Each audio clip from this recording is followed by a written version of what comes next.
Hey my watchers, welcome. Today we are gonna see.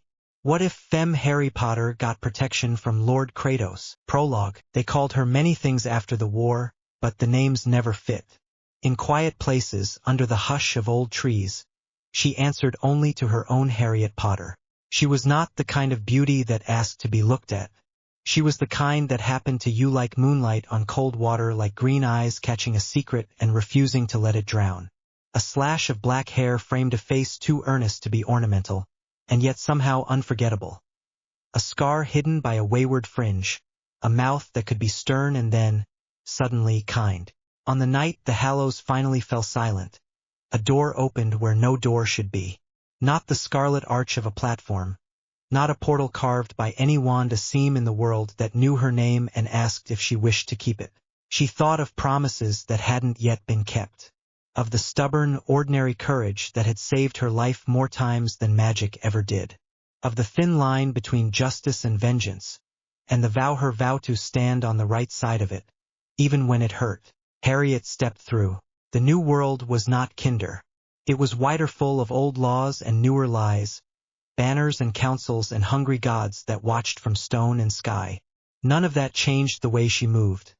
Quietly at first, measuring people by how they treated the small and the powerless, smiling, rarely fighting like breath itself when cornered.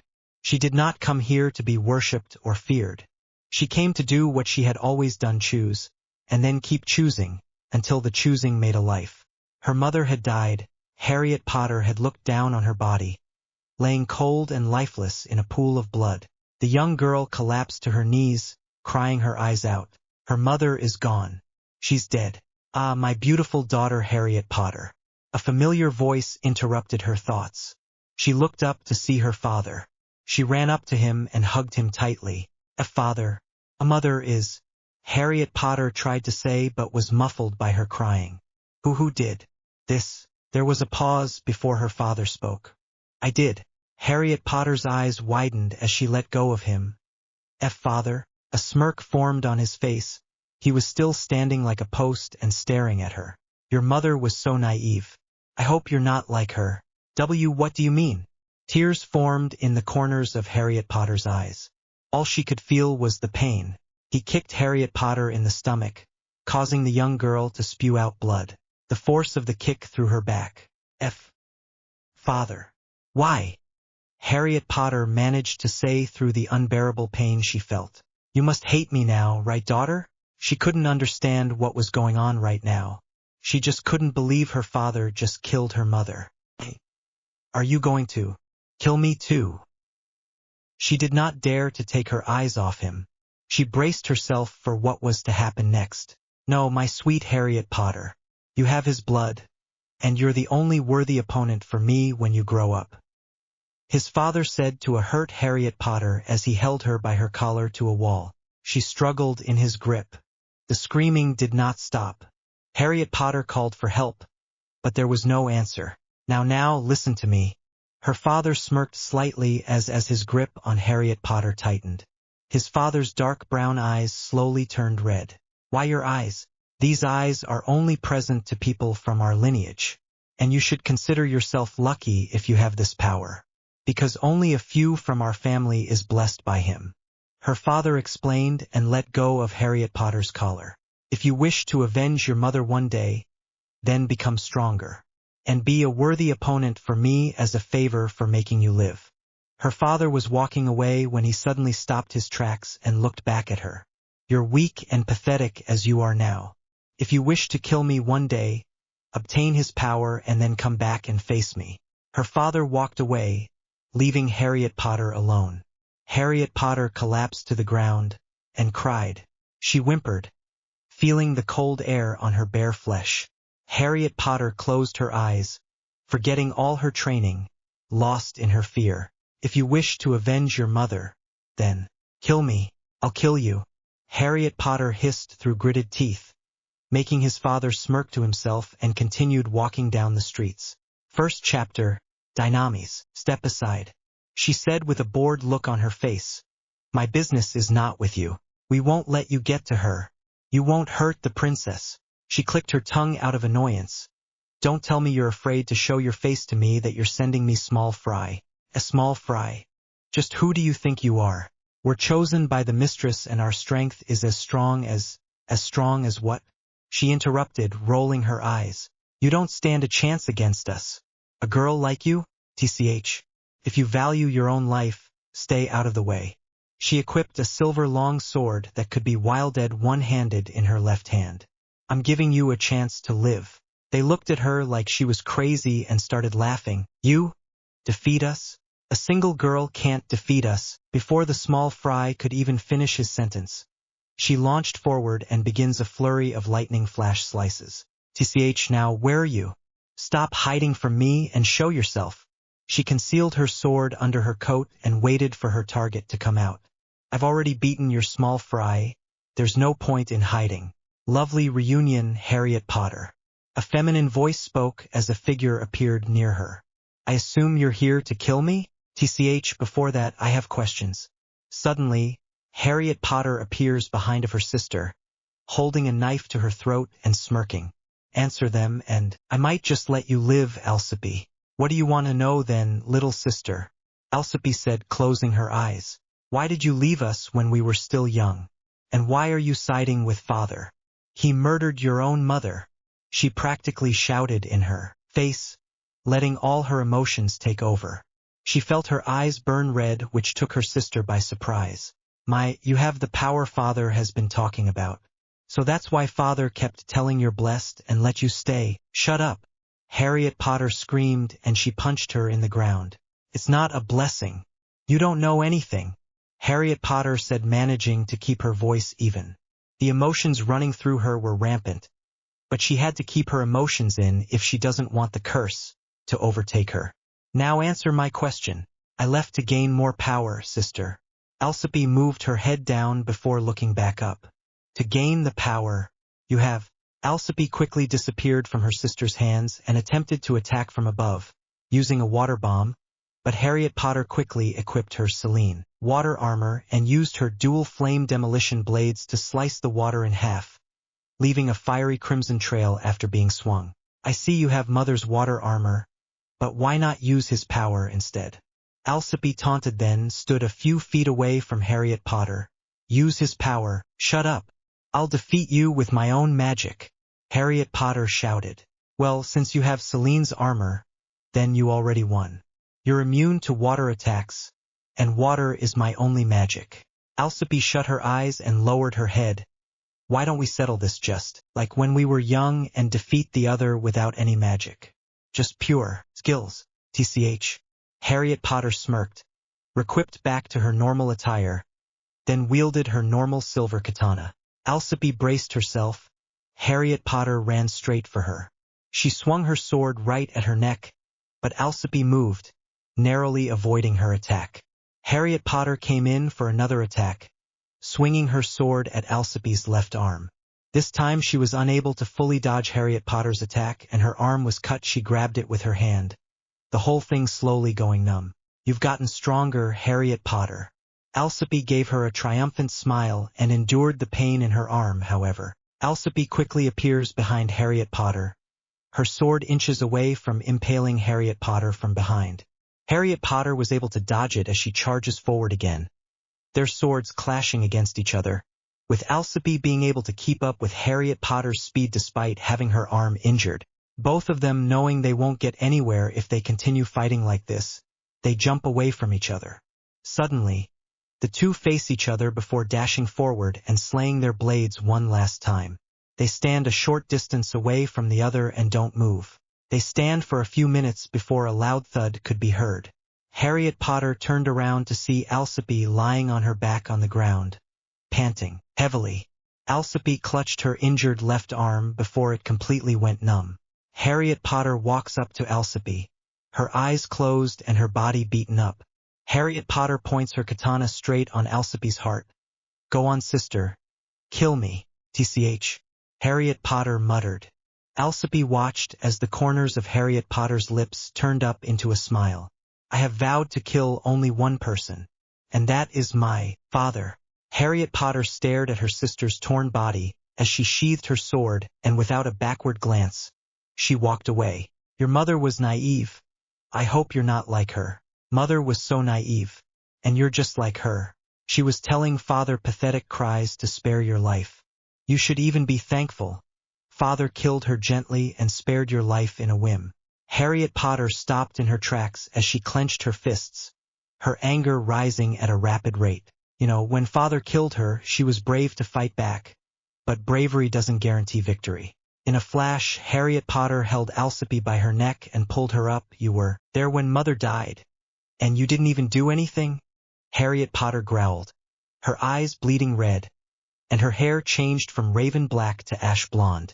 The sight before her made Alcippe smile. Now I finally get to see his power in you, my little sister Harriet Potter. Suddenly, the unconscious minions of Alcippe started getting up, and all their eyes widened in shock as they stare at their leader, who was all beaten up and bleeding in the hands of a girl unknown to them. Mistress, we will save you, hang on. Harriet Potter's magic was now flowing out of her body and turned into a pillar that shot through the ceiling and into the sky with a dark red color. She was consumed by anger, and she was losing control of herself. That's right, Harriet Potter. Show me your true power. Before Alcippe could even finish her sentence, a huge snap could be heard. Alcippe's body has gone limp, and now lifeless in her sister's arms. Harriet Potter broke her neck. She killed her. Alcippe's minions started running towards Harriet Potter, shouting battle cries while pointing their swords at her. She lost control with each drop of sweat that slid down her skin, with each pulse of magic that shifted and moved in between her hands. She could feel his power pushing her. This is not her anymore. Screams could be heard all over the building, dying screams of men who fought bravely for their leader and their lives. There's no way of stopping her godlike strength and thirst for blood now. She has no control of her body. A monster. The last underling fell onto his back, screaming as Harriet Potter picked him up, holding a blade in front of his face. The monster you created has returned to kill you, foolish human. Her blade made contact with the poor man's face, dark blood running down her arms and hands. Once the last man died, she looked around the room, searching for another kill to satisfy her bloodlust.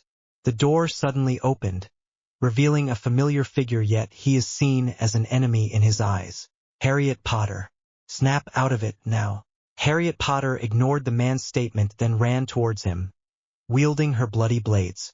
The man remained still. He wasn't planning on avoiding her attack. Insignificant humans. All of you do have death wishes. And just before her blade made contact with the man's skin, she collapsed. She fell over, only to be caught by steady hands on her back. Her hair returned to its usual raven black color, and her eyes went back from scarlet red to onyx ones. Footsteps could be heard from outside, as the man lifted her over his shoulder and walked off into the treeline, leaving the empty building behind. Control, huh? Upon entering the building, they witnessed the most horrible sight any would ever see. Dead bodies were everywhere. Quick, go and check if there are any survivors. But there were no survivors. All was lost. Life that once was living on Earth ended in the blink of an eye. Sir, it's one of his men called, pointing down at the lifeless body of a woman. The captain of the unit looked grim as he saw the familiar corpse before him. The woman had flaming orange hair and wore a Nile green dress. The 8th wizard saint, Alcippe. Her body was clean and void of any specks of dirt or splotches of blood, unlike the dozens of bodies scattered everywhere which was layered with blood, and some even have their entrails peeking out. Her body simply looks too pure to be in such a vile environment. One from the unit comes up behind the captain. Sir, what do you make of it? He asks Lahar, the head captain of the custody enforcement unit. A snapped neck. The whole unit mourned before the dead wizard saint when the captain made orders. You, with the mask on, contact the council and let them know what's happening, instructs Lahar before turning to his squad. Members, the rest of you, you're all coming with me. We're gonna have a look around. They all give him a nod as they inspect the area. Magic Council Headquarters, Era. There were no survivors of the attack, sir. And the perpetrator? Unfortunately, we haven't found any signs of him, said Lahar as he raised his head from bowing. However, The powerful wizards looked upward at Lahar, waiting for him to speak. We asked the bystanders who were nearby when the attack happened, and they said that they saw a dark, red, magical pillar that could be seen in the sky. Once he had finished explaining to them, they all stood there looking at him in shock. Is there something wrong with what I said, my lords? They all stopped and looked at each other, then at Lahar. The fourth god of Ishgar, Warrod Sequin, spoke first. A pillar of black and red. Disfigured corpses. Could it be? He tilted his head and wrinkled his brow. It can't be him. Alcibi's his favorite daughter unless, say, Yajima. Correct me if I'm wrong, but isn't it true that Alcibi had a sister? Yajima paused for a moment, then gave a slight shake of his head as he said, well, yes, but reports say Alcibi's sister is already dead. Dead? What's the cause? I'm trying to remember the file. Yajima said hurriedly, splaying a hand across his chin in contemplation. One finger caressed his lips. Warrod was about to say something when Yajima suddenly put his hand in the air. Well, I remember. She suddenly vanished a couple of years ago and everyone deemed her dead. The wizards in the room stared at Yajima, open-mouthed and afraid, and you told us she was already dead, when in fact she just vanished. Vanished does not mean dead, my lord. What are we to do now? If that monster goes on a rampage again, all of their argument kept escalating until Lahar spoke. Based on what I've heard so far, she's dangerous. What if I say we stop the arguing and do something about it? Lahar said, instantly silencing the room. The old wizards cleared their throats before speaking. And what do you suggest we should do? Let's try and find her. And then we put her into trial. And how would you do that? She could be anywhere. Ask help. From who? He closed his eyes, opened them again, and spoke very carefully. The guilds. Oh? Island, she groaned, rolling over in the tall grass with a piece of cloth draped over her body. Her head was cradled gently in a pair of arms. Where am I? She slowly opened her eyes, seeing a blurry face towering her. He smiled, his eyes stared down at her calmly. Who are? When she recognized his face, she sat up abruptly. She looked around, taking in the familiar sight of the forest. Glad to see you awake, he mumbled, turning her attention to him. Why am I here? She demanded, narrowing her eyes. The boy looked at her, scratched the side of his head. You don't remember, said the boy. She narrowed her eyes further and leaned closer. No, but when I'm in this place it means. Her eyes widened in shock. The color drained from her face as her jaw dropped open. When I'm here then, she looked at him. A teardrop was rolling down her left cheek. Did I? He didn't know what to say, so he didn't say anything. His silence gave her eyes a reason to pour.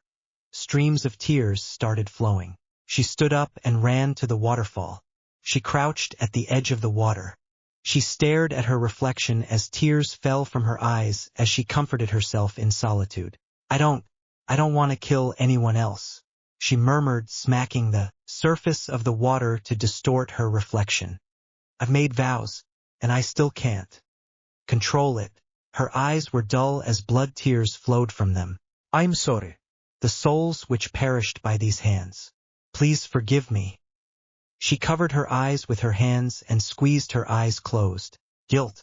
She's blaming herself for her sister's death and the deaths of the innocents she killed. The guilt she had for allowing it to happen, and her blaming herself for not stopping it. Stop blaming yourself. At that moment her thoughts were interrupted by the deep voice of the boy. She immediately wiped her tears away as she turned and stared at the young man. I am to be blamed for the deaths of the innocent. As she said this, she looked down at her hands, then onto the ground. That was not you, he calmly said, slowly walking towards her. If only I hadn't lost control, then maybe. Before she could even finish her sentence, the boy put his hand on her shoulder and said, Everyone loses control every now and then when they are angry or hurt. It's human nature. He smiled at her and she somewhat felt at ease. However, the guilt and pain she has cannot be forgiven with words. I need to atone for my sins, she stated, which made the boy look at her in confusion. She managed to give him a small smile, but the clawing sensation of guilt in her chest wasn't easing. You said it yourself, people who don't follow the rules are even worse than rubbish. They stared at each other for a moment, then she gave him a quick hug. I'm leaving tomorrow at dawn, she said and turned around. Thanks for everything again, friend. He was about to stop her but decided not to since he felt if going back was a way for her to feel better. Then so be it. Sunlight came earlier than he expected. He was now watching her sadly as she began to walk towards the beach, her boat ready to set sail. She turned to look at him. Thank you. It's been 2 years since we last saw each other, but unfortunately, I have to go. She walked closer to him and put a hand on his chest. She closed her eyes and said quietly, I'm sorry I have to leave, but I understand. If it makes you feel better to go back, then go. He gave her a smile as he removed her hand from his chest and held it with his own. Although it saddens me to see you leave, I understand your reason. He let go as she gave him a smile and boarded on her boat. Thank you, she said as she waved him goodbye. Goodbye, Harriet Potter. Standing there, he watched as her figure disappeared. It was a methodical day at Fairy Tale. Everyone was doing their usual things. A well-endowed female with long, flowing scarlet hair was eating cake. A lady with shoulder-length blonde hair was talking with a rather young, petite teenage girl who was being admired by 2 men. 2 idiots were having one of their famous arguments. A misfit was eating metal while watching the blue-headed adolescent. A weird girl stalking an undressed male. A slim woman with long white hair was serving drinks. 2 middle-aged men was being their usual pervert selves. A very tall, muscular young man was talking with a slim man of average height who had waist-length green hair. A large, muscular man with tan-colored skin got into a fight, and a slim young woman with tan skin and an ample bust was drunk. It was a normal day like any other, until the guild doors were busted open. Fairy Tale. Everyone turned to the door and saw an extremely short, elderly man standing by the door. Hey Gramps. Something wrong? How did the meeting with the council go, Master? Everybody listen up. The guild master, Makarov, started as he held out a piece of paper. No, it's more of a poster to be exact, and handed it to the red-headed female mage named Urza. Natsu Gray, please stop what you're doing right now and listen first to what I have to say.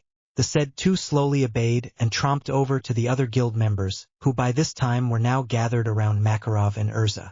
The old man waited for them to settle down whilst the female mage skimmed through the given notice.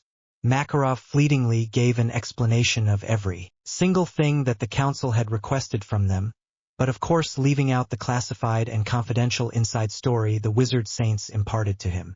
Pursuit mission. What exactly had she done? Asked the partially unclad mage with ebony hair, then crossed his arms across his chest. How do we know if she's near us? She could even be anywhere. Makarov sighed as the guild erupted in whispers and murmurings. Yeah, what did she do? And a girl? We are in a pursuit mission for a simple girl? Why is she so important? If she's cute, I call dibs. The whispers continued until an authoritative voice ceased them. You seem to be taking the situation lightly. Urza squinted her eyes and glowered dangerously at the crowd, making all of them fear for their lives. The entire guild noticed her deathly aura and went deathly silent. Now listen up to what Master has to say. They all nodded their heads vigorously, afraid of what she was going to do if they said otherwise. Good, she quickly said, then turned towards Makarov. Master, I believe they have to at least know what she's capable of so that during the hunt they would be prepared. Very well, the old man replied. His mood turned earnest then, and he said, I want you all to know that the opponent we're facing is not someone to be underestimated. He took a deep breath, then continued speaking. She is very dangerous, so keep your eyes out. In fact, she's too impregnable that the council had asked help not only from us, but also from the guilds all around Fiore. Some people gasped in shock. They can't believe a simple pursuit mission was so perilous that the guilds in the land were all in search of her. Makarov was about to continue, but a feminine voice spoke suddenly. I get that she's dangerous. A blonde, celestial spirit mage denominated Lucy hesitantly lifted her hand and asked, But why? Why do we need to find her? The crowd shifted their attention to Lucy, then back to Makarov, who looks like he was a bit worried for who knows what. Makarov closed his eyes and responded, "My child, I'm afraid I can't answer that. All I can say for now is that you all need to be careful." Lucy frowned and looked down at her hands but quickly recuperated. "It's all right, Master," she said while giving him a small smile. There was a moment of silence before someone spoke again. "Hey Gramps, how can we find her if we don't even know what she looks like?" Natsu questioned while stepping forward from the crowd. Urza approached the doltish mage and handed him the notice. He immediately scanned the page, not bothering to read the details of the job, and looked for her picture instead. The picture was old, a bit discolored, yet it looked so mature and illustrious. The photograph looked like it was taken hurriedly, but it still had a clear image of the wanted female. Her hair was a rich shade of raven black which flowed along her pale skin. Her eyes were cold dark, as black as ink. A straight nose, full lips. She seemed the picture of perfection, except that she looked tedious and lifeless. "Let me see," Lucy said, and suddenly took a hold of the paper, slipping it out of Natsu's grasp. "Hey, I'm not finished reading yet." Natsu whined, frowned, and folded his arms. "You're not even reading it," Lucy countered back as the whole guild went behind her to take a look of the said girl. The crowd individually paused to take a second look at the picture, then faced each other. "They can't believe a girl who looked so impeccable," is what Makarov would repeatedly say. Dangerous. But of course, they had already been reminded to never underestimate their opponent. Family, none. The others seemed to have read as well, since they all had their eyes downcast and seemed in a melancholic state. If only they knew she still has this so-called family. The same flesh and blood which was destined to have a long-coming fight against each other. One was seeking in search of power through her own methods, while the other was patiently waiting for his opponent and observing her development by secretly watching from the sidelines. "All right then, let us go search for her," Natsu yelled out of nowhere while sprinting up to the crowd. "I want to see how strong she really is." "Idiot, have you just heard what Gramps said?" "Be careful," said Gray, pointing a finger at Natsu. "Don't just rush things." "What did you call me?" With a loud smack, the two butted heads together, both sides preparing to fight each other. The ebony-haired mage started removing his shirt and pants, leaving only his boxers on, while the pinkhead had his fists engulfed in flames. "Ready, stripper, bring it on, fire freak." Both mages were about to throw punches at each other when a red head instantly stepped in between the fight and grabbed both of them by their collars, holding them above the ground. "Both of you, shut up," Urza barked, making both of them shiver in fear. "Now is not the time for you two to be fighting." "We apologize," said the two idiots in unison as they bowed down in apology. As soon as they got out from Urza's deathly grasp, the redhead gave them a lengthy lecture, and Lucy could only smile at the sight before her. Even under serious circumstances, those two never seemed to change. "Do they?" A white exceed named Carla whispered to Lucy. The blonde mage only scratched the back of her head in reply to the feline. Even though the guild was always this loud and rowdy, she wouldn't even ask for her life to change. This is her home, her family. After Urza's very brief lecture, she cleared her throat, gaining everyone's attention. Raising his head, Makarov glanced in her direction and gives her a nod.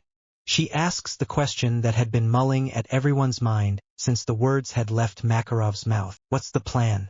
Upon arriving on dry land, she found herself walking through a forest.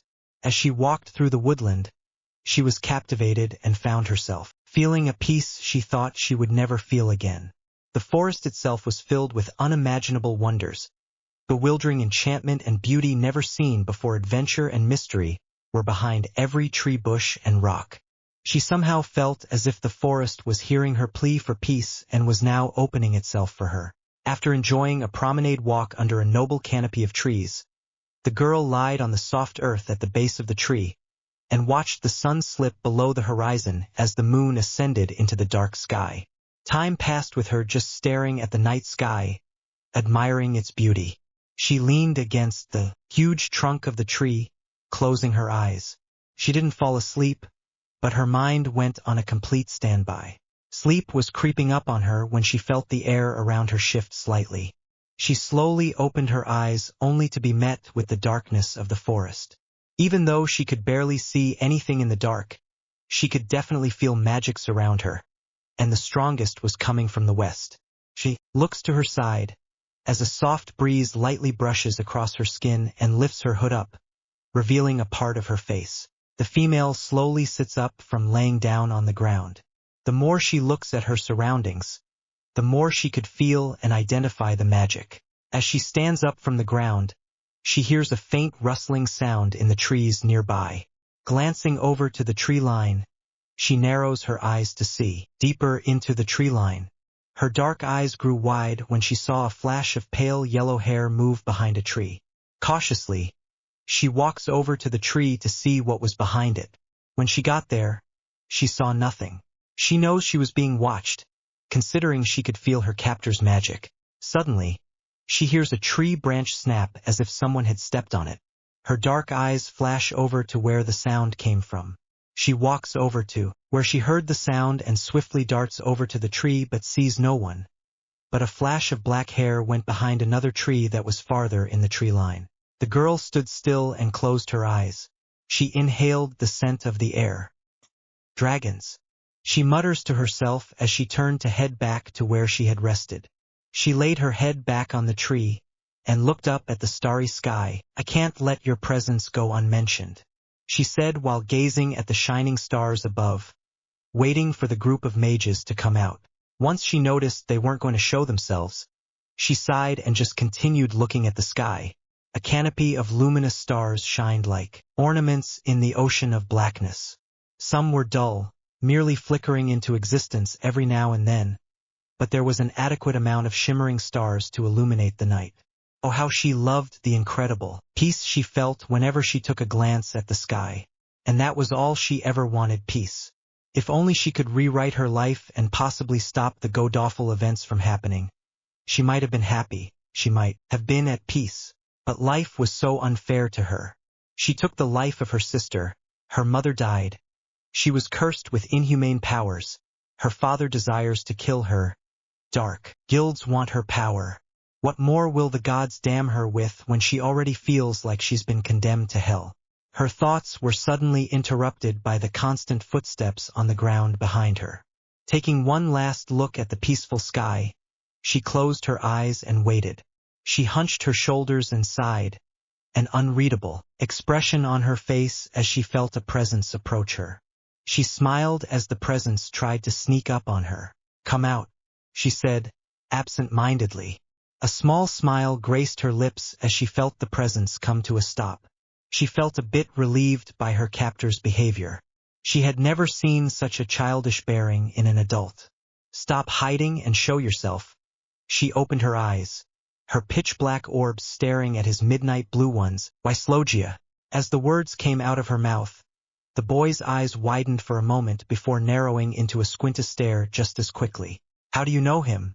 the boy said, lunged forward faster than he figured he thought he could.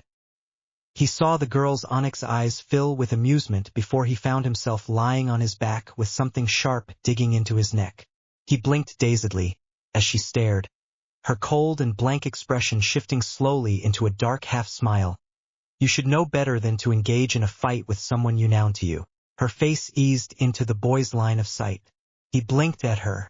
She gave the stunned blonde a derogatory sneer. "Where are the others?" "Why, you know we're here?"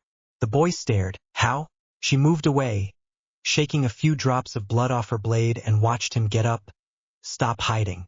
Just then, a figure appeared from the shadow of a tree a few seconds later and rushed straight at her with a fist ready to attack. As his fist draws near, she jumps in the air, placing a palm on the figure's head. She then kicks her opponent's back with the bottom of her boot, having him fall face to the ground. "Weren't you listening, Skyadram?"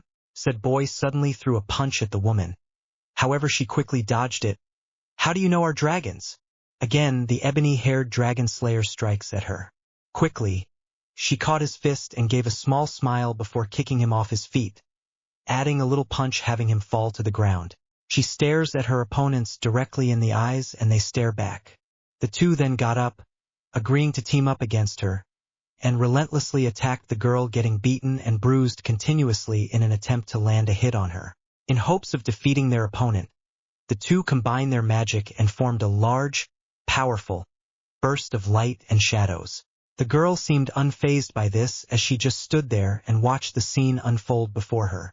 And just as the two were about to fire their combined powers, everything stopped. Everything grew dark and their surroundings became black. Colors bled away to monochrome, and their surroundings brightened enough to make out where they currently were. They were still in the forest. The girl was pinned down by a muscular man with light green hair, and the twin dragons were on their knees panting heavily. The instant the green head noticed his teammates move slightly, he ran up to them and started asking whether they were all right or not. The two glanced at the girl, then to their worried teammate, confused by what was happening. "I found the both of you unmoving and unresponsive," the green head answered as if he had read their minds. The two gave each other a questioning look. They can't remember being completely immobile, so what was their teammate talking about? They were fighting her and was even about to launch their unison raid. They simply stood rooted in their positions as they stared vacantly at the girl, motionless and completely dumbstruck. The males were so deep in thought that they didn't hear the buff man calling their names. "Watch out!" And then, in a flash, faster than any of their eyes could catch, she appeared right in front of the two boys. "Damn it! Sting, rogue!" She leaned close to their ears and muttered something so inaudible that only the two could hear and no one else. "Concentrate on what's in front of you," she said gravely, as she took her sword out from its scabbard. And as if on cue, the two snapped back to their senses. Their eyes widened when they saw her swing her sword back, prepared to kill them all in one swift move. Lightning God! But before the Godslayer could even make a move, her sword made contact with its target. The twin dragons closed their eyes, waiting for the impact, but nothing came opening them. They saw the girl in front of them handcuffed. The nullifying handcuffs that were once connected directly with the Shadow Dragon Slayer were now clamped around her wrists. "What do you think you're doing? We Slogia's foster son?" Sting howled, completely confused by her behavior. "I'm saving you the trouble of having to exhaust yourselves from wasting your magic." "Why, you're voluntaringly turning yourself in?" questioned Rogue, who looked at her with tense, doubting eyes. Yes, they gave her looks of fear and confusion. The pair, or rather the group, was completely stunned and nonplussed that the fugitive was turning himself in without running away. She made no move to resist or oppose. It was as though she complied with her being held captive as a prisoner. But what added most to the bewildered expressions of their faces was that they really didn't have a clue of what she had done, that all guilds were on a lookout for her. All they knew was that she was not to be taken lightly, and with that said, it means she might have done something grim. And the fact that she could have killed them then and there, it appears she just spared their lives on a whim. "Why are you doing this?" Sting asked with narrowed eyes, clenching his fists as he tried to land punches at her. "You could killed us, yet you didn't." Even with magic nullifying handcuffs, she was still able to move as fast as she was before. She didn't even seem bothered by having her magic nullified. In fact, she could kill him easily without even using her magic. But killing people who were not related with the death of her mother was against her will. And most importantly, it was against her vows. As she was dodging his attacks, she looked intently at his face, trying to read his thoughts. The blonde's face showed anger and distress. His pride just can't accept the fact that he was almost killed by a girl he and his companions met in the forest. Even with legendary magic and inhumane strength, they could not defeat her. What's the meaning of strength if you can't even lay a single scratch on your opponent? She was just simply too fast for them. This just proves that she was never to be misjudged in the first place. Over that easily? Sting raises his fist, which was engulfed by light, preparing to land a fatal blow at the girl. But a man with long blonde hair and a crimson mask quickly steps in and blocks his clenched hand. "Rufus, what are you doing? Get out of my way." "Sting, stop it," Rufus said calmly to the said blonde. "Violence was not supposed to be our first option. She attacked us." "Rufus, I've memorized every detail, and I am sure the two of you were on the offense and she was just in defense." He then faced the girl, and held up a poster which had an image of her and some details. I'm guessing you're Harriet Potter, the runaway damsel the council was talking about. There was a moment of silence before he spoke again. Oh, where are my manners? Let me properly introduce myself. My name is Rufus Lore. He takes off his hat and bows down to the girl. Me and my fellow companions here are from Sabertooth, the strongest guild there is. She didn't respond. She just had a blank expression and looked irked at his attitude. But nonetheless, he was able to cease a fight from happening. It would be her biggest regret having to kill an opponent which had control over rare dragon-slaying magic. She did not actually like fighting, and she most definitely wouldn't want to end the life of the dragons which were once close to her mother's heart. Based on what I've seen, you're willing to come with us back to the council, said Rufus, who looked up to meet her gaze. And I have to say, it's quite hard to memorize the magic you used since I just saw you cast it in just a split second. He pushed his hat back on and raised his head with a smirk on his face and said, "Illusion magic. How beautiful and rare." He scanned her face eagerly for emotions like that of surprise or fear, but there was nothing. But it seems to me that making illusions is not your principal magic. And I must say, how you swiftly avoided the twin dragons' attack without using any magic at all is beyond extravagant. The two dragon slayers were left shocked while the god slayer frowned, not liking being out of the loop. Simply, he didn't understand a single thing that left Rufus' mouth. The girl Ned and then rolled her eyes darkly. So you were the one I sensed in the direction of 2 o'clock. The wind blew harshly and blew off her hood, fully revealing her face. The faint light of the moon touched her face, showing her long dark hair, black eyes, and lavender skin. Very perceptive. A small smile formed on her lips as she stared intensely at the blonde, her onyx eyes meeting his viridescent ones. Now that this commotion is all over, shall we get going then? Oh yes, please, Rufus said with a smirk etched on his face. Let's go. Sting, Rogue, and Orga. Rufus took the lead down the forest path, now claiming the title of leader of the group. The girl was following closely behind him. Sting and Rogue were still a bit confused as to when they were trapped in her magic. But, nevertheless, they complied and stood up. Orga followed immediately after the dragon slayers as the 5 of them trudged along the vast forest. 5th chapter. Efkarist's Anamnesius. Be careful out there, Biska. Don't worry about me. I'll be back tomorrow. She reassured him as she raised onto her toes and gave her husband a peck on the lips. She grinned at him when she settled back on her heels. Remember to tuck in Asuka later in bed. Okay? Don't forget. As she turned to leave the house they shared, a hand clamped down on her shoulder. Alzak, don't worry about me.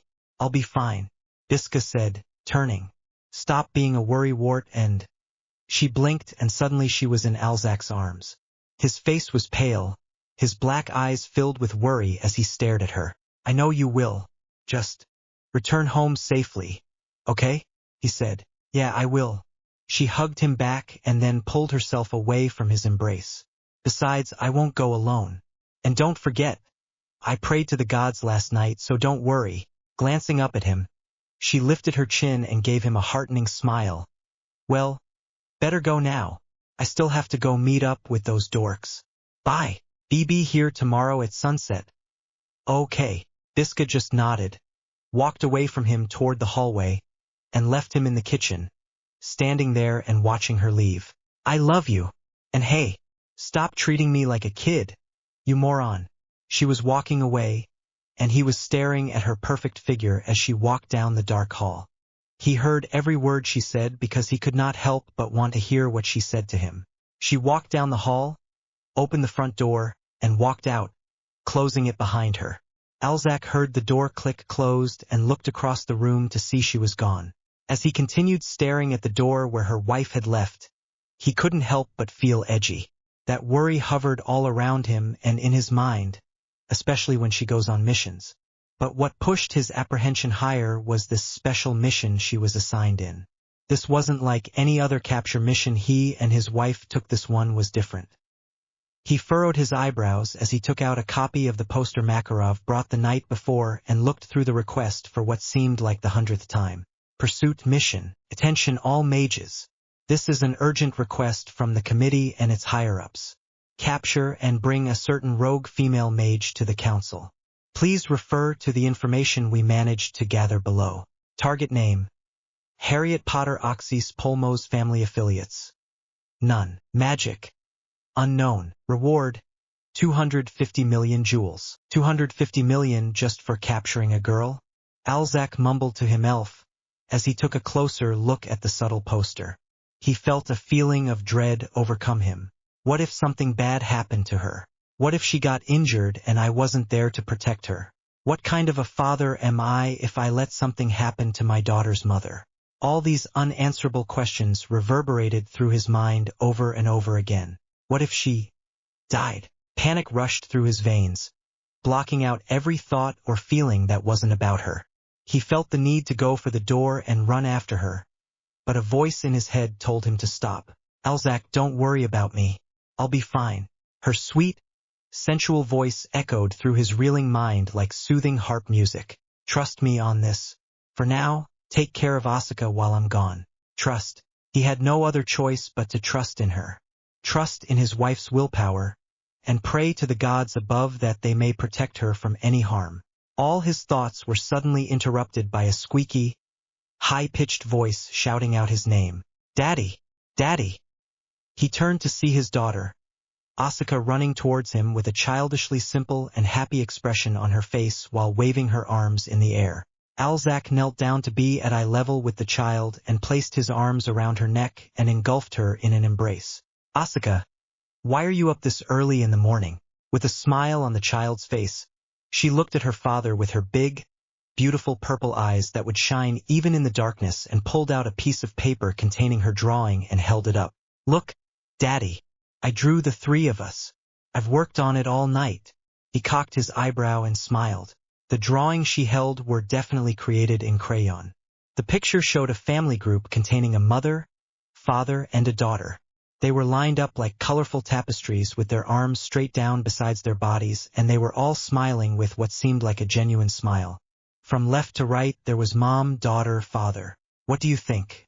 Asuka asked, smiling at him with a huge, toothy smile. The father smiled, as he gently gave a soft kiss on his daughter's forehead. It's beautiful, Asuka. I love it. The smile on Asuka's face never left as she looked around the room. She kept looking at her surroundings as if she was looking for something, or rather, someone. Finding nothing, she glanced up at her father with a perplexed look etched on her face. Daddy, where's Mommy? Alzak stepped down to reach for his daughter, as he bowed his head and raised a quieting hand. He knelt down, picked his daughter up in one arm and held her close to his chest. Mommy's on a mission, baby, he said, much to his daughter's surprise, because normally, both of her parents went on missions together. The two were inseparable in the literal sense that they went everywhere together and shared every moment. It almost seemed impossible to wedge them apart on any issue. But why aren't you with her? A sigh escaped his lips before he meekly answered, Mommy and Daddy were not assigned to be in a group together. So for this mission, she will be going with somebody else. Why? He paused and looked directly into his daughter's eyes, seeing nervousness, confusion, and anxiety in her bluish-red eyes. Well, you see, since your mom has awesome, powerful magic, Uncle Makarov decided that the teams for this specific mission needed to be balanced out. He briefly explained, not wanting to go into great detail, considering he didn't want his innocent little daughter to worry. Oh, I get it now, Asuka said, as she clasped her hands together and rubbed them against each other in obvious excitement. Mommy is so strong that they need to even out the strong from the weak. Mommy is really strong. Right, Daddy? Alzak gave a sly smile of false reassurance to his daughter. Yes. Your mother is so strong that the other members needed her support. In fact, with her alone, she could definitely defeat the opponent herself. Lies. He stared at his daughter. What he told her was more of an invigorated talk for him. During this time of distress, it was obvious the man needed a pep talk, and he gave himself one. What he told her was a dame's slice of truth mixed up with enough lies just to make the mixture right. What was he supposed to do? Tell his little daughter that her mother just went on a long, perilous mission which could possibly result in his spouse getting gravely injured or worse dead. How could he admit to the innocent child that he was too weak to even be put into one of Makarov's search teams? Although he hated to admit such weakness, he accepted the fact that his wife is without a doubt stronger than him. That's why she was qualified to take part in the pursuit mission and he wasn't.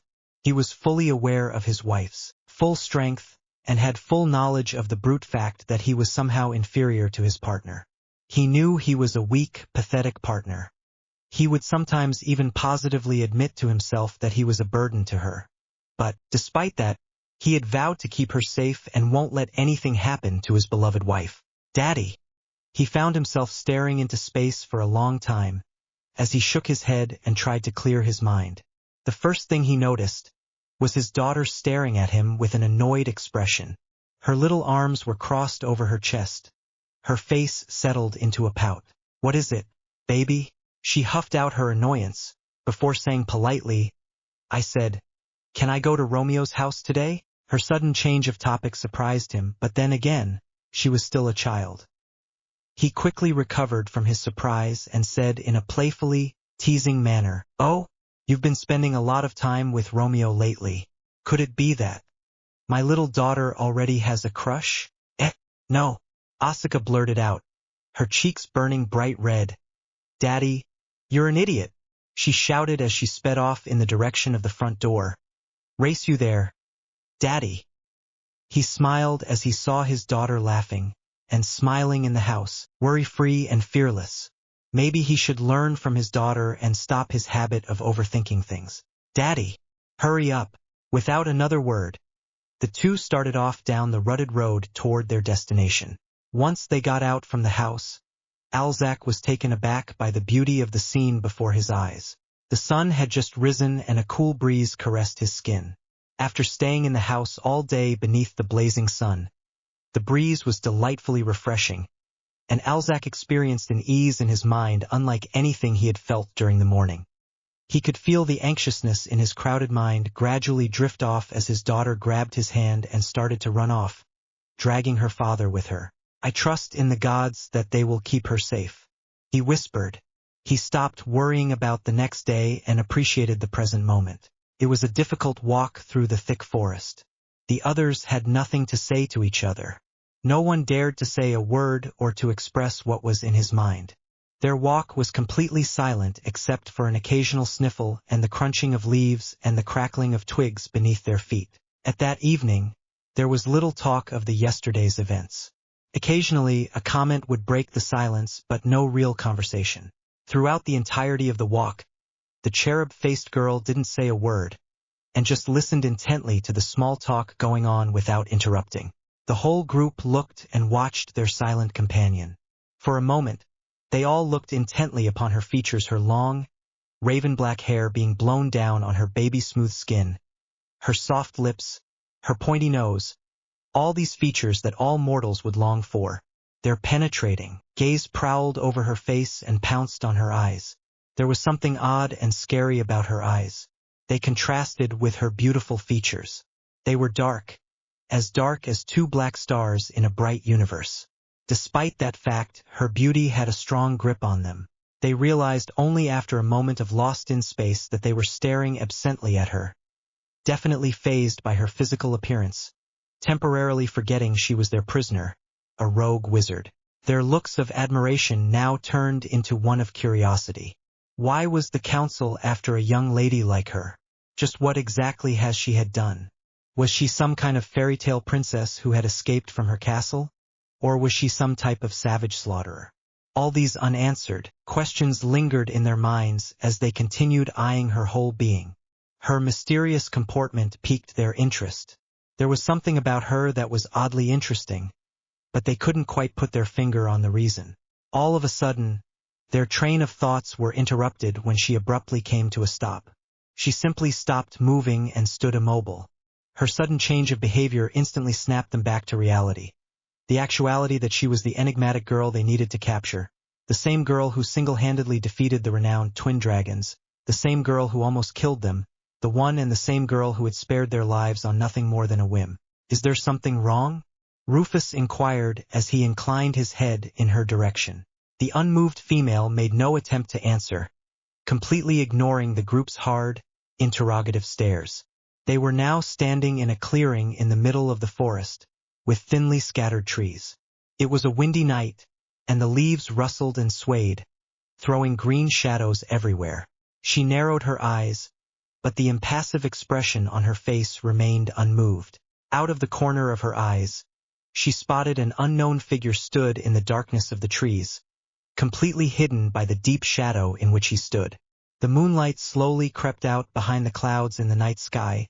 The light was moving between the pieces of the treetops, moving up the figure's outfit, slowly revealing a green mask that obscured the bottom half of his face, partially revealing his piercing dark eyes. Both shined a dusky color with a tattoo near his right eye. She heard silent footsteps near the group. Her two orbs peered into its direction. Her perfect eyesight started to make out what the image was. The sound of short stubble crunching came from a woman with straight, green hair. Her attire mirrored that of a fictional cowgirl, with a Western-style hat visible on her head, a light, polka-dotted neck scarf, and a pair of reddish-brown boots. She screwed her eyes shut and crouched down to the floor. Vigilant eyes of the group bore down on her. They still haven't noticed the enemy's presence yet. She studied the scene for a moment before turning to look at the group of men behind her. She averted her gaze to the group and spoke. "Be alert. We're surrounded," said the girl seriously. There weren't just two anonymous wizards near them. There were many. However, the two mages don't seem to be acquainted with the rest of the men encircling the group.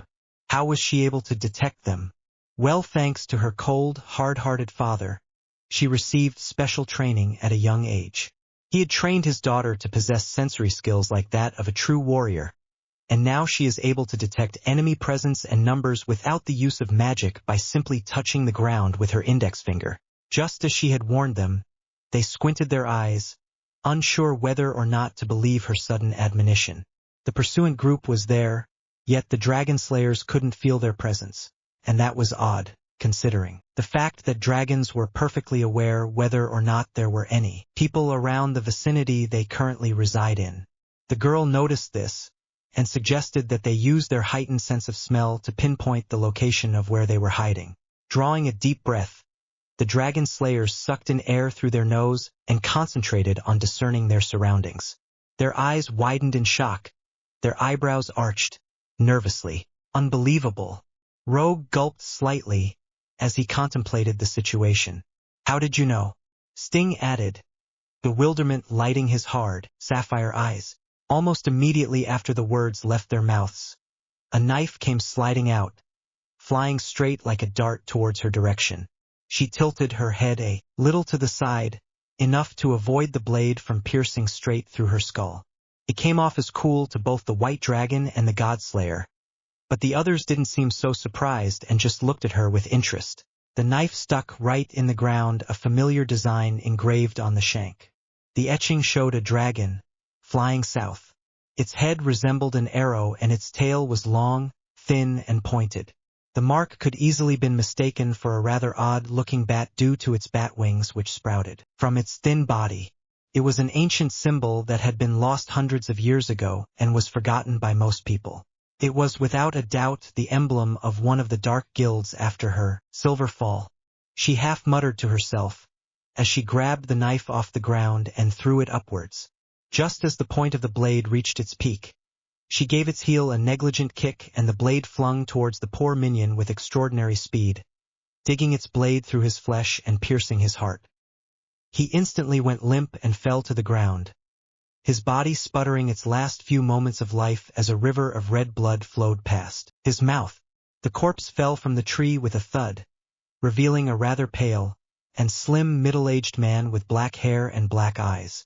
His thin lips were coated in black lipstick, and a violet dragon mark was on his forehead, confirming her speculation that he was indeed from the infamous Dark Guild.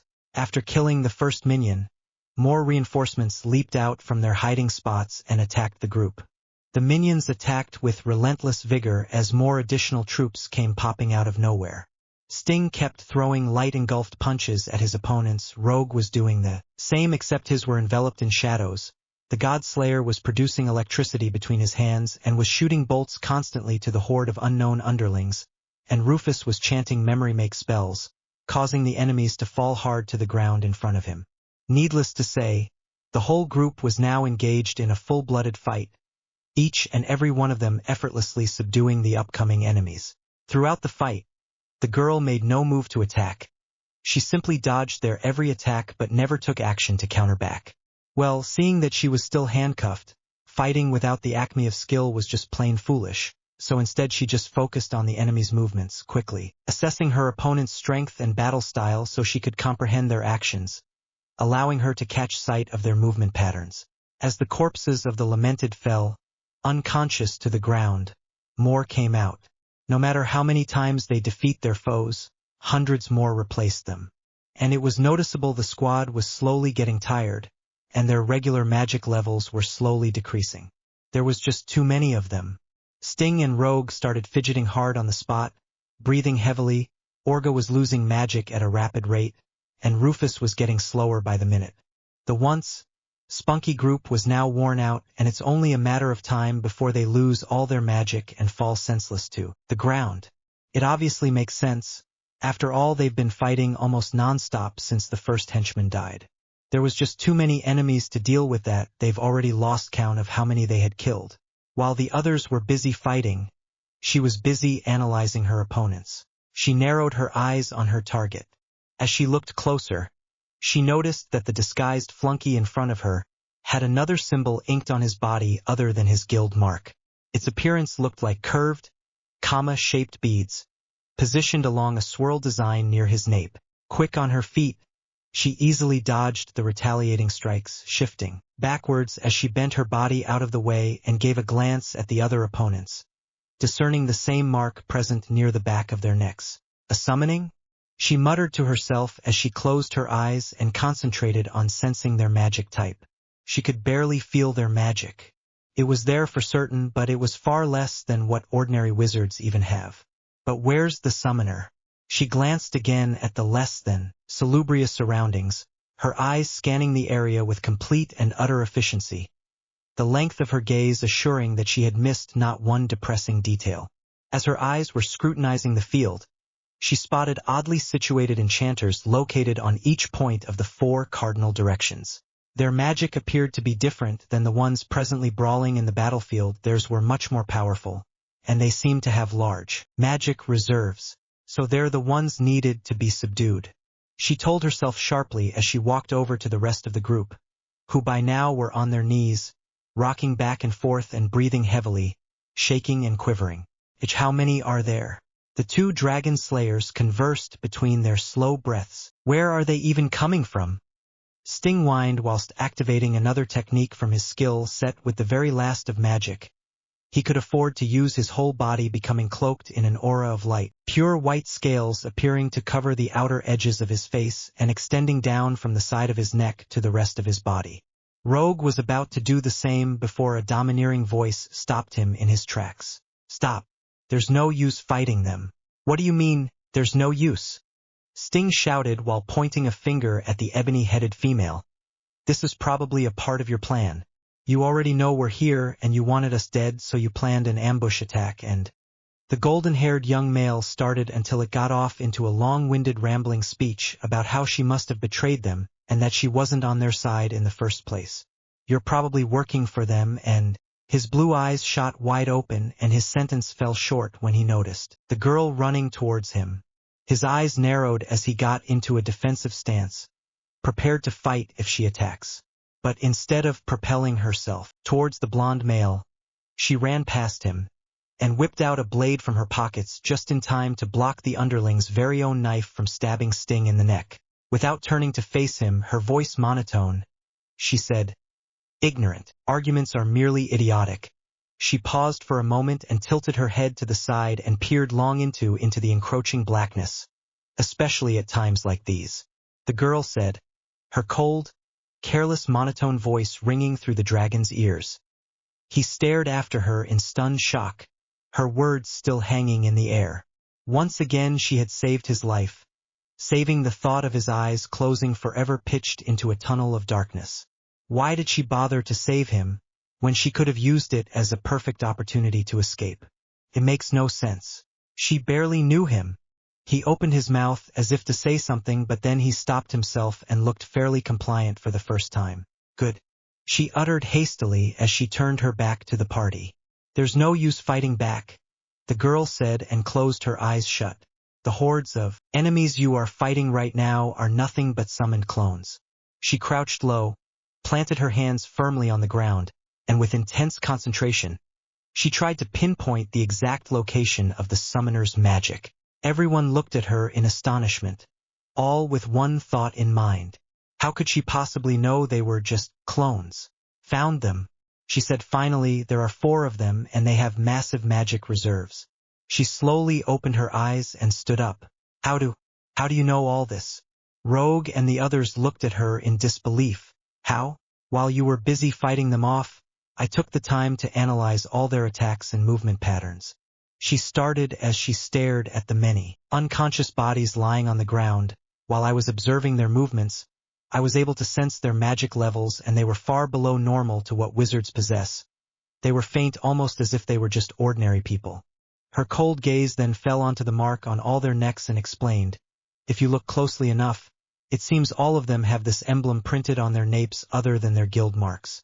And those marks seem to be the seal which controls them. It's the symbol the summoners had made and used.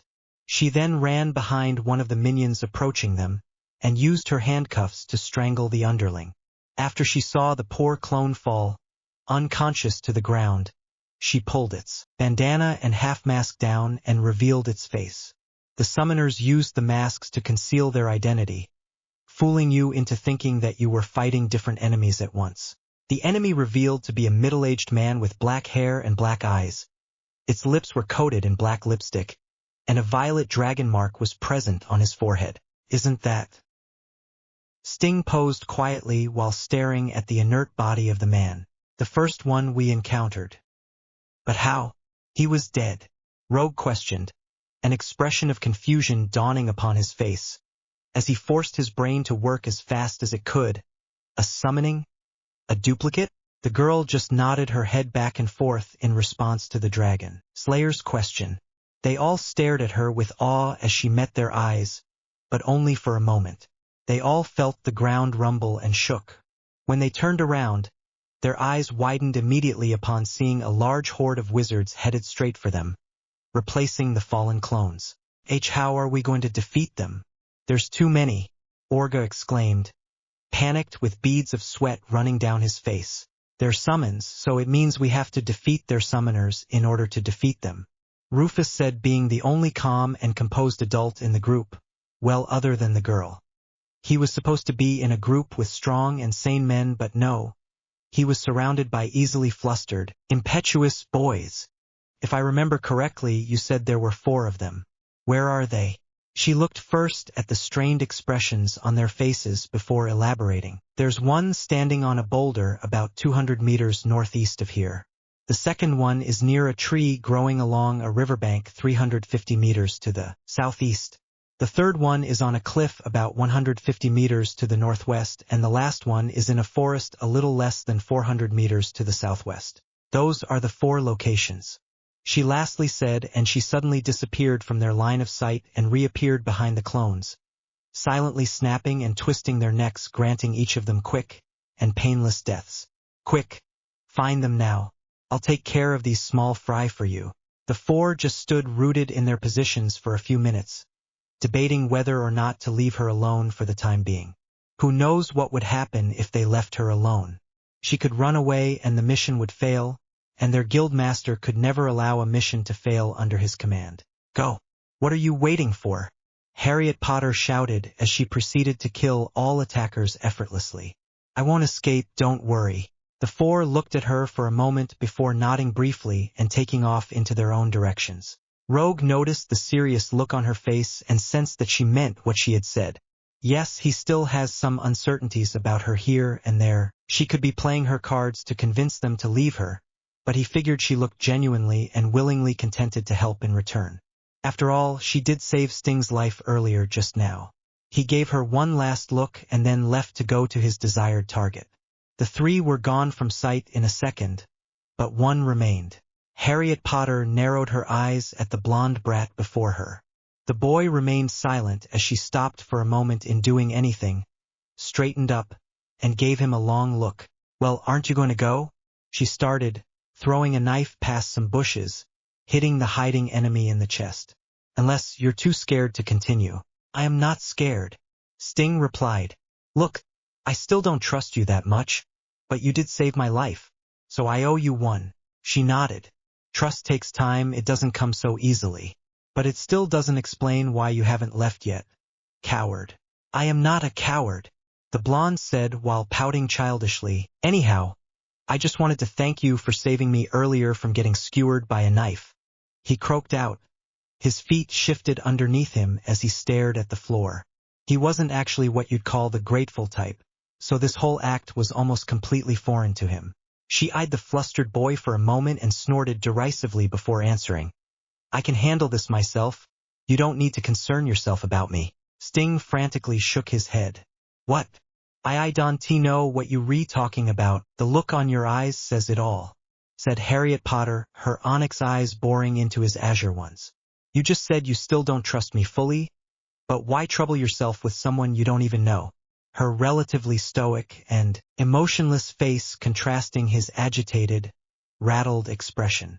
He opened his mouth to say something to her, but before he got the words out, she cut him off. "You don't have to answer that. It's not my business to interfere with your emotions. For now, focus on the task at hand." A barely noticeable smile forming on her lips as she took off and continued attacking the clones. Sting was left standing there in surprise from what she had just told him, remembering every word she had said, with precision.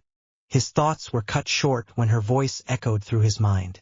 Focus on the task at hand. Pushing his thoughts away, he did as she had told and took off. Since the other three had already engaged in the closer targets, he had no choice but to head for the farthest target of the four, which was on the south. How troublesome, she muttered to herself as she charged towards the endless number of clones. Once the first targeted group of enemies was defeated, she suddenly felt a strong magic presence walking towards her. It was without a doubt the same presence she felt watching her from the shadows, fully concealed and out of anyone's line of sight. Harriet Potter can hear the footsteps draw nearer, and she pauses, allowing the presence to approach her, but does not turn to acknowledge his existence. And she speaks the instant before he stops behind her, the instant she hears him drawing a breath to speak, before he can say a word. "Who are you and why are you here?" The presence noticed impatience in her tone, so he immediately spoke courteously and without a trace of impoliteness to the girl with the long black hair. "I'm a mage from Fairy Tale, and I'm here along with my guildmates to bring you in to the council ourselves." The band of men ran through the forest, the lines of their strong arms blurring into the foliage as they dashed through the trees in search of the group of enchanters. Rufus was currently hopping on the tree branches heading north where one of the enemy wizard was situated in, Orga was heading for the one in the east, Rogue was sprinting in the direction of the one in the west, and Sting was scurrying his way into the bearing of his target, which was over to the south. As they breezed through the labyrinth of trees and the hidden folds of the forest, they can't seem to avoid the thoughts stumbling and wandering in their minds. The simple yet bold thought of seeing the girl attempt and defeat an entire army of clones with not a single amount of assistance substantially troubled them. How can a single girl win against hundreds of enemies if grown men can't even dispel half of them? True, they had only just met the girl, but they can't seem to stop worrying about her. They didn't know what drove them to easily commit to the unspeaking youthful girl whom they had just encountered in the forest. Or why? Was it because of her beautiful, pleasing features? Was it because of her inexplicable yet fascinating personality? They were absolutely and completely clueless. The first one to appear at the location of one of the summoners was the Shadow Dragon Slayer, Rogue. Well, being that his target was the closest to the open glade of the forest, he had arrived faster than the others who were still running and searching through the impassable forest. Just as the girl had said, there stands a steep rock face towering over his small body. He looked around, trying to discern his surroundings through his vermilion eyes. A precipitous, overhanging face of rock propped against the ground, its height steep enough that anyone falling off it might kill themselves in doing so. The location of the cliff was a bit odd though. It was nowhere near the waters where they were usually found in.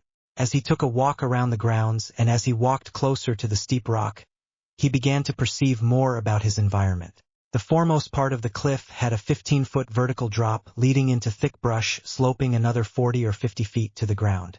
The left side of the cliff angled downward at a steep 60-degree angle and ended at a pile of rubble littering the earth. Needless to say, falling from the cliff would be a direct cause of death. While wiping the sweat off his forehead, he inched closer. Rogue glanced up above him when something caught his ear. Due to his augmented sense of hearing, he heard the sound of spontaneous breathing coming from the clifftop. His eyes wandered upward, taking in the light stellar sky as his fixed look transitioned from the tempting sight of the beaming welkin to the figure looming over the top of the cliff. As the shadow dragon walked further up the long incline, the more he could make out the outline of the figure who was sat cross-legged on the grassy ground. He narrowed his eyes and took a closer look, trying to decipher the figure's appearance, when a glowing ball of light caught his attention. The blinding light came from the figure's cupped hands, a blue glowing sphere of magic visibly emanating from inside its palms, a tint or shade of aqua-green aura flowing through its wide, splayed fingers.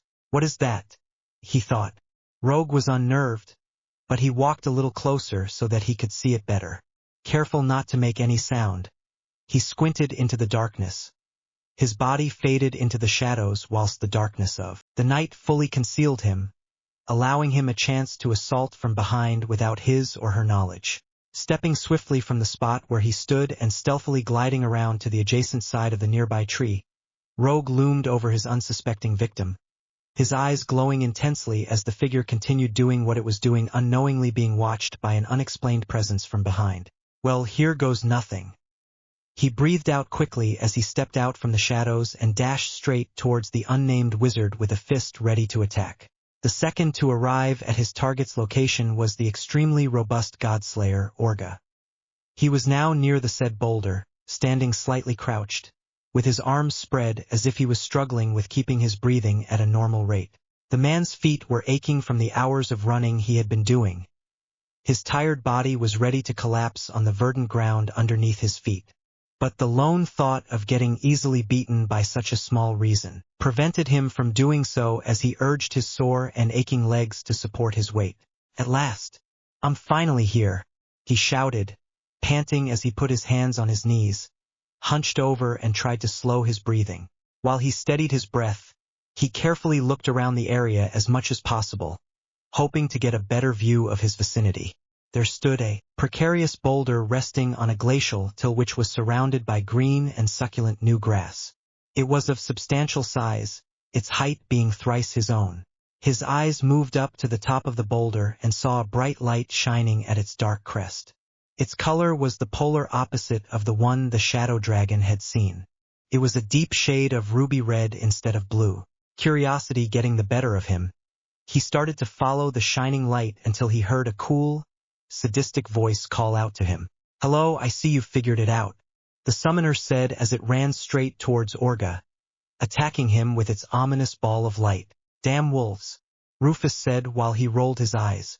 The ready thrumming of paws against the soil and the unsettling howls behind the man could be heard, glancing over his shoulder to see a pack of wolves with their bared fangs and bloodthirsty eyes trained on him. "Leave me be, wolves," the slim young man growled under his breath as he eyed the pack calmly who was closing in on him. The smallest wolf suddenly charged, leaping high toward the blonde, slamming him into the ground. Then it opened its blood-red mouth, showing its long sharp teeth to the male, acting as if it was dominant over him. The wolf huffed in gasp of air, and was about to give out an ear-splitting howl when suddenly it was lifted into the air and was swept away. The throaty growls and toothy snarls of the pack got even louder as they jumped to their paws and lunged forward to attack. "Sorry, wolves, but you were being troublesome," Rufus said with a smirk as he swiped his arms in the pack's direction, his arms generating several vertical whirlwinds which rapidly hone in on the poor canines, sending them into the air with blunt force. As the entire field fell silent and was clear of any mutts, Rufus sighed as he rested his back against a tall oak and slid down to the ground. With a chuckle, he put his hand on the back of his neck. I know you were the one who had summoned those pesky pups to get me, said the blonde with a shrug. We've already figured it out, so stop hiding and show yourself now. The figure did as he had told and climbed out behind a tree. Black eyes went wide as his pupils tried to focus his attention to detail. You never would have guessed if it weren't for Lady Harriet Potter, the summoner said grimly as it charged straight towards Rufus and slammed its yellow sphere of light down at the blonde male. A young 19-year-old blonde laid face down looking at the clouds as the flow of time seems to drift off. The teen had been wandering through the woods for quite some time in search of the last summoner and appears to be a bit lost. Yet, the one thing that Sting couldn't get out of his mind was how fantastic this comfort area was outside of KRATOS. It's very shady, with the moon dappling through the trees. There's a sound of birdsong and it's very peaceful. There's water running, a river, quite a wide river. Who knew there was this place called nature, where he could ease away all his troubles? Sting knew that discovering this place was a coincidence after all. He wasn't supposed to be resting. He was supposed to be searching for a man, or a woman who had summoned armies of clone people, engineered to do whatever job it is they have been designed for, which is to kill them. That's when he remembered vividly that time how tranquil the girl looked smiling at the heavens above as the soft, cool breeze brushed against the soft bareness of her face like caressing fingers. Maybe this was the peace my father kept telling me about? Sting said, a faint smile touching the corners of his mouth. He shook his head, then lifted both his hands behind his head and closed his eyes. He breathed in deeply through his nose, as he had caught a foreign scent in the air. It was the same scent he had picked up while running his way towards the south, but it seemed as though no matter how hard he tried to follow the scent, he can't seem to track down its exact location. Suddenly, his ears perked up to the sound of crumbling earth and the crunching of grass. He opened his eyes again and abruptly sat upright as the quick shuffle of movement drew nearer. I've been watching you for quite a while now, and it's only at this moment that you've noticed my presence. What a dragon half-wit. Sting turned aside quickly to where the voice came from, and his focused gaze wandered to the flickering green ball of light present between the silhouette's hands. Biska glanced down, seeing the welts on her chest for the first time. She'd been too busy fending off the enemies to look before now. A crisscross pattern of bloody, raised stripes covered her from her collarbone to her hip bones. In between, she was a mass of bruises. Cast it now, the young woman yelled, her voice containing a voice of despair, while she fires a single bullet from her shotgun that then splits into several dozen magical attacks attacking the clones in and near the area of impact. I did, but it seems that even sleep magic has no effect on them, Mistigan yelled back, storming towards the group of enemies, while he has the unconscious Harriet Potter flung over his shoulder. What? But that's impossible. It worked on the girl, but why not on these stupid clones? Biska shouted once again as she tried desperately to get away from the boundless horde of clones that hovered around her. Misto, help! Immediately, her words got cut off as the group of wizards all acted at the same time and jumped forward to attack the green-headed female. One of the minions backhanded Biska across her cheek, its blade raking her skin, leaving a huge, deep gouge across her face. She tasted blood in her mouth as she shrieked in pain. Just before another knife made contact with her flesh, a streak of red with different blotches of color seemingly transported right in front of her and blocked the incoming slash with a sword in its right hand and using the one on its left for a powerful thrust. Biska's eyes shot open, enormous with surprise. Urza, said girl, ran her hand over the greenhead's cheek as she held steadfastly on her chin and held her head up. Her icy fingers left a freezing trail over her cheek which turned into a fiery hot burn where she had touched her wound. Biska gasped as she pulled away, warm fluid dripping down the side of her face as the wound bled and poured down her neck. Now tell me why you two left without me knowing. You do know I'm part of this group, right? Urza said over her shoulder at the wounded female as she walked slowly behind the only male in the group. Care to tell me why? Mistigan gave no answer, but instead stared out beyond the forest, wrestling with his thoughts. She waited, and when he did not continue she raised her brows. Tell me why now. Well you. Her. Well? She asked, half mischievous, half serious, as if she already knew the answer but wanted to hear him say it. Trickles of sweat immediately became visible on his forehead as he turned in the direction of the wounded cowgirl, as if seeking for the latter's intervention. The gaucho tried to smile at the two, but seeing that a sizable gash was present on her left cheek, a wince escaped her lips when an excruciating pain shot through her jaw. She yelled out and brought her hand to her face. The pain shot again and Biska screamed, "We need to turn the girl over soon. And get out of here." Hearing the distressed cry, Urza nodded in response. "The only thing left to do now is to get rid of these enemies then," she said confidently, and without another word, closed her eyes in concentration. "Requip, Heaven's will armor." Urza chanted aloud with an imperial voice as her body glowed with a pinkish aura. As the light died down somewhat, suddenly, the scarlet-haired female was wearing a completely different set of armor. The upper part of the armor consisted of a small breastplate that was composed of feather-shaped plates pointing upwards with a large metal flower on the front which extended along her hips.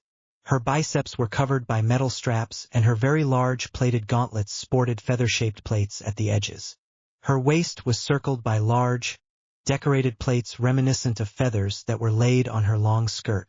She wore a pair of plated boots which was partially hidden under her skirt, each sporting metal ornaments shaped like wings. "All right, let's end this," said the female seriously as a large amount of swords instantly appeared and started to surround her slender body. The tip of the blades held straight out toward the adversary. "You've hurt one from my family. Now prepare to pay the price," she threatened, not knowing she was talking to an emotionless, soulless group of pawns. Urza paced to the center of the field and let fly her swords.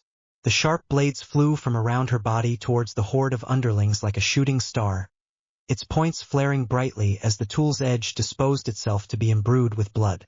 The speed of the throw would have made it difficult for the opposing group to avoid it. However, just as the blades neared them, the clones instantaneously fell over, just barely missing the attack, and much to the trio's surprise, every single one of the flunky disappeared in a puff of smoke.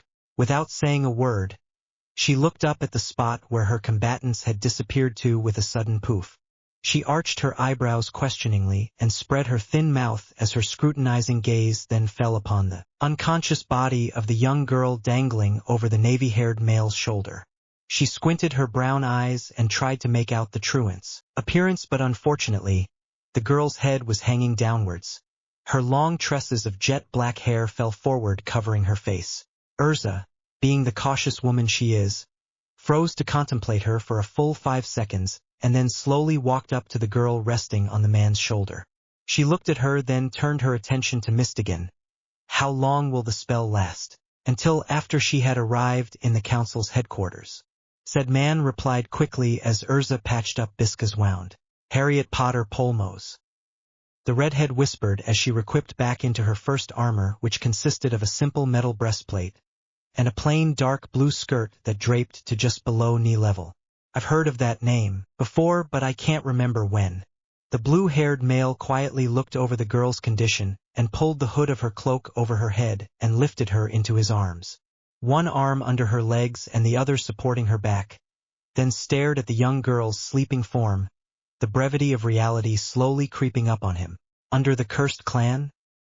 he muttered softly to himself as he took gaze of her features. Her indescribably beautiful looks, her onyx eyes and onyx hair, she definitely held all the physical traits of her father's clan. Did she cause all this? Urza suddenly asked out of the blue as she looked the girl over carefully, her chocolate-colored eyes brightening with intensity. "No. The pursuant group was already present when we arrived," Mistigan replied tersely, while they waited for their wounded teammate to stand up. After a bit of a struggle, Biska managed to stand up and the group prepared to set off. And just as they were about to leave, their attention was arrested by a loud shout coming from the thicket. "Where do you think you're taking her?" the spiky, blonde-haired teenager yelled while running towards the group with his teammates following close behind him.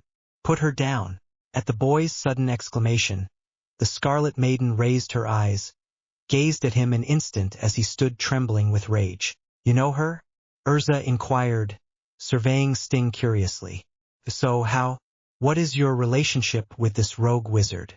Shivers went down their spines as they felt the deadly aura the woman was emitting, but they did not allow their fears to master them. Instead of fear, surprise went through their bodies at her sudden question. They were merely acquaintances, barely even friends. They had no justification for ever having bonds with the girl, any more that they had tried to knock her senseless in the first place. So what exactly is their relationship with Harriet Potter? When they gave no answer, Urza signaled her group to walk away, as she turned and marched with her groupmates. Sting, Rogue, Rufus and Orga could only watch as their figures started to walk away along with the girl's enticing figure. What is their bond with Harriet Potter? They felt as though she was their friend, but they can't assure if she thought the same for them. But isn't it that, if they want to be friends, are they actually friends already? Regardless of what the other might think. Their eyes then fixed upon the group's retreating figures, and their eyebrows arched curiously as they saw the figures come to a halt in the deeply rutted laterite track. They watched the scene before their eyes, and stared as the man named Mistigan pulled the girl's unconscious body off his shoulder and laid her gently down to the floor. Being curious as to what was happening with the sudden commotion, the lot of men sprinted towards the group of wizards and was astounded to see not only the trio from their rival guild, but also the division commander Lahar and a whole group of rune knights. The knights whose job was to enforce the council's ideals of justice and to investigate crimes related to the magic world. The ones responsible for dealing with issues such as detaining criminals and passing judgment on to them. The group of soldiers who patrol over a large span of land all across the country. Sabertooth. The head captain greeted as he turned his attention to the said members. I can't believe I would see you team up with someone from Fairy Tale. How interesting, he said with more than a hint of mockery in his voice. Sting and Rogue reacted with an animalistic growl, while the others simply narrowed their eyes. The man's smirk grew wider as he clicked his tongue in response. He walked over to where the unconscious girl was laid and looked up at the blue-haired male, then nodded. Suddenly, the girl's eyelids fluttered, and then she slowly opened her eyes, gazing at the group spread out before her. It's been a long time since I last got caught in a sleep spell, she said contemptuously as she carefully studied her surroundings. So you were able to defeat the summoners? She asked the group while she shifted her head, one eye glancing at the blonde over her left shoulder. The boy nodded his head vigorously, the yellow silk of his hair falling into his face. She then turned her attention to the captain and stared coldly into his rich lilac eyes. Hello, Harriet Potter. You do know the weight of what you've done, right? Lahar started, his eyebrows raising high. I hope you're prepared to face the consequences. He spoke, voice utterly calm. The girl made no attempt to answer. Instead, she cast her eyes to the floor in front of her. The two groups stared incredulously at Harriet Potter in confusion. Maybe now they would be able to know the reason why she was getting captured. It was then that one of them asked the question on everyone's mind, yet also that one that no one but the girl and the council knew the answer to. Why is she being captured? Rufus asked, looking straight at the captain of the enforcement unit, demanding an honest answer. The six behind him stir and nod in quick agreement, earning a long sigh from the raven. Knowing exactly where the conversation could lead to, Lahar narrowly replied, Sorry, but I cannot answer that, said he, glancing sternly and significantly round at everyone in the group as he ordered 10 of his knights to roll in the containment carriage. What do you mean you can't tell us? Sting retorted, snappily to the raven as he clenched his fists and stared directly into his eyes. We're the ones who captured her. We at least need to know. Almost at once they heard from a distance the sound of the carriage wheels, high-pitched, but eerie like a rusty door hinge, getting closer as they looked at the girl in pity. You can't just expect us to turn her over without us knowing the reason behind. She wouldn't even be captured if it weren't for us. So we have every right to know. Someone shouted, shattering the silence and mouthing the words nobody had the courage to utter themselves. Sting looked down at his normally silent partner. Rogue rarely talked about his inner thoughts, he'd always keep it to himself, but for once he finally opened up. But even with the Shadow Dragon's sudden outburst, the Raven seems unshaken as he continued to ignore all the questions from the group, all the comments, and all the conjectures. They all stood there for about a minute until the carriage arrived. Face the consequences now, Polmos, Lahar said as he pulled her to her feet and walked towards the carriage. A group of rune knights stood at each side of the vehicle to intervene just in case the girl decided to try something. Now behave and it'll look better for your trial. He continued as a rune knight opened the back of the containment carriage and Lahar walked the girl in and sat her down. Before closing the door, he turned and looked skittishly at the group of wizards and said, "Congratulations for capturing the rogue wizard Harriet Potter Oxys Polmos. You may now claim the 250 million jewels as promised and share it amongst yourselves." He announced with a smug smile, closed the carriage door and drove off. It was silent, completely and utterly silent in the dark, medieval dungeon. The only sound audible was the cracking sound of the whip slashing and slitting through human flesh. The prison cell was dark and depressing. The only source of light was that of two very dimly lit torches, each standing at both ends of the room. Chains were hung on the walls, and hammered metal shackles were on the floor. Depressions could be seen through the cracks in the floors, perhaps where people were kept for extended periods of time. It was a plain but unnerving sight, one that relatively few have seen, and some wished they had never found in the first place. In the northern part of the room, opposite a doorway that opened to the dungeon's dark corridor, a man was standing alone like a post. He had a thorny whip in his grasp, and before him was a young girl suspended in mid-air by chains attached to the dungeon's ceiling. The man was slim and of average height. He had long, tied-up black hair. Two bangs framed his face and an unruly tuft covered his forehead. He wears a white cape with a gem-decorated buckle, and underneath was a pink-edged blue jacket with strapped cuffs which bore an ankh-like symbol. Now, unlike him who was dressed in neat and clean clothes, the girl opposite him wore nothing but a pair of tattered shorts and a long strip cloth wrapped tightly around her midriff up to her chest. She had pale white skin, except for the bruises, lots of bruises, scattered all over her body in red and purple blotches, especially on her arms and legs. Her hair was the same color as the man, a cold ebony black, except hers was longer and darker, and seemed to take on a bluish tint. "Open your mouth and say something." The man raised his whip high above his head and snapped it forward, the sharp end striking the tender surface of her face and raising a red stripe. Again and again he struck her with the whip, raising several red whelps. Yet the young girl did not make any sound. She gave no response, no reaction, as if she wasn't even remotely bothered by the frequent abuse she was receiving. "Talk to me," he shouted desperately as he raised his whip again and brought it down, striking her. This time he drew blood. He watched alone, red rivulet run down her snowy skin, and felt a small tinge of guilt, but pushed it away roughly. Inflicting pain upon her wasn't in his mind, but the process of interrogation proves to be difficult with her lack of response, and he had no choice but to resort to torture. "If you continue this little act of yours, I will not hesitate to hurt you again," the man challenged as he cracked his whip just inches from her face. "I can kill you right here and now, so start talking and tell me everything." The girl, however, despite his threats, remained silent. She didn't say a word, and it only fueled his rage. He tightly gripped the whip's handle and thoroughly searched her face for emotion. "Well, what do you say?" He waited for a moment, allowing her time to respond, knowing that she would not. I still can't believe that you were able to kill a wizard saint." "More or less, Alcippe," he said, leaning forward then lowering his voice. "You just ended your sister's life, but it appears that you don't feel even slightly sorry about what you've done." He looked up at the girl in time to see her slowly lift her head. Apparently, the sudden brought up of her sister's name had caught her attention. He could see that her eyes were now fixed on his, and it seemed like she was willing to hear what he had to say.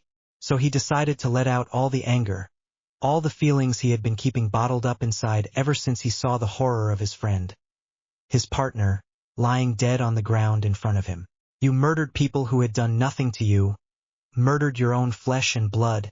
You're even worse than scum." He spat, disgust evident in his tone. "Don't you feel any remorse at all? Do you have a heart? How can you just sit there and watch these poor suffering people mourn over their loved ones any longer?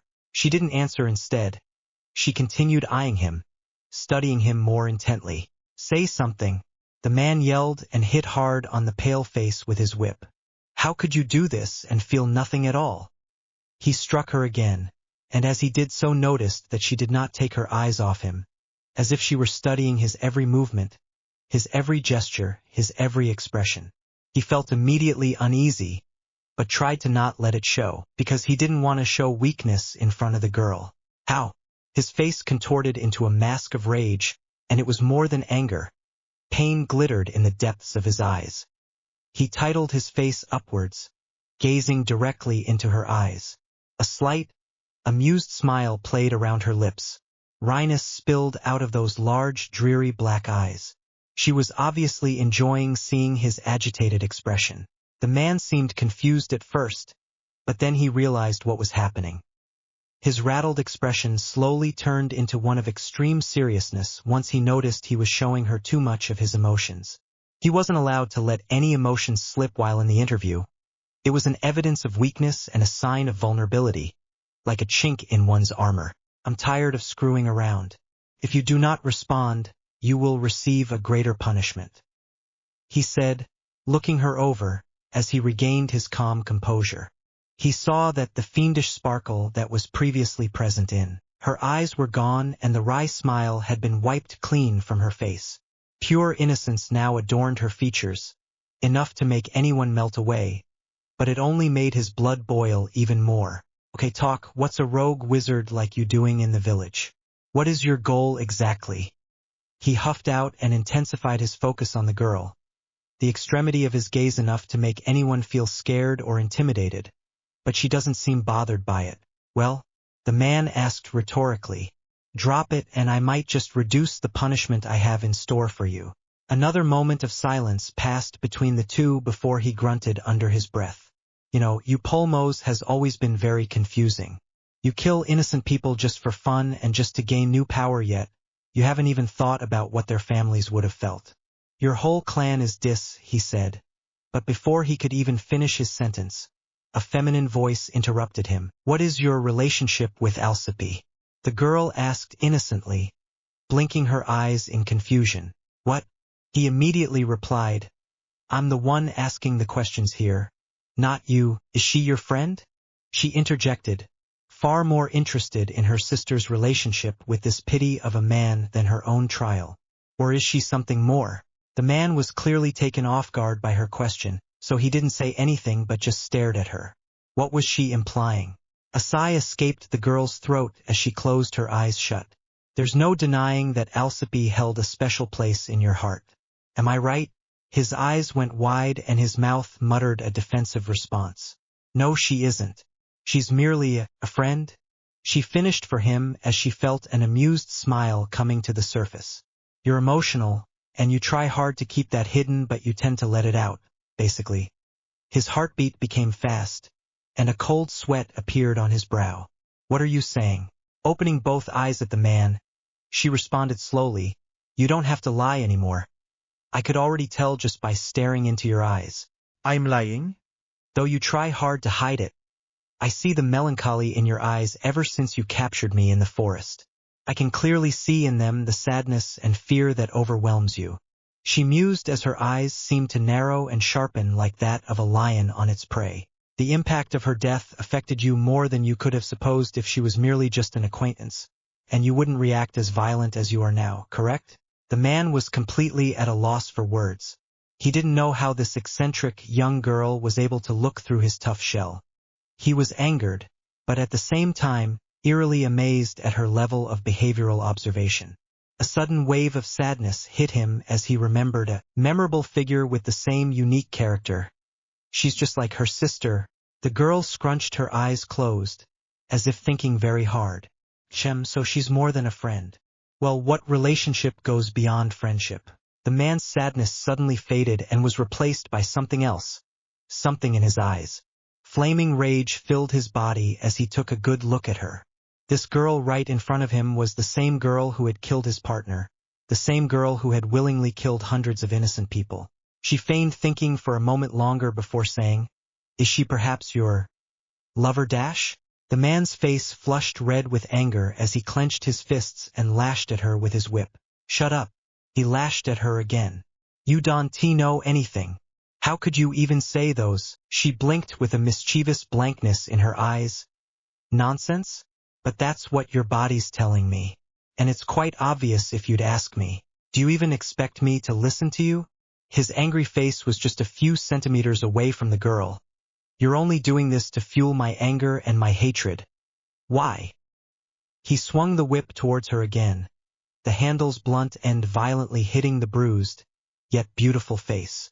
Tired of the man's naivety that provided her with dull entertainment, she spat out some blood to somewhat satisfy his possible sadistic streak before smiling inwardly.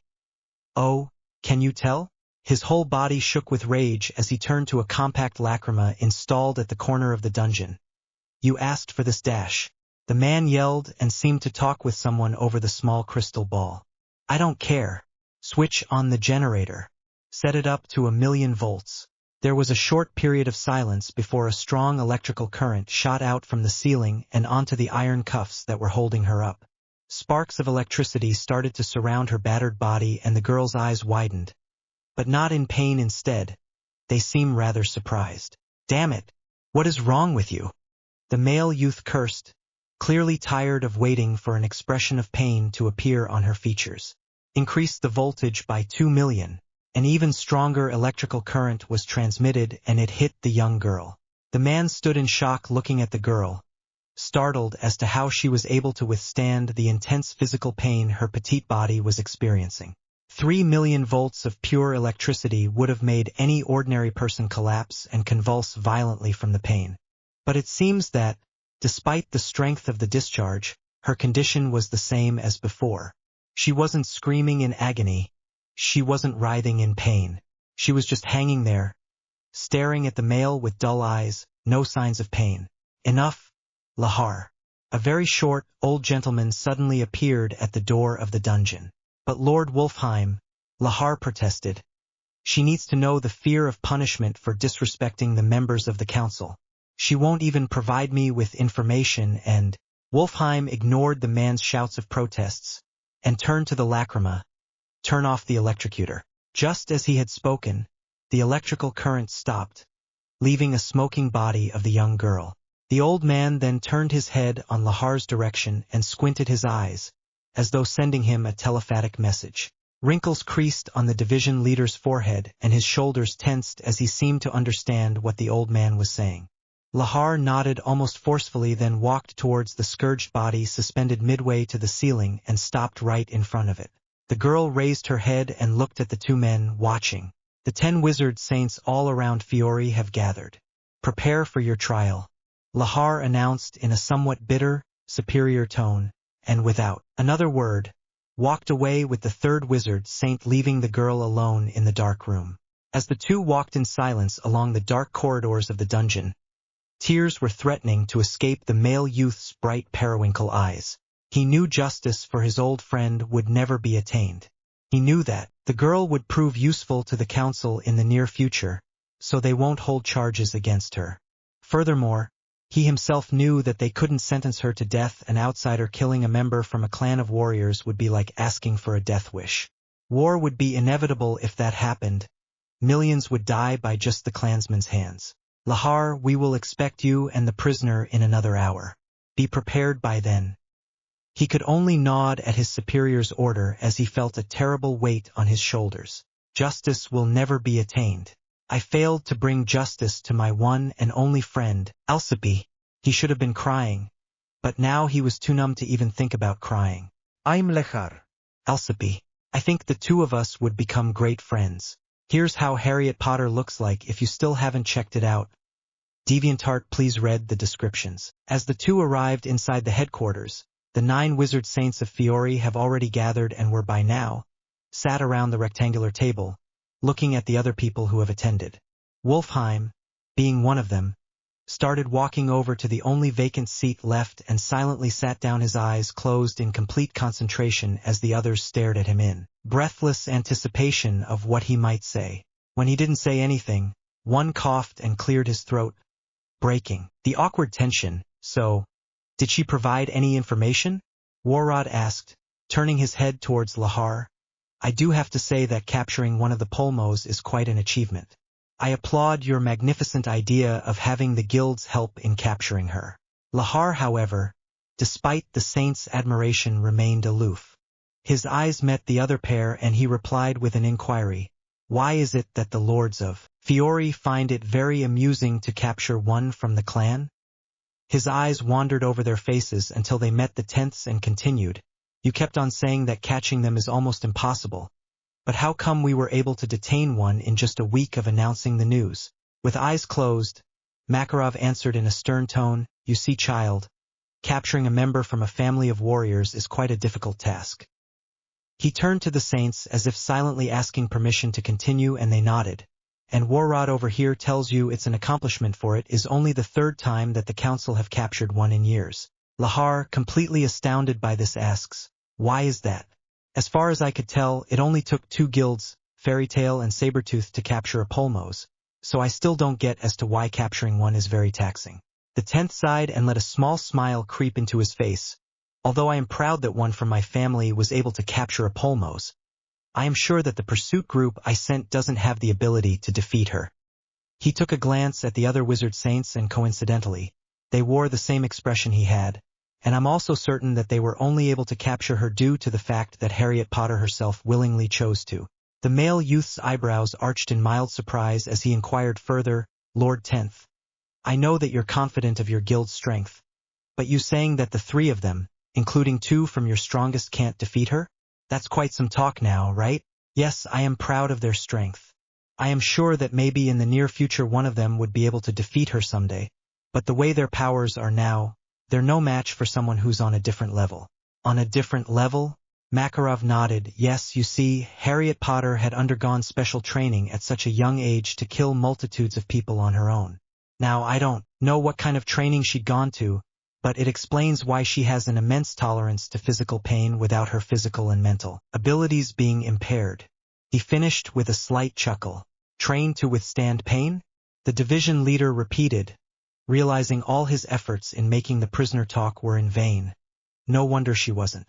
A sigh escaped Nobalis and Hyberian's lips as they both said in disbelief. You couldn't make her talk, so you resorted to torture? You should really do some research first before acting. Research? What research? Does that mean that Alcippe was the same? The young male asked, completely overwhelmed by the new information he had just received. He can't recall Alcippe telling her this.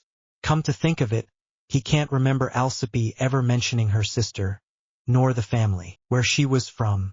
You haven't seen her in battle yet, so it's impossible for you to notice, but she and her sister were annoyingly the same. The 6th responded in an irritated tone as he turned to the person beside him. Right, Warrod? To his surprise, the saint had fallen asleep with his nose buried in the council's table. A tick mark appeared under Nobalis' eyes, but before he could say anything, the asleep wizard saint stopped him with a loud yawn. Kitty. Natsu. Warrod snored, never opening his eyes. Kitty. No. TCH. Falling asleep during an important meeting. What an idiot, Nobalis muttered, as he nudged the old man on the shoulder to wake him up. Warrod only shook himself as if to shed the nuisance and sank back into slumber. Oi, wake up! Nobalis punched him harder on the shoulder and slapped his head. What? Warrod groaned, rubbing his eyes sleepily. What is so important that you have woken me from my sleep? The 6th smacks the tree-like man on the back of his head again, while the others let out an exasperated sigh. In an instant, the tense atmosphere seemed to lighten up at Nobalis and Warrod's exchange until the 2nd spoke. Warrod, we're here for the trial of the supposed heiress of the clan. Remember? Warrod stared at him for a moment, as if processing the words. He smiled apologetically. Oh, yes. Forgive me. Makarov slightly laughed as he elbowed the person next to him. He was one of the few people in the room besides Wolfheim who remained silent throughout the whole meeting. Hey Jura, you've been silent ever since you got here. What's wrong, my boy? Caught off guard by the sudden attention he was receiving, Jura stared at the old man for a moment. He opened his mouth to spout some words, but his throat was too clogged to utter a sound. Nothing, Mac. Maka. Jura whispered, trying to sound amicable but failing miserably. Damn it. His voice sounded thick and clogged with saliva, probably because he hadn't been talking ever since he arrived. Warrod laughed at his fellow member's predicament and patted Wolfheim's back roughly. Ha! If you don't talk, you'll end up like him, he managed to say in between his laughter. Tears brimmed in the corners of his eyes, as the others started laughing as well. The meeting that was meant to be discussed in a serious manner now just seemed like they're a group of friends engaged in a random discussion. The third, however, in spite of the cheerful atmosphere that hung in the room, looked vexed over the current outcome of the supposedly serious meeting with the saints. Instead of joining in their laughter, Wolfheim grew more silent and stared more ferociously than ever at the group as he radiated obscene power. He oozed an aura of power and affluence which made the room fall silent. My lords, silence.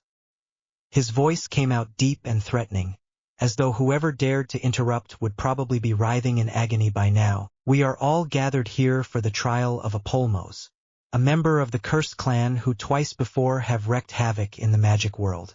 This is not to be taken lightly, or have you forgotten of what this clan had done?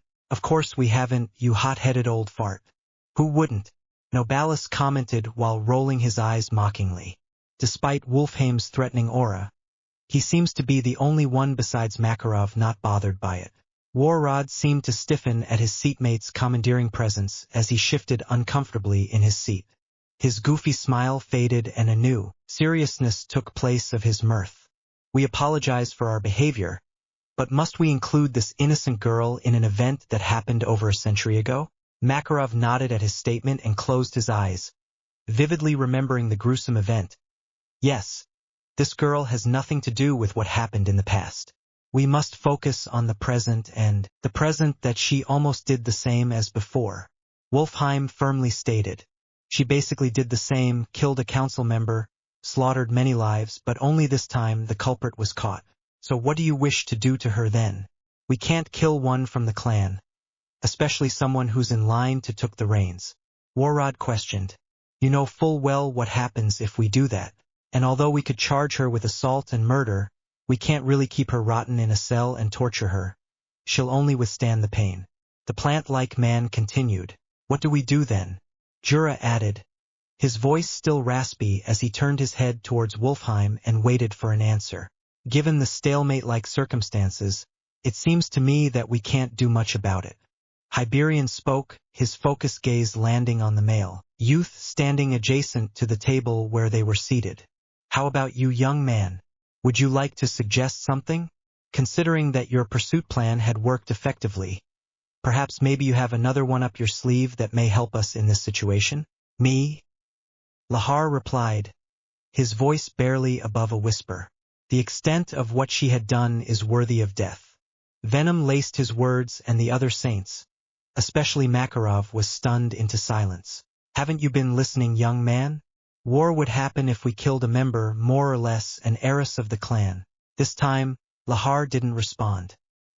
He clenched his hands, which was shaking with suppressed sadness as his bangs overshadowed his eyes. The others were too busy arguing to see his trembling from, but one of the other men noticed. Makarov stared down at the young lad with pity and sadness. Although the youth's ebony bangs covered his eyes, he was able to see a single tear dance down his cheek. He definitely knew of Lahar's strong desire for justice, but unfortunately, Faith had argued in his favor by making the murderer of his beloved an exception. While Makarov pitted the male youth, the rest of the saints, with the exception of Wolfheim and Nobalis, were engaged in a full-fledged shouting match. The argument regarding the many possible yet unattainable punishment for the prisoner continued until Wolfheim spoke again. My lords, stop behaving like children. Please have some decency, he commanded. Why must we continue to argue amongst ourselves when I already have the answer? The lot of wizards stopped and raised their eyebrows, signaling a question. You have the answer? So why bother gathering us here then? Yes, we do. Wolfheim immediately filled in, a small, barely noticeable smile coming to his lips. Before putting my plan into action, I must first consult the opinion of my fellow wizard companions.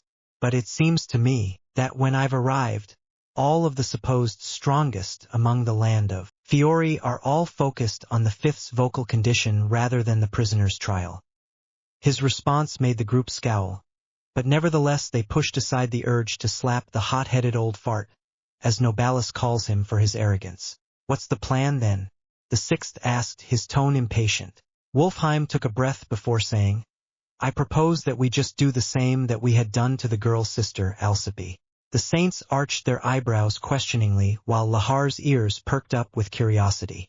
A punishment the same as Alcippe's? Since we can't really sentence her to death, and the families of the deceased would protest, we'd make her a wizard saint so no one could point out her wrongdoing.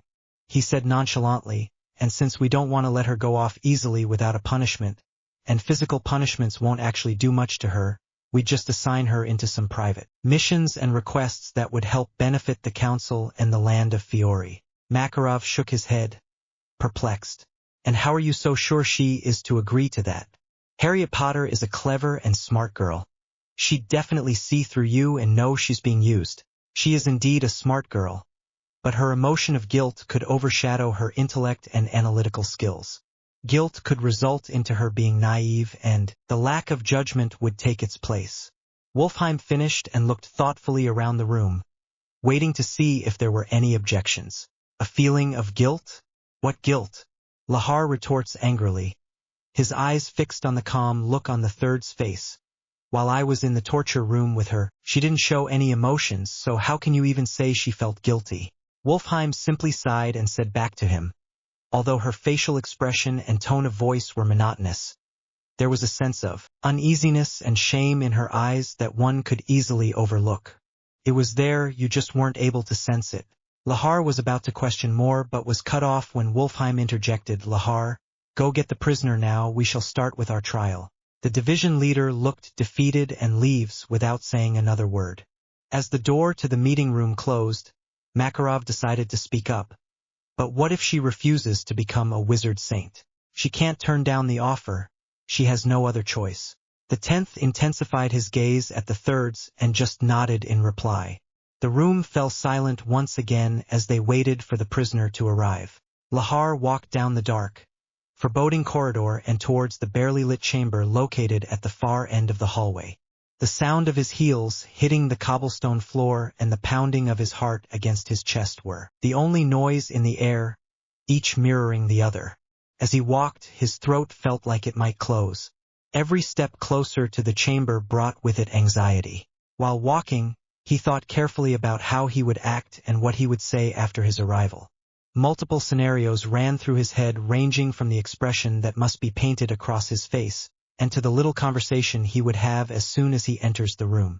He wasn't usually one to get neurotic over a prisoner that easily, but in his situation right now, he wanted to go as far away from the girl as possible. Was he scared? He can't be, right? He was trained, he was a professional, he had been taught to deal with prisoners and not feel intimidated. Yet here he was, shaking and nervous to even move closer to the door. When he was only a few feet away from the wooden entrance, he stopped and fished a golden key out of his pocket with a shaky hand. The key was about a foot long with a rounded handle and a shank with saw-like ridges on it and grooves on the side. He felt a solid heft of it as he fitted its pointed end into the matching crest just below the doorknob. The key grated. As it turned, there was a clicking sound, and one of the heavy doors swung open. Opening both doors, Lahar was immediately buffeted by a light gust of wind which made him shudder involuntarily. He felt uneasy as he slowly entered the dark chasm, the sight of the familiar, tortured girl hanging by, chains slowly coming into view. The girl's condition was the same as he had left her. Her arms were spread and tied up in shackles which were suspended from the ceiling, her body hanging limply with her feet barely touching the floor. Her head was hung low, her long black hair floating across her face which blocked all from seeing her expression.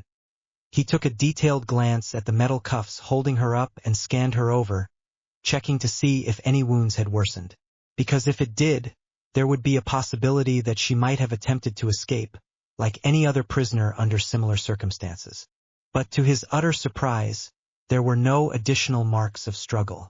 The only change that had happened was that the blood from her wounds dried and hardened from being exposed to open air.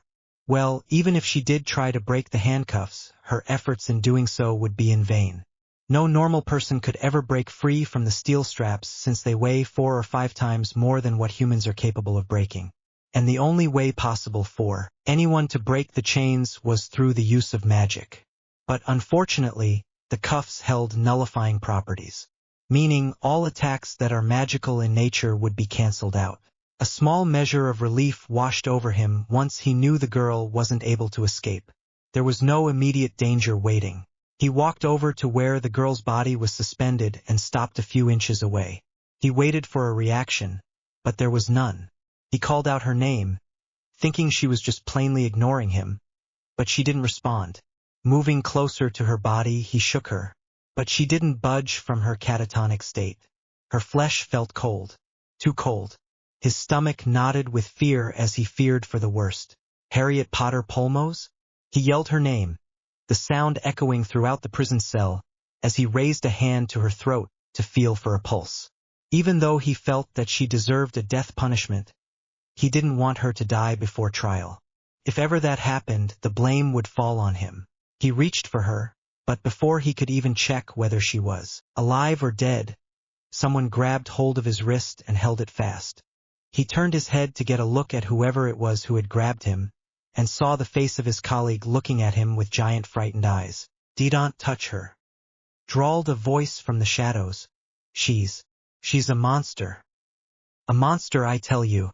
The owner of the voice stepped forth out of the darkness, and the lighter shadows revealed a short, frog-like creature dressed in a uniform, like those who were working under the council. He had purple scaly skin and a thin neck. He had dark, elongated spots on the upper part and the back of his head, as well as on his cheeks. "What?" Lahar thought as he quickly shifted his gaze from the frog's face to the girl and then back to him. "What's going on?" The frog's eyes were wide open. Fear registered on his face. Drops of perspiration were running down his forehead, and his hands were visibly quivering. "Why? Why did you bring a monster here in the council? Why?"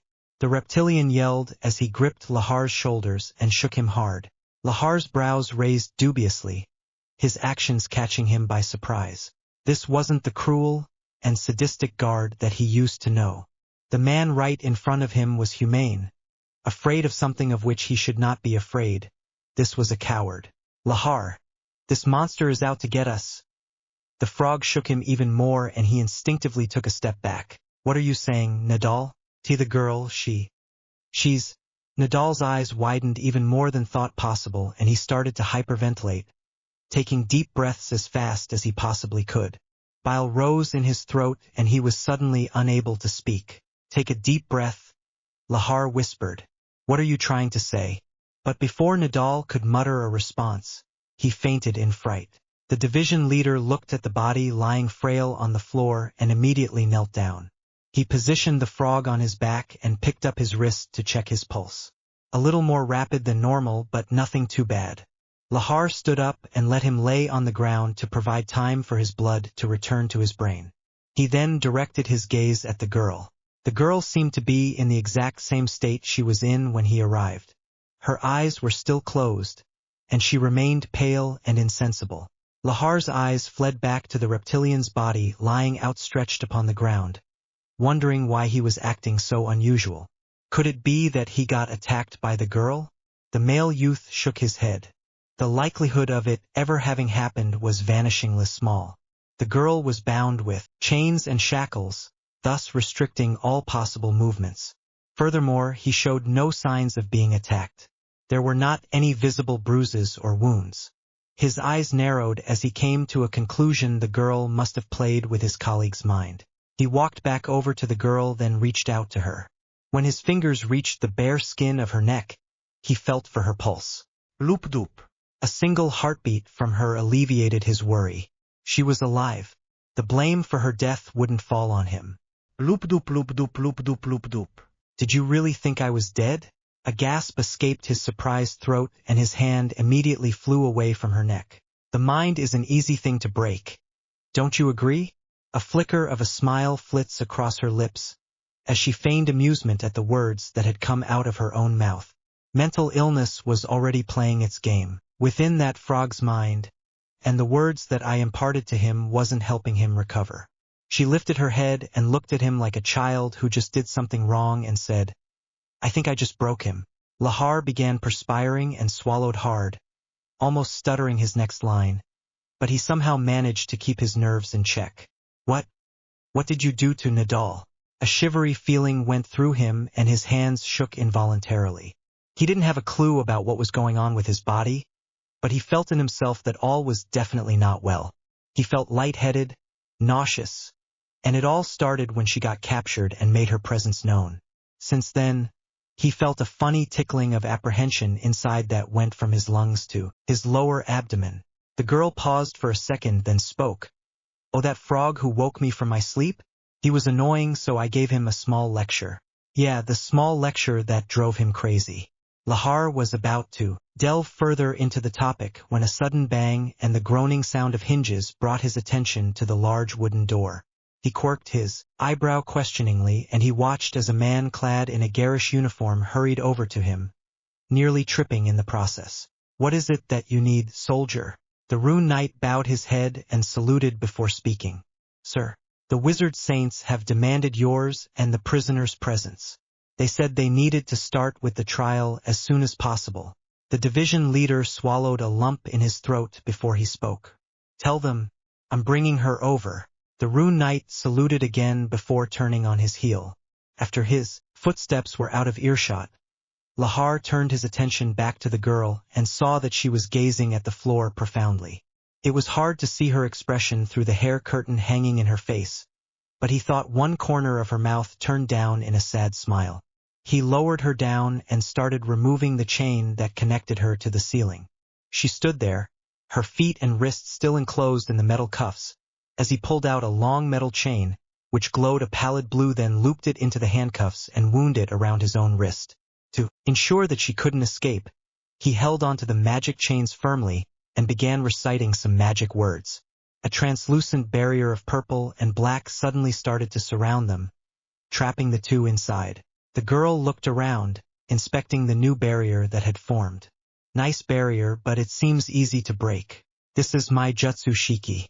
Once inside, you are forced to obey the rules that I will set." Lahar replied, looking at her slyly from the corner of his eye. "This barrier is suited for trapping prisoners like you, so it is capable of withstanding strong physical or magical attacks." She scanned her surroundings again, and a smirk played at her lips. "As far as I know, letter magic takes a significant amount of time to cast. And you were able to cast this," she pointed at the barrier, "in just a minute. So it must mean that it won't have the same holding strength as intended, unlike if it was casted with its correct timing. So basically, in hopes of creating this barrier as quickly as you could, you completely disregarded its strength properties." She finished. Lahar gazed at her in some amazement but quickly ceased when he suddenly remembered something. The girl was the one who unassistedly destroyed the army of Alcippe. He felt the deep sorrow of loss once again, as tears threatened to come after so long ago to sting his eyes, but he controlled it. His head throbbed and his heart pounded with a mixture of apprehension and rage. She was a killer, she was a murderer, and she deserved to be punished. He can't think of the punishment that the saints would give her, but he felt a bit euphoric since it was assured that a penalty will be inflicted upon her. Turning round, Lahar looked at her with hard eyes. Her face was void of any emotion as she stared steadfastly forward, blissfully unaware of his virulence. Or, at least that's what he thought. He coughed to get her attention and she turned. "Let's go meet the tribunal, shall we?" The girl clicked her tongue in response and just followed through the dark hallways leading to the room where she was to be trialed. The pair stopped just in front of the council door. The caster of the barrier turned his head and looked over his shoulder toward the girl who had remained silent for almost the entire journey and breathed a breath of new satisfaction. His long craving and intense desire for justice would finally be satisfied. All he had to do was unlock the door and go inside. He quickly did just that, but not before glancing at the prisoner for what seemed like the 100th time since they've left the chamber. What could she be thinking? He couldn't tell. Her eyes were focused straight forward and held a faraway look, as if she were seeing things that he couldn't.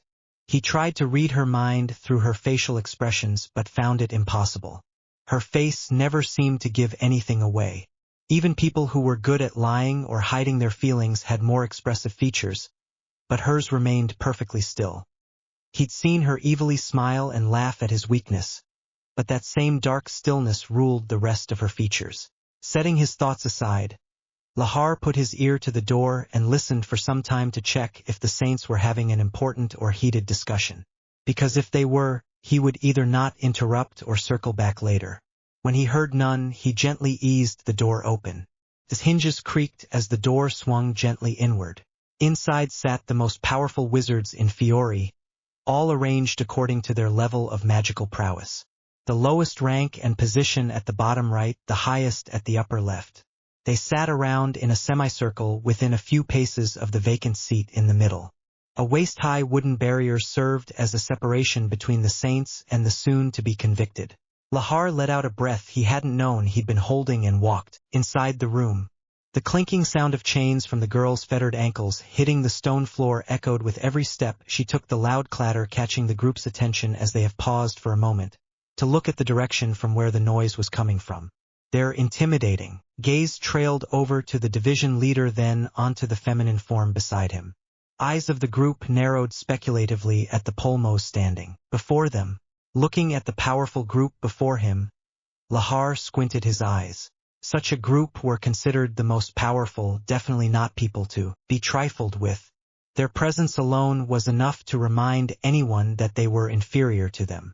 They radiated power as tangible as the heat rising from a log fire, and it seemed to grow as they spoke.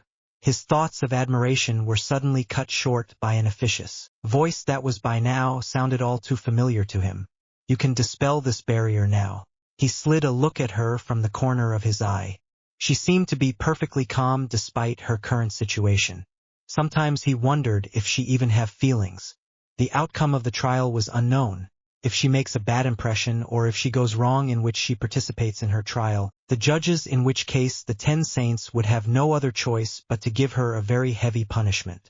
Her life was basically in their hands. Now, whether she would live or not will depend on the decision that they will make. And that intolerable uncertainty of not knowing what will happen breeds anxiety. The anxiety that leads to catastrophic thinking, which inevitably ends to being overwhelmed with extreme worry and fear. But there was no sign of worry in her attitude, no fear on her face. Her stern demeanor had made him wonder why she was acting like so.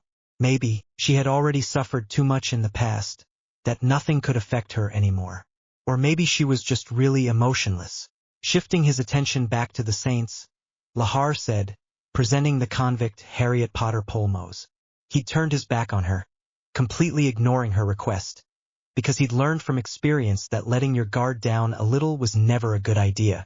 Then again, even if he would let his guard down and the prisoner decides to attack, the saints would have no problem at preventing her from doing so. They could easily stop the girl's powers cold. The girl made a teh sound and closed her eyes, a small sigh escaping her lips.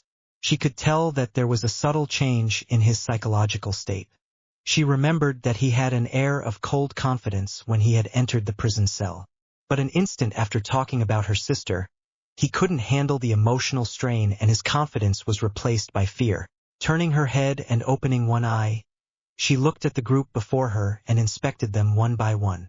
The title, Wizard Saint, was deemed by many as greater than any other because earning it would mean that the person entitled with it was generally considered one of the most powerful wizards in Fiori. A smug smile planted itself on her face. Can they back up their title, though? After Lahar had finished the introductions, one of the men signaled him to dispel the barrier. The transparent, glassy, and deep purple of the barrier faded into a dusky mauve, then suddenly extinguished into a white and misty death.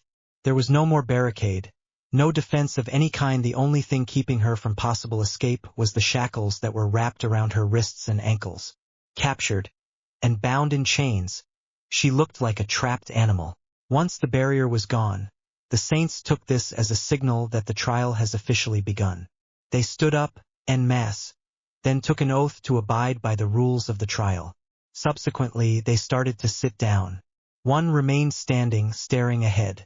Harriet Potter of the Polmos clan, Wolfheim called, catching the female's attention. There is no more need for questions since many had witnessed the crime you've committed. He looked down and met her gaze. All we need now is your confession, so I ask you this: you are indeed guilty of the murder of the 8th wizard Saint Alcippe Polmos, aren't you? Harriet Potter didn't answer. And as a person convicted of felonies or crimes of violence and homicide, the sentence that must be imposed, is it not, is life imprisonment without parole, isn't that right, Harriet Potter? Harriet Potter still didn't answer. She just stood there in front of them. The entire courtroom silently stared at her with censure, waiting for her response. Novalis gave her a look that could blister paint. His patience has always been vastly thin. Even though he looked cool and collected in his waiting, he is a very grouchy person when he is delayed. He wanted to complete the trial as soon as possible, but her lack of response was unnecessarily prolonging the formal examination. She was quiet.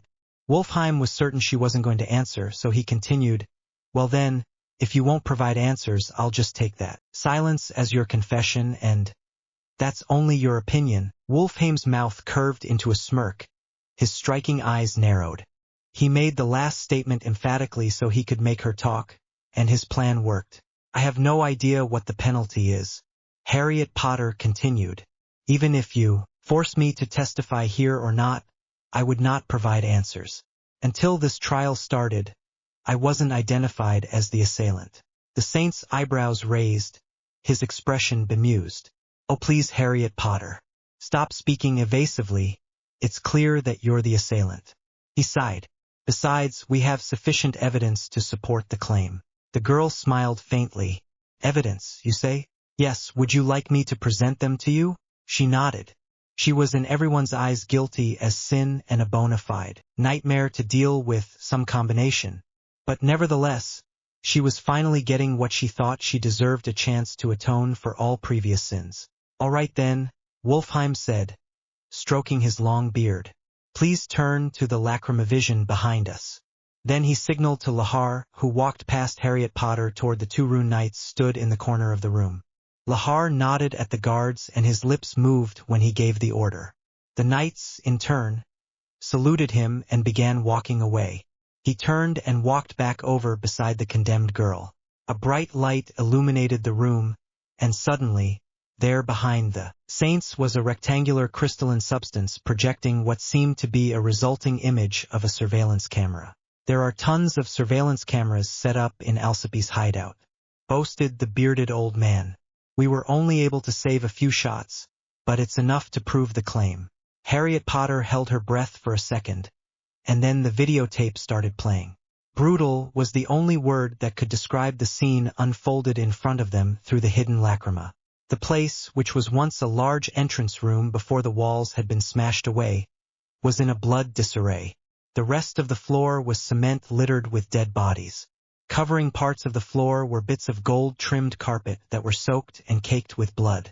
At the end of the carpet was a throne of veined white marble, inlaid with serpentine. At its foot lay a body, a female body, a dead body with no signs of open wounds. The corners of Lahar's mouth twitched as a single tear rolled down his cheek. He knew who the remains belonged to. He'd memorized every detail of her features not to recognize that face. The ginger-colored hair that fell down her back and the outmoded green dress she always wore. She was, without a doubt, his lover Alcippe. Harriet Potter said nothing as the video continued playing. One by one, Alcippe's minions fell by a shadow that seemed to glide swiftly by them.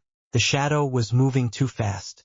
All that could be seen was a fluttering, yellow blur of color, and as it appeared and disappeared, agonizing screams of men and women can be heard echoing all over the building. The Ravenette's breath hitched, her already tormented soul crumbling. Even more guilt feasted on her feelings, gorged itself upon her. Every inch of her being wanted the video to stop. She was already used to the sight of dead bodies, but the thought that these men who had nothing to do with her revenge died due to her carelessness pushed her deeper in the depths of misery. The entire room watched as the recording showed no signs of stopping anytime soon. Each had a mournful expression gracing their features. They too wanted it to stop as to give some kind of respect to the dead bodies of men and to the souls which before inhabited them, but it seems unlikely, unless she confessed. Harriet Potter knew this, so she willingly admitted. I admit, she said, her voice breaking the silence. I'm at fault. Wolfheim turned. Her declaration made him grin. Sorry, but I didn't quite catch that. He raised a hand and the video stopped. Could you repeat that, please? Everyone's attention went back to the girl. They remained rigid and waited for her to speak again. She lowered her head, the shadows falling to cover the upper portion of her face. I was all she said, and then she calmly, sedately went on. Am responsible for the death of Alcippe, and the whole army of knights with her. She spoke in a monotone. Her voice was flat and lifeless. A part of her cracked soul had just shattered. The way she looked when she spoke it, so morbid and melancholic. Before Lahar even knew what he was doing, he brought back his fist and punched her across the face with the full force of his fury. For a moment he was shocked and just stared at the bruise he'd made. Now that she'd admitted she was indeed the killer, he wanted to punch her again and again until she looked like one of the corpses on the Lacrima Vision. What had Alcippe and the knights had done to deserve this treachery? How dare this monster kill innocent people for her own sick pleasure? He curled his hands into fists and came at her. But before the division leader could land a second punch, a shield-like crystal yielding a green color formed between him and the girl to parry the blow. His eyes widened as he recognized the solid substance that made up the shield. He looked up and saw hazel-brown eyes looking back down at him. That's enough, brat, ordered Novalis. What good does letting your emotions interfere with your comprehension do? His face was stoic, but his eyes held anger. When he became a wizard saint and was assigned as chairman of the enforcement units, he developed an extraordinary attitude of self-sacrifice. That plus his ability to act in the service of others created a feeling of protectiveness over those under his command. His impatience, before, was all but gone. He hadn't felt the weight of grief and responsibility until now that he saw the massacre with his own two eyes. Lahar gulped, nodded. Why, yes, sir. The eyes of his superior were sharp and watchful, and that alone was enough to silence him utterly. Novalis took one look at Harriet Potter and tugged shrewdly at his nose with his thumb and forefinger. Look, brat, if only I held this case and not this old fart here, your shitty head would already be on the floor right now, he said finally. Your reason for killing your sister I could care less about, but I would want to know the reason behind the massacre of the knights, whom I suppose has never heard of you before and has no connection to you whatsoever. It was an accident. Her simple answer came crushing into his ears. It made his blood boil, just imagining his comrades dying because they just so happened to be there at the exact time of the attack. Novalis opened his mouth as if to say something, but he must have thought better of it. You're fucked up. Ignoring his insult, Harriet Potter stared blankly into space. If she told them the truth, if she admitted that the assault was not of her own accord, they wouldn't believe her. Nothing she could tell them would change things. They would never understand. She wanted to tell them every vile and dreadful detail of what had really happened that night, her original reason for visiting her sister, but alas, she couldn't. She looked at them oddly, and what she said next surprised them. I don't want to die yet. She knew what she did was worthy of death. She was only pretending not to know the punishment. The reason why? She enjoyed the utter look of perplexity smothered on their faces. The myriad emotions plainly visible on their faces provided her with entertainment which she thought would help take her mind off her problems. But it turned out it can't. You what? Wolfheim questioned her. I haven't killed him yet. She looked up, dropped her hands to the floor with the palm facing up, pleading in desperation to save her life. I can't die unless I'd kill him. All of their eyes widened. Who was she desiring to kill? Their eyes narrowed as they watched her. They could feel her determination, her tenacity, the sheer strength of her resolve as she stared up at them. For a moment they wavered. One of the group asked who he was, but she ignored him. Her silence sent a strong signal to Wolfheim that she didn't want to talk about that particular topic. He didn't really care about what her goal was. He simply wanted to make her a strong military asset for the land of Fiori. He, therefore, felt no need to press the question further. The third stroked his beard ponderously and flashed a triumphant smile. Don't worry, we won't give you a death penalty. A surprised expression crossed Harriet Potter's face, and she gave him a skeptical glance. Surely there must be a catch. Knowing how the council has strict codes of conduct and when defied, gives instant heavy punishment, there will definitely be a drawback in that understatement. But of course, we can't let you off easily. She nodded. Just as she had thought, you will be helping in making the land of Fiore a safe place. He started. Instead of putting your special skills to waste, we'd use that to help protect the land from exceptional threats, and for dealing with extremely strong wizards. Harriet Potter remained silent as he continued his proposal. You will be entitled as a wizard saint, proclaimed Wolfheim, and since you bear the title, you cannot be arrested by regular rune knights without a warrant. The commanding sound of his voice was the only noise in the room. Everyone has gone quiet. They wanted to hear the words from his mouth. And considering your situation, the families of the deceased would surely sue you. But now that you bear the title, they wouldn't be able to since you're deemed to be vital to Fiore operations.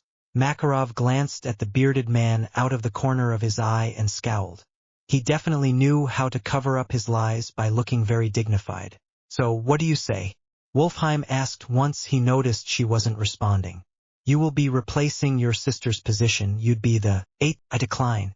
Harriet Potter stated the words firmly. I refuse to take my sister's position, and I also refuse to be a wizard saint. A frown formed 2 lines between the old man's eyebrows. And why is that? I would gladly perform all underhanded missions given by the council, whether it benefits Fiore or not. Her lips turned up slightly as she continued, but I refuse to be a saint. Wolfheim was getting more frustrated by the second. His short temper wasn't helping matters. Why can't she just accept the offer and be done with it? You never gave me an answer. Her smile turned dark. You said that the reason for making me a saint was for giving me high-rank missions and nothing else. Her eyes turned dull as she looked straight at him. And I could conduct that even without being a saint myself. But the families, if the families ever brought charges against me, then I'd have no problem since I have you as the judge. You who would never let me rot in a cell since I have special skills that would one day prove useful to you. The 6th was surprised at what she had just said. If only her family wasn't full of bloodthirsty monsters, she'd most definitely be dead. A bit earlier she was begging for her life, but now her arrogant attitude had returned. He was clueless to the rationale behind the change, but the obvious reason, he figured, was because she was assured that she would live another day. She'd got what she wanted, and now she's back to her cynical old self. He smiled despite being very angry by her show of disrespect. Yes, that is the only reason and nothing else. He straightened, his poise returning, and with a renewed confidence he questioned. What do you suppose we do then? How could you perform these missions without being in a legal agreement with the council? I join a guild. Wolfheim snorted his disapproval. Join a guild? That would be unacceptable. And why? A guild could not monitor you properly. And we all know what you are capable of. They would not be able to restrain you if ever you've decided to go against the arrangement. Harriet Potter scoffed. Then how are they able to capture me back in the forest then? She lifted her fingers to her temple. What's those 2 guilds, again? She turned to Lahar and raised her index finger in the air. I remember the names to be Sabertooth. And the other one was Fairy Tale. Makarov finished for her. She took a quick glance at him, and then she focused her attention on Wolfheim. Those 2. They were able to restrain me. And besides, I won't go against you. Her eyes sharpened as she shot a fear-provoking glare at the 3rd. Unless you give me a reason to. For once, they all were intimidated by her presence. They could practically feel the slight bloodlust rolling off her menacing aura in waves. It must be some sort of magic, they thought. They were congenial and relaxed, until they've realized something. But she had nullifying handcuffs. Jura looked down, catching sight of the figure who gave off an incredible killing intent. A line of sweat appeared across his brow. If her aura was already this menacing, then how much stronger and powerful was her magic? Certainly not Harriet Potter. Wolfheim replied with insulting informality, if not obvious hostility. If I can't persuade you into joining the panel, then I won't force you. As long as you're able to accomplish the mission successfully, then we, the saints, would abide by it. He felt defeated and annoyed by the fact that a young girl made him feel betrayed by his own psychology. He was used to giving the final judgment of the court and not have someone question his decision. He wanted to push his decision further into agreement, but the girl seemed incapable of taking no for an answer. Find a guild that is capable of handling you, then report to me after, he declared as he walked back to his seat without haste. Oh, and be sure that this guild would also accept you. Harriet Potter opened her mouth to speak but was interrupted by the low rumble of one of the saints' deep voice. Join my guild. The whole guild was filled with many murmurs and anticipating expressions of anxiety. They would turn their heads and look hurriedly over at the door, checking to see if a new person had entered the room. It was awfully quiet, and that was unusual because usually they would fight over something incredibly stupid, whether one was manlier than the other, and would be loud and intense. The mages were huddled around tables, conversing in hushed voices. Even though they were separated into groups, all were discussing the same topic. One group could be heard whispering, making comments like she took down the twin dragons of Sabertooth all by herself, and another would finish, yeah, and she must be strong if she was able to cause Mystigan some damage. One group in particular had dwelt on the very same topic, but instead of focusing on what other people had said, they listened to the one person of the three who had experienced firsthand the pursuit. What was she like, Urza? The blonde girl asked as she propped her elbow on the table and leaned forward. Alzak won't let us talk to Biska about it, and I doubt Mystigan would share anything. Yeah, spill the beans. Agreed the brunette sitting next to the blonde. We'd understand if you don't want to tell the complete story, but at least give us some insights into something that might pose a threat to the near future. The blonde glanced at the young man in surprise. Wow, Gray, I never thought you'd actually say that. Gray gave her a look that seemed to question her words. The female smiled sheepishly while waving her hands in defense. Forget what I just said. What we meant to say was... She cleared her throat. Urza, you could give us a bit of information regarding the encounter. We have to find out sooner or later anyway, so there's no point in keeping it a secret anymore. The redhead sighed and eyed them all intently. They did have a point. As much as I'd like to tell you, I can't. I have orders and I have to follow them. She sank deeper into her chair, feeling dismayed at seeing the looks of disappointment on their faces.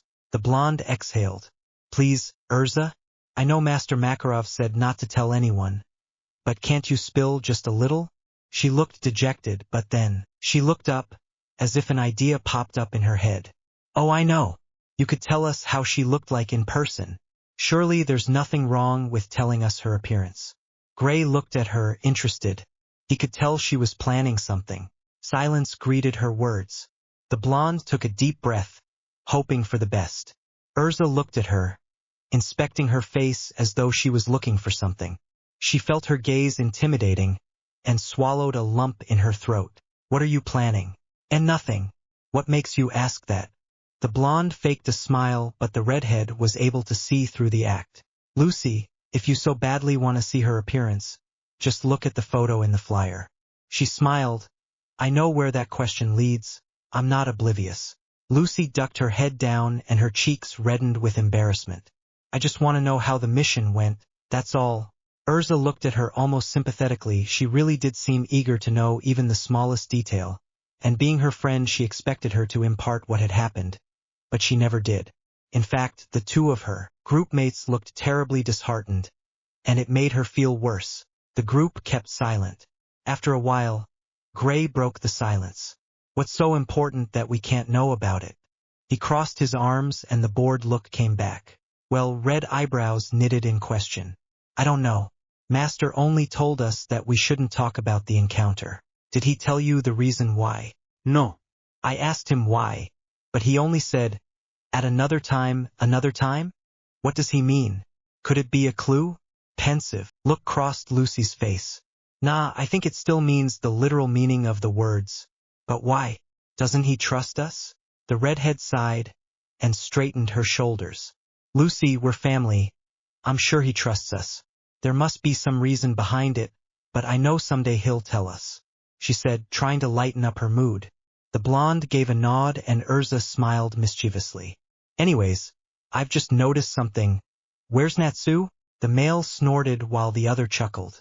Oh, he's locked in the basement. What? Her eyes widened. When Master announced that there would be a new addition to the guild, he started wrecking things, saying that he'd challenge the new member just as soon as he entered the hall. A sweat drop appeared at the side of Lucy's head. And so Master threw him in the basement. Urza rolled her eyes. Why am I not surprised? The idiot got what he deserved, said the brunette. How long has he been there? A long time. Huh? He hasn't escaped yet? There was bewilderment in her voice. By now he should have already escaped and would be causing ruckus up in here. She scanned around her. No wonder it's so quiet here. He can't get out because he's tied to a swivel chair pushed around by Jet and Droy. The blonde said, scratching her cheek. I'm guessing he must have vomited about 100 times. A smirk formed across Gray's lips as he spoke. I'm guessing 1,000. His motion sickness is so terrible I wouldn't be surprised if we find him out cold lying in his pool of vomit. Idiot! Urza slapped the back of his head, causing him to hit his head on the table as a large bump formed on where he was hit. You should have at least helped him. Gray cowered in fear under the table. I apologize. Lucy laughed. Even if we do want to help him, we can't because the Thunder God tribe is guarding the entrance, and the inside is patrolled by Team Shadowgear. So? The redhead replied nonchalantly. Just barge on in and kick their asses. No one leaves a friend behind. You're joking, right? The blonde's eyes bulged, and when the other woman shook her head, it bulged even farther than thought possible. You want us to fight both teams at once? That's insane. And against the Thunder tribe? I think I'll pass. She picked up her drink and sipped slowly. She paused when she felt a body come up behind her. Don't be afraid, Lucy. The remaining members of Team Natsu wouldn't allow anything to happen to you, said a nervous Gray. Just say yes, we don't want to upset that monster. He whispered, awkwardly patting her back. See Urza? Lucy's convinced to go. He titled her head in a nod, then moved to her ear. We have that monster, so there's nothing to worry about. Where are your clothes?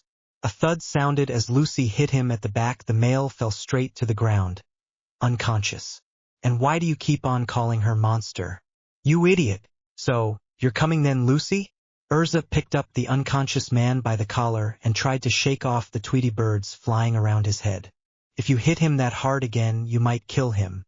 What are you saying? You hit harder than I do. What did you say? Red pigmented eyebrows twitched wildly in question. The blonde's heartbeat became faster as she scratched her head as if to shake off her unwanted fear. Nothing. Let's get going then, Urza said in her usual authoritative voice as she slung Gray over her armored shoulder. Lazy ass, making me carry him toward the basement. Lucy just nodded, smiled, and followed the redhead. She was glad that her friend didn't question her previous statement further. I can't believe they let you go, Lahar said while sneering at the girl opposite him. He wasn't really surprised by the court's decision, but he didn't like the fact that they were allowing her to go through life as if nothing happened. The division leader continued to glare at her until the carriage stopped suddenly, and Lahar fell off his seat at the feet of the girl, who looked bored and said, It's just a short shunt. Shut up. The male stood up and faced the driver. What happened? Why'd we stop? We're already here, sir. The driver's voice echoed from outside, right in front of the guild. Purple eyes widened and Lahar immediately whirled and scrambled out the door. He looked forward and sure enough, there was a huge pointy building only a few yards away. The edifice in front of them was the guild they were destined to go, and he scowled when he read the sign facing them. Should I bring her out, sir? Asked one of the men stationed near the door. The division leader raised his hand up, signaling the knight to stop. Not yet, I'll talk to the master first. The prisoner will not be released until after I had come back. Understood? Yes, sir. Lahar began walking down the path that led off to the guild, frowning as he neared the structure. It was quiet, he thought, so quiet without the usual crashing sound of tables being overturned, the roaring of fire inside, and the rowdy banter of the members. The quietness was offbeat and it made his legs move faster. Now, only a few feet away from the entrance, he took a deep breath, then pressed his palms against the door. The door creaked on its hinges as it opened, the high-pitched squeaking catching all eyes. Walking back to the hall where people were gossiping and drinking wine, Team Natsu saw a sight which made them stop their bickering. All the members were crowded around the entrance, wanting to see whatever was beyond the door. After rescuing the pink head from drowning in his own juices, the group went back to being their wild selves. The boys were arguing fiercely with each other while the girls stayed behind and chatted. The rescue was easy. When they've arrived in the cellar and prepared for battle, their enemies surprisingly waved them off, and one of them, a boy with green hair, suddenly pointed to the ceiling above, saying he could sense magic that was unknown to him. A bit curious, and yet a bit worried, the team promised to follow the Thunder Tribe and Team Shadow Gear after they'd woken up their fallen teammate. The redhead had been punching holes in the victim's head, and after a few minutes he'd come to. They walked off a bit hurriedly, the redhead catching up on all she'd missed since she'd left. The group ended laughing as they climbed the stairs leading back to the floor of the large hall. But it faded when they saw everyone stood shoulder to shoulder, crammed against the door. With curiosity peaking, the pinkhead sprinted toward the entrance and pierced through the crowd, unable to hear the shouts of his teammates. Because of his already affixed attention to the sight, he stopped at the front, seeing fine detail of what was happening. "Idiot! Don't just leave us like that," the brunette said, turning his head to whatever caught his teammates' attention. "Oi, Natsu, is that?" "I don't know," Natsu replied with a quick shake of a head. The others caught up and immediately drew their attention. "Hey, Urza." The group looked at Urza and studied their friend. They could see the intense look on her face, and they could sense her defenses go up. Their bodies grew tense as they felt for the first time in a long time the feelings of tension, apprehension, and nervousness. The blonde watched with cautious eyes as their guild master conversed with the division leader of the Knights of the Council. Their conversation alone was attention-grabbing, but it seemed that most of the people were more interested in something behind the two. A girl with dark hair and pale skin stood boredly behind. She had dark hair and dark eyes, and her pale skin was streaked with gashes. Her hands and feet were cuffed together with a heavy metal that seemed impossible to break. Her face was devoid of expression as she listened to the conversation. Lucy, the blonde, whirled when she felt a hand on her shoulder. "Urza? That's her. That's the girl," Urza said, drawing the group's scrutinizing gaze. "The girl the guilds were after, Harriet Potter Polmos. Don't forget our arrangement," Lahar said to Makarov as he motioned for his soldiers to remove the chains that bound the prisoner's body. "She is still under the council's heavy surveillance, so sending her out on missions is forbidden until their consent is given." I know. No need to tell me twice." Makarov gave a sigh. "And child, I'm also part of this. Have you forgotten that I'm a member of the council too?" "No, I haven't. I'm simply reminding you that you have no jurisdiction over the prisoner, even if she is a member of your guild." Lahar answered meekly with a smile that annoyed the guild master. "You and your guild do have some history with the council, so it's best to be cautious." Makarov gave a stern look, then smiled triumphantly. "Yes, I am proud to say we do have history with the council." To Lahar's surprise, Makarov laughed. "So now you know what kind of people you're dealing with." Something about the old man's smile almost scared Lahar. It was coolly intimidating. But despite that, he managed to keep his cool. "You, sir, and your guild are certainly alike." Of course, we're all family. You're a bunch of suicidal idiots." Makarov laughed heartily and took a quick glance behind him too, where his entire family was watching, then said to himself, like father, like children. Still feeling cautious about the prisoner, Lahar advanced with slow steps and then stopped a foot away from her. He noticed her cuffs were still intact and squinted his eyes. "I thought I ordered you to remove these cuffs?" "You did, sir," one of the knights said. "But this idiot here," he nudged the knight crawling in front of him with his staff, "just lost the keys." "You what?" Lahar's voice rose as he glowered at his subordinate, who was down on all fours, fumbling on the ground around his feet. "How could you lose something so important?" The crawling knight could hear the lecture his leader was throwing at him, but didn't bother answering. He was too focused on finding the keys, and the only words that came out of his mouth were, "I know it's here somewhere, I know it's here somewhere, I know it's here somewhere." He stopped in his searching when he felt a fist hit the top of his head. "Ow! How could you lose them? The keys were tied to your belt." Lahar further scolded, an expression of disbelief plastered on his face. His most responsible and reliable teammate just lost the most important thing in the present situation. He can't believe it.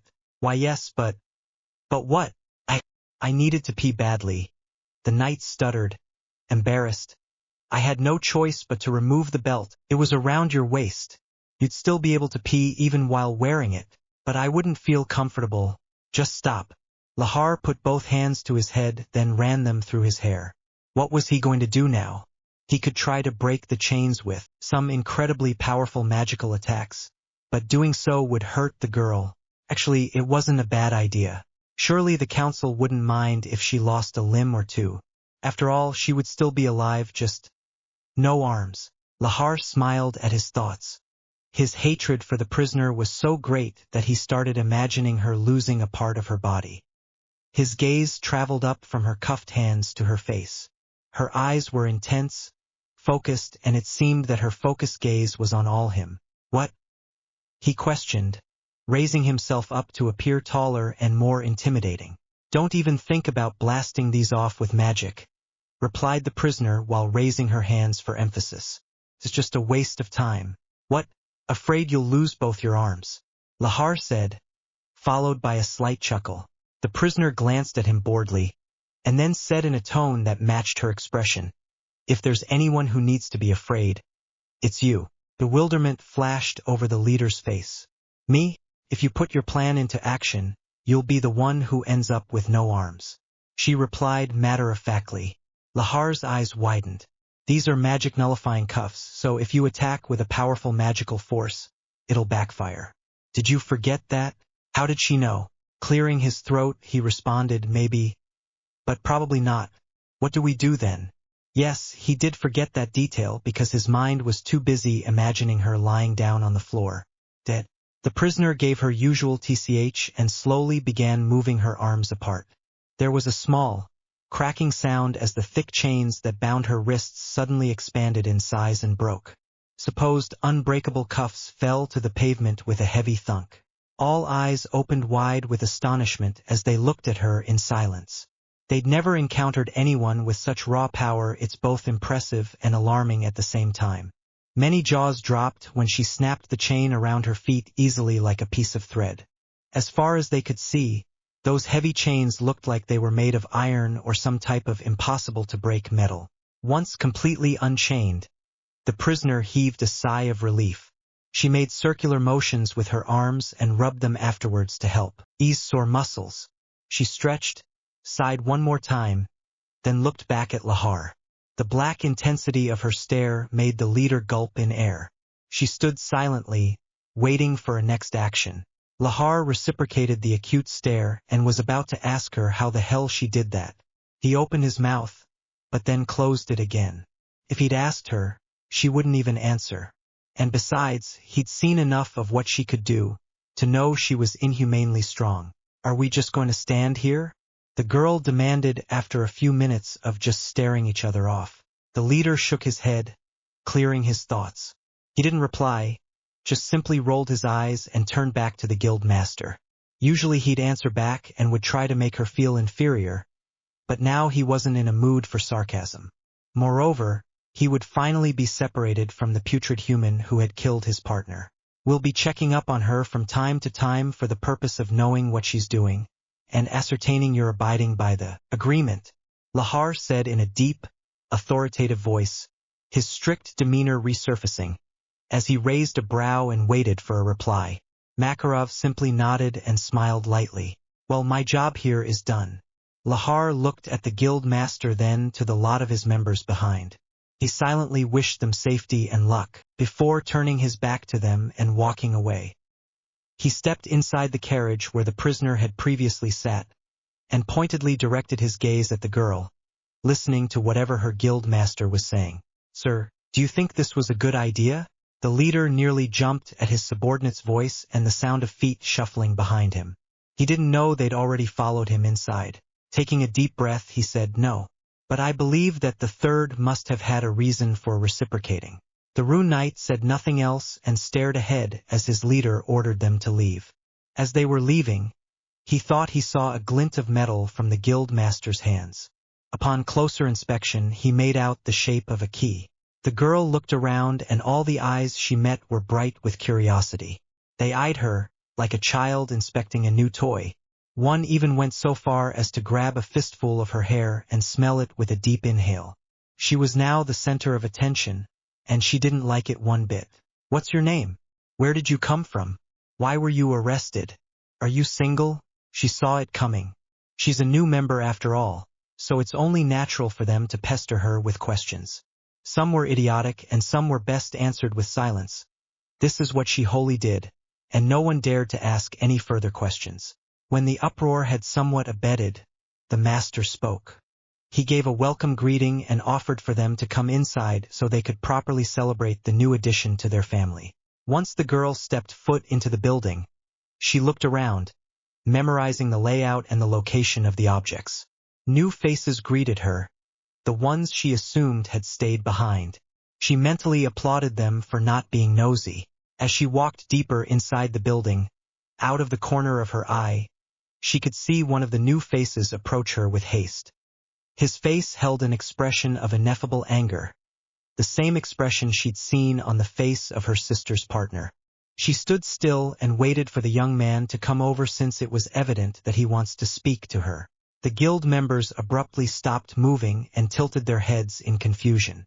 They gasped, their eyes widening in horror, when they realized their newest member just got slapped in the face by the least expected person to do such a thing.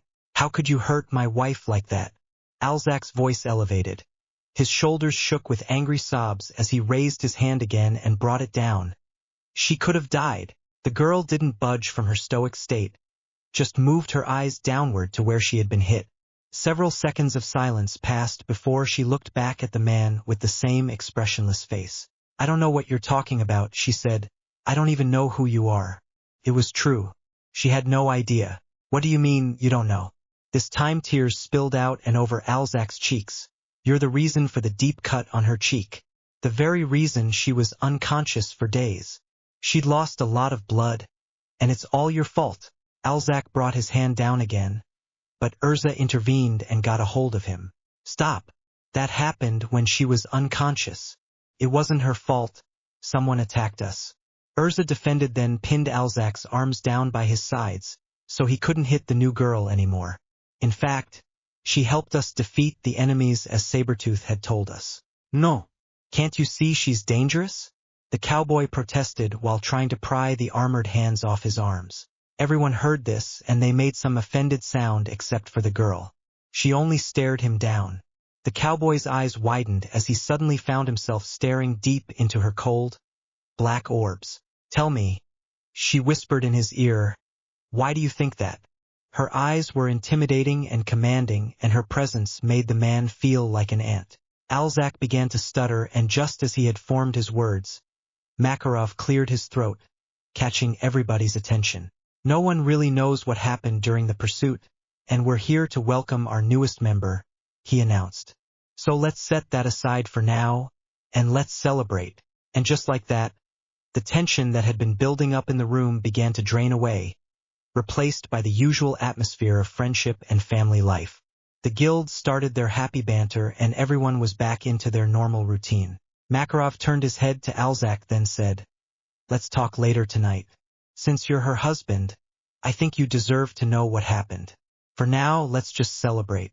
Alzak nodded and grumpily walked away right after Urza let him go.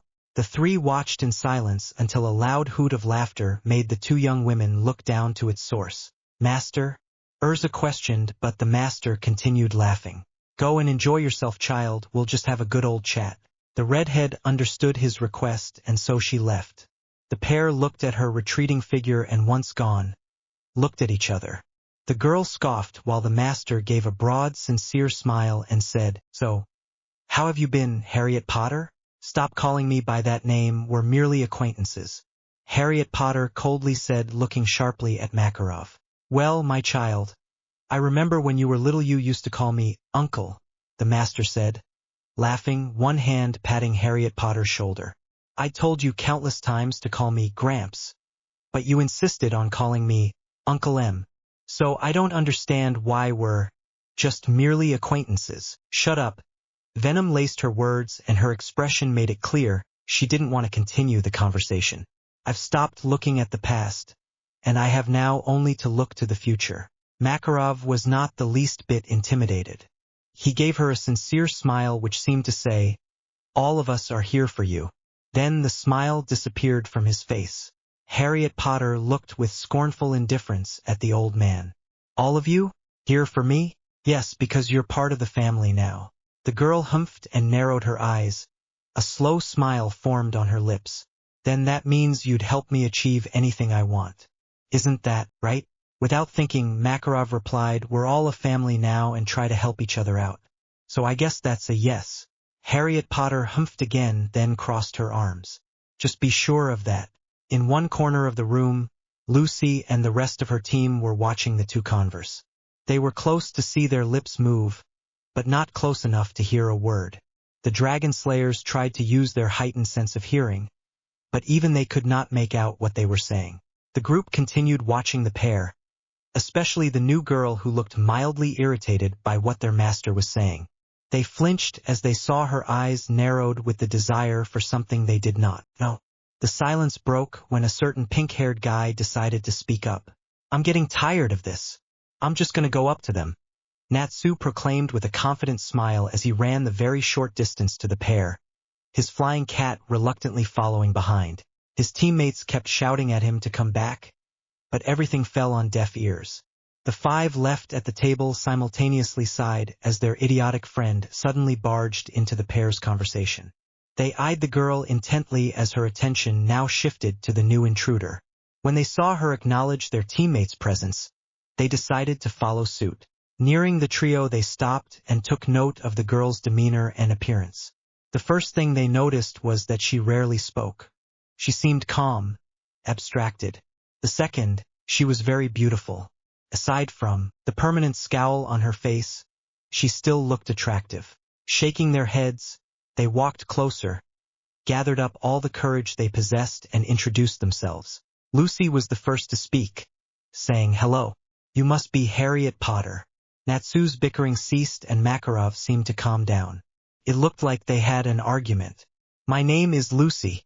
I hope we can be friends." Harriet Potter said nothing, just raised her eyebrows. She put her hands in her pockets, then turned in the blonde's direction. She sighed and clicked her tongue at the inconvenience, but didn't do anything to keep them from speaking. Lucy was delighted that the new member responded and motioned for her teammates to go and do likewise. One by one they said their names, all of them feeling relieved that it's all over with and that they weren't on her bad side. The brunette continued staring, and the silence was too awkward for Team Natsu. They were a chatty bunch, so the absence of sound was a bit foreign to them. They stared back and could feel the intensity of her gaze. One of them, namely, a girl with long blue hair, moved a step away because she couldn't handle her fervent eyes. Lucy decided to break the ice and speak, but the new girl beat her to it. Harriet Potter directed her gaze at the red-haired girl and offered a small, formidable smirk. Urza looked back at her confused. She became greatly intimidated. "I look forward to fighting her," said Harriet Potter, earning shocked looks from each member except for Natsu, who looked infuriated. "If I remember correctly, she was part of the group that captured me." Closing his eyes, the old man sighed heavily. "Yes, she was. Fight me." Everybody looked at the source, and it was no surprise to the group that it came from their reckless friend, Natsu. Gray face-bombed while the others looked at him with worry. Of course he would want to get into a fight with the new member. Harriet Potter showed no interest in the pink-haired boy and only responded with a tongue click. She shifted her gaze back to Urza. Why was she wearing an armor? She must have requipped magic. A smile broke across Harriet Potter's lips. She can't wait to test the reaches of that redhead's magic. The girl's apathy made Natsu's blood race with fire. "You're willing to fight her, but not me? Hey, I offered you first. Shin, you're too weak." The brunette looked him up and down. "And besides, Makarov wouldn't let me fight any of you." Much to Harriet Potter's surprise, Natsu's face broke into a huge grin. "So if Gramps allowed it, you'd fight me, right?" He then turned to the guild master and said, "Come on, Gramps. Please?" No. Why not? Makarov breathed deeply and glanced at Harriet Potter. Said girl narrowed her eyes as if daring him to tell the truth. How should I put this? He turned to Natsu. You're no match for her. The new girl raised an eyebrow. What a smart way to say you could. Plainly disagreeing, Natsu pounded his fists together and a blaze of fire surrounded his hands. There was a fierce determination present in his eyes, and it intrigued his opponent. A toothy grin flashed across his face, and everybody knew what that meant. It won't hurt to find out. Now fight me. Flames came out of the Dragon Slayer's mouth and his group mate's eyes rolled. It had been so long since she encountered anyone with so much force and resolution. Harriet Potter studied the boy. He lacked skill, but his will to fight might be enough to overwhelm. Urza watched the girl examining her group mate in utter concentration. Master was trying to protect Natsu. It was clear that the new member was more than capable of committing murder, but Natsu doesn't seem to see that. Urza just hoped the new girl continued her disinterest. A spike of alarm went through Makarov. He noticed that Harriet Potter still had her attention on Natsu. Did he have to be so daft? He needed to stop her before she accepts. Makarov, Harriet Potter suddenly called, instantly drawing everybody's attention back on her. This boy is such an annoyance. I have much more important things to do, so let's get this initiation over with. Surprise went over the old man's face at her words. Whatever you say, Harriet Potter, he sure wasn't expecting that. Makarov sighed with relief. Follow me. Natsu was left speechless. His jaw dropped to the floor, literally. While he was still stunned, his teammates did the same that the master did. Breathe a sigh of relief. The Dragon Slayer felt defeated for a few seconds, until an idea popped into his mind. He lifted his head and he gave an evil smile. It always worked on Gray. He wondered if the same will go for the new girl. Mirajana. It's nice to finally meet you, said girl, tilted her head, looking way too innocent and sweet for Harriet Potter's liking. So what color and where do you want it? Harriet Potter made a humph sound in the back of her throat, then narrowed her eyes at Makarov, who was chuckling beside her. Mira Jane also giggled, which got her attention. Whatever color you want, the brunette said in a low, irritated voice. Place it anywhere, I don't really care. Another giggle erupted from Mira Jane's lips. Okay, I'll choose the color. It's not every day I get a chance to do so. As for the placement, are you sure about that? I might put it in a place you will likely regret. Harriet Potter coldly stared at the white-haired girl and said in a monotone, Fine. Put it on the left side of the back of my neck. Okay then. Mira Jane reached under the counter for the stamp box. While pulling it out, she exhaled a long breath to collect herself. From what she learned from Urza, the girl helped capture herself, which was strange. Standing up, she smiled again. Now, if you'll just turn around for me. Out of the corner of her eye, Harriet Potter looked at the small mirror held by the innocent girl. Dark blue? Seeming to read her mind, Mira Jane answered, I based it off the color of your hair. The brunette clicked her tongue and turned back to the old man. Will that be all? Makarov nodded and smiled. Don't you want to celebrate? TCH. No. Hey, Harriet Potter. The girl's eyes tapered and her mouth formed a hard line. What did that brat want now? Fight me. Harriet Potter strode across the room, wanting to get outside and avoid the annoying pink-haired boy. You're too weak for me. Fighting you would only be a waste of my time. I want someone who's not soft like those from the capture mission. Why do you refuse to fight? Is it because you're afraid to lose? Harriet Potter stopped in her tracks. What did you say? Are you a coward like Ice Princess over here? As Natsu said those words, his whole team, the whole guild, shot him a look. Lucy smacked his head and tried to cover up for him. Please excuse this knucklehead. He was just joking. A coward? Harriet Potter stared ahead and her black eyes flickered red for a moment. Although it only happened for a second, Makarov caught sight of it. He grew alarmed and called, Don't mind Natsu, he's always like that to our newcomers. The old man drew an airy laugh, just like Lucy said. He didn't mean it. I don't mind him one bit, Makarov, Harriet Potter said. The guild master eyed her intently. Something told him it wasn't over. He looked at Natsu and gave him a warning look. When will that kid realize she was different than the others he had previously fought? But now I am curious with that boy's willpower. Just how long will it stand out? A smile appeared on Harriet Potter's face. Makarov, I challenge your kid to a fight. You can't, you know the reason why. Don't worry.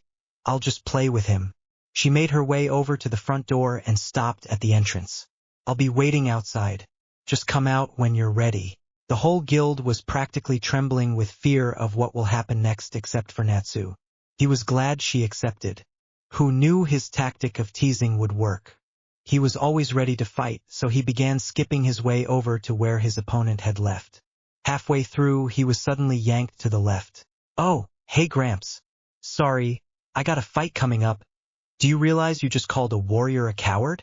Harriet Potter sat by the tree with closed eyes, hands behind her head, listening contently to the humming birds.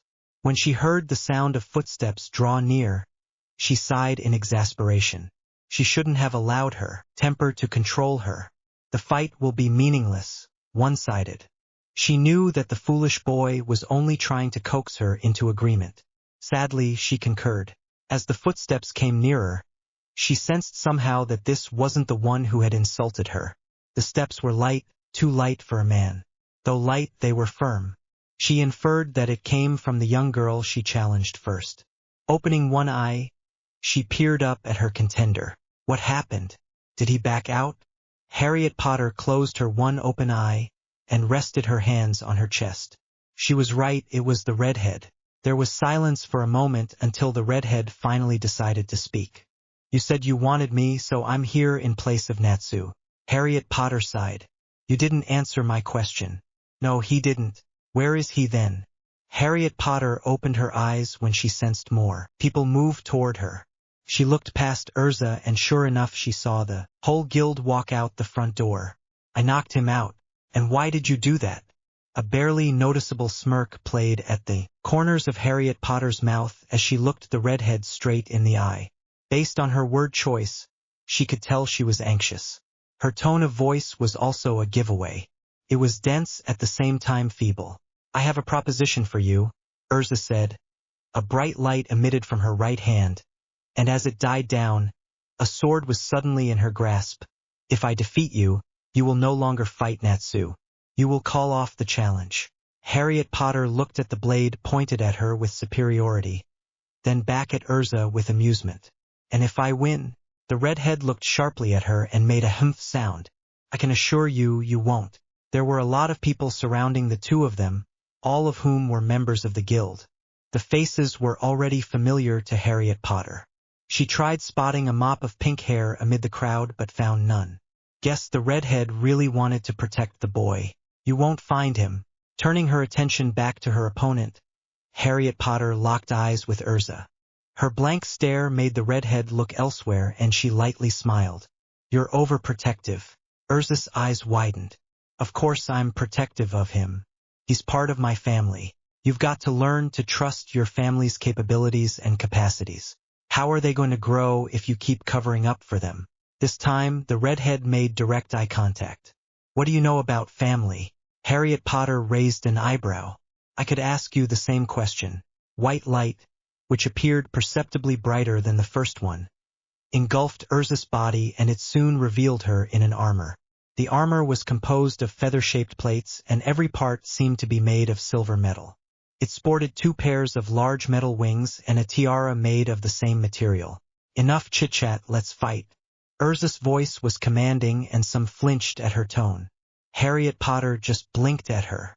I don't have any weapons. This is a bit unfair, don't you think? Use your magic. Harriet Potter narrowed her eyes as she smirked. As if I need to with a weakling like you. She turned her head and looked at Makarov. Did the council return my sword? No, they haven't yet, came the old man's simple answer. Please don't go too far. As I said, I'll just play with them. Harriet Potter clicked her tongue then turned to Urza. You use requip magic, so I'm assuming you're good with a sword. So, can I at least get one? The redhead snorted and mocked her response. As if you'll need it with a weakling like me. Harriet Potter sadly sighed. I thought I'd make the fight more interesting. She looked up at her. Let's start then. Urza didn't waste a second. She came at Harriet Potter with a flurry of slices that were easily dodged by the latter. She was moving too fast for the redhead to catch on. Urza stopped attacking when she probably realized that attacking aimlessly would get her to nothing. Harriet Potter jumped back a few feet. Tired already? Harriet Potter taunted as she suddenly flashed right in front of her opponent. Urza's eyes widened with complete surprise, and before she could even move away, Harriet Potter punched her in the stomach, causing her to stagger back, or rather, fly onto her back. Now a couple of feet separated them. The redhead jumped onto her feet, and with a battle shout, she levitated midair and a dozen swords encircled around her.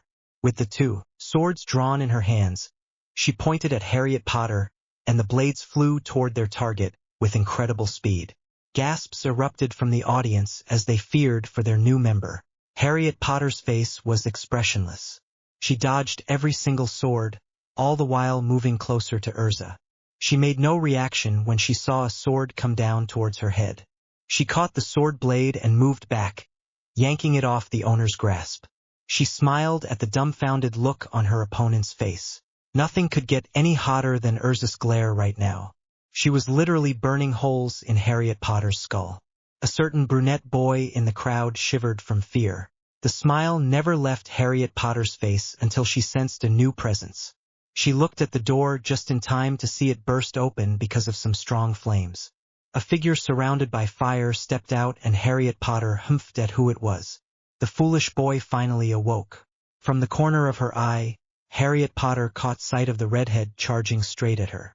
Did that girl really think she would let herself open for attack? Letting Urza draw closer to her, she pretended not to notice. A shout came from behind, and as she felt the wind shift direction slightly, Harriet Potter did a quick somersault, and in midair, she extended her hand and brushed her palm over the exposed skin of the opponent's back. Once she did that, she saw the redhead's eyes fall shut.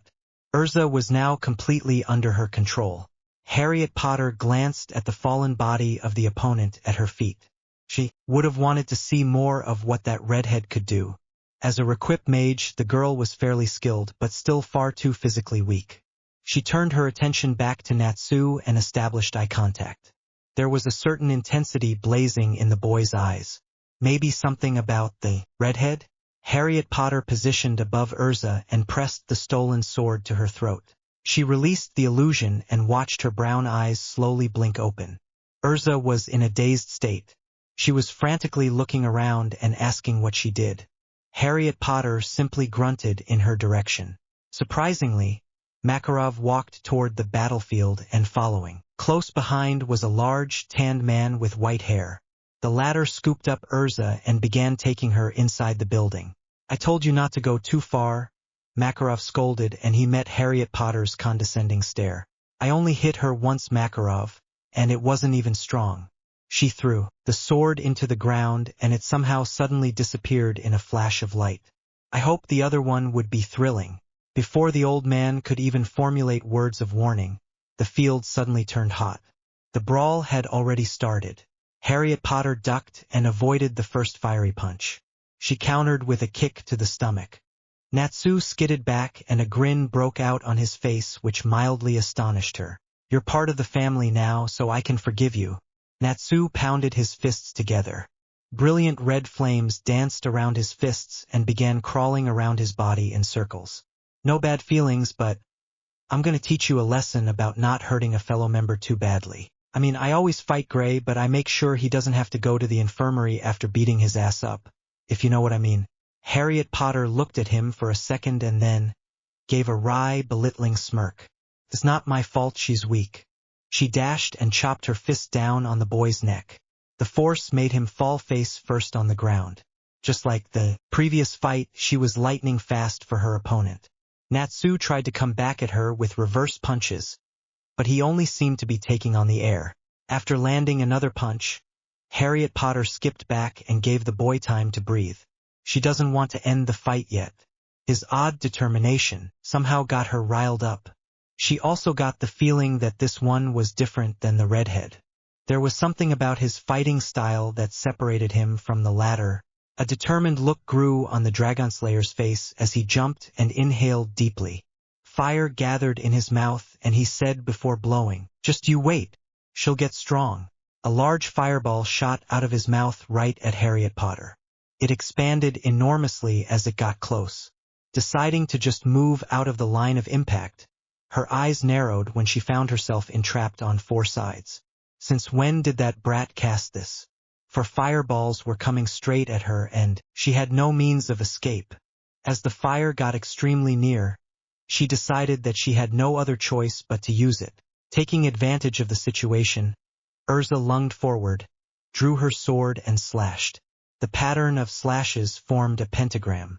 She retreated, then breathed out strongly, thinking she had finally won. But she hadn't. She gripped her sword tighter when she saw the shadow she assumed to be her opponent gone, out of sight. Suddenly, she heard a cracking noise. She panicked when her vision turned monochrome.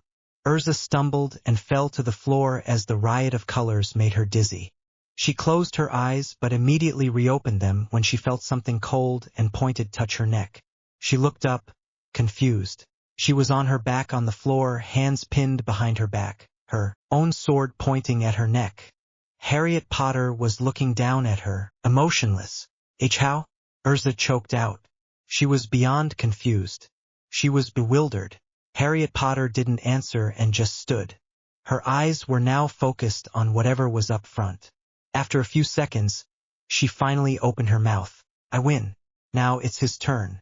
Urza lifted her head and followed the brunette's gaze. Her red eyebrows knitted and her eyes lit with concern. Natsu. She tried getting up but fell back. She can't move. She can't move her arms. She can't move her legs. Her brown eyes enlarged. Why can't I move? What did you do to me? Harriet Potter didn't even look at her, and kept her attention on her teammate. Relax, you'll be back to normal. Panic clawed at Urza like an animal as she looked around wildly. Her flailing stopped when she saw Makarov walk toward her. Master, you're all right, child. Like what Harriet Potter said, you'll be fine. As Makarov uttered those words, Elfman appeared behind him and began carrying her in the direction of the guild building. Urza guessed he was taking her to the infirmary. While walking, Urza heard him say something about Harriet Potter being a scary man. Big flames engulfed around the target. It exploded upon contact, and as it diminished, smoke began to make its appearance. Everyone was on edge, waiting for the outcome. Surely Natsu hadn't gone too far, right? As the smoke cleared away, everybody gasped. The sight was very surprising. It wasn't like they expected. There, in the middle of the clearing, Harriet Potter stood, in most perfect condition, as if nothing happened. Everyone's mouths were agape, especially Natsu's. Just how did she manage to escape that fiery trap? Natsu continued to stare in awe, and he didn't even notice his opponent running toward him with incredible speed. His eyes grew wide when all of a sudden, he found himself being flown back. The moment the stone hit his head, he squirmed in pain. After some time he recovered, and he wondered why she was allowing him to do so. Hey Harriet Potter, don't hold back, the Dragonslayer shouted, dashing forward with intense flames bursting from his elbow. I'm giving it all I've got, so you should do the same, said Girl darted left and right, avoiding all attacks with ease. She watched the dragon's midnight eyes fire up with a strong look of determination, and it made her wonder. Willingly, she allowed him to hit her once in the shoulder, allowing her to measure his strength. The punch lacked force, it didn't even have enough to hurt. Is that all you've got? TCH, you're just like that redhead, weak and pathetic. Harriet Potter sidestepped and hit Natsu with a blow to the chest that sent him reeling across the floor. And I don't like repeating myself. Stop calling me by that name, we're merely acquaintances. Stubbornly, the Dragonslayer got back to his feet and grinned wildly. I have many, many more up my sleeve. Crimson Lotus, fire ignited in Natsu's fists, and it formed into large, light spheres, Fire Dragon's Fist. He charged at Harriet Potter with a continuous barrage of punches that was impossible to get away from. Each punch produced a powerful explosion which made the impact more deadly. If only Natsu had concentrated harder, if only his eyes were faster, he would have seen his opponent change into a combat suit. Harriet Potter was able to avoid every punch or blow the boy tried to land upon her. But the heat emitted was much more than she can handle. A blue, Seemingly scaly armor wrapped the areas of her body that come near the fire, protecting her from the extremely hot and explosive flames of a dragon. She would requip then exquip every time as to not let anyone know her primary magic. It would be better not to expose it, since she had no trust for the guild members. And besides, if she had ever encountered an opponent, it would be best if he had no idea what was in store for him. Conventional logic. Natsu flew a few feet away, the bemusement all over his face. The punches he threw all pummeled empty air. Just how fast was this girl? Taking a moment to think, he observed her. She was inhumanely strong. One punch from her would send him flying.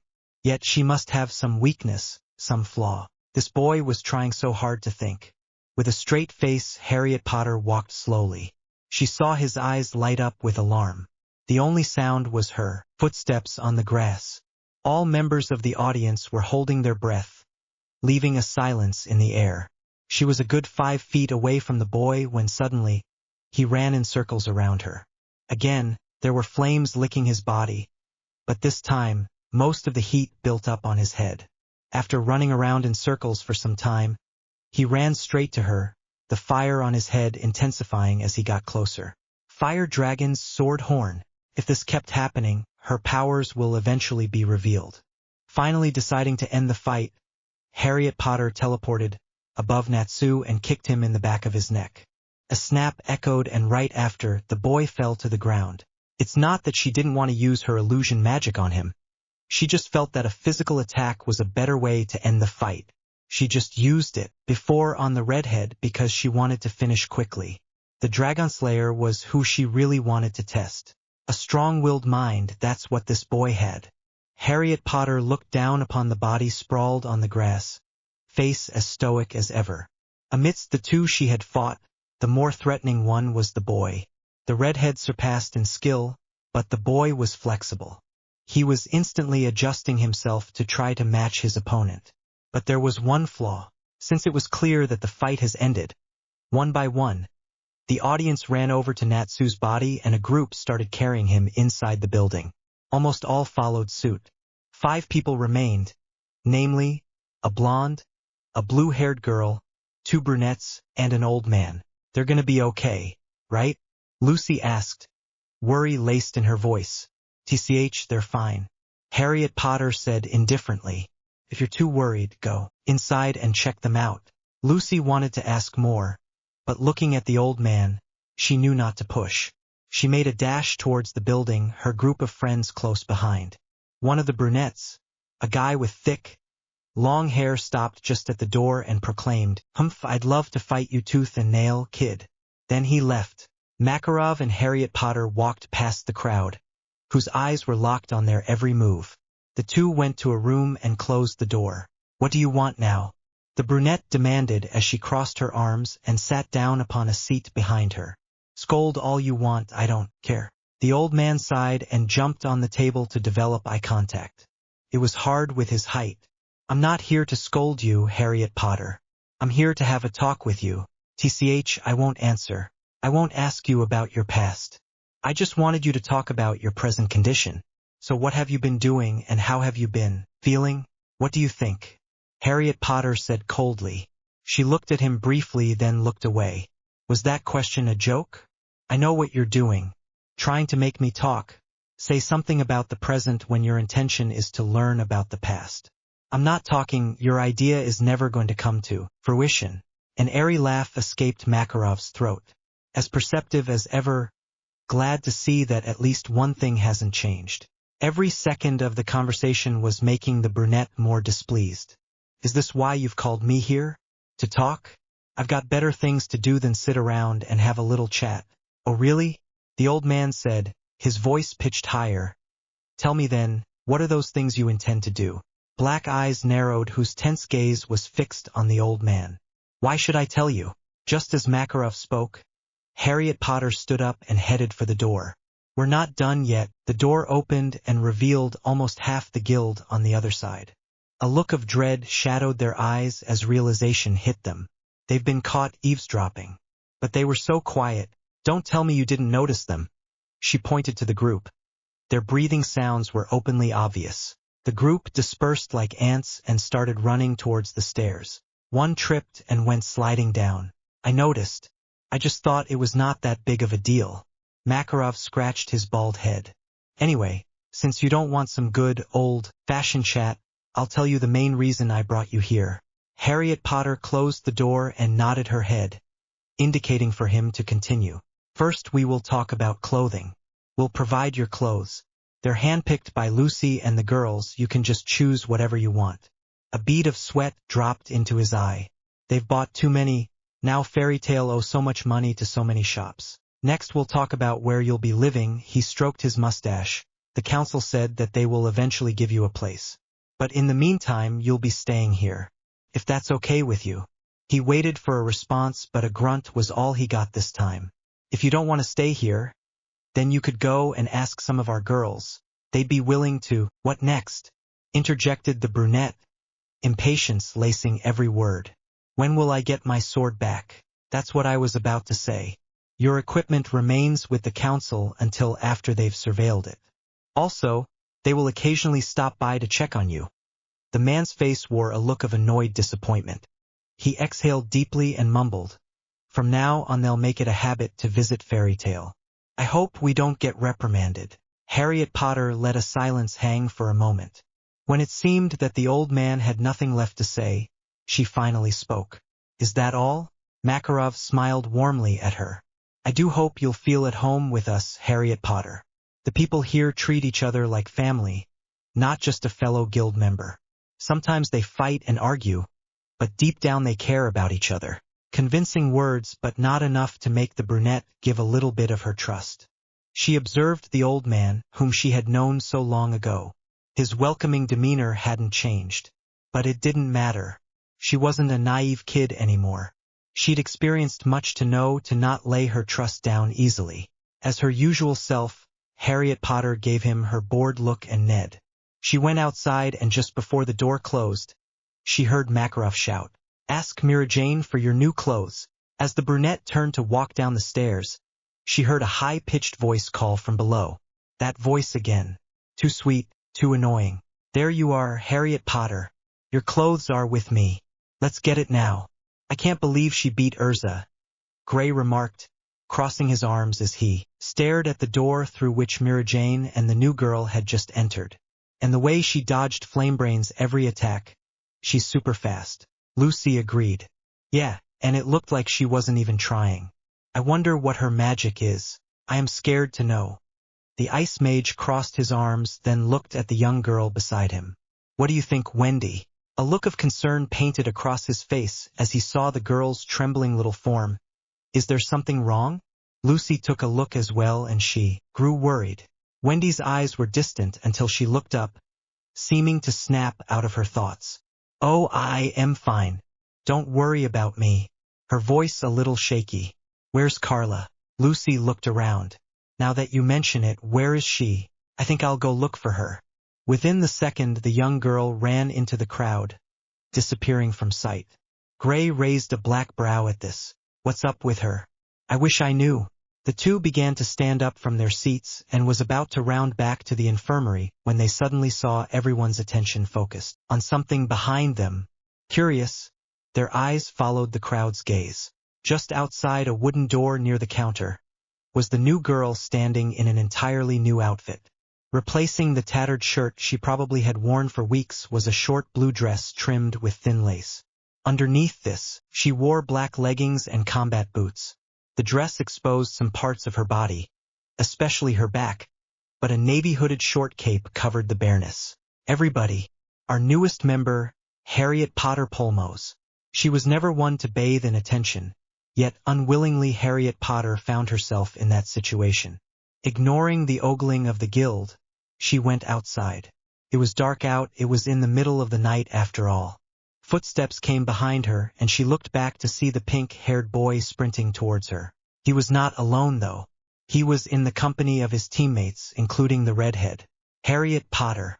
The boy shouted and came to a halt just in front of her. That was a great fight. Let's do it again sometime. You know, when I'm stronger.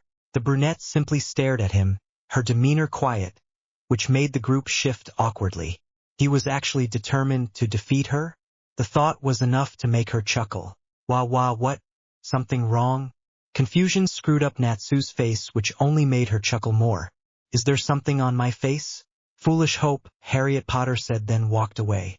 There were voices calling at her to stop, but before anyone could get close to her, she swiftly glided towards the surrounding forest, disappearing from sight. Surely Makarov wouldn't mind if she roamed about the coast. She will be staying for quite a while. Moreover, she needed to check if he had been here. What? Where did she go? Urza exclaimed as she looked at the spot where the girl disappeared. Just a second ago she was standing there. Now she was gone. I can't sense her anywhere. Lucy shook her head. Natsu, are there any traces of her scent? It's faint, but, said Boy suddenly lifted his head. It's this way. Natsu started running deep into the forest, completely forgetting he had company. Lucy tried to follow, but a strong hand held her back. What are you doing? We need to follow him before he, let him do his job, the redhead said, but her eyes had a dazed, faraway look. Let's just tell Master what happened. Lucy was hesitant but nonetheless complied. She and the rest of Team Natsu hurried inside and told Makarov the incident that had just occurred. They were nervous to say the least. They could have prevented it from happening. There were 5 of them and only one of Harriet Potter, yet she had managed to escape. The group anxiously awaited his response. And when he finally spoke, they were completely taken aback. Let her be, the old man answered. There's really no need to follow her, and besides, knowing Harriet Potter, the scent she left behind was just a diversion. But Master, she might not come back. The blonde protested, and Makarov only smiled at this. You can trust her, he said. I know she will be back. Urza raised her eyebrows. Master, why do you have so much confidence in her? A reminiscent smile crept over the old man's face. I've known her since her childhood. She was a happy child, eager to please and be worthy of her family name. Then he sighed. His eyes held a solemn look, but quickly turned back to normal afterwards. And I guess I've known her for that long. That resulted in my huge faith. Mirroring the sad look on his face, the group can't help but be intrigued. His response spiked their interest. What had happened to Harriet Potter? If she was a happy kid, why was she as cold as ice now? Lucy wanted to ask more about Harriet Potter's childhood, but she knew the old man well enough that he would just tell her to ask Harriet Potter herself. She opened her mouth to break the silence, but before the words came out, Natsu came barging into the room they were in, sweating and looking disappointed. I followed her scent trail, but she turned into a bird. The pink-haired boy called out as his flying cat came to view. Happy. Showing. The blue cat held up a paw and showed a black tied-up crow in his grip. The bird flapped its wings violently, wanting to get away. It tried to peck at the cat's eye, but Natsu grabbed it before it can do so. Her scent led to a bird. A freaking bird. He raised it high and out of disbelief, shoved it in Gray's face until it was pushed up against his nose. Smell it, Ice Princess. Smell it and tell me it's her. What the hell are you doing? The ice mage jumped back and pushed Natsu away. Did the flames burn your head or something? You know I'm not like you. And what do you mean by that? The two bashed their heads together, their gritted teeth sticking into one another. You want to go, droopy eyes? I'm glad you asked. Flame brain. A surge of magic rushed throughout the room, only to be stopped abruptly as Urza grabbed them by the hair and glowered at them. Will you two shut up? We're having a serious conversation here. Fear widened the pair's eyes and whitened their faces. They held onto each other tightly and simultaneously bowed. We apologize. Cold sweat dropped from Lucy's forehead. Those two never change, do they? She lightly laughed, but her nostalgia was broken and her attention diverted when there was a pecking at the window. Taking a look, she pitted the bounded crow. It seemed like it really wanted to fly away. Master, she voiced, tilting her head to one side. Look at that crow. Why was Harriet Potter's scent there? She looked thoughtful, and as if a very strange idea suddenly struck her, she asked, Don't tell me she used transformation magic and that bird is her. Everyone in the room stopped and stared at the blonde. What? You really are stupid, Lucy. Happy pointed out while stifling back his laughter. In turn, he got kicked and flew against the wall to the other side of the room. "Stupid furball," Lucy muttered in a low voice, then turned back to Makarov. She had absolutely no clue what was going on, and it made her feel simple-minded. The only person who seemed to have all the answers was the old man. Right now, everything about the new girl was a mystery. Just, what was she? By now, everyone in the room had focused entirely on Makarov. They want an answer. Natsu's nose was never wrong. So how come Harriet Potter's scent led to a crow? The old man sighed and walked over to the window. He grabbed the bird gently and slowly unwound the tie from its legs without hurting it. It flapped its wings once again but did not escape. It assumed a standing position, then flew over his head. This crow is just an ordinary bird. Harriet Potter hadn't used any magic. She simply used a technique. Makarov calmly answered, then opened the window. The crow cawed and began to flap away into the dark night. She knew she would be followed, so she was careful. Once she disappeared from view, she took down the crow and slowed her pace.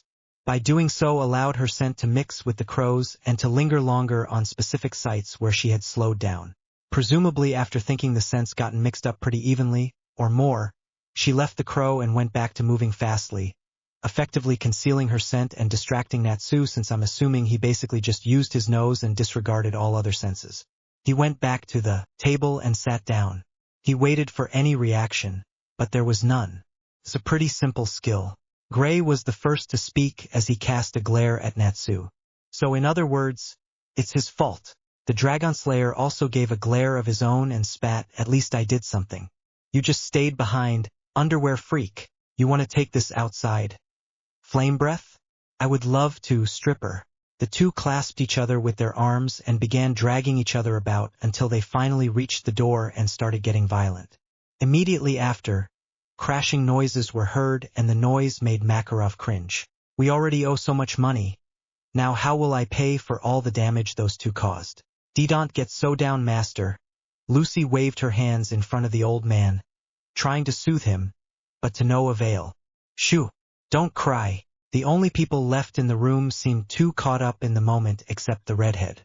She was silent, deep in thought. Then her eyes narrowed as she faced her now crying master. Even if she's fast, her scent should still have left a small trail. It's impossible to just conceal it with speed. Abruptly, Makarov stopped crying and his demeanor changed back to serious mode. The blonde stared with wide eyes, startled by the sudden change. "I can't confirm or deny that information since I don't have the same senses as what Dragonslayers have. Sorry, child." Facing the window, he sighed. "Right now, the only thing I'm sure of is that Harriet Potter has developed. I don't know what kind of power she has now, but she has definitely improved. TCH. None here either.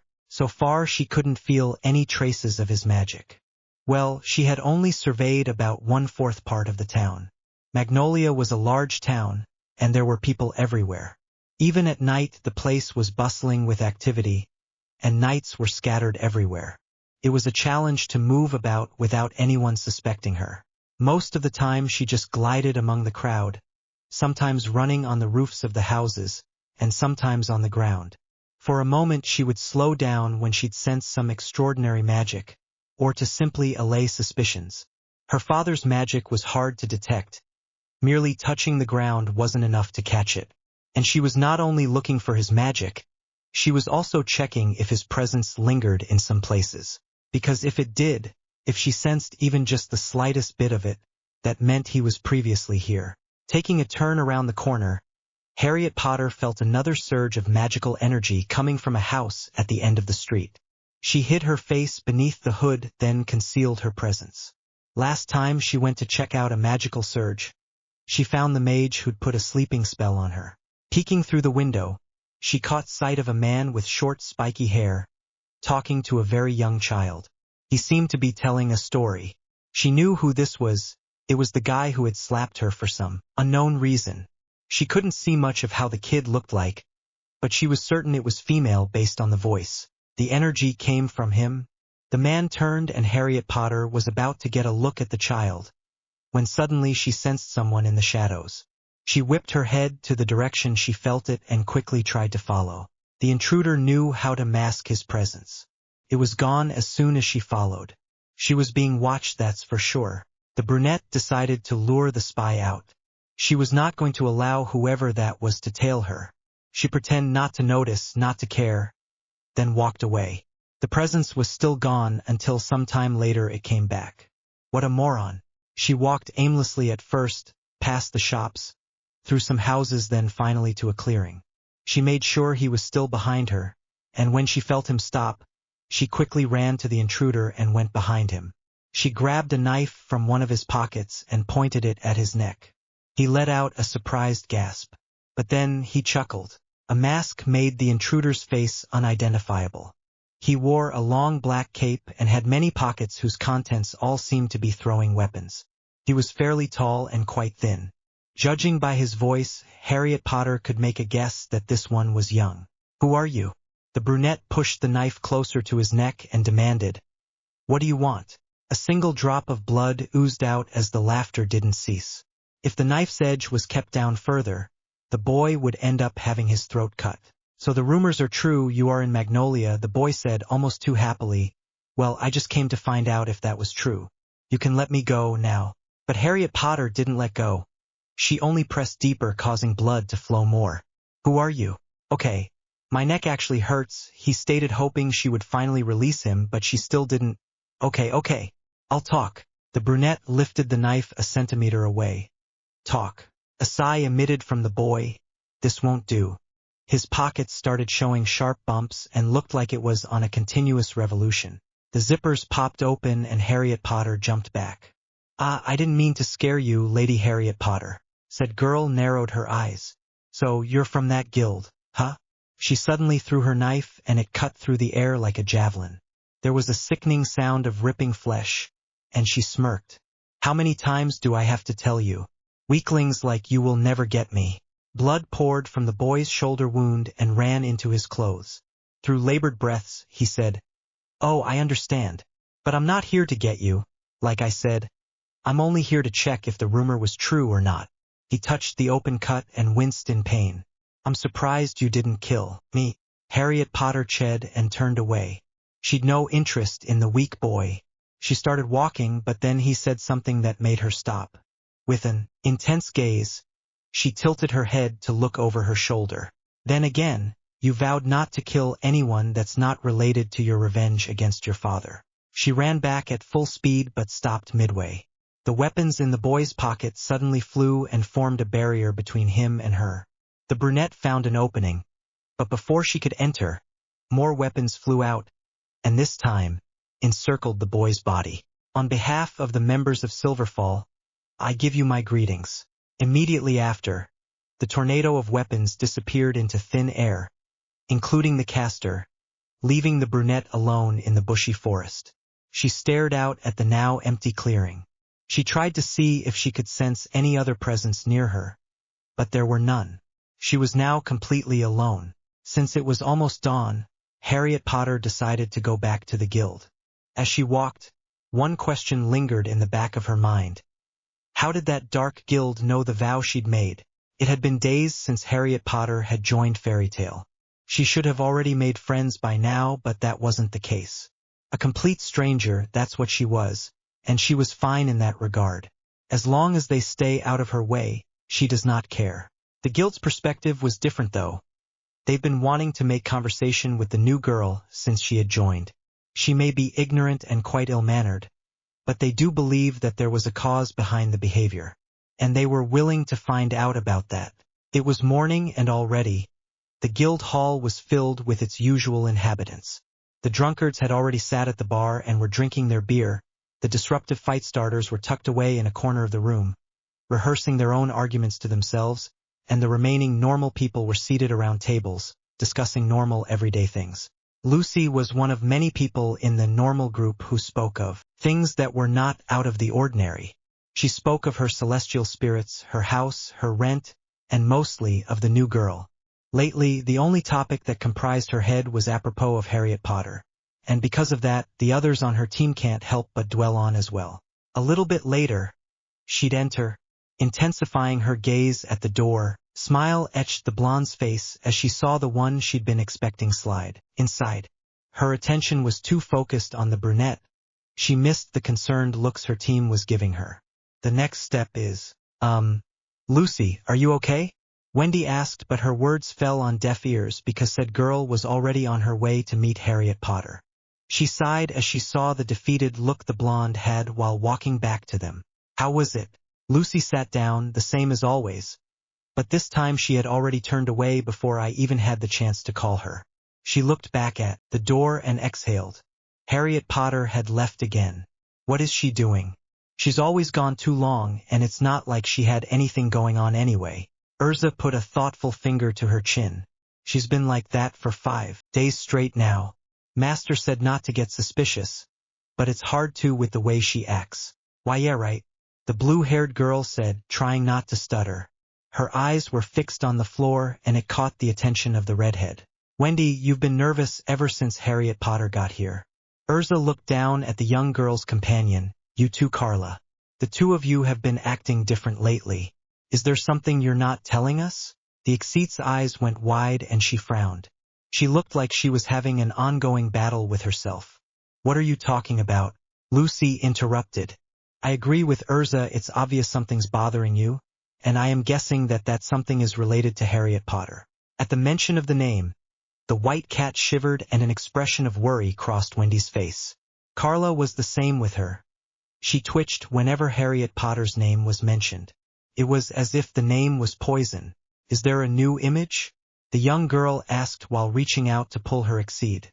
She cradled the shaking fur ball, whose eyes were tightly closed as if she were remembering a nightmare.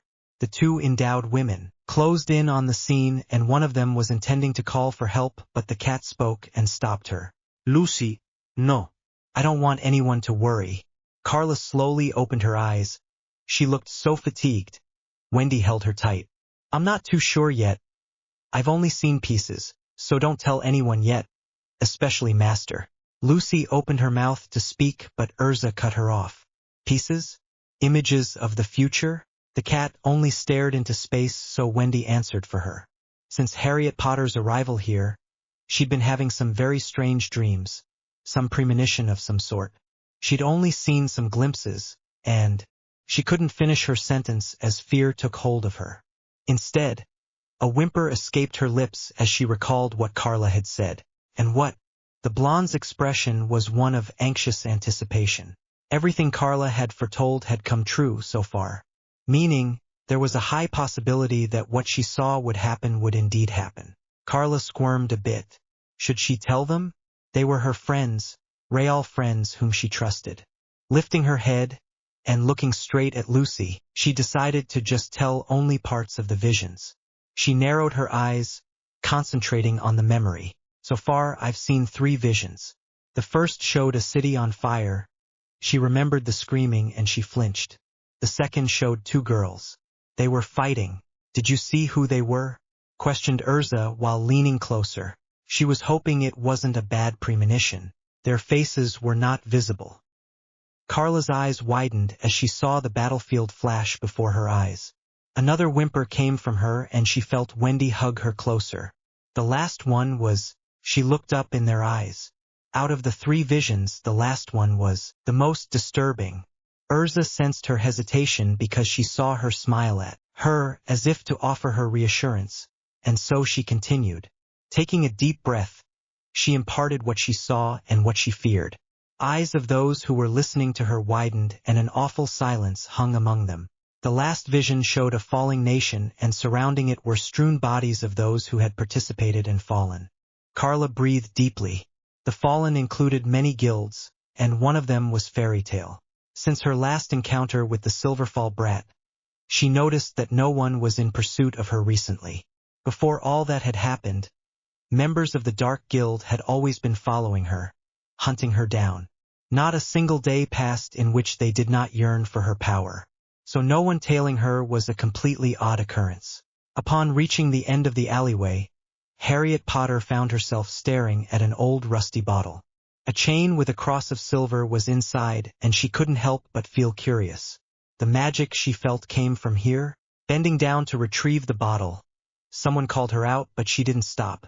Looking more deeply into the details of the cross, she was enthralled by the amount of magic flowing through it.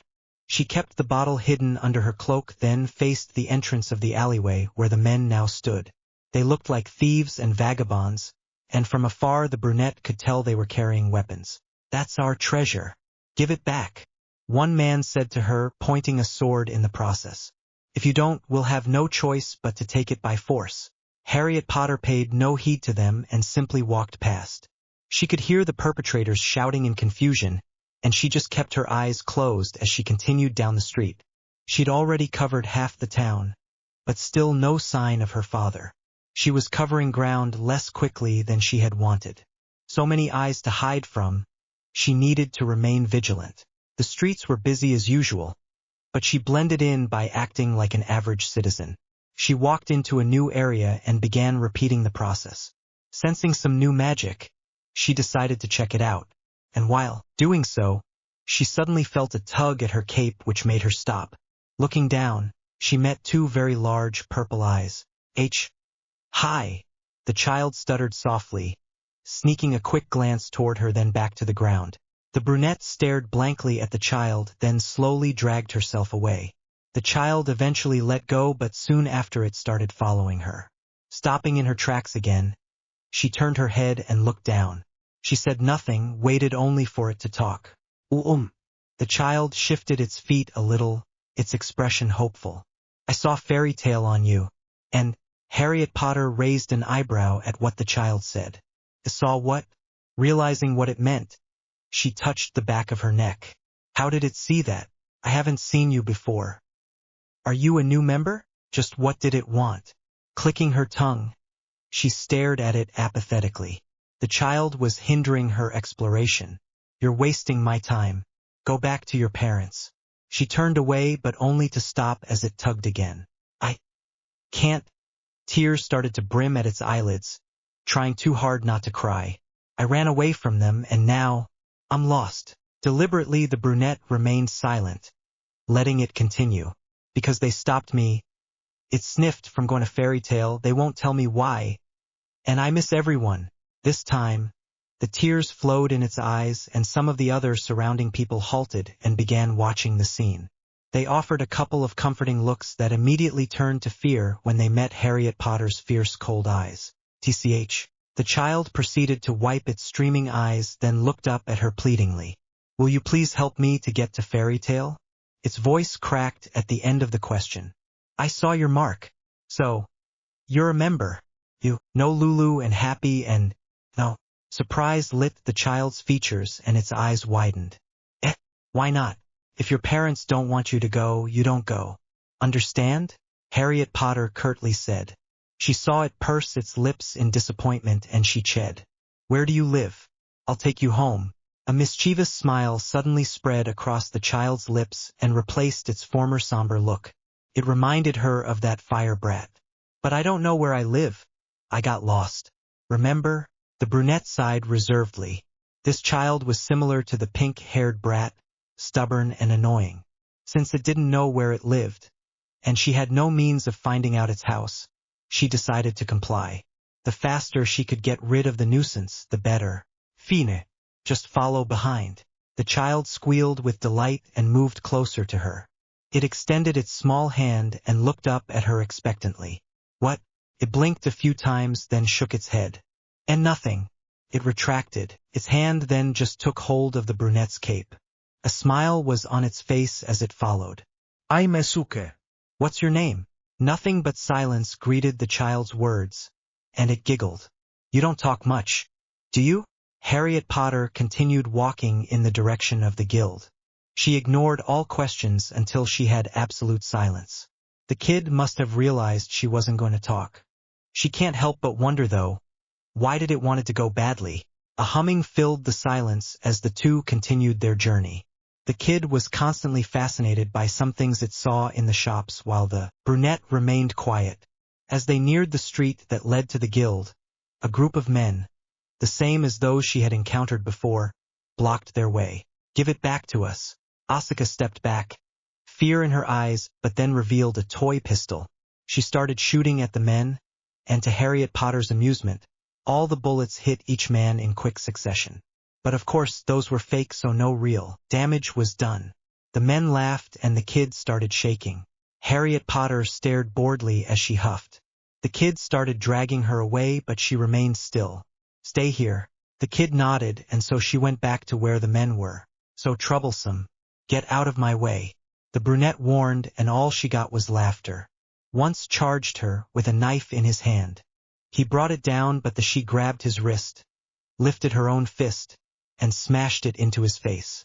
A scowl dawned on the men's faces as they watched their fellow member get knocked out.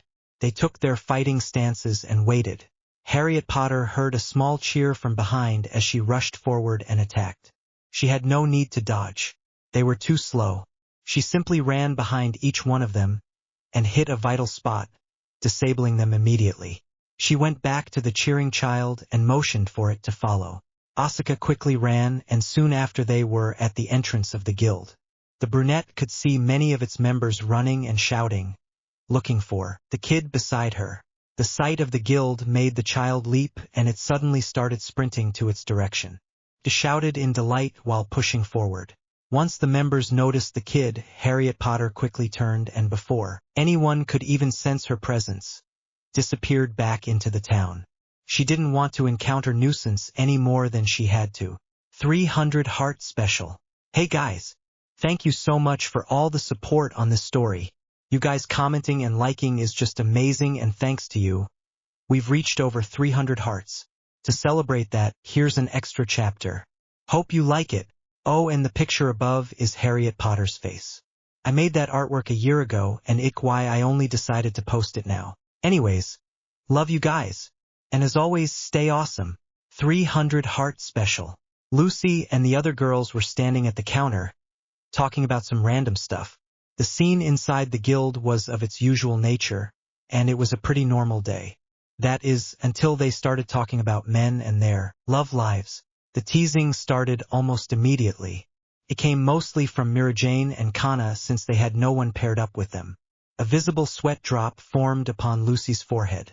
She was certain this had happened before. The two bullies linked each girl with a partner except for one. Harriet Potter Polmos, who in fact was not in the group, probably off to her own business. That girl was a bit of a loner, so they weren't too surprised at her absence. But still, they couldn't help but think of who was the man for her. Mirajane developed an idea though. I bet she would be cute with Gray. She had a dreamy look, contrasting the murderous one Juvia had. And why is that?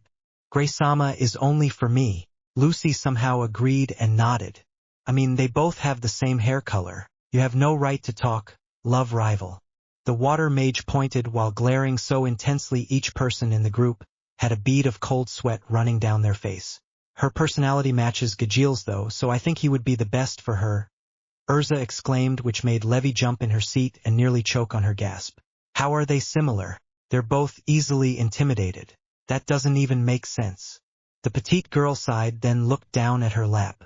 The blonde tried to lift her obvious gloomy mood. Speaking of personalities, everybody turned their attention to the white-haired woman who had her index finger pointed to her own chin. She looked absorbed in thought. I believe opposites attract. The other perked up. What are you saying?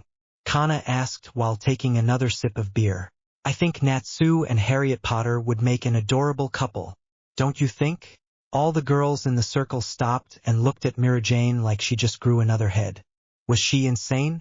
For all they know, the new girl was annoyed with Natsu, and that was evident. Are you serious? Lucy and Lisanna blurted out, and the woman behind the counter only smiled sweetly. Sorry guys. What are you sorry for? The blonde reacted violently, while pointing an accusing finger in Mirajane's face. The latter giggled, then directed her attention to her sister. Are you alright there, Lisanna? Said girl's face went red, and she too reacted strongly. Big sister, shut up. The group started laughing at the expression Lucy and Lisanna had as their faces turned an embarrassed shade of red and puffed out like a disturbed toad. Urza, being quite reserved, smiled contently. It was moments like these that had made the guild feel peaceful despite the tension and all the other shit going on in the magic world. Incoming cut.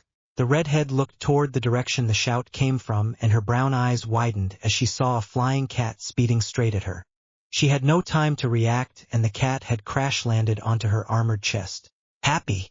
Lucy called as said cat tried to remove the small stars dancing over his head. "Hide me from Natsu." He laughed, then went behind the blonde. "Are you using me as protection?" A tick mark appeared on the side of Lucy's head as a pink-haired boy came running through the front door and towards her. "He can smell you, you know?" Happy was fighting so hard to stifle his laughter. "Why, Natsu? Are you excited about your date?" His voice was so loud. Everybody's eyes widened. "Natsu? Getting a date? With who? Oh, and who's the girl?" Macau replied with a proud grin. Tears formed in the corners of the cat's eyes. They were happy tears. Harriet Potter. The guild was even more shocked. "Just how?" Urza questioned as she eyed the dragon slayer nearing them. Natsu ignored the questioning looks everybody threw at him and ran behind Lucy, effectively catching his exceed. Fire went out of his mouth as he scolded. "It's not a date. I don't even know what Happy's talking about." "Really, huh?" Happy grew a mischievous smile. "Show him the letter, then." "Letter? What letter?" The redhead pressed on, earning a groan from Natsu. "It's just an invitation. I don't know why it's such a big deal." He pulled out a small note and handed it to Urza. Almost everybody leaned in to sneak a look. "Come meet me at 8 in the forest clearing, northwest of town center. From Harriet Potter." She read out loud as her eyes grew as big as saucers. "It is definitely a date. See? There's nothing." Natsu stopped as her words sank in. "What? No. Lucky bastard." Gray muttered in the background, making a certain blue-haired girl burst into tears. "How did you even get her to come near you?" "I didn't." "Once she entered. She went up to me." The ice mage crossed his arms and looked away. "Don't tell me you plan on turning her down. There's no denying she's beautiful." "I don't." Natsu stopped as he registered the stripper's words and absorbed their meaning. A pleasant pink rose to his cheeks, and the thought rendered him silent for a few seconds. "It's not a date." Yeah, whatever," Lucy said, amused by his oblivious side. "If you're going on a date, you better be prepared." The pink-haired boy raised his hands in defense. "What? Lucy, you're in it too?" "Of course." The blonde bumped her fist in the air. She heard someone whisper, right behind her head, "You're jelly," and suddenly, her fist made contact with the blue-haired cat who was now falling like confetti. "If you want a successful date, you need some lessons. What do you know about dating?" Lucy pounded the fallen cat deeper into the floor. "Shut up, cat." On the middle of the forest, Harriet Potter sat on a branch in one of the old trees and looked out. It was nearly 8. She tried sensing for the boy's magic and found it coming near. It was odd. She could also sense some extra magic scattered about. And it was familiar. Once he was near, she jumped down to the open grass and greeted him with a curt nod. The boy was wearing something different. He was wearing a gray sleeveless shirt and black pants. But one thing hasn't changed. He still had that striped scarf around his neck. Haché Harriet Potter. He rubbed the back of his head. "Were you waiting long?" The brunette raised a brow at him but nodded her head. "No, okay." Natsu looked down and began fidgeting with his fingers. What did Urza tell him? He suddenly whipped his head up and said, "You smell good." Secretly in the shadows, the whole guild was watching, face-palming at what the Dragon Slayer just said. Most of them were cheering him on, imploring him to be prompt and to stay calm. They thought they were shrouded, but they had no idea someone had already caught them. Harriet Potter gave a tch before turning her head away. "Follow me," she said, in her usual cold-hearted voice. She walked into the clearing and waited for the boy to stand near her. Natsu was plain nervous. He had never gone on a date before. While he followed behind, he noticed he was sweating. He looked up at his date and gulped. Gray was right. She was attractive. The moon shone upon the clearing and Harriet Potter stared at it for a while. She had yet to find the owner of the magic item she had picked from the streets. But maybe this brat could help. She turned and saw him staring at her rather strangely. Ad brat.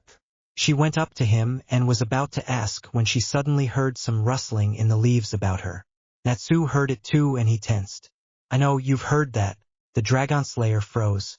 Maybe it was just some birds or high winds.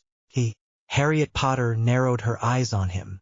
They possess a given amount of magic. Natsu smiled in return, hoping he would dismiss it entirely, and thankfully, she did. Chen, it's not like they could beat me, the brunette said with a smirk, then got awfully close to the boy. She felt the heat of him and also felt him stiffen. Harriet Potter. Natsu looked down at the girl in his arms and couldn't help but blush a little. He just met this beautiful girl and don't even know anything about her. But then again, will she finally confess like what Urza and Lucy had told him? Smell this. I don't know Harriet Potter, He gazed down nervously at the floor. He didn't know how to handle this. Wait, what? Did you memorize the scent already? Harriet Potter questioned, her face blank. Little white puffs of smoke came out of the boy's nose as he repeatedly stomped his foot. But I thought this was a date. It's not. A voice called from within the leaves. A gasp followed and a blonde girl came falling down the tree. Oh, I'm here? She pretended to look around. I told you it wasn't. Ha! Natsu jumped in glee as more members made their presence known by walking to the open area of the forest. Harriet Potter paid no attention. Simply looked bored. Are you going to help me or not? The boy's triumphant cheer abruptly stopped and he turned to her with a dumbfounded look. What? Did you memorize the scent of the piece of cloth I let you smell? There was? All he smelt was her scent. But there was no other scent other than yours. The brunette gazed at the cloak intensely. I see. Then she began to walk really away. The guild was too focused on the brat that they didn't notice her slip away, save for the old man who never turned away from her. Walking, she sighed.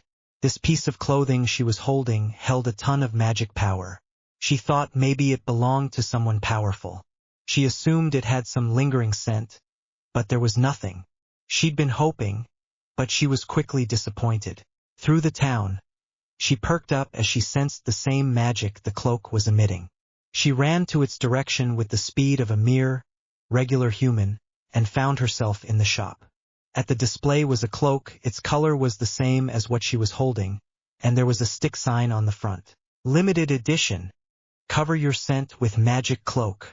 Hide away from those magic dogs and pesky dragon slayers for only 50,000 jewels. There are only 3 in stock, so buy 'em now. The end of the week signified that it was time for the council to pay a visit to the guild. With its usual representatives, namely the captain and his platoon, the guild master silently prayed that they would only do business that was solely assigned. At this time of the day, Harriet Potter was already out in the town scanning the area. But since the old man told her to stay put for once, just at the end of each week, she smoothly obliged.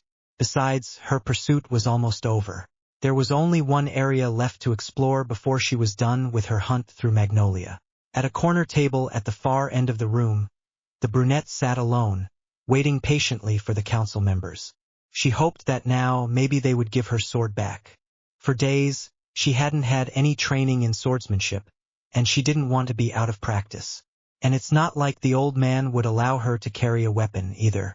Guild members swarmed about and it was a total ruckus. Some had already grown accustomed to the new girl's presence, and her not talking, but many was still having a hard time adjusting. And those were the ones who were willing to make her talk. Through the corner of her eye, Harriet Potter noticed the same group making their way towards her. With a sigh, she did the same after they gathered around her. She spared them an unfazed glance, and then looked away. Normally, she'd already left for her run, but this time all she could do was ignore them and hope they would leave her alone. But the team was determined to have their way. They believed that no one was entitled to be alone, and even though the new girl was regularly rejecting them, they remained insistent. The group took their seats and the brunette gave them her usual bored look. Chin. With an indignant grunt, she turned her head sideways and stared out the stained glass window, blatantly refusing to acknowledge their presence. The pink-haired boy was the first to speak. Now you can't get away. The blonde beside him hit him in the shoulder. What was that for? Lucy crossed her arms and looked apologetically at the new girl. Sorry about that. What he really meant was that now that you're here, we can finally talk to you, even though you were just imposed to stay. Once again, they did not receive any response, but they were stubbornly unshakable. The blonde decided to speak again. So, Master told us that we should behave every end of the week. He said that the council will visit at those times. Don't you think that's a little bit weird? What she said made the brunette turn her attention to her. Makarov didn't tell you? An inner smile formed on Lucy's face, but she didn't let it show. Instead, she stared with a confused look. Tell us what? She honestly didn't know, but she was glad she finally earned an answer. Harriet Potter saw the blonde's eyes light up with sudden enthusiasm, but dismissed it. The old man didn't tell them the reason? She chuckled. Maybe they also didn't know why she'd been captured in the first place. She decided to confirm it. She directed her gaze at the woman opposite her. You're part of that squad that captured me. Do you know any reason why the council was in pursuit of me? Urza's eyes narrowed. She didn't answer. It was clear from her face that she was deep in thought. Should she tell her? Her own battle with her thoughts was interrupted by another chuckle. I guess he didn't tell you. Came the brunette's cold, mocking voice. No wonder you're not afraid. Afraid of what? Lucy asked innocently. And why did the council want you? Though the group couldn't see it, there was a twinge of sadness in Harriet Potter's eyes. She remained silent and just continued to stare blankly out the window. From where she sat, she could see the familiar division leader a short distance in front of the guild. She chid and stood up. Might as well greet them before they come looking for her. The group watched as the new girl went to the door. They eyed her every movement. They were confused, and the previously unanswered questions started to resurface in their minds. Why was she arrested? Of course, they knew now that it wasn't because she was a person to be protected. In short, the question now was, what was the crime she had committed? It's been a while, Harriet Potter. Silence was the girl's reply as she stared coolly at the man who was in charge of keeping an eye on her. Makarov walked beside her and offered a courteous smile. Welcome back to Fairy Tale. He laughed. Remember, you're only here to check Harriet Potter out. Harriet Potter? Lahar mockingly chuckled. He looked at the brunette and then back at the old man. That was the nickname you gave her? Makarov ignored his disrespect and retained his smile. Why, yes. Is there a problem? The laughter abruptly stopped. A sly smirk grew on Harriet Potter's face as she saw the man tense. He regained his composure, forced a smile, and donned a mask of obedience. We're here to make sure you're abiding by the agreement. Because if you're not, then yes, there would be a problem.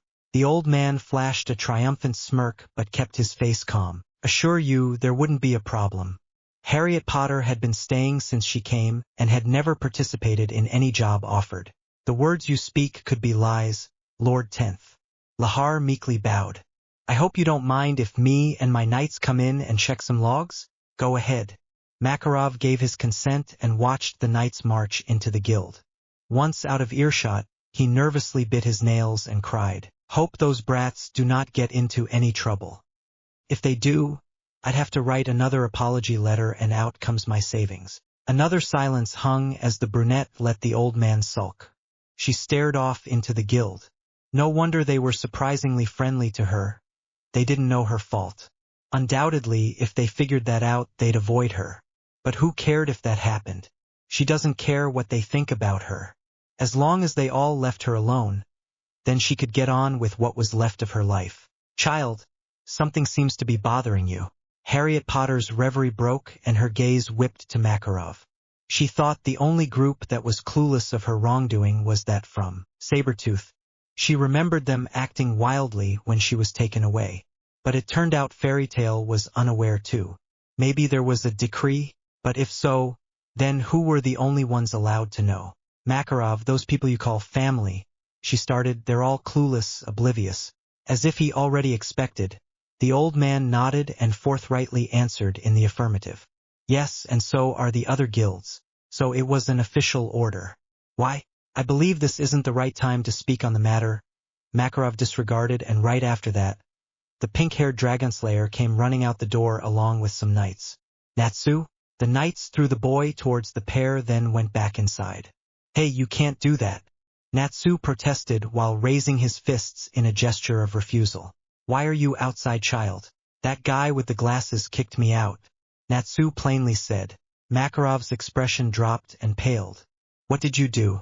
I punched him because he won't tell me the truth. Each word seemed to pierce the old man through and through. He just punched a division leader. He was proud of him, but now he had to write an apology letter. Again. And make an appearance in the council. Again.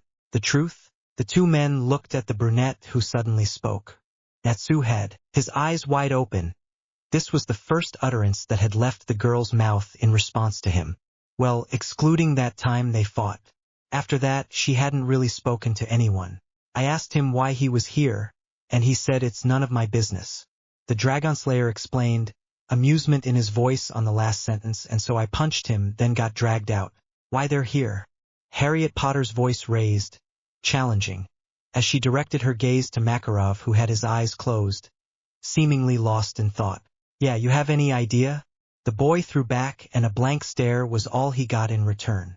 He let out a big sigh, just when he thought she was finally opening up. Just then, the guild's front door opened. Standing there, in their usual uniform, were the Knights of Fiore and their captain. They began to make their way back where the previous pair had been. The knights stopped dead in their tracks 4 or 5 feet away, while the leader continued to draw near. It seems that the records are clear and so far fairy tales abiding by the rules. Lahar declared, then gave a sideways glance at Natsu. However, I also saw that you still have some unpaid items and unpaid damages. When do you intend to pay them? As soon as possible, just give us some time. Makarov opened his eyes, then gave a smug smile. Though incoherent, the Dragonslayer heard perfectly. Fairy tale will never follow your rules. Well then, I have something important to say. The captain's words lingered as he took a quick glance at the boy, then back at the old man. Natsu seemed to understand because he retaliated.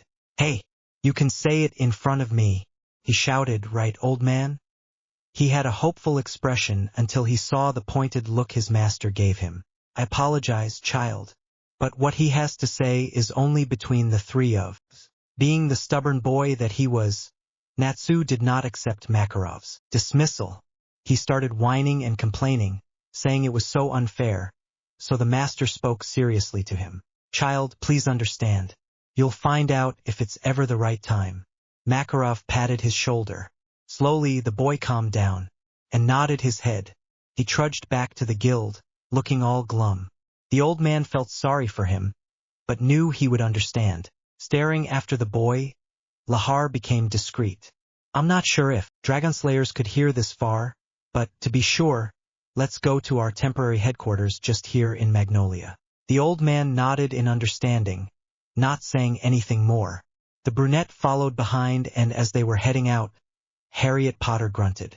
You've only thought about that now? You're more stupid than I thought.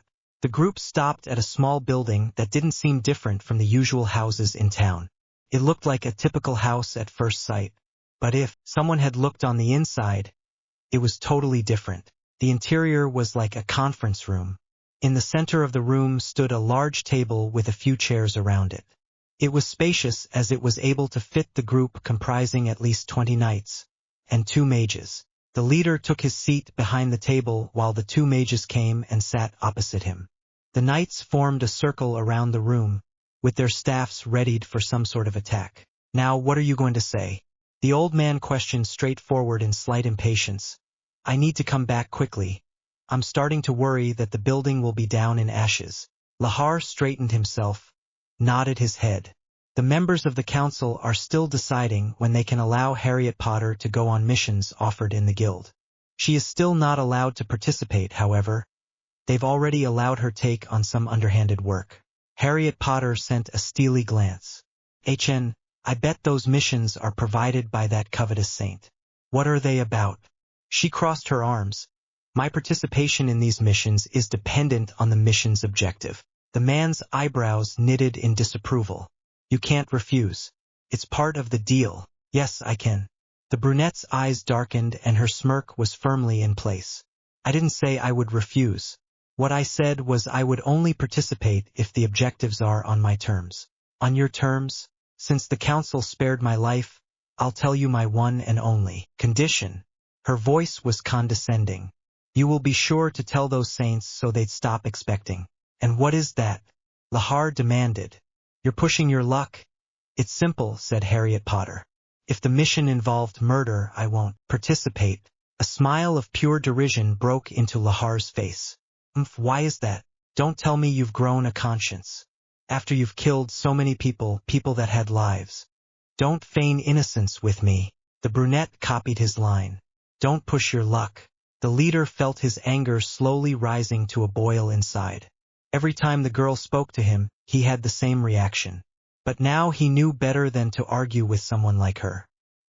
His demeanor was surprisingly calm as he replied, As you wish, I shall tell the saints your condition. Much as he wanted to wipe that triumphant smirk off the girl's face, he restrained himself. That's all I needed to tell you. Sitting quietly behind the scene, Makarov was aware of the tension. The moment the young man had addressed the topic of conscience, he took note of Harriet Potter's slight change in personality. He decided to prevent anything untoward from happening, so he finally nodded. Can we start heading back now? He inquired, with his meek smile. It is getting quite dark. Lahar paused a moment before complying. Yes, you can. The old man stood up slowly and the girl mimicked his actions. While standing at the door, the brunette turned. I want my equipment returned to me. You'll get it either at the day of your first underhand mission or by the end of next week. We're still not done inspecting them, especially your sword. Harriet Potter clicked her tongue and moved accordingly. Rune Knights ushered her outside and immediately after, closed the door. She felt someone staring at her and looked down to see the old man studying her. What? Earlier you visibly tensed. Why? None of your business. With that, she disappeared into the night, an irritated scowl on her face. Leaning against the door frame, Harriet Potter waited. The sun had just risen from its slumber and none of the guild members has arrived yet. She waited there watching the old man sign the bundle of stacked papers, all of which seemed to be from the council. Bags had formed under Makarov's eyes, making him look twice as old as the oldest fossils. One by one, the papers were signed fastly, until the last stack was reached.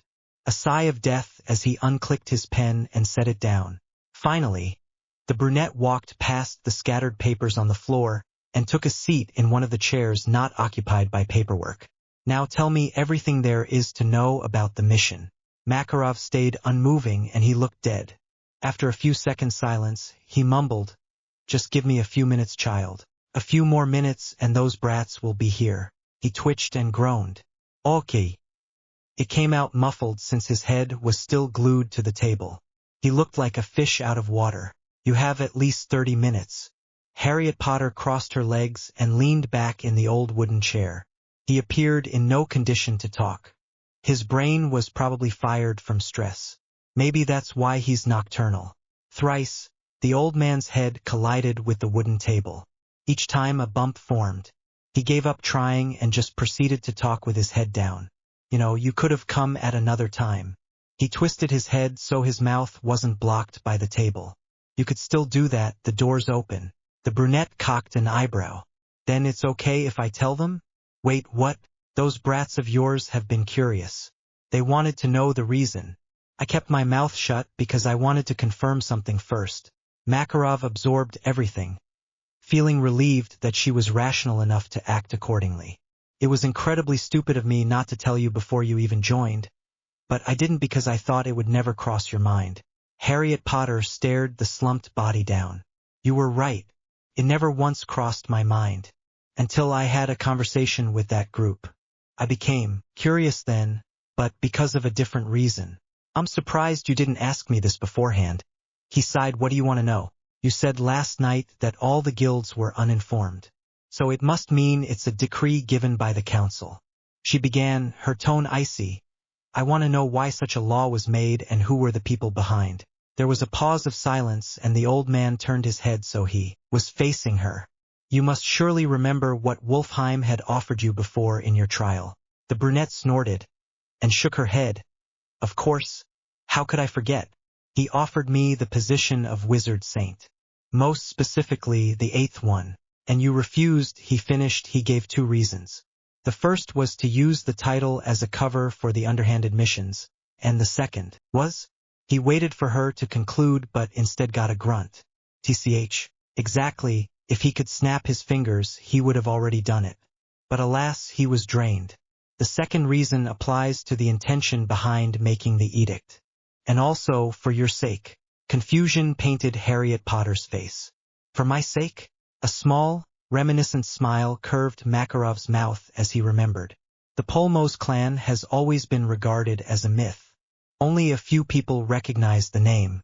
He answered her questioning look calmly. High officials of the council were the only people who knew the reason behind your imprisonment. They didn't bother to inform the guilds because they couldn't risk the information leaking. Leaked information? Why is that? If word leaked out about this, then the inevitable will happen. Like Wolfheim had said before, the families of the deceased would protest and would file suits against you. Despite this, the brunette's face remained calm. She broke eye contact by looking to her side. The truth will come out eventually. The old man breathed deep and forced a hopeful smile. The council is well aware of that fact. We would do everything we could to avoid that from happening. And, if ever it still happened, it wouldn't transpire. Now during the crowd's uproar. But instead in the future when it has somehow abetted. Harriet Potter stared off into the forest through the window, assimilating the newfound information. She spoke after a while, why bother? It's not like I'm of importance. Eyes widening, Makarov did his best to lift his head. I believe you know the reason why Wolfheim wants you alive. But, he leaned against his propped-up hand for support and looked caringly at her. Child, I want to help you. I've known you since you were born. You're important to me.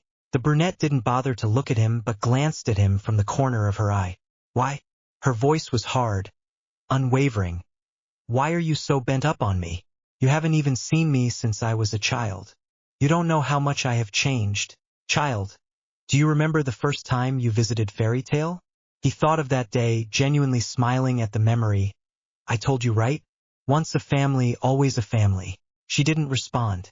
She knew what the memory contained. But that was before she was betrayed. Clenching her fist, she looked back at him, narrowing her eyes. I was naive then. Now I'm different. Then tell me what's changed. Knock. Knock. Knock. The sound came, reverberating through the room, catching the pair's attention. A white-haired woman in a pink dress made her way inside, but stopped once she saw the brunette. Oh, I am sorry to interrupt. She stopped mid-sentence when she saw her walk past. The sound of the door closing echoed and Mira Jane looked questioningly at Makarov. I'm really sorry to interrupt, master. She bowed her head. The old man's eyes focused on the door, then trailed over the girl. It's okay. We were done talking anyway. The girl slowly looked back up at him. Now, child, why are you here? An unexpected giggle escaped her throat, and he raised both brows. What? Here's more paper from the shops we owe money to. Mira Jane pulled out a stack from behind her back and Makarov turned pale as snow. His soul seemed to flow out his mouth. With her hood on her head, she traveled through town and into a forest. While waiting for the division leader to move out, she decided to allay suspicion and kill time by honing her skills. It had been long since she had held a weapon. She picked up one of the knives she found laid in the street and began marking spots in certain areas on the surrounding trees. Once the targets were placed, she walked to the center of the clearing. Harriet Potter closed her eyes and took a slow, deep breath. There were 6 targets. She had 7 knives. When the wind blew, she threw one knife into the air. As it flew, the 6 remaining that were settled between her fingers darted into their awaiting target. Each one pierced the center, a direct hit. The knife came flying down and she caught it just before it changed trajectory. She opened her eyes, a crunching sound to her right. She stared into its direction and flung the knife. She heard a small startled sound break the stillness. Knowing who it was, she sighed. Come out. How did you know I was here? A small child wearing a cowboy hat appeared in the bush. Ha! Before it was you who found me. Now it's my turn. Where are your parents? The brunette eyed the child. It was sweating. How did you get here? It placed its small finger on its chin. Me and my parents were walking around town. Then I saw you. While they were buying ice cream, I ran and followed you. Why would you do that? Thinking back, she did feel something follow. but it was such a trivial thing that she ignored it. Because I wanted to say thank you. The child clapped its hands together and tilted its head off to the side with its eyes closed. A smile lit up its face when it uncovered its shining white teeth. I saw your training. You're awesome. I didn't do anything to you. Now leave. In the distance, Harriet Potter could sense someone approach. In a second she fled and hid in the woods. She concealed her presence and watched as two figures came into view. One was male and the other female. Must be the kid's parents. But you said I should say, thank you, to the person who helped me, and so I did. But that doesn't mean you can just run off like that. The father scolded. He had short spiky hair and wore a Western outfit. It was the cranky guy who'd given her the very welcome gift of a slap. So she's the girl from before. A busty woman with green hair picked the child up. The girl's mother. You saw her here? She looked around a bit suspiciously. Well, what did she look like again? She was very beautiful, mommy. And strong too. She had the fairy mark. The child had stars in its eyes as it dreamily pictured the brunette to itself. A fairy tale member, huh? But there are many beautiful women in the guild. I know. Like Lulu and Urza and Mira, but she's different. Harriet Potter resumed spying. Until she felt it. An incredibly strong magic power. From the west.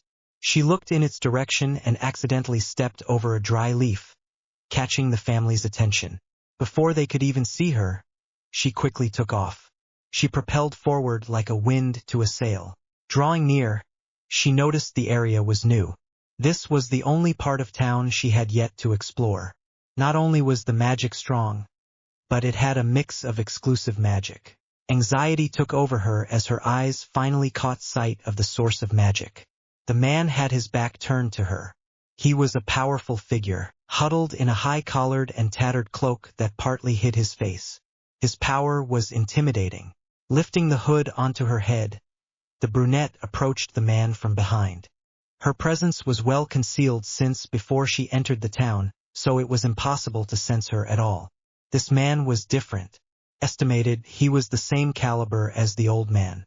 Odd place for someone like him to be going. He was in line at a food stall. But nevertheless, she kept her guard up. Harriet Potter waited for him to finish eating, and when he was done, she followed close behind, this time not waiting. Abruptly, the man stopped. Instead of going along the road, to where he was supposed to go, he turned a corner and allowed himself to be driven into one of the town's blocked-off alleyways. How? The brunette questioned firmly. I was fully covered. The man turned around and she narrowed her eyes. I don't know, I just got a feeling, he shrugged. It was his turn to narrow his eyes. What do you want? His eyes scanned her figure and stopped at her neck. Another beautiful recruit of the guild, eh? Tell me, what's your name? A lopsided grin fell on his lips. You lowered your defenses all because you saw the mark. Harriet Potter pointed out, I'm not going to tell you mine unless you tell me yours. A perceptive one. The smile never left his face. He didn't look intimidated. If I show you my guild mark, would you trust me now? Wipe that scowl off your face and loosen up a bit. He gave a hearty laugh. The brunette only stared at him. He coughed awkwardly. You look really uptight. It was a joke, geez. Harriet Potter intently watched his movements, calculating his every move. The man noticed and cleared his throat. Look, if you're that cautious, I'll tell you my name. Does that sound right? If you think that I'm going to let my guard down because of that, you're wrong. Fine. He sighed, hopeless. My name's Gildarts. I'm a mage of fairy tale. And you are? Harriet Potter let a sly smile sneak onto her face. Readily she gave out her name, making the man's grin grow wider. Harriet Potter. She was sure he could sense her power. But despite that he looked assured. Gildarts saw her scrutiny and sighed. You're very cautious and wary of me. Why? A teasing element was evident in his voice. The girl's smile disappeared just as quickly as it appeared. Her evaluative characteristic reminded Gildarts of someone who needed that quality. A seriousness took over Harriet Potter's features as she narrowed her eyes. Stop taking me so lightly. She spoke in a monotone, her eyes challenging. As an act of submission, Gildarts threw his hands up, his smile faltering. The slightly sheepish look was still on his face, annoying the girl. I guess that was a really stupid question to ask. He rubbed the back of his neck. I'm pretty sure you could sense me too. And no, you're definitely not someone to just blink at. His tone implied he meant his words. Crossing his arms, he tried to make out the detail of her magic. She reflected something familiar to him. He racked his brain, trying to remember, then cursed when nothing came out. The brunette scoffed at his obvious abstraction. Since we're on the subject of strength and we've estimated each other's capacities, I have a question for you on that matter. Her tone deepened to a throaty baritone, her black eyebrows crinkling in persuasion. There seems to be another type of magic on you. It's a small quantity, meaning it was either casted on you or you've only just started learning it. Which one is it? Gildarts stopped his mental torture and his stubbled face lit up in awe. A proud smile broke upon his lips. Wow, you're very sharp, he commented. Answer me. He shook off his admiration and conformed to the girl's demand. With his arms outstretched, it allowed Harriet Potter to inspect him with earnest attention. Yeah, I didn't notice at first. And nope, I haven't learned any new magic yet. Gildarts kept his eyes peeled and caught Harriet Potter's eyes widen momentarily. Then her gaze rose to his face. Who casted it? The brunette commanded, already starting to draw inferences. The man continued to stare at her and she was getting impatient. If she knew the answer, she will be one step closer to finding him. Harriet Potter opened her mouth to speak, but he finally spoke. Oh wait, your magic matches what's on mine. Gildarts noticed and gave a twirl of his finger. Don't tell me it was you. He pointed and scrunched his face in thought. Come to think of it, you're just as powerful. The girl's face twisted into an unreadable expression, confusing him. He titled his head and raised an eyebrow questioningly. Harriet Potter discerned every word carefully, a look of triumph glinting in her eyes. Just as powerful. A smirk befell her face before she shifted her gaze from his face to his eyes. Answer me directly. Who casted it? Onyx eyes pierced Gildart's own, but instead of feeling scared, a huge sense of calm overcame him, slowly realizing who the girl finally was. He avoided her question and threw his own. Say, are you from that cursed clan I've been hearing about? Just answer me. Gildarts was surprised by the girl's change in demeanor. His eyes slid over her once again before answering. Someone with a cloak. Have you got any more details? No, I don't have any more to say. The brunette seethed. What do you mean you don't have any more? Tell me the encounter. Tell me everything. Another goofy grin showed up on the man's face and she wiped it off with a punch. Gildarts stared at her in stunned shock. What was that for? Spit it out now. Gildarts held his chin as he looked at the girl, standing a few feet away from him. She's fast. A large bruise formed on where he was hit. Actually hurt him. Wait, hold on. Why do I have to answer you again? Humph. I'll dispose of you if you don't. He smiled. But then if you do that, the information you want will disappear with me. The girl clicked her tongue in irritation and he sighed. Look, since I agreed to your condition before, it's only fair if you also followed mine. The girl's muscles slowly relaxed and she seemed to contemplate in her silence. Mine's just simple. Don't worry. Left with no other choice. She nodded. She'll get that information no matter what. What is it? Why do you want to know who the caster was? Just tell me that and I'll answer your question. He could have asked if she was a member of the clan, but decided to amend. Appearance-wise, and her abilities justified his assumptions. Besides, he needed to keep his question simple and to the level of the subject to ensure her conformity. Harriet Potter's eyes narrowed dangerously. She remained impassive, but beneath her calm pulsed the heat of her anger. I have to find whoever that person is. The reason is none of your business. Gildarts looked at her, defeated. You didn't answer my question, he said accusingly. I won't have a problem with resorting to torture to force it out of you. If you do that, it will arouse suspicion. And I think you know by now that I'm not going down that easily. The girl's dark eyes bore into his face. So he's not like the foolish members of the guild. The alleyway they were in was isolated, and so far nobody else has passed by yet. They were alone. She answered, monotonously. If the person is who I think he is, I'll have to do something about him. If he's not who I expected, then I'll just have a talk with him. The words hinted violence. Gildarts understood well what she said. He itched to know more but knew this was as far as she could spill for now. An understanding smile formed on his face and he felt her assertive aura cool down in a passive form. However, her guard was still always up. Well, fair answer. Now I'll tell it to you. Tell me every little detail. I'll tell you, but only if you smile for me. All seriousness gone, he laughed, his eyes forming the shape of a heart. A sparkling smile completes the face of a beautiful person. Like you. He winked, but that. I turned purple as the girl punched him again. Gently touching the black eye, he winced. Enough games. Tell me. Now. Okay. Lem speaking. No need to punch again. Gildarts pouted. He breathed in, regaining his composure. The one who casted it had no face. He wore a black cloak and never really spoke. Harriet Potter squinted her eyes at him, demanding more. All right, now you might be wondering why he's faceless. Well, I didn't see his face. What? Tell me your encounter.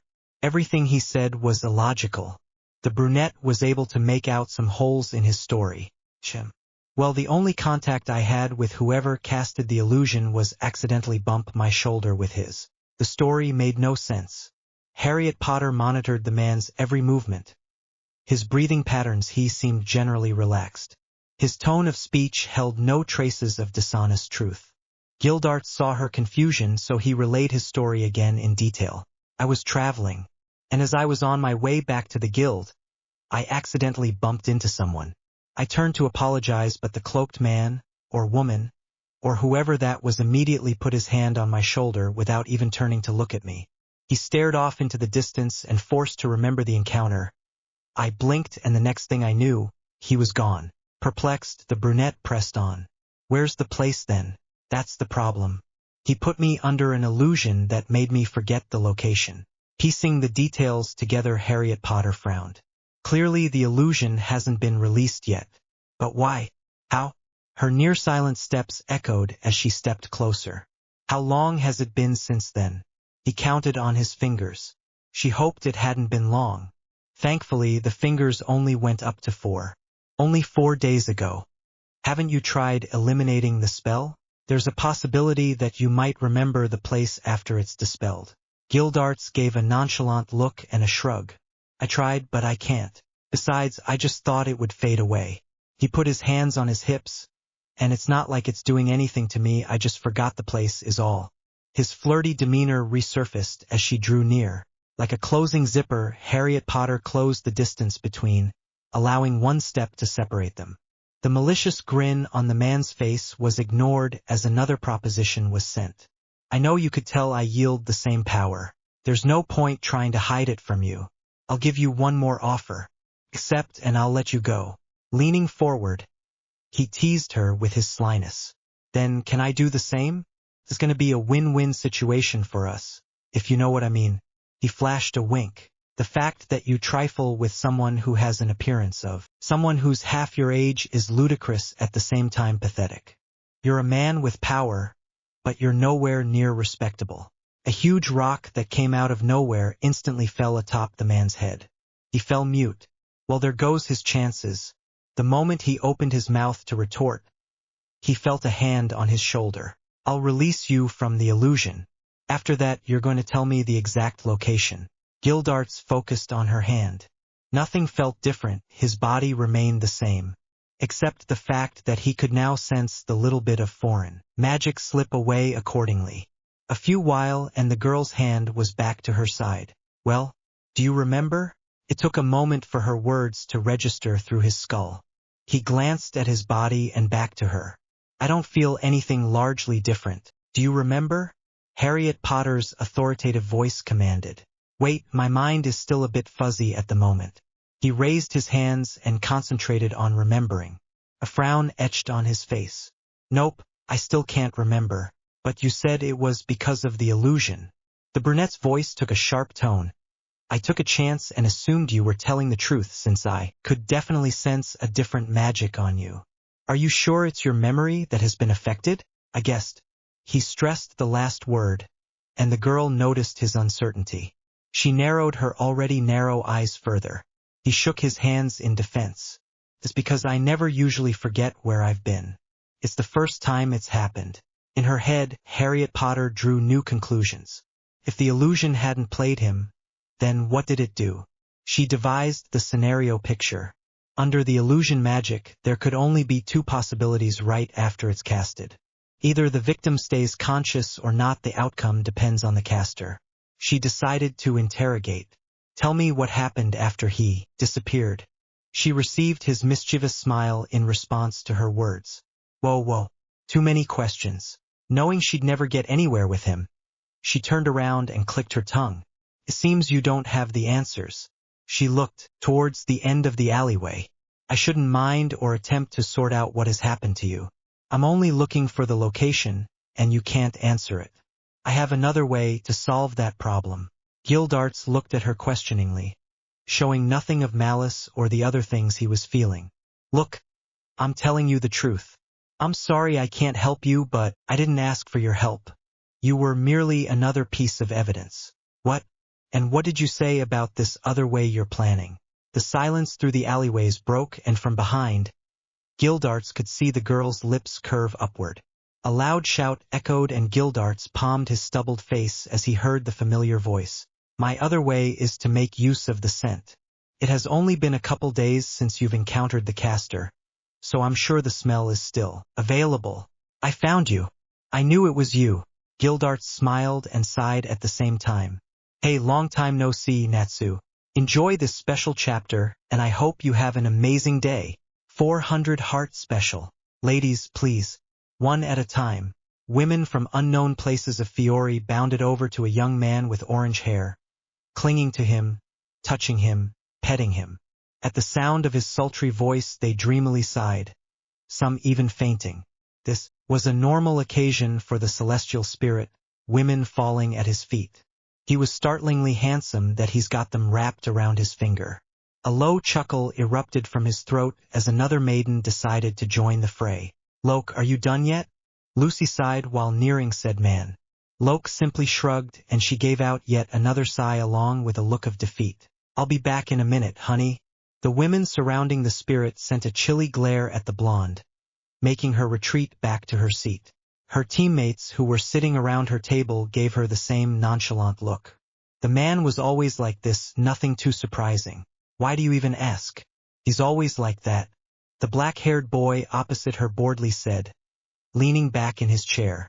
It wasn't obvious, but he silently wished he could be in the playboy's position. Lucy kept her gaze on the spirit. We have a mission in a few minutes, and I would like if all my keys are prepared. Loke continued his business, and it didn't look like he'll stop anytime soon as another group of girls flocked over him. The blonde flopped down at the table and gave a very loud sigh. Looky, hurry up. Why are you even waiting for him? You'll be fine with the keys you already have. Natsu beamed reassuringly while putting a hand on her shoulder. A blush coated Lucy's cheeks and she nodded. Yeah, you're right. I shouldn't worry. She stood up immediately, a determined look now in her eyes. I can do this without that stupid flirt. Come on, guys. Let's get going. She lifted her foot onto her chair and did a pose. A grunt emitted from beside her and she settled back into her seat. Let me finish my cake in peace and we shall go. Urza muttered while chewing her piece of cake. She ate with gusto, her cheeks reddening at each bite. Her eyes were shining like stars as she breathed a sigh of complete contentment. For once she was able to eat freely and enjoy her food without it getting stepped on, tripped over. Wendy just chuckled, alongside her exceed and happy. Team Natsu decided to stare back at the flirty celestial spirit and watched. Other than his looks, they had no other idea why he was such a chick magnet. Loke flashed his signature smirk, and the crowd of girls giggled shrilly and squealed. His confidence remained unwavering and his ego skyrocketed as more lined up. It seemed that every girl that walked through the door came up to him, except for one. A black-haired girl with pale skin strutted calmly in the guild. The playboy thought she was beautiful naturally, unlike the girls at his side. He licked his lips, slyly. A smirk grew on his face. Expecting she would come out to meet him, He laid back down and closed his eyes. What's your name, beautiful? Ah, instead of hearing the fresh voice of the unfamiliar girl, a chorus of shouts swirled in his ears. Loke cringed from the constant noise and parade of faces simultaneously pushed to him. He was used to this kind of treatment now, but still his sensitive ears were uncooperative. Hazel eyes skimmed the crowd, but there was no sign of the petite girl with the obsidian black crown. The girls followed his wandering gaze, a death stare fixed on their faces. Who are you looking for, Loke? One of the women asked in a bitter tone while easing herself nearer, nestling close against him. The others followed her example and began glomping the playboy. He decided to call it a day and stood up, much to the girl's displeasure. AWS were heard throughout his audience as he ambled his way back to his summoner. Hey there babe, I'm back. Loke leaned in to the blonde and put an arm around her shoulders, but she quickly brushed it off. Who gave you the right to call me that? Lucy exclaimed and scooted away from him. The spirit only smiled at her. Love you to my angel. The blonde deadpanned while Loke continued peering down at her lovingly.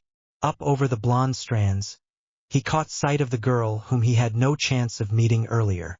He became stunned and transfixed as the girl sat alone at a corner table. Lucy and Gray watched him push his glasses up higher on his nose, then onto the source of his distraction. Both their eyes widened. Aware of the stares, Loke questioned, "Who's that beautiful maiden over there?" The girl was looking around boredly, and he hoped she would look in his direction. Sadly for him, she closed her eyes, shutting him out. Oh yeah, I forgot to introduce the spirits to the newest member. My bad. Lucy scratched the back of her head sheepishly. Her name's Harriet Potter. Harriet Potter, huh? What a beautiful name, but Master calls her Harriet Potter. He said they've known each other before. The blonde finished. Fully knowing the spirit's playful attitude, she looked at him accusingly. If you want to live another day, don't you dare flirt with her. But Loke didn't heed her words. Instead of thinking twice about his safety, a newfound air of confidence hit him.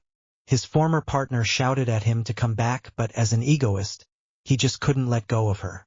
He proudly smiled and took the seat near her. Hello, someone as beautiful as you should never sit alone. Ignorance greeted him, but he persisted. Since I already know your name, I'll tell you mine. He glanced at the table he'd previously been standing by and saw them mouthing words of withdrawal. Natsu, in particular, had been shouting, "She'll never notice you," to which the celestial spirit ignored. My name's Loke. He stuck his hand out. The girl ignored the extended hand. She kept her eyes closed and sighed, irritated.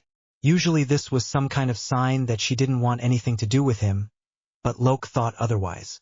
His smirk grew, his eyes practically sparkling with mischief.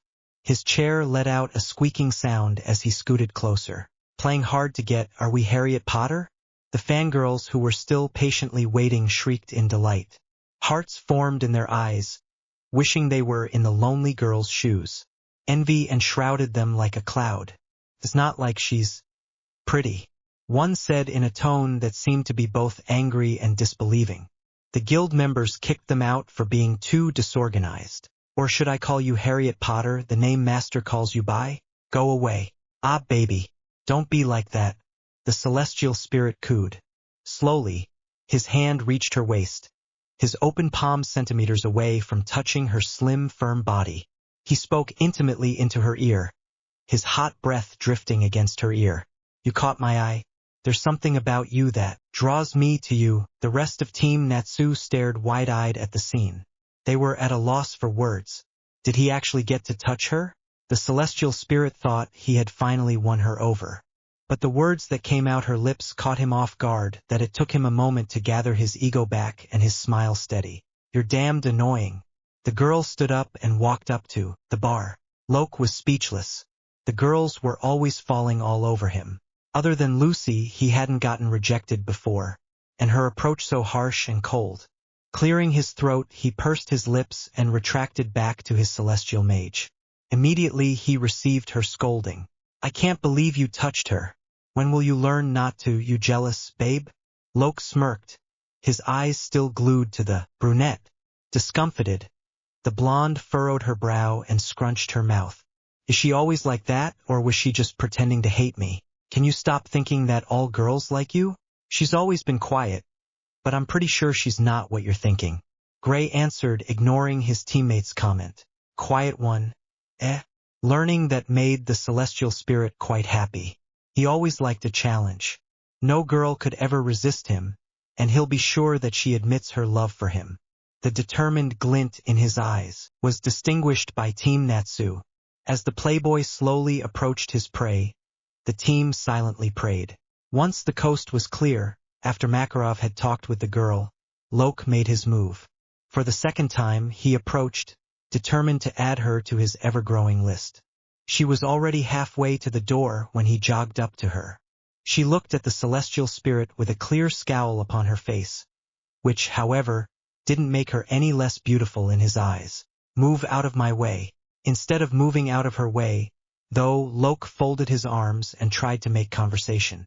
Look, I heard you've always been alone, he said, swallowing hard, and I came here to keep you company. Her reaction wasn't what he expected. She lifted her nose in scorn and narrowed her eyes. Move out of my way before I move you. Any normal person would have stopped then and there. Lok bit his lip, finding her attractive when she got feisty. I like seeing this side of you, he complimented and took a step closer to her. Only one more step remained, and before he crossed that line, he felt something hard hit his neck. He fell face first to the floor. It got the attention of the guild members as they looked around, trying to find whoever it was who caused the spirit's tumble. Their eyes were unable to catch up with the girl's speed, but he did. Lok slowly propped himself up on his elbows and lifted his head. So she's not only beautiful, but damned skillful too.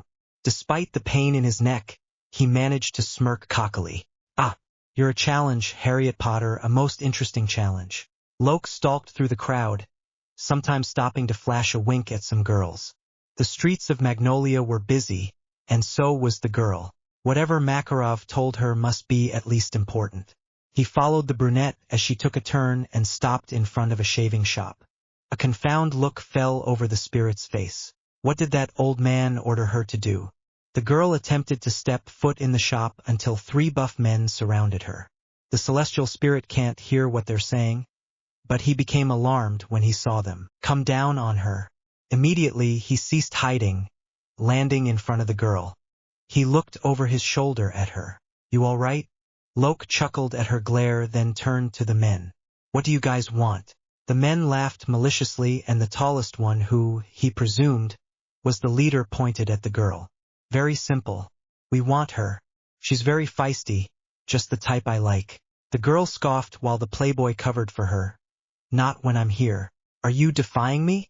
What do you think? A vein popped out on the leader's forehead, and he gestured his boys to the playboy. Boys, teach that little wolf a lesson. The 2 men raised their huge fists, then charged. What's ours is ours, and what's yours is ours, because we rule the jungle here. Lok simply smirked and didn't even have to resort to using his magic.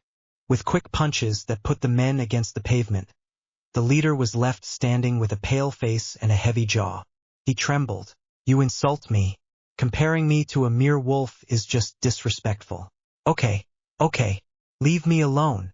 The leader put his hands up like a shield, anticipating an attack, but Lok winded up shoving him really hard, making him fall to the ground. Now scram. The 3 hurriedly stood up and did as told. The spirit's gaze followed them until they were out of sight. He whipped around at the girl. No thank you? She remained silent for a moment, and Lok wasn't sure if he was dreaming or not, because he saw her cheeks turn a bit red. After a while she muttered a small thanks, which he found adorable. She walked past him and entered the shop, but he interjected. Her scowl returned. Move. Though her tone was firm, he didn't move an inch. I don't know why you're in a men's shop, but if you want I could buy you the things you want from here. His thumb pointed behind him. The dark, smoldering look in her eyes almost told him she rejected him again, but her answer sent happy impulses to his body. Fine. The small red tint grew, her blush was clearly visible now. Triumph filled the spirit's face, but he decided not to tease her. They always fall for me. She gave him the list she needed to purchase and he nodded his head. Just stand there and wait for me. Okay? I'll be back in a jiffy. As Lok searched for the items on the list, he slightly chuckled. The handwriting was clearly Makarov's, so the items belonged to him. But why choose a girl to buy for him? He paid with the money she gave and left the store. But not before winking at the cashier. Here you go. He handed her the bag which she hung on her forearm. She gave another thank you before parting herself from him. Lok watched her retreating form and somehow, he felt like his insides were melting when she talked with him. Even though she answered with short dialogues, he felt warm. Suddenly he found himself running, calling her name. Harriet Potter. Thankful that she stopped, he went beside her and smiled gently, much to his own surprise. Let's walk? The girl stared at him, contemplating, but eventually agreed. His ego seemed to disappear as they walked. At first the only destination was toward the guild, but the celestial spirit changed that agenda. He led her to a few shops, enjoying her ice-cool personality. Not only was he in the company of a highly attractive person like himself, but he was also with a refreshing person. She was a lot different than most girls, which he adored. The sunset became visible above and they stopped in a park. Lok faced her. I had fun, you? I'm grateful for what you did back then, but I'm sure I could have defeated them without your help. A tinge of pink returned to her pale cheeks and the spirit couldn't help but reach out and touch her cheek. Her eyes widened as he could see her swallow, but she didn't turn away. You are finally opening up to me. Ella Luca, E. Oh, how he loved the way his name was on her tongue. The breathy way it slipped past her lips. It drove him on. Lok leaned in, taking in every detail of her perfect features and beauty. From the dark, flowing hair to the smooth shape of her face, she was breathtaking. Such godlike beauty. If you'll be mine, you'll make me the happiest man alive. Together we shall conquer. Be my queen. The brunette didn't even have time to answer as the spirit captured her mouth with his lips, delving deep with his tongue. She found herself pressing back against his mouth, letting her fingertips wander over his shoulders. Lok smiled. How long is he gonna be like that? I didn't cast anything on him. I don't waste my magic on weaklings like him. You sure there's no illusion on him? I don't like repeating myself, Makarov. Harriet Potter sneered while turning on her heel. He's just dreaming and won't wake up. But still, you didn't have to hit him that hard. Lucy added, shrinking in her place when she met the brunette's intense eyes. Just proves he's a weakling. Harriet Potter walked out the infirmary, leaving Team Natsu and the old man inside. After the door closed, they brought their attention back to the unconscious celestial spirit.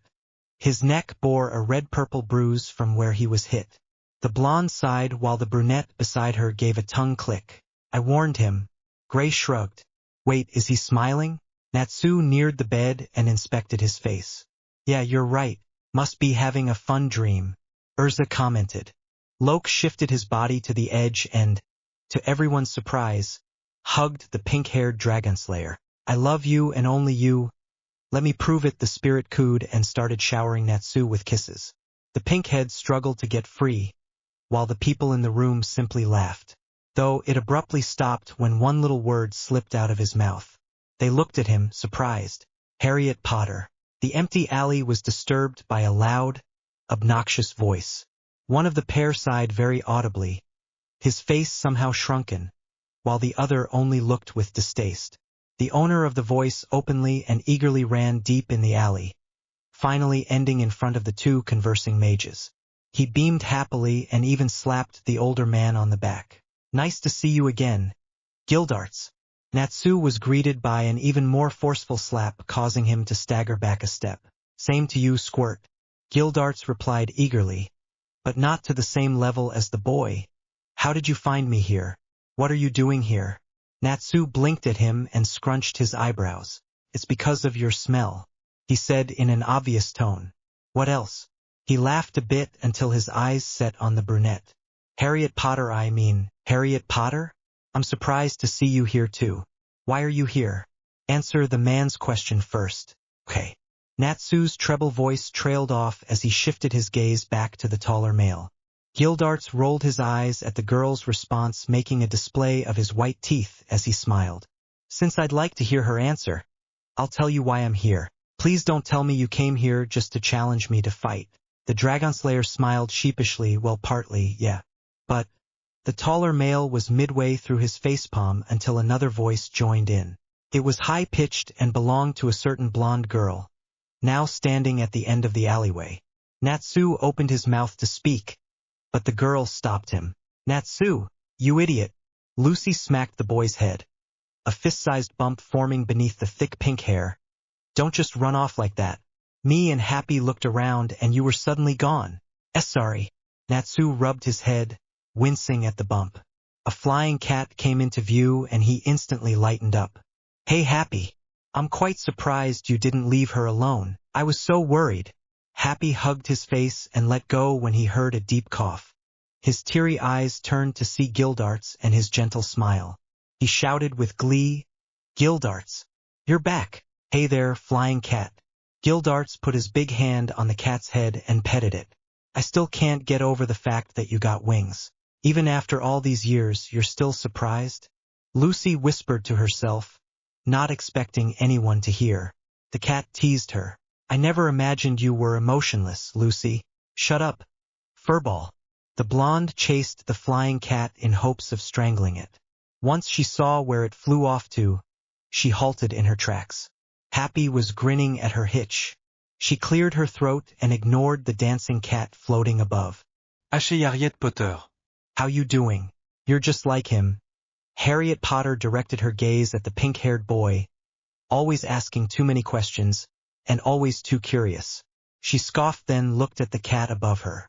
One glance was all it took to scare it back to its partner. It went hiding behind the Dragonslayer, looking warily at her. She clicked her tongue. Lucy didn't really expect an answer until she got one. Mild surprise crossed her face, then mild amusement. She rubbed her arm as she spoke. Well, we can't help but be curious, you know? An airy laugh escaped her, then immediately died down at her absence of response. Going back to the topic, what are you doing here? The brunette raised a brow at her and she slightly choked on her words as she continued. Not like it's a problem. It's just, while we were walking, Natsu said he could smell Gildarts and well, he didn't mention you were here too. You mean you came here just because you could smell me? Gildarts intervened, a thoughtful look on his face. But the guild's still far away. Don't tell me you already have the ability to pick up scents from a long distance. His mouth stretched into a smile as he searched the boy's eyes. Two pairs of expectant black eyes landed on Natsu. One pair bore a prideful glint, the other, twinkling with intent. A sudden pressure weighed on his shoulders as he scratched his head and decided to answer honestly. He giggled a little, then faced the ogling pair. That would be a cool ability to have. But one owner of the onyx pair of eyes let out a scoff, already knowing what he intended to say, but he still finished for the other. That wasn't the case. Me, Happy, and Lucy were strolling around town when I spotted your scent. There was a slight shade of disappointment on the boy's face, but it disappeared as Gildarts gave a chuckle. It's all right, kid. I'm actually surprised you found my scent, even though it's a little mixed with another. He trailed, making sure to emphasize the last word.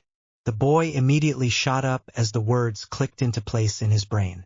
Gildarts grinned as he took a glance at the brunette who had her eyes narrowed in question. You're welcome. Even though she was oblivious, he wiggled his eyebrows at her. Now that you mention it, there is something different about your scent.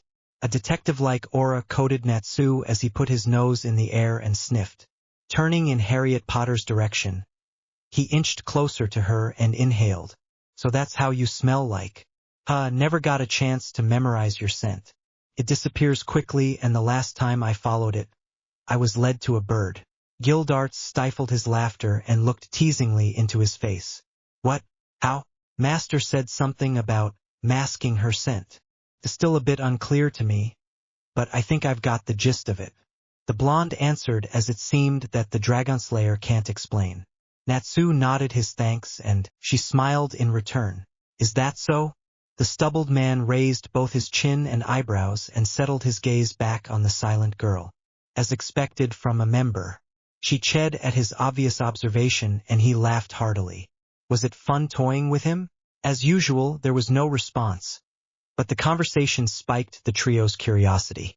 One was about to delve into the topic, but the steely gaze of the brunette made her think twice. It didn't stop the pink-haired boy, though. Toying with me? Natsu questioned, tilting his head as he gazed into the onyx eyes. The brunette only grumbled with an air of impatience, so the taller male drew their attention. That was just an expression. Relax. Gildarts made a general relaxing motion with his hands, the trio releasing a compliant sigh. The old man already told you everything, no need to elaborate. Natsu managed to repress his stubborn self and pouted before crossing his arms childishly. Fine, he muttered, the blonde doing the same, her tone a little more shyly. The taller male sighed, thankful. Now, care to explain the difference in my scent? The boy's brow furrowed as he raised his index finger to his lips, thinking thoughtfully. Yeah, sure. Aside from Harriet Potter's lingering smell on your shoulder, there's one more layer underlying hers.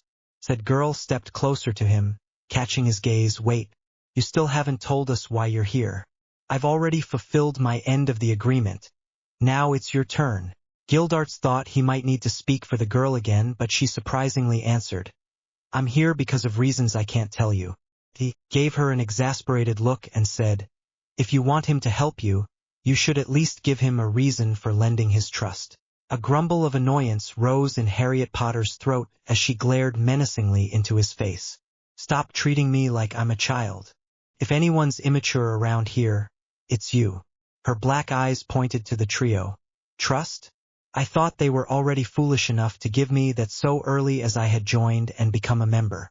There was a mocking, teasing tone to her voice, something that boiled the Dragonslayer's blood.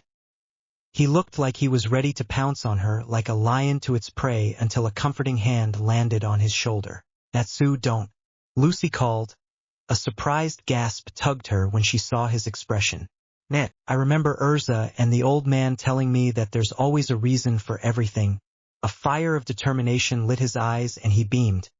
I don't know why you're acting like you are, but I'm assuring you that I'll find out the reason behind. I promise you that. Proudly, Gildarts smiled, while Harriet Potter stared him boldly in the eyes, refusing to look away. An indifferent smile curled her lips. TCH. Good luck with that. Lucy flinched at the intensity of her stare and the Dragonslayer almost did too. But surprisingly, he stood his ground. You said you needed my help? He quirked a pink eyebrow. I never said that. Out of the corner of her eye, she glanced at the taller male. He said those words. It's what he's implying, but it's simply not true. She ignored the man's snort of laughter and explained. You're just tools for me to use and to Yeah, okay. Gildarts turned to Natsu. She needs your help, assistance. You up for it? The pink head nodded and prepared to leave. Even though it's quite unfair that she didn't answer. I'll help. Family always stick together and help each other out. And you're a part of it, Fine. I'll tell you why I'm here. The brunette cut off with a stern voice, her sudden answer surprising the group. Gildarts narrowed his eyes, knowing a catch will follow. But after I give my answer, you should not ask any more questions about the following matter. Both the blonde and the taller male were able to see the disadvantage on the Dragonslayer's side and were hoping that he would decline. But knowing him, he'll probably agree in a flash without thinking twice. As expected, Natsu chose the latter, therefore eliciting a few groans. Harriet Potter smiled knowingly and briefly shook her head. You're so easy to manipulate. But regardless, I'll tell you my reason. Crossing her arms, she relayed a short explanation. I simply came here because I sensed a powerful presence and felt the magic flowing around. That's all? The Dragonslayer asked, his voice firm and even, unlike what the group had expected. The brunette was a bit surprised as she inclined her head. All right then. Tell me what you want me to do. Harriet Potter inspected his face carefully, trying to discern the hidden beneath his out-of-character behavior. Despite her ability to read body language, the intent was a complete mystery to her. The boy's body was practically screaming determination at her, that she scrunched her eyebrows together and jutted out her chin. What is it? What's driving him? An awkward feeling clawed Natsu as the girl resumed studying him. He coughed and waved his arms. Hello? Her eyes whipped up and bore into his own. Is there something on my face? TCH. The brunette eased her gaze to the boy's relief and finally spoke. You said there's another person's scent. Lead me to the source. Yeah, sure. Wait. Harriet Potter looked daringly at the blonde. What? Then that means we'll just be retracing Gildart's steps. Why can't we just ask him? Lucy wondered. Her stomach knotted with fear and she mentally cursed herself for even asking. Because it won't work. Came the brunette's simple answer. The blonde opened her mouth with a burning question and then closed it when a still, commanding voice resounded in her ears. You're annoying. Lucy could only nod. Sorry. Gildarts came up to her and began comforting her, inserting some pickup lines like, a smile suits you very well. Don't let a frown ruin your beautiful face. As he got closer, the blonde smacked him. Pervert. Natsu nodded toward Harriet Potter and didn't take his eyes off her. Okay, fine. Just follow me. With a few steps, he turned to face the entrance of the alleyway, his cat flying close behind him. Another note, I also noticed that the scent is a bit similar to yours. Maybe it's been mixed up, I don't know. The brunette was silent for a moment before looking back to the road. Just lead me to it. She wondered why he'd given her extra details, considering she'd shut him out. But that's when she heard that loud voice of his again. Even though you only think of us as tools, families support each other and help each other out. Natsu's tone was gentle, almost reassuring. It certainly melted Lucy and happy. Gildart smiled his way as he too tagged along. Now let's go before night falls. A chorus of eyes rang out as the Dragonslayer took on the role of leader. Light atmosphere enshrouded the group as they traveled, until it was broken by a certain someone's usual womanizing snog. Reaching the border, the group stopped. They stayed true to their word and kept silent the entire journey. By the Dragonslayer's estimate, they've arrived at dusk, just before night engulfed the sky. Natsu looked back at his group and pointed at the border. The scent is not here in Magnolia. It's beyond. He turned and directly addressed the brunette. There are 4 towns in that direction. The main one being Clover Town. Harriet Potter didn't respond but nodded her understanding. The blonde beside her shivered upon hearing the information. Blue Pegasus home. The taller male behind doing the same as he grumbled. Ugh, those pretty boys. I know. Lucy had her head hung low. Happy flew over to her and whispered something in her ear. Immediately she shot up and strangled the cat. EW as if, well, if you want to head there, me and the rest of the team will accompany you if you'd like. The pink-haired boy offered while scratching his head. You did say I should lead you to the source, and as part of the family, I'm willing to help. So it could either be found in one of those towns or beyond that. The brunette muttered after some time before turning to look at the Dragonslayer. TCH, who said I needed help. Her eyes fell on the knights line up side by side like cattle. She memorized their positions before glancing back up at the boy. I don't need your assistance. My goal is simply to find the possible area of the source. Are you sure? Our agreement was to lead me to the source. You've already done it. You've told me the possible locations, it's finished. Harriet Potter interjected with an almost silent tongue click at the end. She pulled her hood closer to her face, so there was less chance of being recognized by the knights. One of them squinted his eyes at her, making her turn around. Our agreement's over. I'll be leaving now. Wait, but don't you want to go there for yourself? Lucy questioned, noting her oddly hurried behavior. Like Natsu said, we're willing to go with you to that location. Why are you backing out now? You ask too many questions, Lucy. Eyes gliding swiftly over the suspicious soldiers, Harriet Potter answered simply, I can't. 2 of the knights approached them and she sighed. No point running now. What do you mean? Tilting his head to the side, Natsu caught sight of the approaching men and narrowed his eyes. What do you want? He remembered the trouble the council gave them, his fists clenching on his hips. As a fairy tale member, one of the men said to his partner before pushing past the irate Dragonslayer. They focused on the brunette standing idly behind the group and advanced with a rapid stride towards her. You're the girl the boss was talking about. Why are you near the border? We're under strict orders to not allow you to cross. What are you doing to her? Natsu rushed forward, flames erupting from his fingertips. If it weren't for Gildart's outstretched arm, the knights would have been out cold. Let go. We've got to help her. Calm down, the stubbled man commanded, his eyes never leaving the brunette. He could feel the boy trying to wrench himself from his grasp, so he tightened his hold. The best help you can offer right now is shutting yourself up. His voice firm and clear, the boy eventually ceased and calmed down. Good. He sent a mental note to the flying cat and the blonde, and they nodded. Well, answer us. The knight prodded. When he received no answer, he pulled her hood off. Tell us why you're near the border. I was just taking a walk and came by here. The taller of the two snorted, a lilting mockery in his voice as he moved closer. Is that it? I don't believe you. Anyone who comes by here is either planning to board the train or travel by foot to another town. If you will not believe me, then there's no point in me saying anything else. A smirk formed on Gildart's lips. He leant close to Natsu and whispered in his ear, Why can't you be like her? She's thinking first before she opens her mouth. Said boy glared and opened his mouth to shoot a retort back, but a huge hand clamped over it. Ssh. Infuriated by her answer, the two men looked at each other and moved behind the brunette. They began attaching chains to her wrists. Since you won't answer us honestly, we'll have to take you in. The group waited for her to try to disentangle herself, but she remained still. Harriet Potter, what are you doing? Lucy called, her hand reaching out to stop the guards. She hadn't done anything wrong. She's with us. We were just walking and somehow we ended up here. She moved to stand in front of the knights, her hands out, pleading. Natsu, help me here. And why should we trust someone from your guild? You've caused all sorts of trouble for the council. The one holding Harriet Potter's wrists uttered.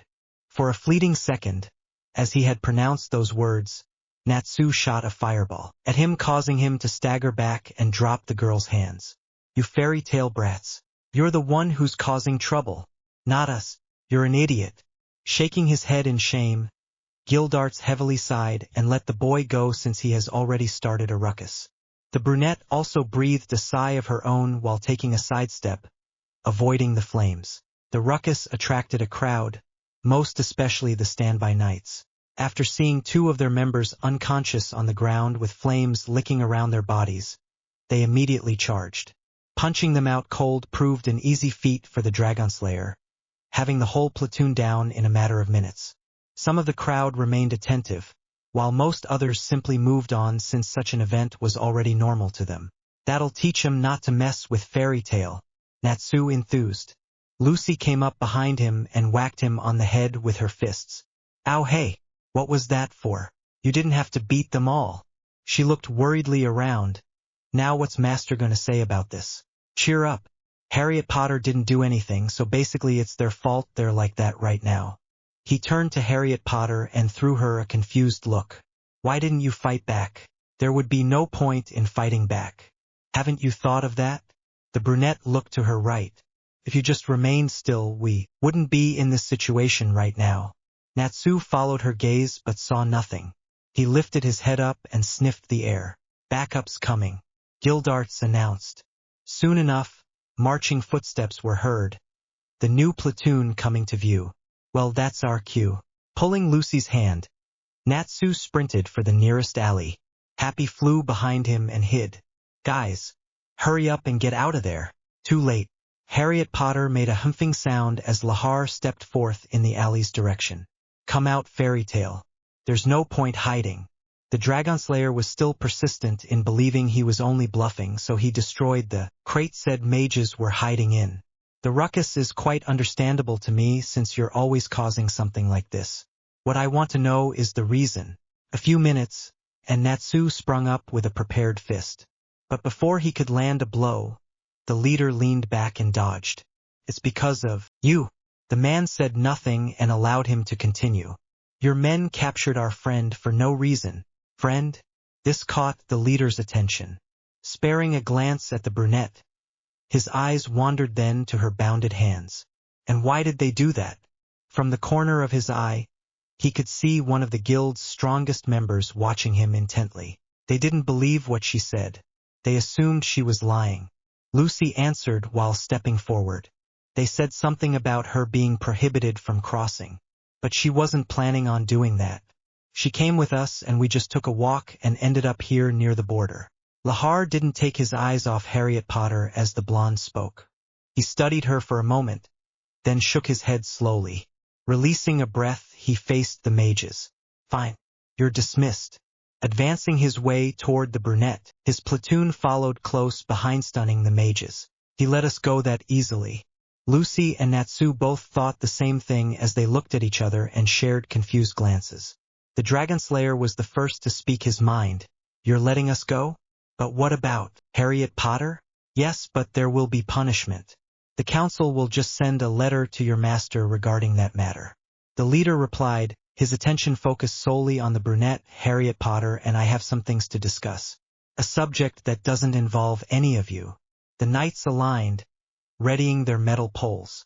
If you do not leave, my knights will have no problem escorting you. Do you think some knights will be able to stop me? You've been keeping an eye on her and us. For some unknown reason, and I'd like to find out why.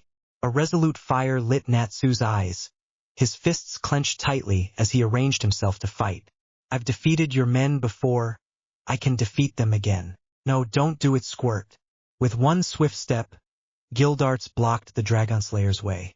He could see rage burning behind the dark holes, and those two pools now directed themselves to him. What are you doing? I want answers, and by beating the crap out of him I can get that. You're not doing that. Calm down. He hardened his voice, sent a steely glance to ensure that his orders were carried out. Slowly, Natsu's breathing became steady and relaxed, Lucy's touch helping him get hold of himself. The tall male then glanced back over his shoulder to Lahar. We're leaving, there's no need for that. Surprise flashed across the boy's face. What? Natsu, it's the best thing to do now. Gildarts was grateful the blonde had a quick insight. He nodded her way and she leaned forward to explain what could happen if they refute. Steadily, the boy stood up straight and nodded silently, defeatedly. I will find out what happened to Harriet Potter. Natsu proclaimed in a strident voice. Just you wait. Motioning for Happy to fly near him, he walked away. Lucy and Gildarts had their eyes locked together as they heaved a sigh. Let's follow him before he gets into trouble again, the tall male said before coming after the boy's direction. As they were about to disappear into the anonymity of the crowd, he gave a quick glance behind him. Surprisingly, he found the brunette staring back at him. I wonder why he didn't tell them? The Black Knight loomed over the town. At this hour, many of the children or old people alike were already asleep. There weren't as many, but the remaining awake were able to witness the Rune Knights carve their way up to their base. Eventually, the townspeople went back to work at their various labors, losing interest in the marching display. The knights stepped foot inside the building while dragging another person, someone not from their cluster, to the center table. She didn't give much resistance and just sat down then. The first to break the mantle of silence was Harriet Potter. She stared directly at Lahar. What do you want? Impatient now, are we? The male confidently met her eyes and smiled smugly. He took his seat at the head of the table. Break those chains first. It's distracting. Like a toothpick, the brunette easily snapped the chains by moving her hands apart. The surrounding knights stood with their mouths opened in awe as she moved her wrists up and down. Now talk. What I'm about to say was supposed to be for tomorrow on my next visit. But since you're already here, why not tell it now? He curled his fingers together and kept his voice low as he spoke. Tomorrow starts your first undisclosed mission. I will give you the details now, so you should be able to start early tomorrow. If it's an assassination mission, I decline. The brunette said forwardly, and my weapons? I've talked directly with the Saints. They said they have a special personnel in charge of handling missions like that, so you have nothing to worry about. That is, until they've been wiped out, which I highly doubt will happen. Harriet Potter clicked her tongue. Where's my sword? Lahar stared at her for a moment before motioning his soldiers with 2 fingers. A pair of knights opened a wooden chest stacked against one corner of the room. They pulled out a sheathed sword draped by a long piece of purple cloth. white bands tightly wrapped around the tip and the hilt, securing the base cloth. Without haste, they placed the concealed weapon on the table and moved amongst the encircling staff. "Here's your awaited weapon." With steady hands, Harriet Potter snapped the bands and lifted the fabric. She picked up the black scabbard and slid out the long sword by its dark, straight hilt. It shone brightly as the light in the room hit its sharp point. "What's the mission?" The Rune Knights came by and scanned the logs at the council's bidding. The members were still clueless as to why this was happening but made no attempt to question it. They were curious, for sure, and the daring always end up in some sort of trouble for trying to snoop on private business. With one final flip of the record book, Lahar turned and ordered his men back to the entrance. Makarov followed him to the door, and once there, he faced him. Harriet Potter's already fully mobilized, and by noon she will be deployed. He reached under his coat and pulled out an envelope. "Here's the letter regarding the council's given punishment." He could see behind the old man the glare of the Dragon Slayer, but paid not much attention to it. "Keep them in check." Makarov nodded and slid the envelope into his coat pocket. He watched them leave and later returned to the guild hall where he sat by the counter, next to the bartender. Mira Jane was wiping some glasses and stopped to read over his shoulder. "They took out a whole platoon." She giggled and he continued, "Even though I'm proud of them, the damage they cause and the repercussions are stressful. They're always like that, so it's not something new." Gildarts chimed in while taking the one vacant seat between his daughter and the old man. He ordered a beer and rested his elbows on the bar table. "So why didn't you tell them?" he asked without facing Makarov. He waited for his answer, and later he heard him sigh. "Council's orders," came Makarov's simple answer as he motioned for the bartender to get him a drink. An inward chuckle, and a look of incredulity responded to him, making him sigh once more. "It's the truth." Taking a sip from his mug, the tall male titled his head to one side and regarded him. "I believe you, but I've got this feeling that what you're saying is partially true." He stopped sipping his beer and closed his eyes in silent affirmation. "I knew it, but why? I can't say much more here. Everything's classified." "I'm sure you already know her origin?" He raised a brow along with his mug. "Yeah, her family name speaks a lot. I thought they were only a myth, but after seeing first-hand evidence of her abilities, I immediately changed my mind." Makarov snorted, a look of disbelief on his eyes. "Don't act like you haven't encountered one before." Drinking the last drops of the beer, he set the mug on the table and let the bartender fill it up again. "Look, I'm not sure if that one was even a member, so nope, it's my first encounter." Gildarts heartily chuckled and lowered his mug for a refill. He sat with a thoughtful look on his face for some time as he sipped his drink. "No, wait, if that guy who touched me was a member, then the girl would be the second." "What?" He sighed and began relaying his story. "On my way back here, I bumped into someone, and the next thing I knew I was already here in Magnolia, completely forgetting the place of encounter." The old man returned his expression and he shifted his gaze to the fighting ruckus across from him. "I don't know what happened, but I could sense that something was different about my magic. The girl told me it was illusion magic. Well, the clan was best known for their mirage tricks, so there's a high possibility that the guy is a member." Makarov immediately leaned back to avoid a large empty barrel that came towards his head. He glanced at the drunk woman, then to the crowd ahead. "Ha, there goes Natsu and Gray punching each other again. You know, I always wonder how you're able to keep functioning, despite the commotion those two always make." The tall male fondled his stubble. "And now you've added more stress to your life. You do know, they're eventually going to find out, right?" He laughed when he saw the sucker punch to the gut the Pinkett had taken.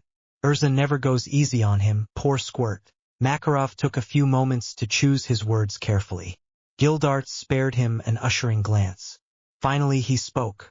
"I know, but their timely ignorance is beneficial. I want her to be kept away from trouble, even if only for a short while." He looked down at his hands, sadness in his face. "She's changed, and I'm entirely clueless." Gildarts cleared his throat. He felt guilty for even asking.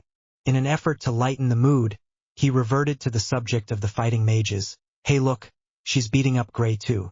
The old man didn't budge from his broody mood and seemed to plunge deeper into thought as he declared a deep sigh. The tall male looked for a way to condition his depressed seatmate and found his answer in the beat-up dragonslayer walking towards them. "Hey Squirt, whatcha doing here?" In an instant, as Natsu's voice boomed in Makarov's ears, he shot up and coughed his absorption away. "Damn it! Hey Gramps!" He hummed his acknowledgement. "You'll allow us to go, right?" I said, "You're not going." The redhead's thundering footsteps stomped behind, stopping beside the boy. Two of her teammates brought up the rear. "And you should be glad Gray told me or else." "Yeah. About that." Natsu glared at the ice mage. "You're just a coward. Don't you know what don't tell anybody means?" Gray went up to his face, hands shrouded in crystal ice. "Are you calling me an idiot? What do you think, freeze or burn?" Another fight was bound to happen as the two sides ignited their magic. Urza made a move to step between the two, but Makarov acted faster. He signaled her to stop, and enlarged one of his fists to the size of a giant, grabbing and forcing the two together. Enough! His change in size caught the attention of some members, but after seeing the cause, they only shook their heads and turned their faces to some other sight. "Tell me what happened, and if you try and get at each other's throats again, I'll pound you flat into the floor." Both boys nodded. Once they were set on the floor, the Dragonslayer spoke first. But not before he sent his rival another glare. "Me and Lucy wanted to go and do a job, but Icicle and Urza won't allow us to."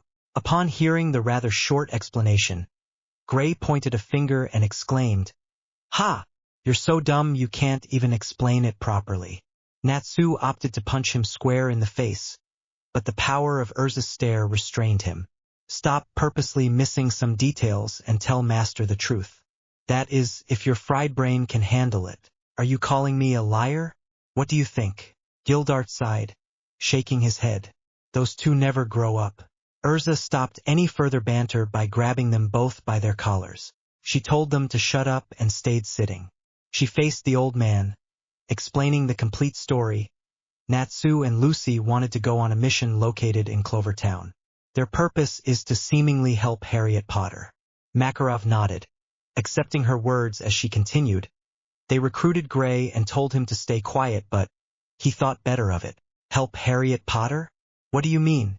The old man looked at Natsu and Lucy in question. "She wanted to find the source of the different scent clinging to Gildarts, but she can't because the knights won't allow her." The blonde thoughtfully answered, squirming in her seat when she met the questioning gaze of her red-haired friend. She forced her eyes to dart around the room, not wanting to be interrogated. "And did she say why she wanted to know?" "No. She even told us not to bother finding it anymore. But I believe she really wants to see what's there." She finished, the Pinkett giving her a pat on the shoulder. Sparing a quick glance around the group, Urza's face remained assertive, while the others seemed more compliant. "And since we want to know more about her, we're prepared to go," Natsu added with that same look of determination on his face. Thinking over what has been said, Makarov looked to see Gildarts nodding, a bright smile on his face. He looked back at the anticipating audience, and then making his decision, spoke gruffly, "All right, you have my permission." Upon proclamation, Natsu fist-bumped with Lucy and began retreating, Urza's shocked protest stopping them. "Master, we don't know what's out there, it might be something dangerous. I suggest you stop them. Sending those two alone is risky. I'll go." Gray only shrugged his shoulders at the stares he was receiving. "Since we have Master's permission, it wouldn't hurt to come with them."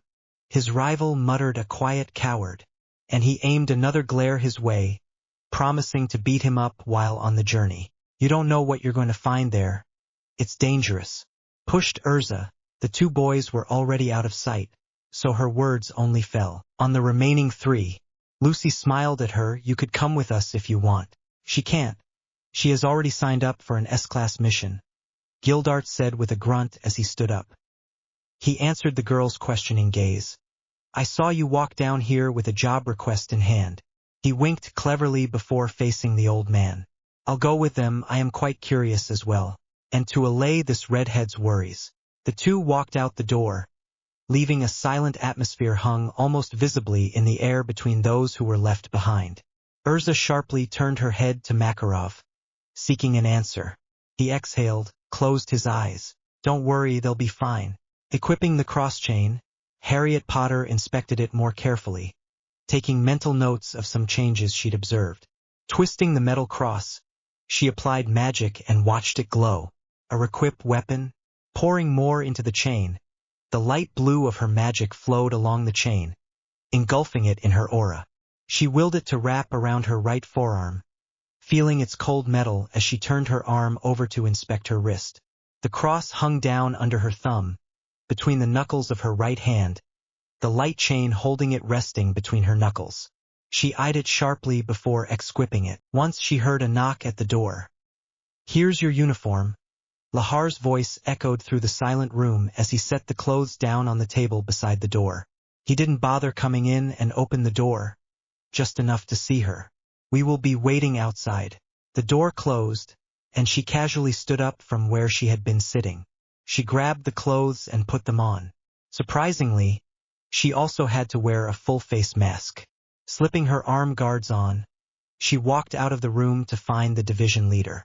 She dismissed the idea of wearing a mask and hung it on her belt opposite her sword. Out the back door, she was met with new presences. The two new figures all wore masks in varying degrees of design. They scoffed at her openly exposed face, Lahar motioning for her to wear her own. Without another word, the brunette complied. Lifting the mask over her face, she suddenly felt keenly aware of the throwing knife heading toward her.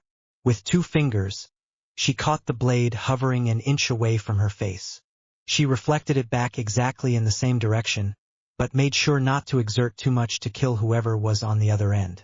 A third masked figure jumped off the trees, knife securely held in his enhanced grip. He gave an irritated click of his tongue as he made his way towards the lineup. We don't need a low-life criminal like you on our team. Harriet Potter didn't respond, just kept looking straight ahead, taking in every detail of their being behind her own mask. Lahar caught her attention by moving closer, explaining why she had to work with fellow spies. They're here to monitor you. You'd be doing most of the work. It's up to them whether or not they would want to help.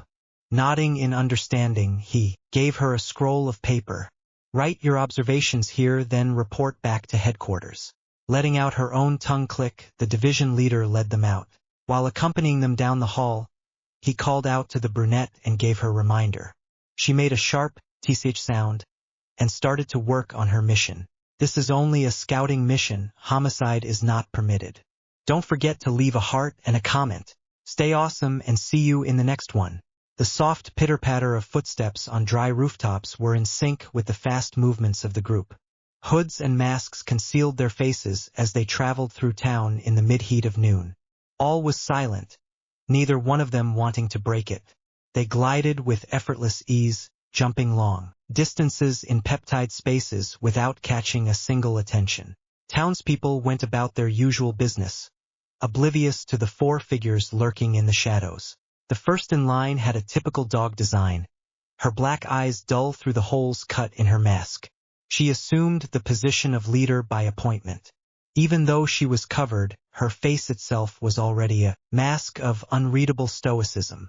Invisible holes were burned in her back by her so-called teammates. The hostility towards her was palpable even if their mouths remained shut. The 3 members at the end of her tail each had their own design. The only girl in the trio had a cat's face, the 2 men having an owl's and a boar's. Their expressions were hidden, but it was clear that they loathed their leader. Harriet Potter knew better than to underestimate the group.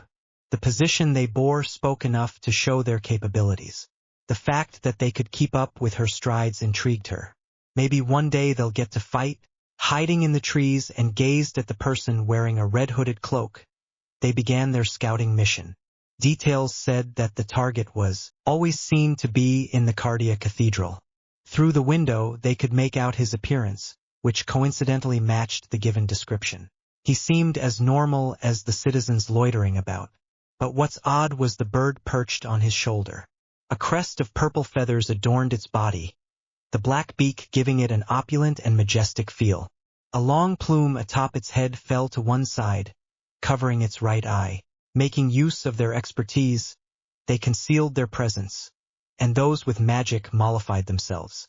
In a state like so, no one can recognize them. Even if someone who has a sense of smell like that of a dragonslayer's, they couldn't be detected. The equipment they have nullified their scent. Harriet Potter mentally snorted at the council's circumspection. The hooded person knelt before the altar, his lips moving visibly as he pronounced some certain words.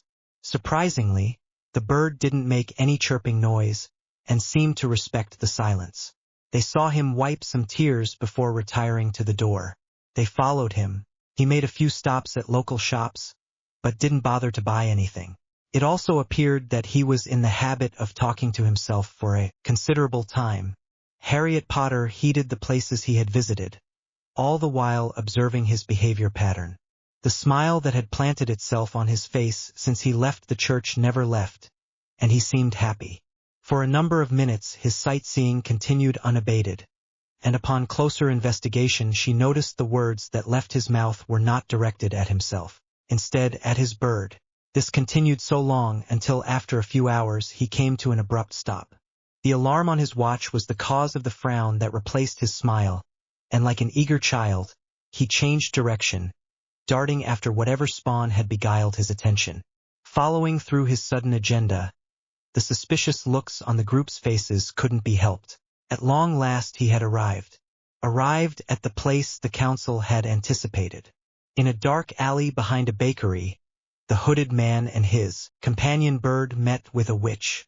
Dark power radiated from her, a promise of danger to the normal citizen. They exchanged a few words, the man eventually leaving with a packet of unknown relics. Looking carefully to the left and right, his walk became brisk as he made his way along a path to a place that only he and his partner knew about, or so at least they thought. His path led to a fairly large building that looked normal enough. As per details given by the council, the inside comprised of members running under a dark guild.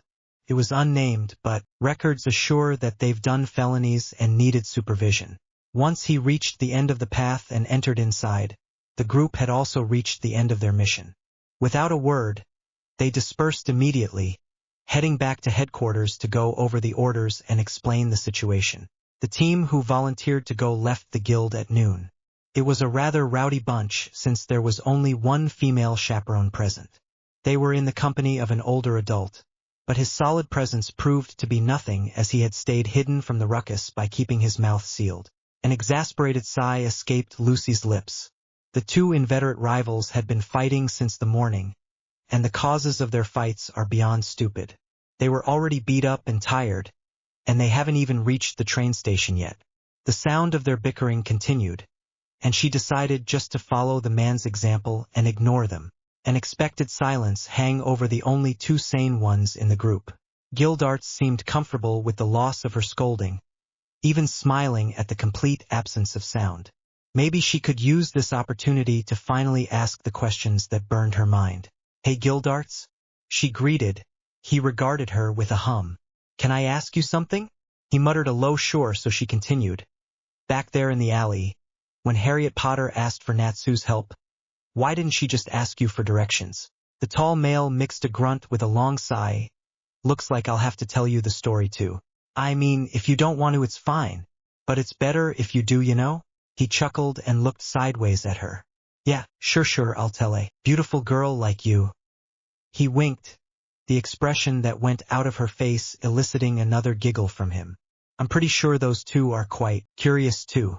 So if they ask the same question, you'll answer for me, deal?" "Ugh, what's up with deals and agreements lately?" Lucy deadpanned, before nodding. "Fine, what is it then?"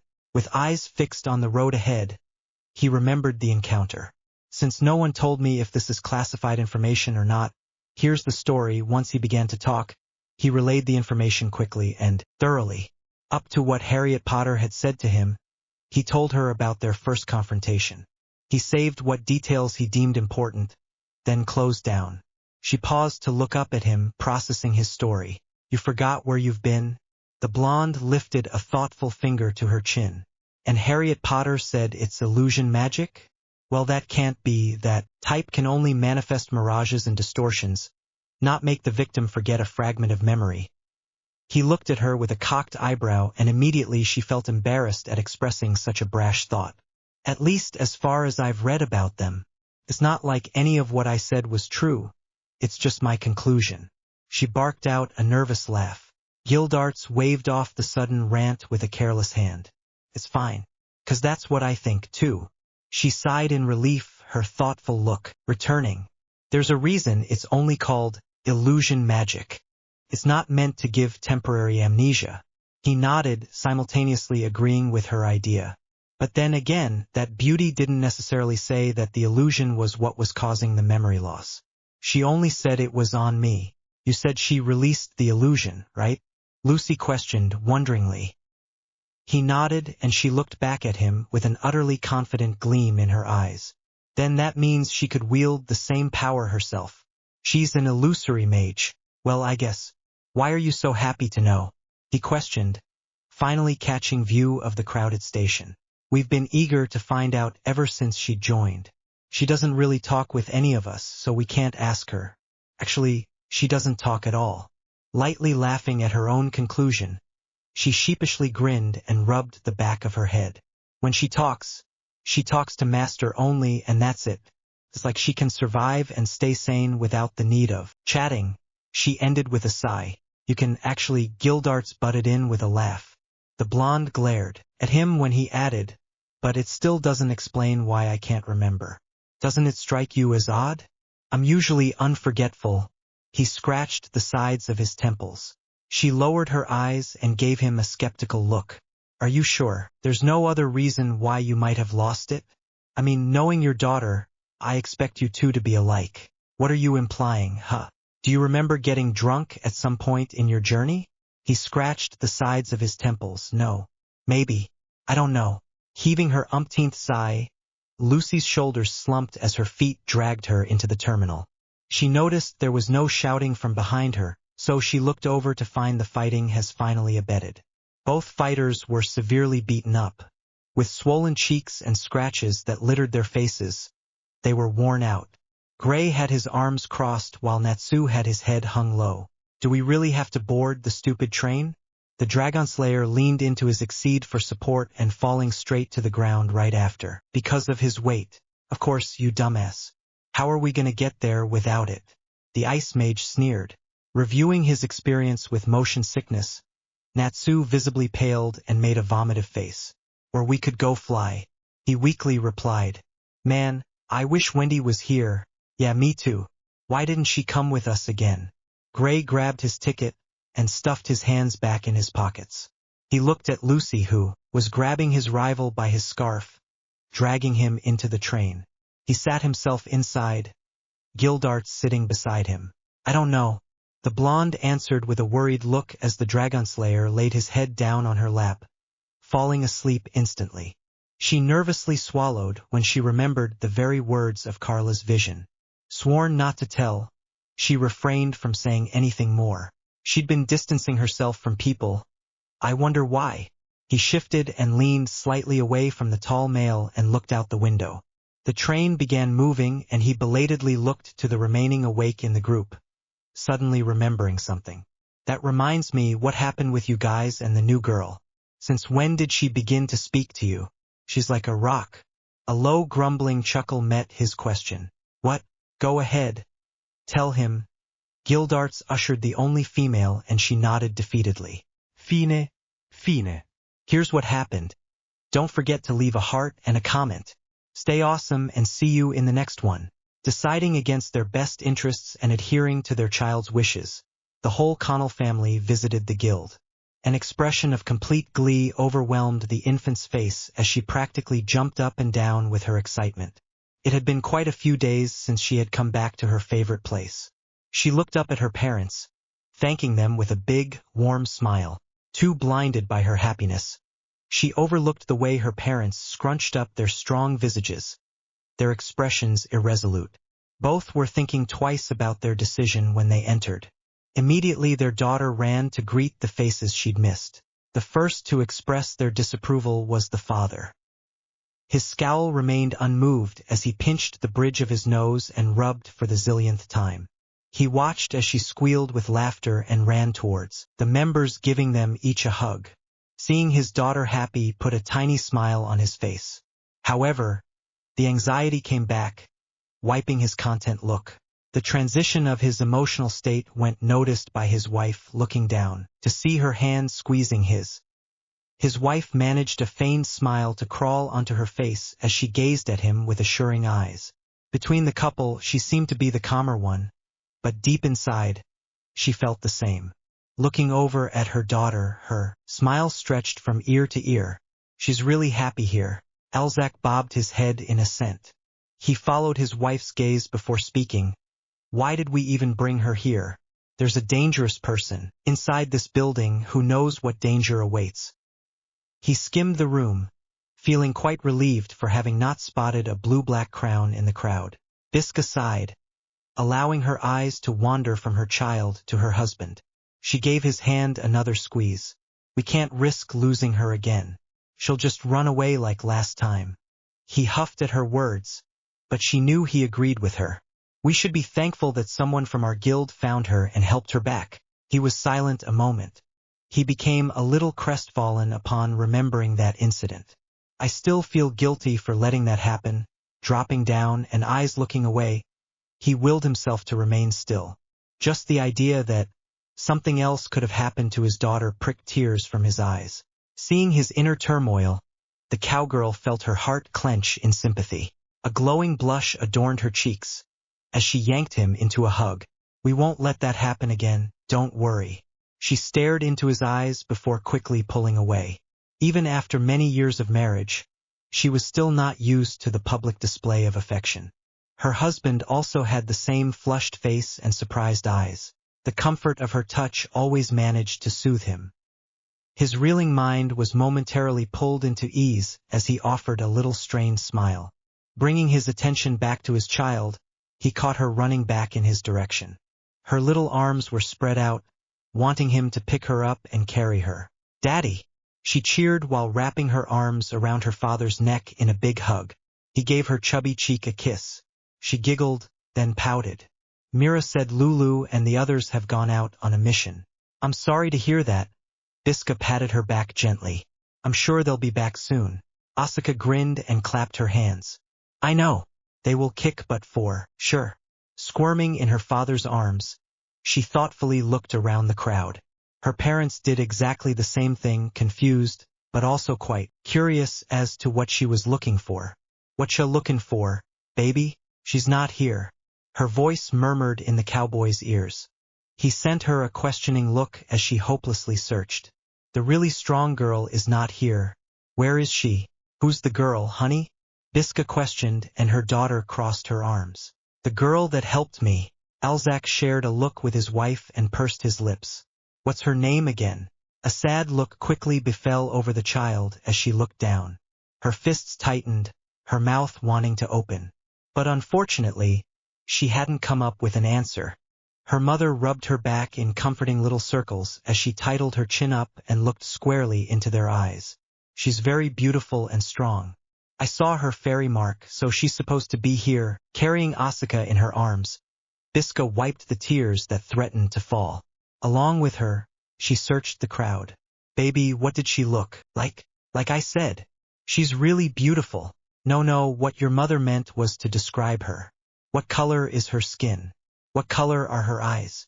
What color is her hair? Elzak corrected, his child slowly nodding her head.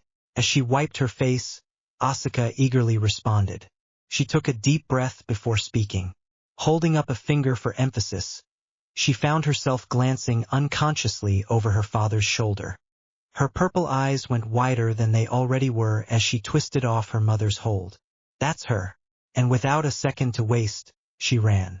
Quite happy that her daughter's cheerful attitude was renewed, she glanced back at her husband and patted his shoulder. Guess there's the one that we need to thank. A crease formed between her eyebrows when he didn't respond. Startled when he suddenly stood up, she trailed after his figure and her expression went grim. The new girl? After the day's mission, Harriet Potter headed straight to the guild. As she walked along neighborhood streets, she had her attention up at the night sky, absorbed in thought. She'd already memorized the layout of the entire town, covered every single inch of it, and still no sign of the person of her target. The already deep frown between her eyebrows extended even more as she replayed yesterday's events. There's a high chance that the scent belonged to someone from the clan, she mentally concluded as she filed the pieces of information together. Though many could learn the same type of caster magic, the one she had released was complex. The fact that it had stayed idle too long baffled her. As much as she hated to admit it, her own illusions cannot do that. Coming close to the isolated area of the town, she slowed down her stride as she delved even deeper into her mind. So many possibilities of discovery await her given the information the Dragonslayer had laid. Who? Why? How?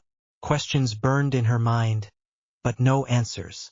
Rolling her black eyes down to the wooden door, she forced her thoughts back into some semblance of order and pushed open. The loud ruckus was unsurprising. The fights were somewhat weathered, but otherwise remained unchanged. Looking around searching for the old man of the guild, she dallied her way upstairs. In the middle of the room she stopped, feeling the presence of a small-scale child hugging her leg. With notional rudeness, Harriet Potter forcibly shook it off and walked away. The child was persistent, however, and insisted on following her. She saw no need to interact since it had nothing beneficial for her. Annoyed, she drifted toward the second floor and into the door. As expected, the old man stood there. He had his back turned, but he considered her presence with a careless wave and a grunt. He was at the far end, near the window, seemingly in deep thought and contemplation. The brunette treaded over to his desk and quietly placed an unopened envelope on top. Neither opted to spark conversation. But just before she left, Makarov willed to speak. "Good evening, Harriet Potter." A simple greeting as he turned around and picked up the letter. She made no effort to respond. "What's in this letter?" "The council told me to give it to you." She spat before turning on her heels once more. Halfway through opening the door, he confronted her with a direct question. "Who are you looking for?" His voice was neutral and so was his expression. Her harsh glare he received, as she gave him her answer. "None of your concern.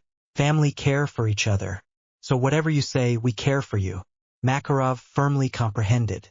She opened her mouth to make a retort, but then he cut her off. "That's why Natsu and the others willingly volunteered to go after the scent you've been tracking. They want to help you." A brief pause ensued as they both looked each other in the eye. The older was waiting for a response, which the brunette gladly returned with a scoff. "I never sought anybody's help. Like what you said, they volunteered. Child, you can't keep pushing people away." Makarov laced his words with thick, gentle care and patience, eyes firm yet pleading. "Remember when you first joined, you said you were open to receive help." Almost immediately, Harriet Potter answered back. "That was before I knew that they were weak, naive, and dependent on others." Her voice dropped considerably and she sounded even more abrasive. "Being dependent upon others doesn't make you weak. It makes you strong. The help of many makes anyone stronger. It's contingent. When you have that kind of nature, you are hindering your own progress." She took a few steps backward away, turned her back on him, irritated with the unwanted conversation. "You've got to learn how to be independent, or else you remain rooted in the present reality of being not strong enough." The old man contributed to the silence by watching her intently. Finally, he was starting to catch glimpses of the outset of her unknown objective. He saw her fingers turn the knob and he called out to her the decision he had made before his concern took over. "I permit you to go out of town and head towards Clover Town." Harriet Potter nodded and sent him a half-smile over her shoulder. "Going against the established rules? And I thought you've become one of their minions." Despite his desperate feeling, he chuckled airily. "I never liked the idea of abiding by the rules, and so do my family, so I'm giving you permission to follow Natsu and the others. That's a foolish idea and you know it. You're too emotional. Stop letting your emotions take over." The upset tone in her voice subsided and her flat tone resurfaced. "I'll be caught if I do that. And as much as possible, I'd prefer to get through the rest of my sentence without troubles. The faster I can move out of town legally, the better. You can always sneak out and go anyway." She snorted to herself and walked outside, Being part of a squad performing underhanded work, I wouldn't be surprised if I'm being monitored right now. With a click she closed the door. A grunt rose from the depths of Makarov's throat. His body shifted to gaze out the window as he drew in a sharp breath, the letter still in hand. After a while he opened the sealed envelope and read its contents. A faint smile crept over his wrinkled mouth. Shutting the door behind her, Harriet Potter wasn't surprised by the quietness that greeted her. It was somewhat late in the evening, so there should be less people. Cascading down the wooden stairs, her mind wandered back again to the source that is, to her, unattainable. Her previous statement about the possibility that someone might be watching her was a probable assumption. Seeing that she had been given special equipment to conceal every inch of her presence, feeling nothing else besides the ones she was already aware of was expected, she walked down the almost empty corridor with steady steps. Catching a minimal presence approaching from her right, she turned toward that direction. The small child from before came bounding across to her, past the shouts of protest from its parents. It reached out its hands to her, a reasonable action for a toddler. It started affectionately calling her Sib, a nickname it generated, before getting caught by its father. Then it started wailing, demanding to come near her. The mother in the background was simply watching, at least visibly, before taking a step forward. The brunette chid at her slow contemplation. The child commenced crying, attracting attention. Having absolutely no intention of staying inside the cry-filled room, Harriet Potter carried off through the main door and back outside into the night.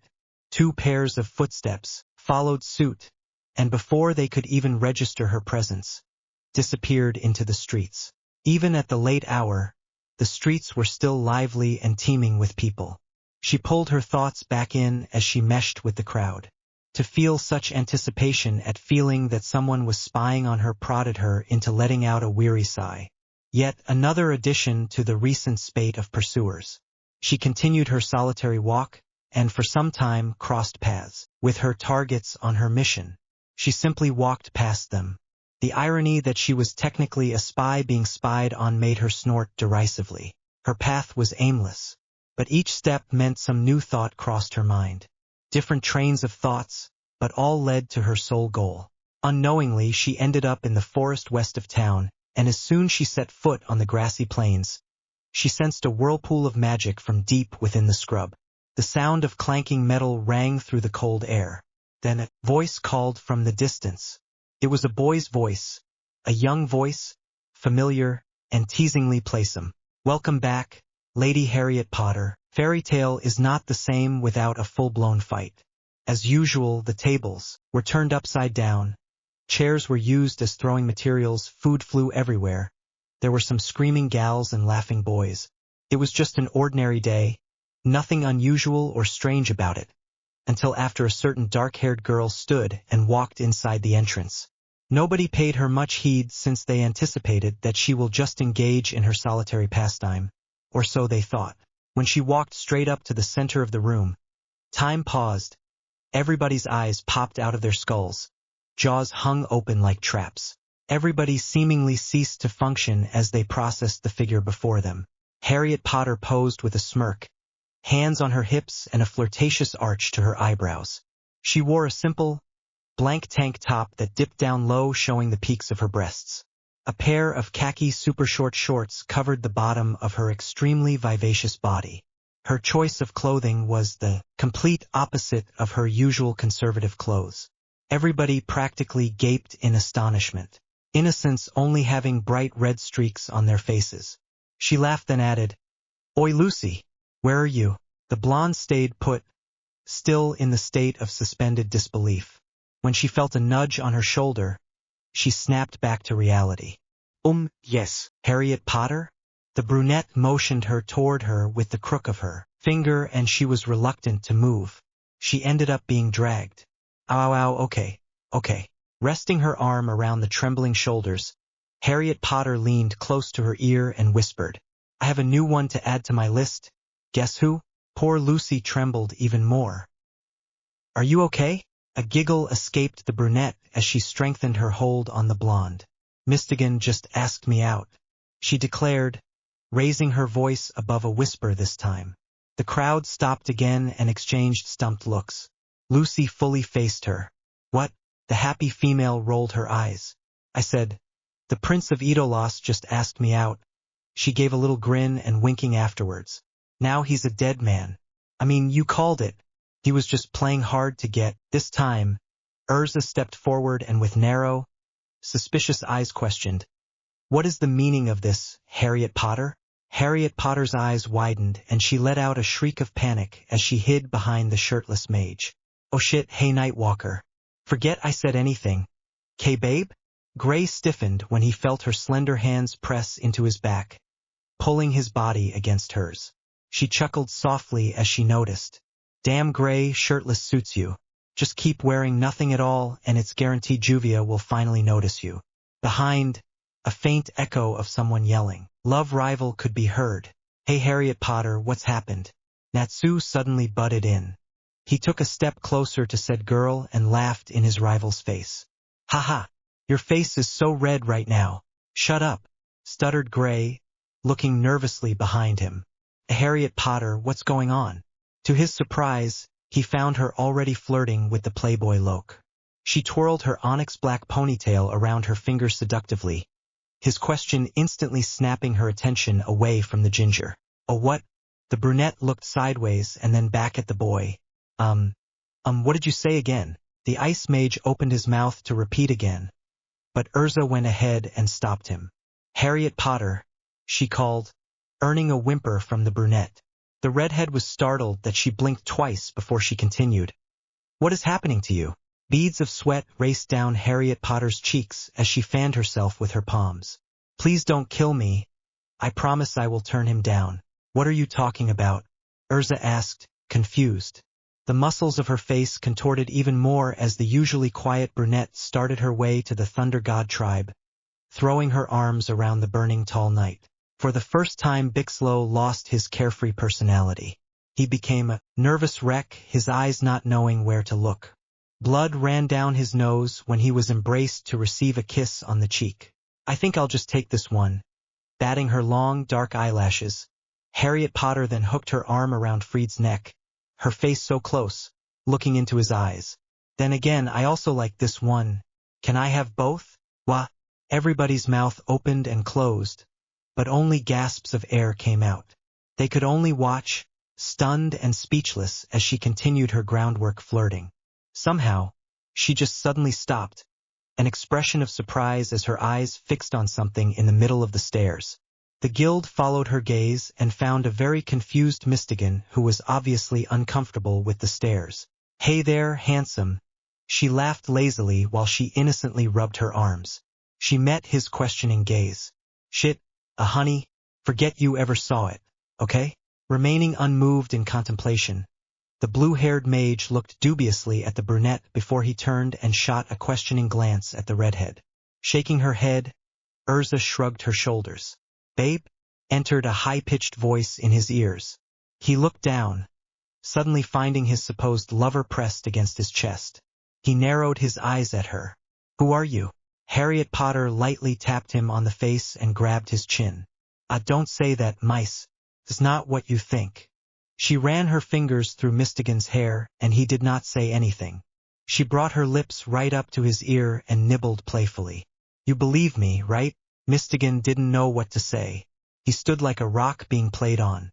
Mystigan, don't be such a tease. Respond for me. He was starting to sweat profusely as her lips hovered just mere centimeters away from his. Thankfully, someone stopped the girl and pulled her over, the intruder earning a hard kick in the shin. Natsu yelped in pain, but still managed to point an accusing finger at the brunette. You're not Harriet Potter. You have a completely different scent. Since when are you a member of the Cockblock Patrol, Dragon? Exclaimed Harriet Potter exasperatedly. She slapped him again and snarled, and, what do you mean I'm not Harriet Potter? Pretty please, I know who I am.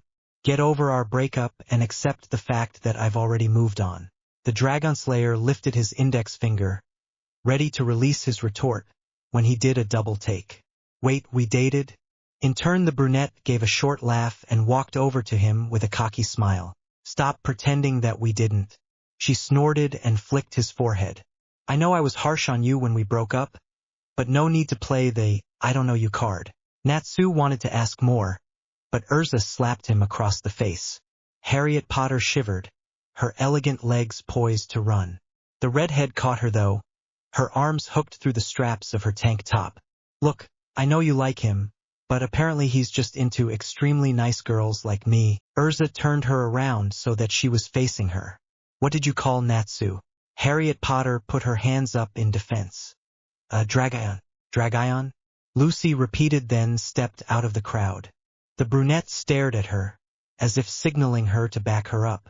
She only responded by a look of absorption. But that's Natsu's Idolos counterpart. After saying those words, everything else started to make sense that she snapped her fingers. You're Harriet Potter's counterpart. That means you're her Idolos version. Cheeks rounding with suppressed laughter, Harriet Potter gave the blonde an incredulous look. What? We live in Idolos, babe. What's happened to you? She took a huge gulp as sharp brown eyes bore into hers. I swear, you've been reading those fantasy books of yours way too much. She turned her head away, unnerved by the redhead's close proximity. Urza looked back and forth between her teammate and the girl who managed to slip away from her grasp. The look she gave was one of pure confusion, as if in disbelief. But how? So far, no one in Idolos besides a few special people possessed magic. She walked up to the playgirl again and forcefully turned her around. How did you manage to get here? What? The brunette looked at her lover from the corners of her eyes and exclaimed, Don't just stand there, do something. Urza shook her and she began to quiver. Listen, Nightwalker, I don't know what you're talking about. If you want the Prince of Idolos so badly, you can have him. It's like he's not even trying to save his girlfriend from a merciless killer.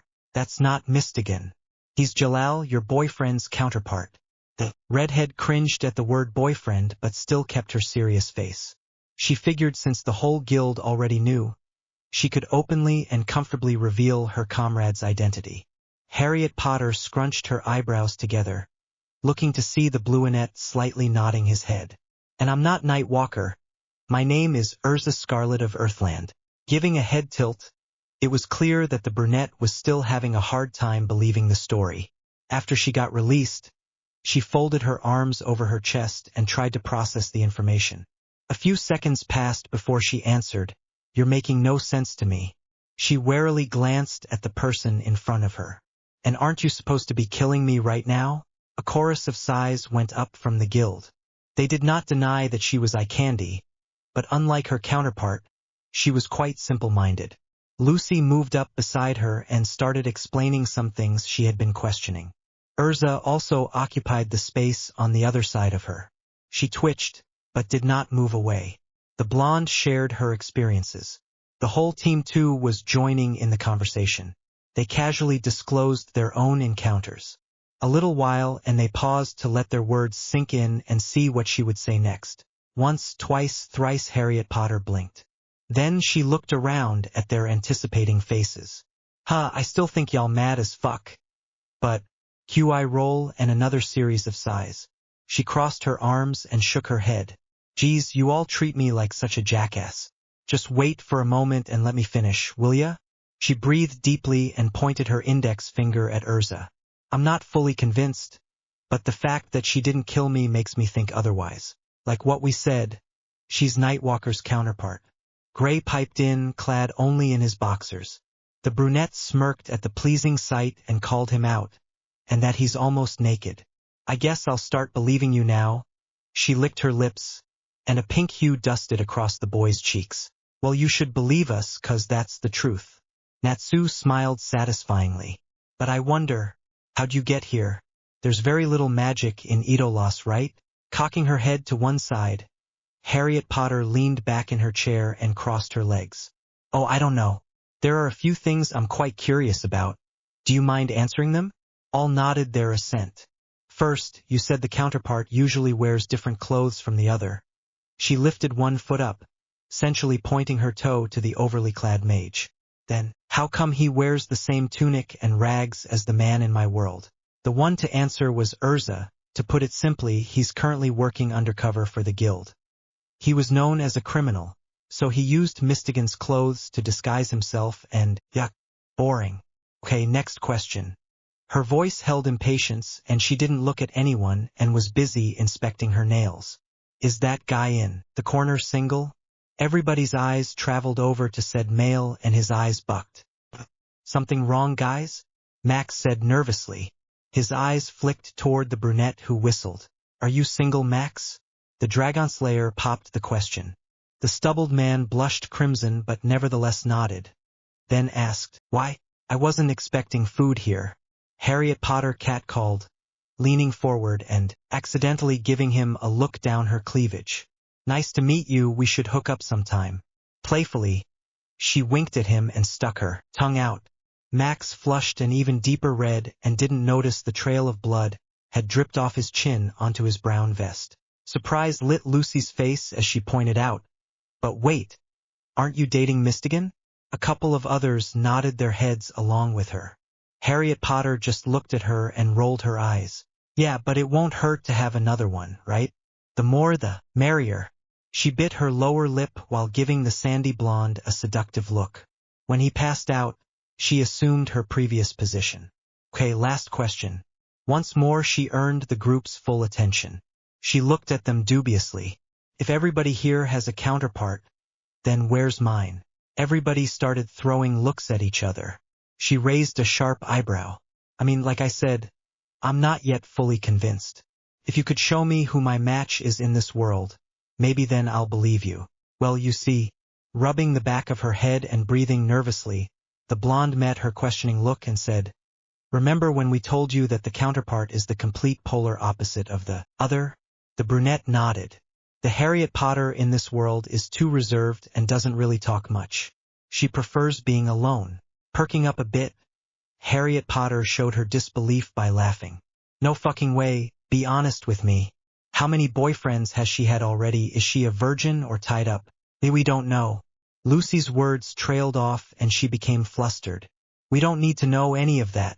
Harriet Potter raised her hands in defense and fell back in her chair. Just curious. Anyways, where is she? I want to know what she looks like. The blonde was still a stuttering mess, so Urza answered. She rarely comes to the guild, but she is a member. She usually comes back in the late afternoon. Harriet Potter's lower lip jutted into a pout. The redhead then continued in a slight imposition. Now that we've answered your questions, I hope you don't mind answering a few of ours? Okay, whatever. The playgirl lazily waved her hand. I still want to see my counterpart, though, so ask away. How did you get here? Urza straightforwardly questioned.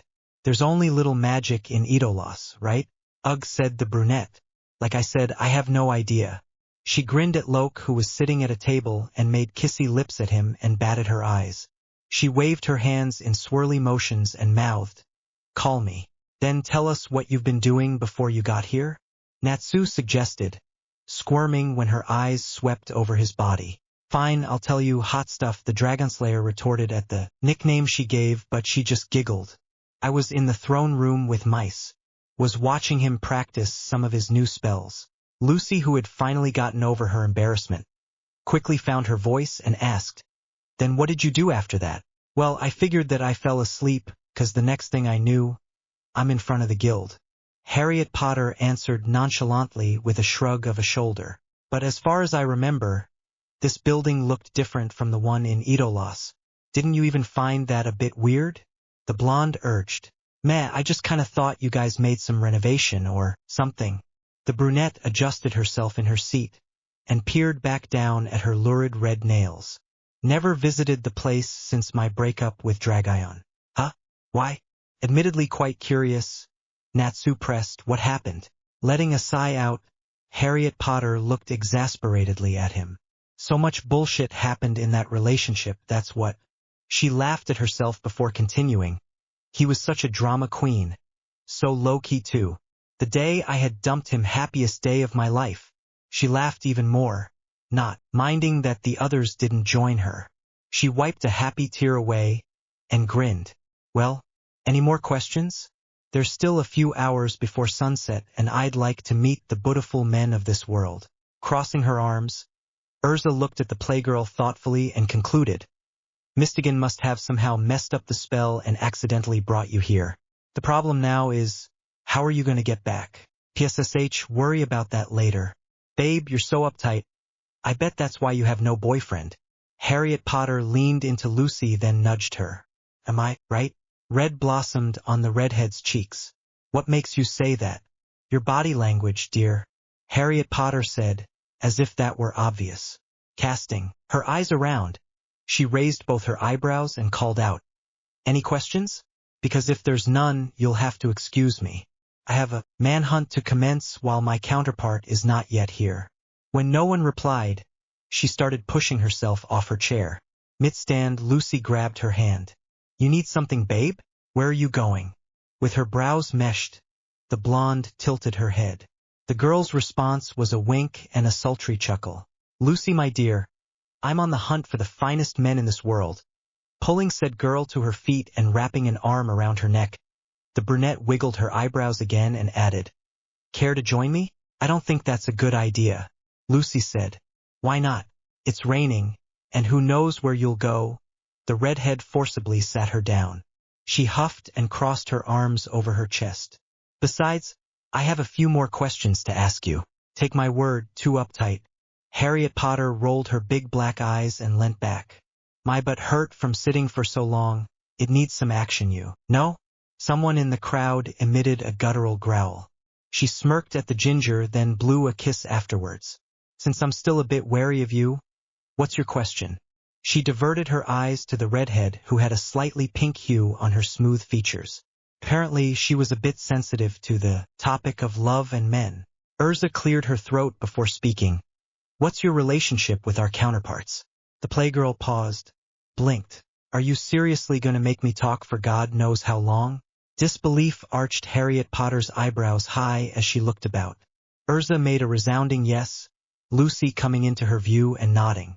Now why do you want to know? Like we said before, your opposite is quiet and withdrawn.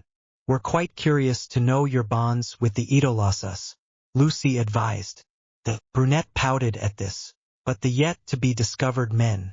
Aren't there enough good-looking men in this place? The distinguishable ginger voiced out, squeezing himself between the two women. Harriet Potter smiled devilishly at him before briefly standing up and placing herself on his lap with a nod. The sight made Lucy scrunch her nose, but was relieved when she complied. Okay, let's get started. For a few hours, Idolos Harriet Potter relayed her stories to the ever-curious guild. Somehow she managed to situate herself on the laps of two men. One was the ginger lion. The other was the sandy-haired mage. Pretty much everybody were nodding here and there to acknowledge her words. Some wished she could partly be the real Harriet Potter minus her flirtatious side. Lucy learned that she was best friends with the brunette. Natsu and Gray were surprised to know they've both dated her. Urza only shook her head once. She received information that her counterpart was trying to kill the Idolos playgirl for stealing her Mystigan. Everyone was silent for a time before some decided to speak. Wow. So basically you're like the it girl of Idolos. Can't believe my counterpart actually dated you. I thought he was mad in love with Juvia? Gray questioned, his attention clearly absorbed in the topic. The brunette scoffed. Well yeah, but I took advantage of his momentary desperate situation. She twirled her hair and in a mocking low voice uttered, he was all like, a Harriet Potter I can't. My heart belongs to Juvia and you know it. Ha! Took me just one kiss to seal the bargain. Loke kissed the top of her head in a proud gesture. Did we go shopping together? Lucy leaned forward and the gleam of excitement in her eyes was unmistakable when the brunette bobbed her head. Ah, man. Wish we could go shopping now. Idolos Harriet Potter chuckled, then her eyes caught her boyfriend's counterpart. Well, if I'm staying here until this mess is sorted out, then I guess we can go shopping. She smiled that snarky smile and winked. We can go on a boy hunt as well. Urza nodded and noted, yeah, that reminds me, how are you going to go back to your world? The brunette shrugged. Maybe we could go ask Gramps. Natsu offered, looking around and sniffing the air. Speaking of which, where is he? Yeah, I wonder where he is. The others proceeded to do the same. The Dragon Slayers tried to sniff the old man out but returned empty-handed. One of the S-class wizards stood back to check his office. Then there was the creaking sound of the door being pushed open that halted him in his tracks. The open door unfolded in all their glory, the master of the guild and the most awaited person, Harriet Potter. The pair hadn't noticed the Idolos' presence yet and continued what they were doing. The unfathomable quietness struck Makarov as a bit peculiar, so he opened his eyes to find the whole group formed a circle. His eyes darted to the center and his mouth gaped. Harriet Potter? He glanced sideways at the brunette as she stared in front of her. Dangerous suspicion weighed her features as she studied the doppelganger up front.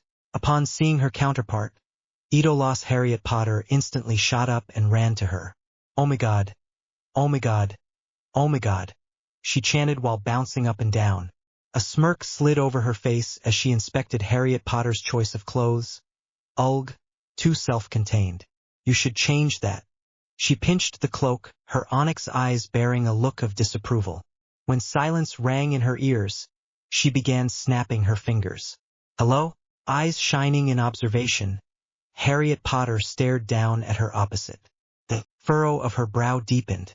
"I can't sense any magic from you. What are you?" Her voice was threateningly low. The spectators feared for the playgirl's safety when she narrowed her eyes.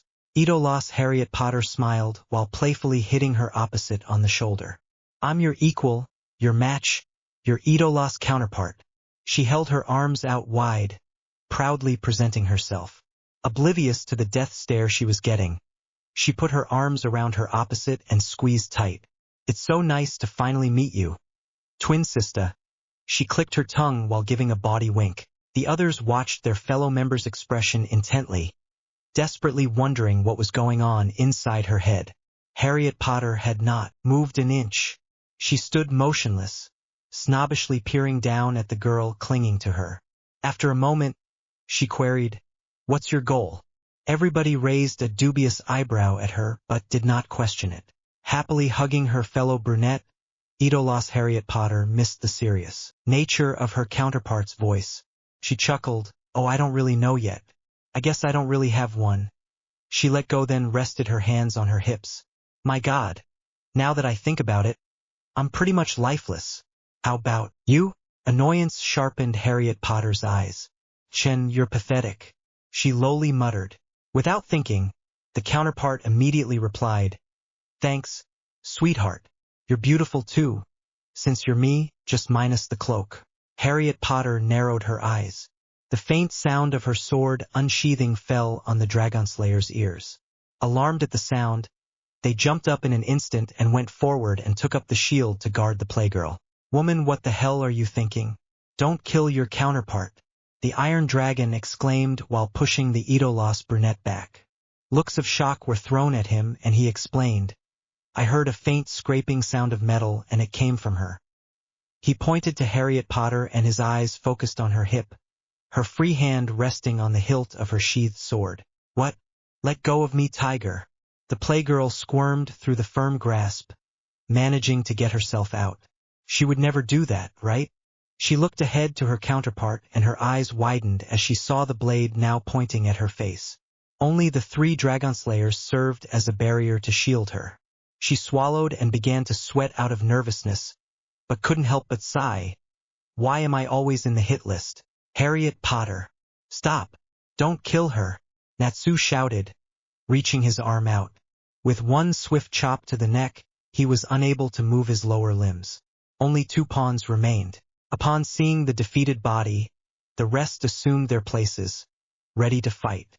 Harriet Potter's eyes glided over them in an observable sweep. Something she can handle. She took one calculated step forward.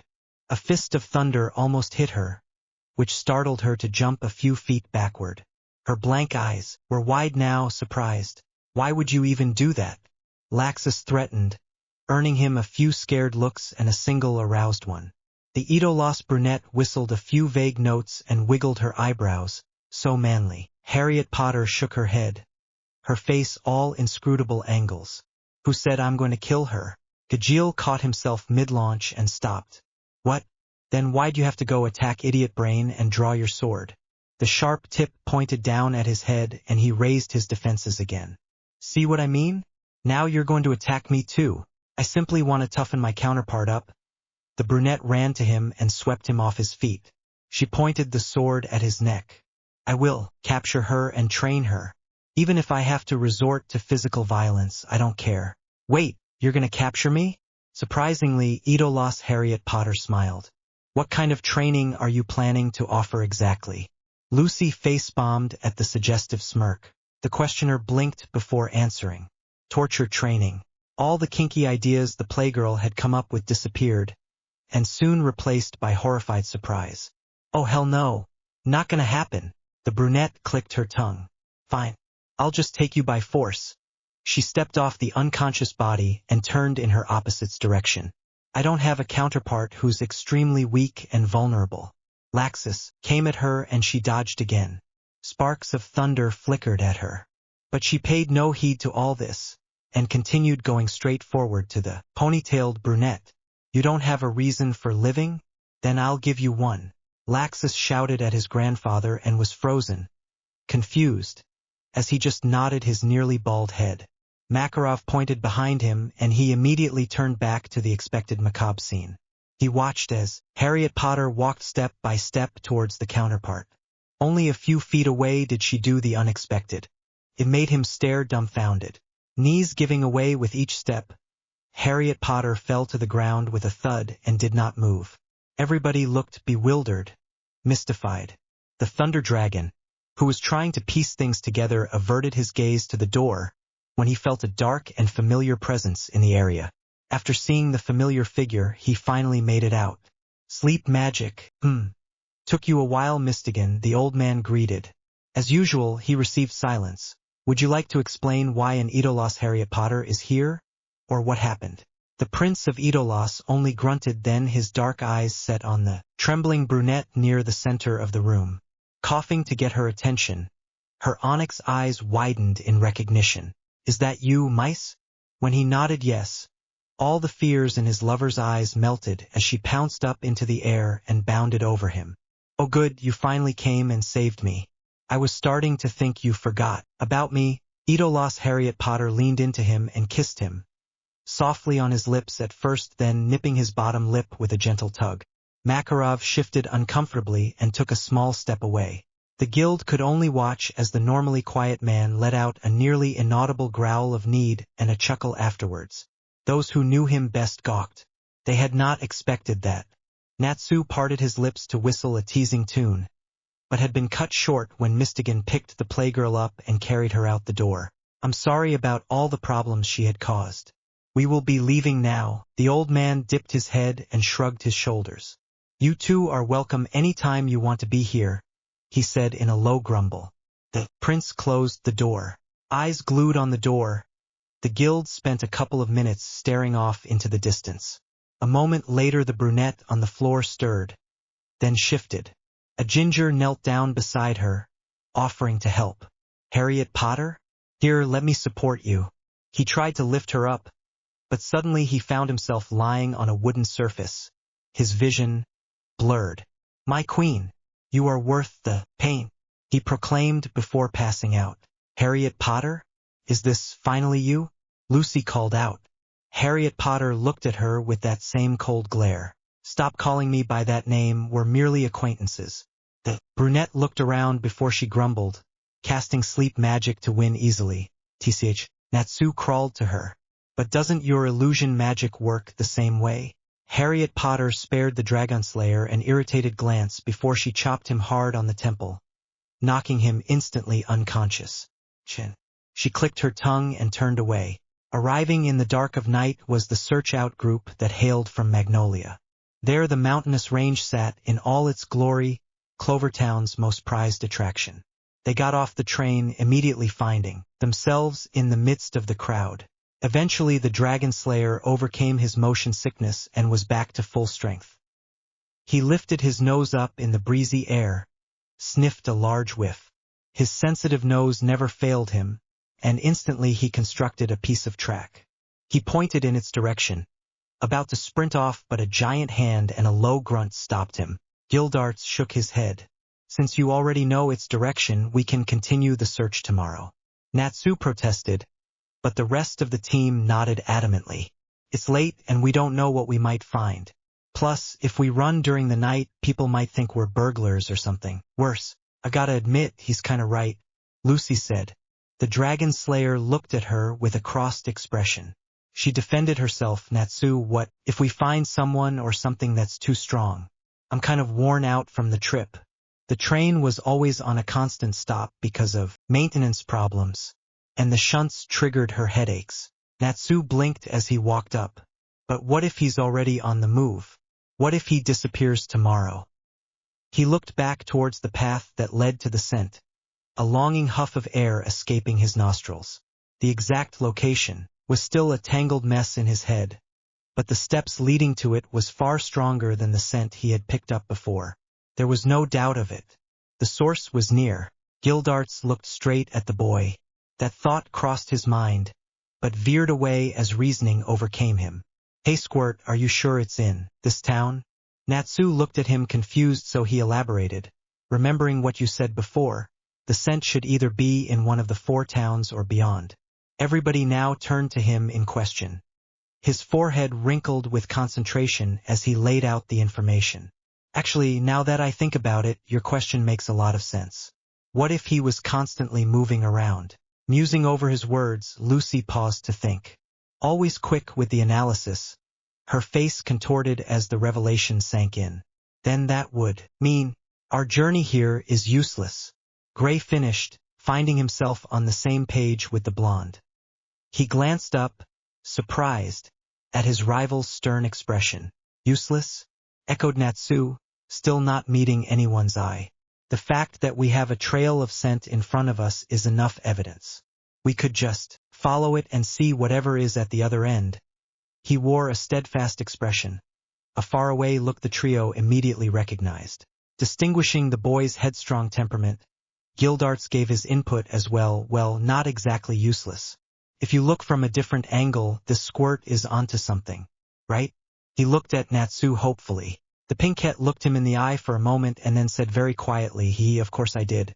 His tone trailed off, obviously conflicted. A facepalm moment happened between the blonde and the brunette. Both released simultaneous sighs.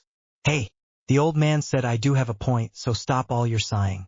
He pointed one finger at the two with a childish pout. Gray wanted to make some sarcastic retort, but Gildarts intruded. Is the scent near here? His question brought the Dragon Slayer's attention back to him. Natsu nodded eagerly. Yeah, it's gotten stronger as we've come here. He stuck his head up and sniffed again, facing the northeast.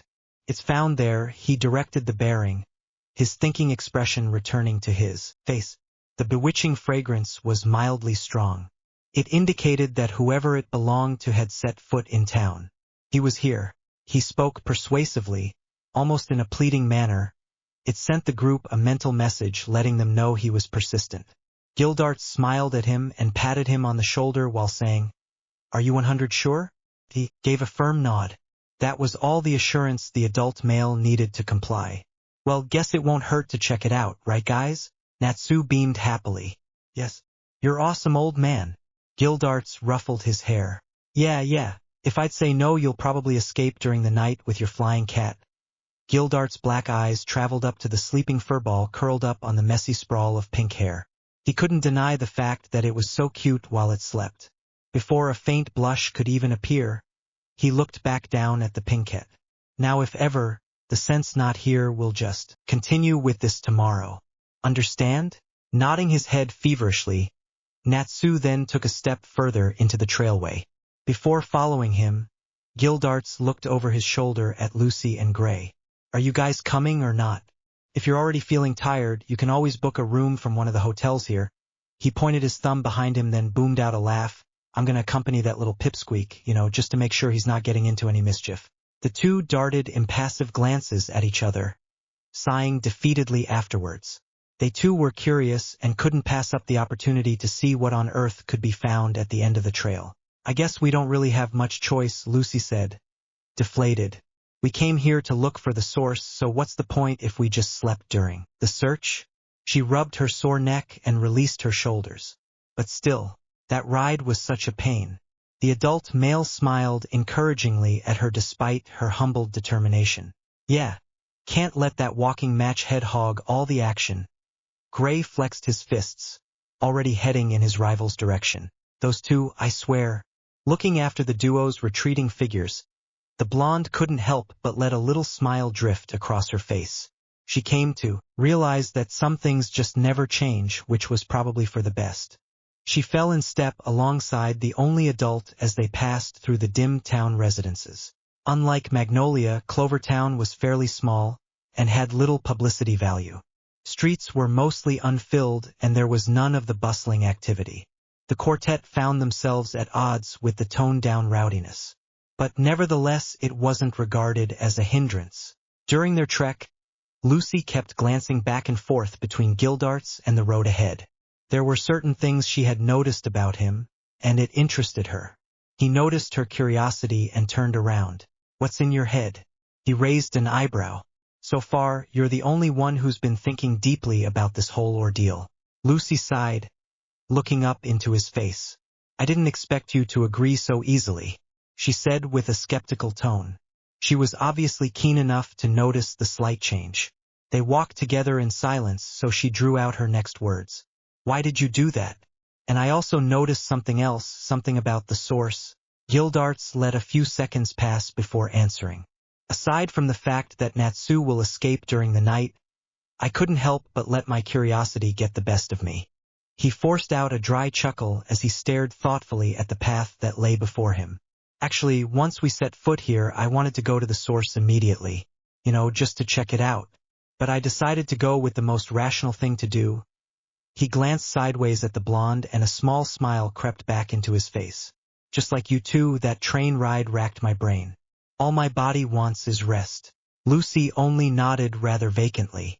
To ease her mind, she decided to offer her observation. "Haven't you noticed that after all this time, the scent hasn't disappeared at all?" The source alighted on the town. It was true beyond all doubt. But the lingering presence offered another possibility. Her eyes looked at the man expectantly. Then it would mean that he'd only arrived here recently, having remarked the same fact. Gildarts heavily nodded his head. "That's also one of the reasons why I was eager to go." He let out a deep sigh, letting her words bounce around in his head. He arrived at the same conclusion but reflected a different understanding. "When Natsu said that it was strong here, I was actually surprised. I was only expecting to find the place that I've been to, not the actual source of the scent." He gazed at the happy-go-lucky blokes, then further concluded, "But based on the information he had provided, I reckoned that whoever it belonged to had a momentary stay in this town. I mean, that incident happened so long ago." The blonde faced him fully then, her eyes wide, and her mouth formed an O as she exclaimed, "You're right. The source hadn't arrived beforehand. He stayed here for a while."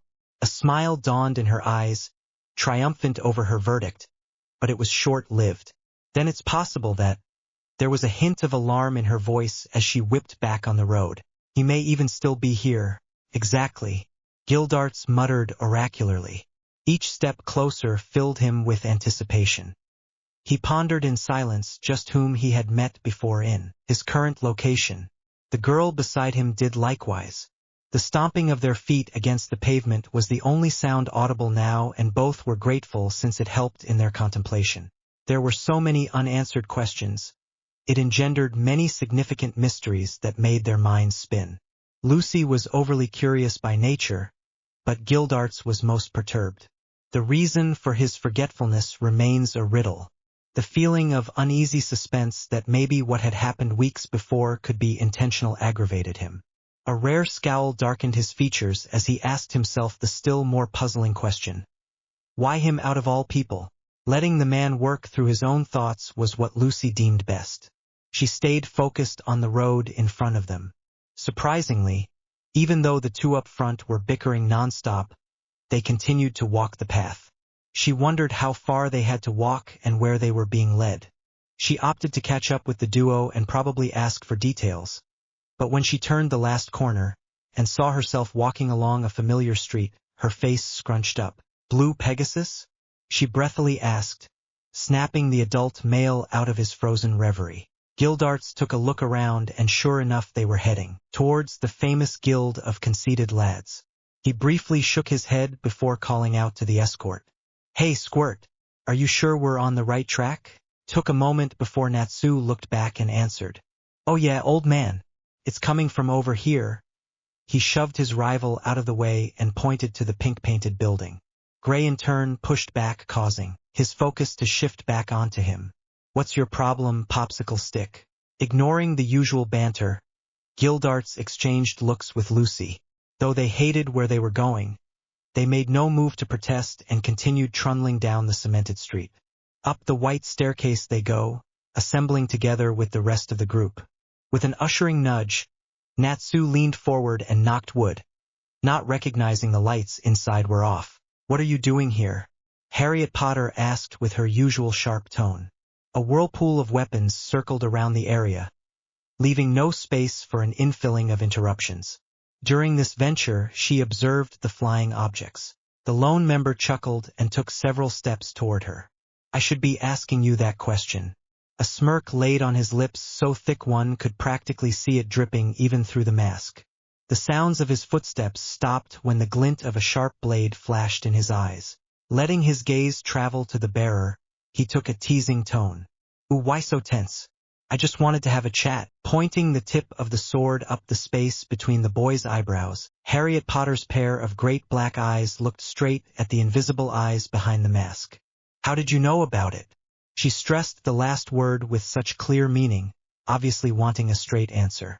The youngster responded with playful nonchalance. "About what?"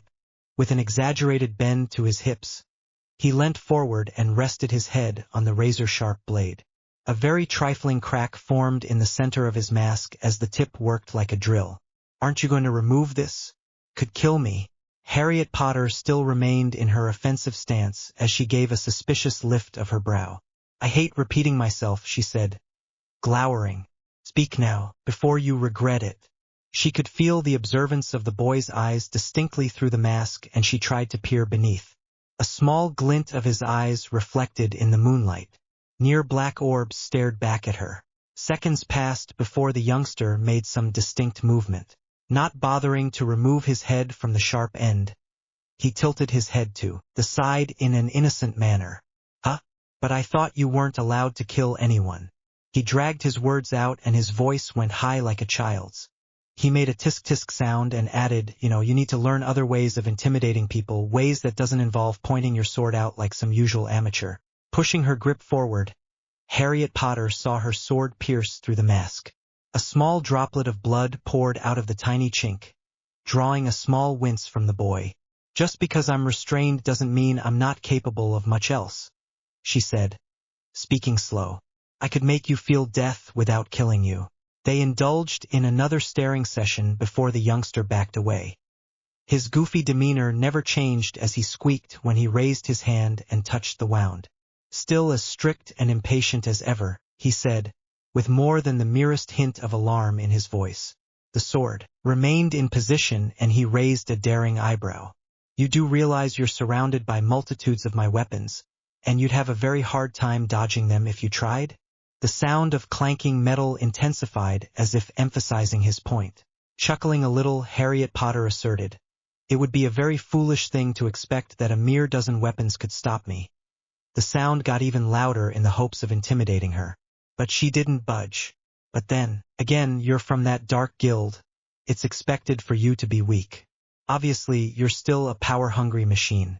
Evaluating one's abilities and those who are perceivably weaker gets the cold shoulder." The youngster easily arranged, rewarding him with the questioning scowl on her face. "Yes, many previous members of my guild have failed to capture you because of their lack of the necessary power. But like I said, I'm here to try a different method." Ignoring the lingering pain in his head, he used his hands to point to the enshrouding weapons. "These aren't for show. They're here to check if another one would decide to follow." His tone was thick with disturbing mischief and excitement that caused a behavior check from the brunette, a puzzled expression in her eyes. She was one who surveyed the situation first before asking the question of interest. With fast reflexes, she whipped her head around, searching for the concentration of magic in a certain place. Towards the west, she could see that a part of the fray of sharpened blades separated themselves from the main flock and had lowered to the ground. Never once did she allow herself to be open to attack, so she just waited and watched. The weapons started to form a vertical oval 2 feet above the ground. It slowly dispersed, surprisingly revealing something that had been concealed inside. Even when presented with a possibly dead body, Harriet Potter's impassive expression remained firmly in place. Divulged right up front was a woman that failed to show any clothes. The naked body was littered with scratches, marks, and gaping wounds surrounded by dry blood. The patch of hair up top was a jumbled mess around its face, and the brunette needed to tilt her head down at an angle to be able to perceive its features. To say Harriet Potter didn't have a clue as to who the cadaver was would be an understatement. The dark brownish-green hair that flowed wildly over the body was the same color as one of the spies had. Though its face was unfamiliar, she recognized the little bit of magic that resided in it. The cat mask that was thrown haphazardly over confirmed her suspicion. She was quite a bother, but nothing I can't handle. The youngster lapsed into silence for a moment, taking the time to gauge the brunette's reaction. Her presence was impossible to detect because of her equipment, but since she was too dependent on said protection, she forgot to hide herself in the blackness. An error made by many, however, professionals are not expected to be infallible. The council spy was dead. Harriet Potter was certain of it. She'd expected as much. One question that still arises, however, was how long had she been watched? She met the boy's observing glance, and he seemed to read her thoughts. I suspected you also would not sense anything. The council really outdid themselves on making sure their armor was made pristine and rendered completely hidden. Certainly a great additional asset to the guild. But to answer your question, she only just started following you shortly after your first mission together. I guess you could say, curiosity killed the cat. He gave a queer little chuckle and further added, but no worries, she's not anyone's problem anymore. Her eyes and mouth will remain forever sealed. The moment he had finished talking, the brunette pursued him and swung swiftly at his chest. It was so quick and unexpected that the youngster had no time to react. By the time he realized what had happened, his hands immediately moved to touch the wound. His eyebrows knitted together in confusion as he looked at his surprisingly clean hands. He forced himself to think it was merely a bluff. But just as his lips assumed a smirk, he felt a sharp, stinging pain, making him yelp and sink to his knees. You avoided my question earlier. Harriet Potter stooped over the writhing figure, eyes staring at the very thin diagonal line running across the boy's chest. The smallest droplets of blood were now starting to amplify, and she gave a dismissive scoff. I told you before I could make you feel death without effectively killing you. Soon enough you'll be bleeding profusely, and during that time you will feel the pain of 1,000 needles. And within each prick of their dagger points, 1,000 more emerge. She put her sword back in her holster on her waist and dangerously demanded, now tell me something. How did you know about it? The youngster's breathing was shallow, turning into sharp, short gasps of air. His fingers curled over the long, thin lash as a sharp, sickening pain shot through him. Precisely like what she said, blood gushed out like spouts of water. He wondered for a short time if he would survive. But then he remembered. He took in a deep breath, trying to maintain his smirk, which seemed harder than he had expected. One of your teammates were killed, and you don't even care. He laughed a hoarse, long, twitching laugh and shook his head. I wonder if those fairy runts get treated the same. It'd be a shame if they did, as Harriet Potter leveled yet another downward swipe with her sword. A wider wound grew halfway down the youngster's chest. She'd always hated being addressed in such a direct and belittling manner. The way he acted smug and relaxed made her seethed with anger. Plus, she'd never received a straight answer. The pained look on his face intensified, and she held her chin high as she hit once more. Answer my question, she demanded, her anger quite evident in her tone. He took a raspy breath before he quietly spoke in a hoarse voice. My body burns like fire. I feel like I might pass out, he said, taking in a huge gasp to fill his aching lungs. His chest heaved and his eyes dimmed with the look of death. I'm curious to learn what would happen if I died. We know only the condition you had made, but never the effect. Slices and cuts on every part of the youngster's body bled. At that point, the pain became unbearable. I'm not nearly as tolerant as you are, Lady Harriet Potter. His body stung, thousands of stabs from where he was scarred doubled. He was sure he was going to pass out. Seeing the blade come down again to cleave a different part of his body, he conjured his weapons around him, protecting him like a cocoon just in time before the sword stroke at his masked face. It was nice talking with you, but I can't let myself pass out here in the open. The brunette ran fast toward the encased body levitating away from her. Come back here and face me. She spotted a circular opening in the middle of the whirlpool, and she quickly threw her sword into it. A cry whimpered out and blood spilled faster in the dirt. When she thought she'd finally gotten her target, the weapons dispersed into thin air along with the summoner. Harriet Potter's eye twitched in suppressed rage. That damned guild was unmistakably persistent, and they knew a lot of information. Past experience told her they lacked the power, but it seemed that they were adapting. Looking at the clear space where the lackey had been, she couldn't help but mull over his collected attitude and most of all, the magic he possessed. His body contained hardly any amount of magic, and yet he could perform the fast act of traveling. Teleportation. The sounds of footsteps tromping on the ground echoed in the clearing. The brunette escaped with no effort, but was haunted by the recollection of her thoughts and judgment. Sneaking a peek behind her, she saw a pair of townsmen surround the dead body. Full fear displayed on their faces as one of them ran away, calling the Rune Knights probably. She sighed. That dead council pet was going to add to her problems. The three, without the gift of a heightened sense of smell, assumed their respective places on the edge of the concrete porch. Natsu continued banging on the door most unmercifully, the nighttime intrusive noise proving more annoying, and Lucy was actually quite surprised to find no one willing to cease the uproar. Persistent in his attempt, he began shouting through the keyhole for someone. Anyone. The respectful consideration that maybe the residents were sleeping so soundly simply existed, dancing further away in the background of his mind. He didn't give any sign of stopping soon, seeing as he only pounded louder. Lucy breathed out all tiredness. Can't we just come back tomorrow? 'Cause it looks like everyone's asleep. She yawned, using her summoned celestial spirit as a pillow. Yeah, and even if the scent's there, the bearer's obviously absent. Gray sat with his arms folded on his knees, and his bent head rested on his folded arms. I think your burnt raisin for a brain also affected your sight. No one's inside. On the opposite side of the two young wizards, Gildarts was leaning against the wall structure and had his arms crossed, sneaking peeks through the thin glass windows.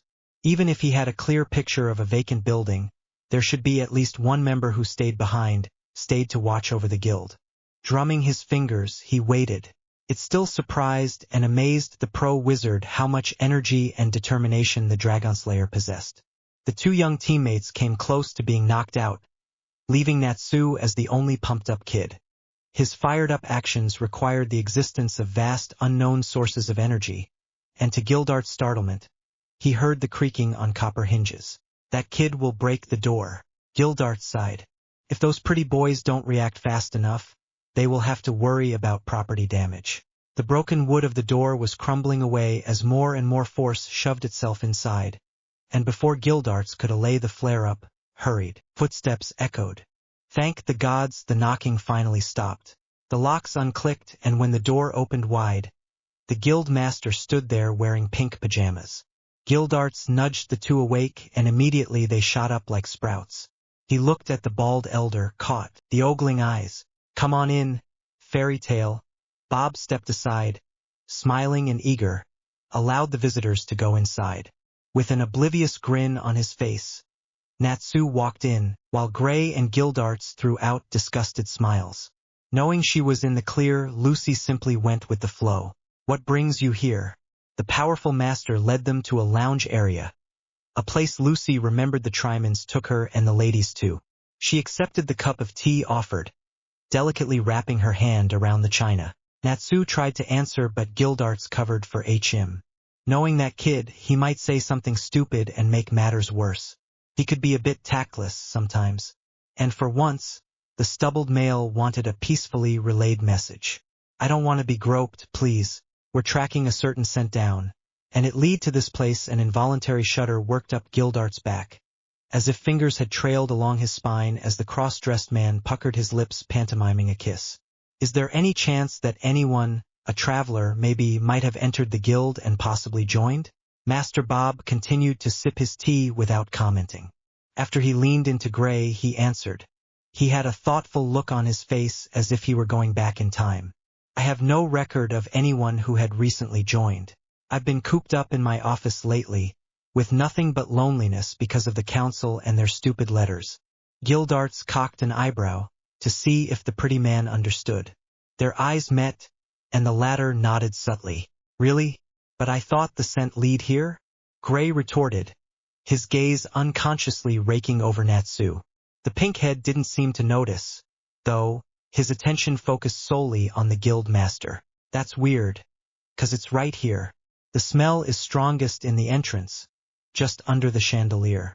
Just to be sure he didn't miss, Natsu took a long whiff. Yep, it's definitely in here.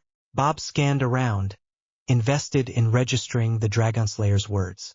Well, whose scent are you looking for exactly? Team Natsu tensed, and then they very cautiously looked at each other. As I said, I had been so busy over the past few weeks that I had locked myself in the salt mines. But perhaps the Trymans have an idea. They're the welcomers, after all. He spared a smile and raised his teacup as if in a toast. The best ones at that. Lucy thinks so too. Lucy threw the flying cat an angry look that would have stung if looks could stab.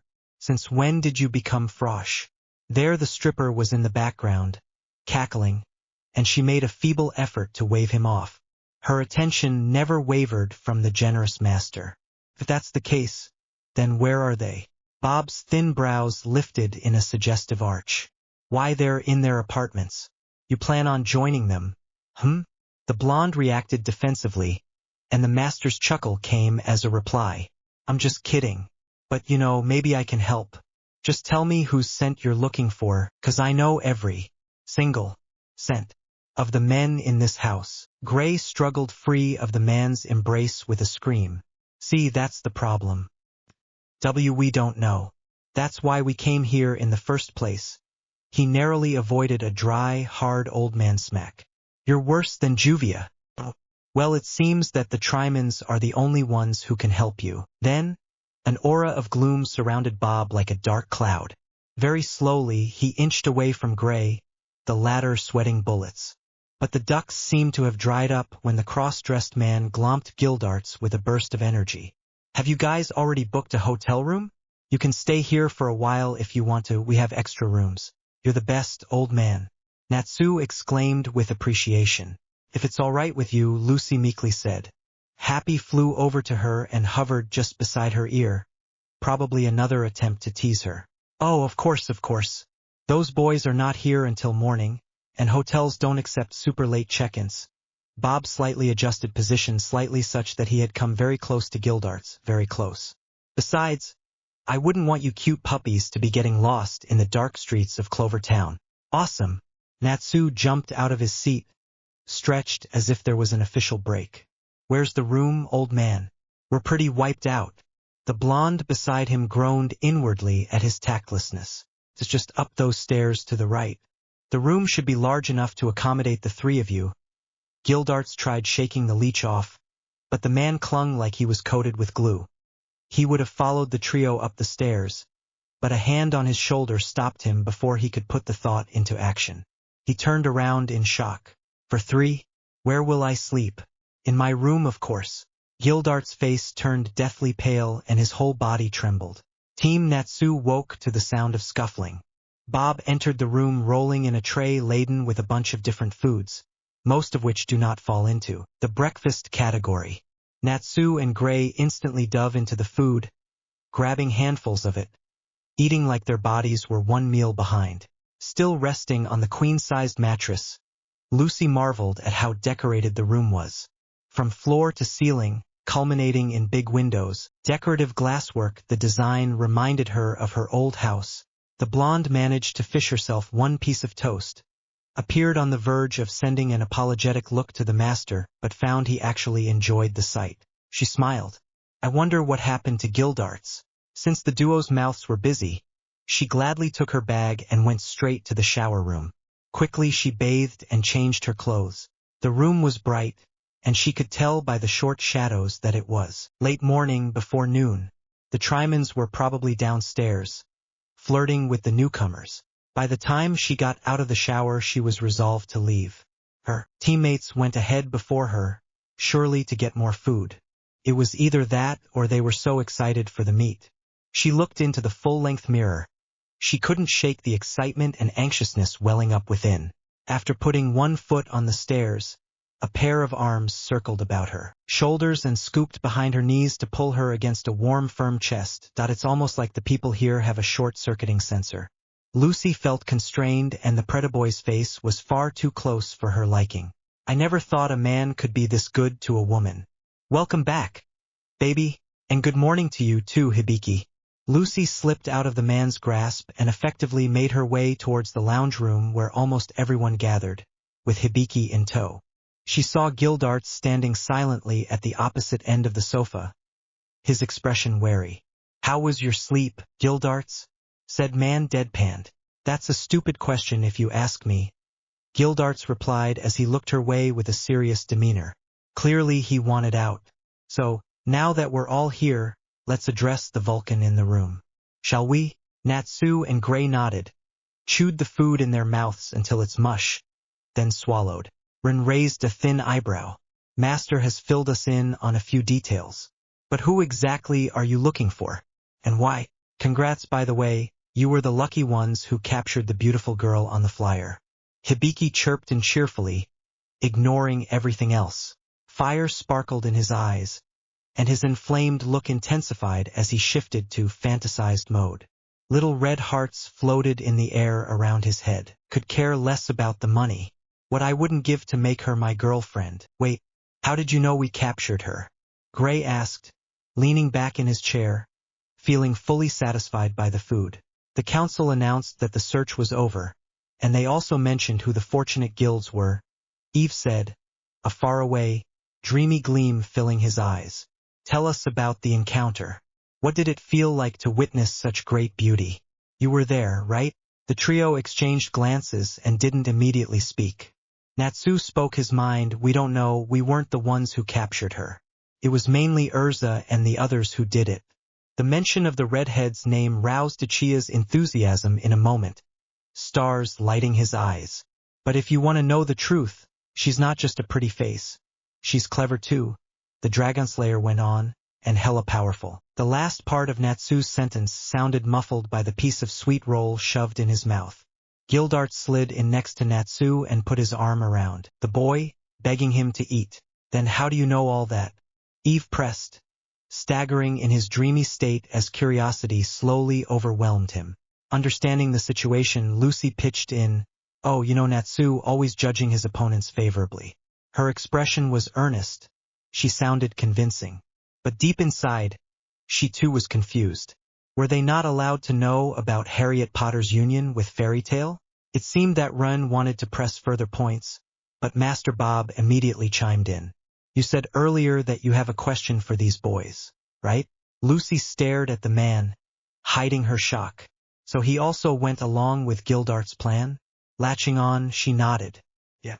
We followed the scent here, 'cause we want to find out who it belonged to. Is there perhaps someone new to your guild? Or a certain someone who's always visiting here? No doubt, Hibiki was using his primitive thinking mode of analysis. Both ginger eyebrows arched high, his eyes narrowed.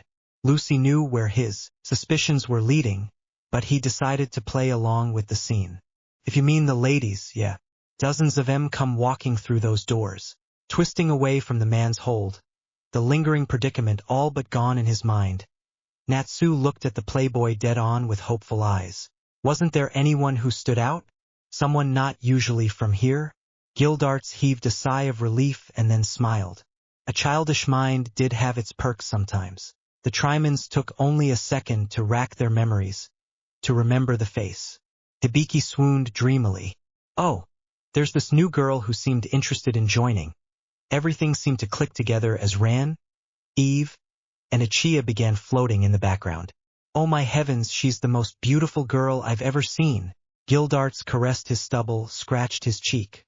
So he's a she then. You always say this thing to almost every girl that you meet or see. Lucy deadpanned. But this one's different. Very different. So exquisite were her features. So perfect the shape of her head, a hot blush bloomed over Ren's cheeks.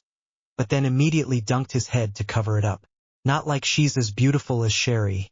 She was so incredibly beautiful with her long hair and straight nose and eyes and perfect lips that fitted perfectly with her own. Eve joined. Hibiki, who was daydreaming and not paying close attention to anything at all. This got the team's attention. Gray became deeply immersed. Do you know her name? She won't ever tell us her name. Oh, she's hard to get. Her perfume's so mysterious too. Ichiya gave his own input. His nostrils flared as he remembered the fragrance. What did she look like?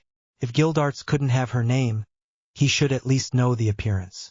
That alone spoke volumes. In unison the Trimans answered. She had eyes whose irises were as black as coal, her skin as white as snow. Her splendor and parfum is but heaven itself. The dropped characteristic features belonged to none other than Harriet Potter herself. At least to the extent of their knowledge. When had she last set foot here? About a week ago, Hibiki smiled, reminiscing in the great memory. We haven't seen her since, but who knows, she might come back. And during what time did she visit? Lucy leaned forward in her chair, avid curiosity sparkling in her eyes. They were onto something here. At least they might be able to narrow down their search. At around lunch. No sooner had the words left Eve's mouth. The huddled group heard the guild's main doors creak open and somebody stumble into the glorious interior. The sunlight from outside came in as a feminine voice called out. Is anyone here? I'm here to join the guild. Stay awesome and see you in the next one. 30th chapter. Prelaudio sti Neai Tyria. 30th chapter. Prelaudio sti Neai Tyria. It was over a few days ago since she had last seen the fire-breathing brat. Harriet Potter stared at the setting sun in absolute stillness from the very peak of the building, the cornice up on the very top. She gave herself a moment's peace in the process.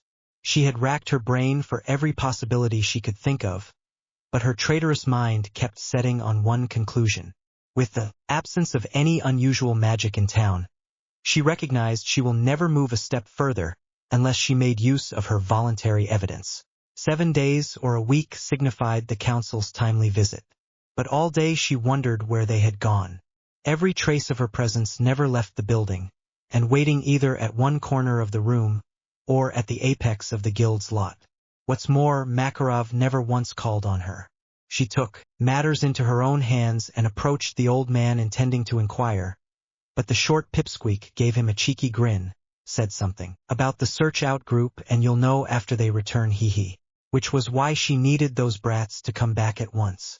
In the light of tomorrow she had yet another job lined up by the council, this time to capture the dark guild she had last spied on. She remembered the suspicious eyes of her fellow agent, the grudge planted deep within them as he had delivered the letter. It definitely suited the grim look on his face. Technically, it wasn't her fault the cat died, but to her good contentment, she was glad of it. Her gaze swept carefully over the surrounding forest. She didn't have to scour every place today to make sure she wasn't being followed, and if she were being followed again, it was a good thing she'd placed any great reliance on her sight. One of the council's adroitly made equipment was in Silverfall's hands, her sensory perception proving to be nothing but a null skill. Harriet Potter. Those cold onyx eyes traveled down to the bottom of the building. Excited friendly arms waved at her, but she remained reserved, watched the white-haired mage closely, under that unblinking scrutiny. The past few days she'd learned the business rather quickly and a lot about people. She'd listened enough to the boisterous brother to know that the overly sweet bartender used takeover and transformation magic. Despite her aloof, detached air, Mira Jane went on. Come down from there, silly. Harriet Potter grunted. What do you want? Master said he wants to talk to you. The demon's face twitched with excitement, motioning the polmos over. Harriet Potter conceded silently, ignored the questions, obviously never been in the mood for small talk. You know, Harriet Potter, I'm actually surprised you managed to maintain a reserved attitude, 'cause the folks here are a little shy at first, but eventually they start to open up a little. They become loud and rowdy, like Natsu. Giggling, Mirajane rushed to stay ahead of Harriet Potter, leading the brunette carefully around tables and over the passed-out bodies lolled on the floor. Her brother skidded to a stop before her, and she looked up into his eyes. Why, hello there, Elfman. Whoa, sister, you're the man. I could just imagine Natsu and Gray's faces when I announced that I'm also friends with Harriet Potter. The older sister giggled in a cutesy sort of way again, before she walked around her towering brother. Harriet Potter closed her eyes, shutting out everything except the sound of her confounded footsteps. The steady rhythm stopped advancing, until she found herself face to face with the master's crummy office. I'll be taking my leave now, Harriet Potter. It was nice walking with you. Harriet Potter opened the door, stepped through, and closed it without a sound. Now you called for me. Makarov looked up from his glass and met her eyes. Why have you been standing there all day, doing nothing? Please, child, have a seat. He gestured toward a chair in front of his desk, surrounded by small hillocks of files and paper, then ran a hand through the graying mustache. Since Natsu, Gray, and Urza are not here yet, there's less ruckus in the guild hall. There's a reason it's there. I'm assuming this has something to do with Council's absence. She rolled her body toward him and crossed her arms over her chest. The old man sipped from the beer glass cup and smirked his lips. Yes, it is. When Harriet Potter met his eyes, she was mildly surprised by its firmness. Was as though those orbs could see through hers into an area inside that was mysterious even to herself. He smiled, crinkling his cheeks. It's going to take some time to get used to your indifferent exterior. But back to the point, we need to talk about this letter. Clipped between the wrinkly fingers was the same envelope which Harriet Potter had handed a little over a week ago. The seal has been tampered with, and she listened while he reread the letter. Her face grew progressively colder, tightened her brows and hardened the line of her turned-down mouth. And so, you're now free to cross the border so long as they're getting more and more paranoid with every passing second. Her voice stayed even and steady, persevering in the lazy drawling monotone, indigenous to Makarov's ears. I understand what you mean. I certainly don't support them fully, for anything like those force objectives. He put the letter down again, and gazed across his cluttered table at her lonely figure. Now you have freedom of choice. You can go on solo missions, secluded in Magnolia, or join a team and step over the boundaries. She stared the man down. You know, it's been with you for quite a while. Why didn't you tell me earlier? I planned to wait until Team Natsu had all arrived, but then I got tired of waiting. I think their group would suit you well. Why do they need a group to surveil me? Something in the rock-hard tone of her voice led Makarov to believe she was just in a classic state of denial. Even though they're fully aware of your capabilities, they need at least a certain witness group. They know better than to let their guard down. Silence had not always been the girl's greatest ally, and the thought made Makarov solemn, but not really desolate. She was the complete opposite of how he remembered her.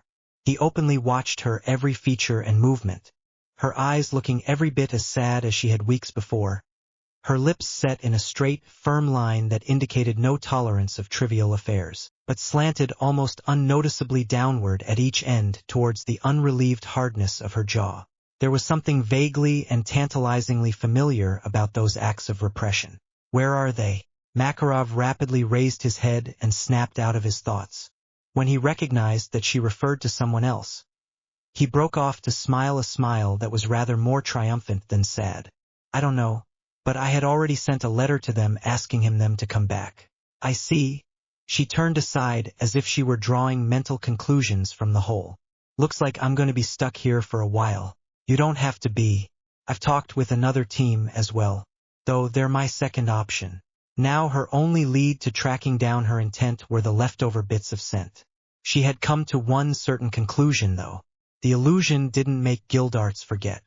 It was impossible for that type of magic to reach that extent.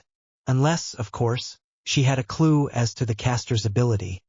Then her conclusion could not be resisted. She could wait and painfully rely on the group of brats, or she could take Makarov up on his offer. Harriet Potter humphed, making her decision. She started to take a step toward the door. She paused in the archway. What's the name? The old man received her cordially. The Thunder God Tribe. Without looking back, she exited the room. After closing the door, she descended down a time-worn flight of stairs. When she reached the bottom, she caught a glimpse of bright yellow hair that was inevitably noticeable because of its towering bearer. Gray eyes met hers and she saw another reaction there before he masked it. It was as if he'd suddenly grown aware that he was observing her. The old man's grandson. What the hell happened to you? I'm here to join the guild. The voice was loud enough that it attracted attention, and the search group perked up quickly. However, they noticed that the Dragonslayer seemed uncharacteristically impassive as he listened. Natsu crinkled his nose at the stench. That's not her. The Trimans exited the room into the lit hallway, welcomed the newcomer with genuine friendship. Nonetheless, the run-of-the-mill girl, now considered a member, accompanied them on the lecture tour. Master Bob regarded Team Natsu for a moment before he flashed an apologetic smile. Things don't always work out the first time, so be prepared for some trial and error. You can stay here as long as you like. His bald head glistened for all the world to see and the blush in his cheeks brightened. I'll just get back to my other work now if you'll excuse me. Guildarts kept me up all night and made me forget about work. The group nodded gratefully. After some waiting, a whistle from Guildarts pricked the air, leaning back against the sofa cushions. I didn't expect this to be easy in the first place. Gray slumped down weakly into his chair. I guess this means we have to stay here longer. He groaned, annoyed. Those pretty boys make me sick. Are you giving up already, Popsicle? Never said I did, Pyro. The two rushed together like fighting bulls, even to the point that they butted heads. Happy cheered from the sidelines. Usually there wasn't anything anyone could do to break the fight, but with Lucy's current mood which matched Urza's perfectly, they immediately broke off all contact, bowed their heads. Hey Guildarts, Lucy called, ignoring the fear that the boys emitted. Why did you stop Natsu from talking about Harriet Potter? She left her words to hang in the air. Perhaps she didn't need to elaborate what she meant. The rivals fell silent, suddenly attentive. Yeah, why did you have to stuff my face like that? Natsu whined, melodramatically. Don't you think it's a bit strange that they hadn't even heard of the news? The man mused, rubbing his stubbly thinking habit of his. We're talking about that pesky council. They could have also announced that she was already a part of a guild. But they didn't. Emotions swirled in the group's eyes, but they remained still as they processed his words. That's true. But what might be the cause that this subject is forbidden to be disclosed? I mean, the truth will come out eventually. Lucy concluded, raising one finger in the air. Gray thought for a moment, rapidly putting pieces together. Great. Why do I get the feeling that this is related to Gramps' excuse? The blonde nodded at him, agreeing heartily. He then shifted his gaze to the stubbled man. His lips twitched with what looked suspiciously like an attempt to hide a frown. Do you know something about this situation? Trust me when I say that I ain't got a single clue.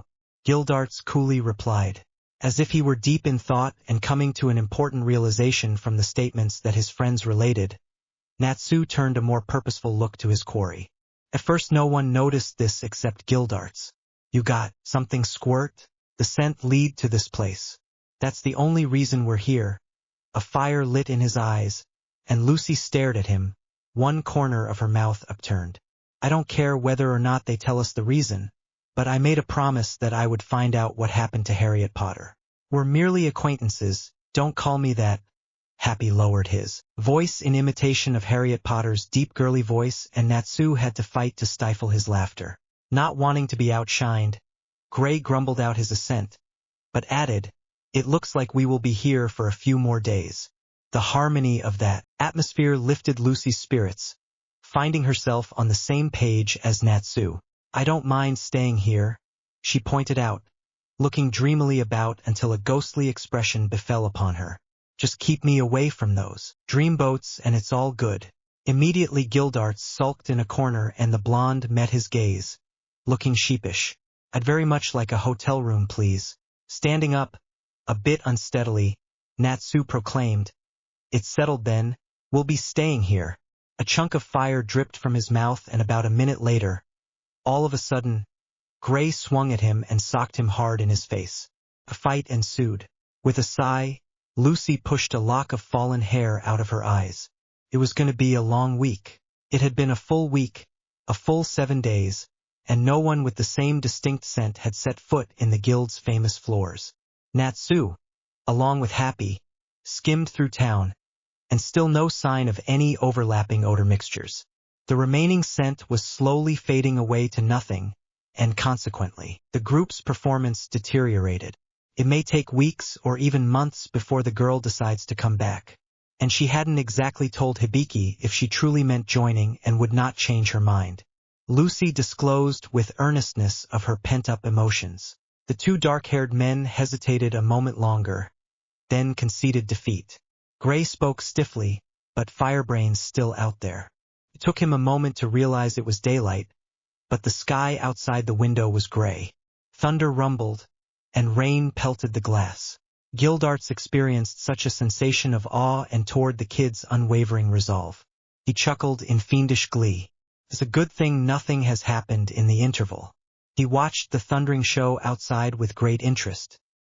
He caught a movement in the room then, and he turned his head to see Eve bringing in what appeared to be a piece of paper closely crumpled up. Hey guys, we found this in the mail. It's for you.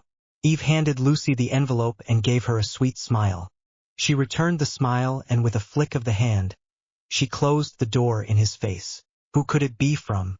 The tumult in her expression increased as she opened the letter and read its contents. Gray and Gildarts listened, their faces impassive. When she finished, she turned again to stare at them. Master says he wants us to come back. But why? Is Fairy Tale in a state of danger? Gray clicked his tongue loudly. Looks like we're going to get lucky. There's the answer to our problem. He made a high sound of surprise in his chest when suddenly, some foul dude barged through the doors. Natsu stood there, dripping wet, hair matted to his forehead, a disheveled mess. He and Happy were soaked to the skin. Nope, can't find a thing, not one single thing. He left a huge puddle of water from his dripping wet clothes in the middle of the room as he walked. It's from Master.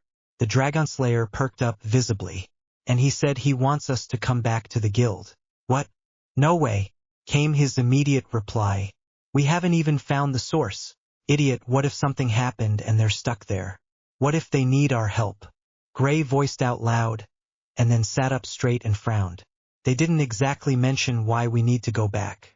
But, Gildarts exhaled deeply, look Squirt, we might have to wait weeks, months, or even years until the girl returns, and as of now our only lead is gradually vanishing. I don't care. If Gildarts seemed surprised by the proclamation, he didn't show it. But he strengthened his resolve as he looked upon the Dragon Slayer's face.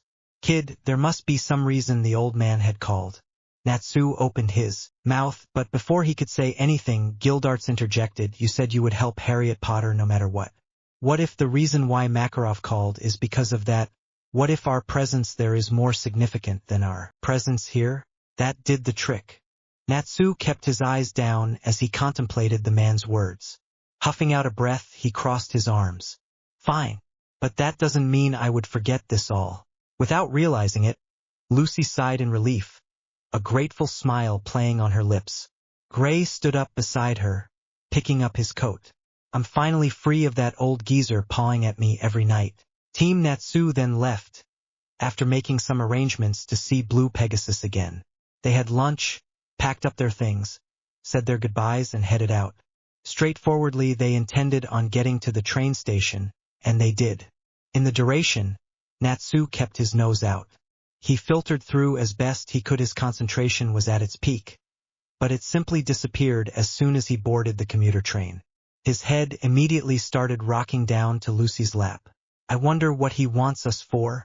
Gray muttered while looking out the window. He grumbled under his breath, felt it thoroughly unfair that Gildarts was his seatmate again. Yeah, Lucy took solace in the passing parade of unfamiliar faces. The train drove, and someone made a series movements as well. The Dragon Slayer shot up from his seat, nostrils flared wide. He turned back, and looked through the side window and made eye contact with the woman outside. He let his eyes smile for him before his body gave up completely and fell back. The team looked very definitely surprised. But unlike Lucy, who stayed as quiet and frozen in shock, Gray and Gildarts also saw the mysterious girl in a hood, feeling strangely mystified, still anxious to discover who she could be. Since the ice mage occupied the seat closest to the windows, he saw too much. The details were so vivid, so much more specific. She would have been all the same to him if she had been an ordinary bystander.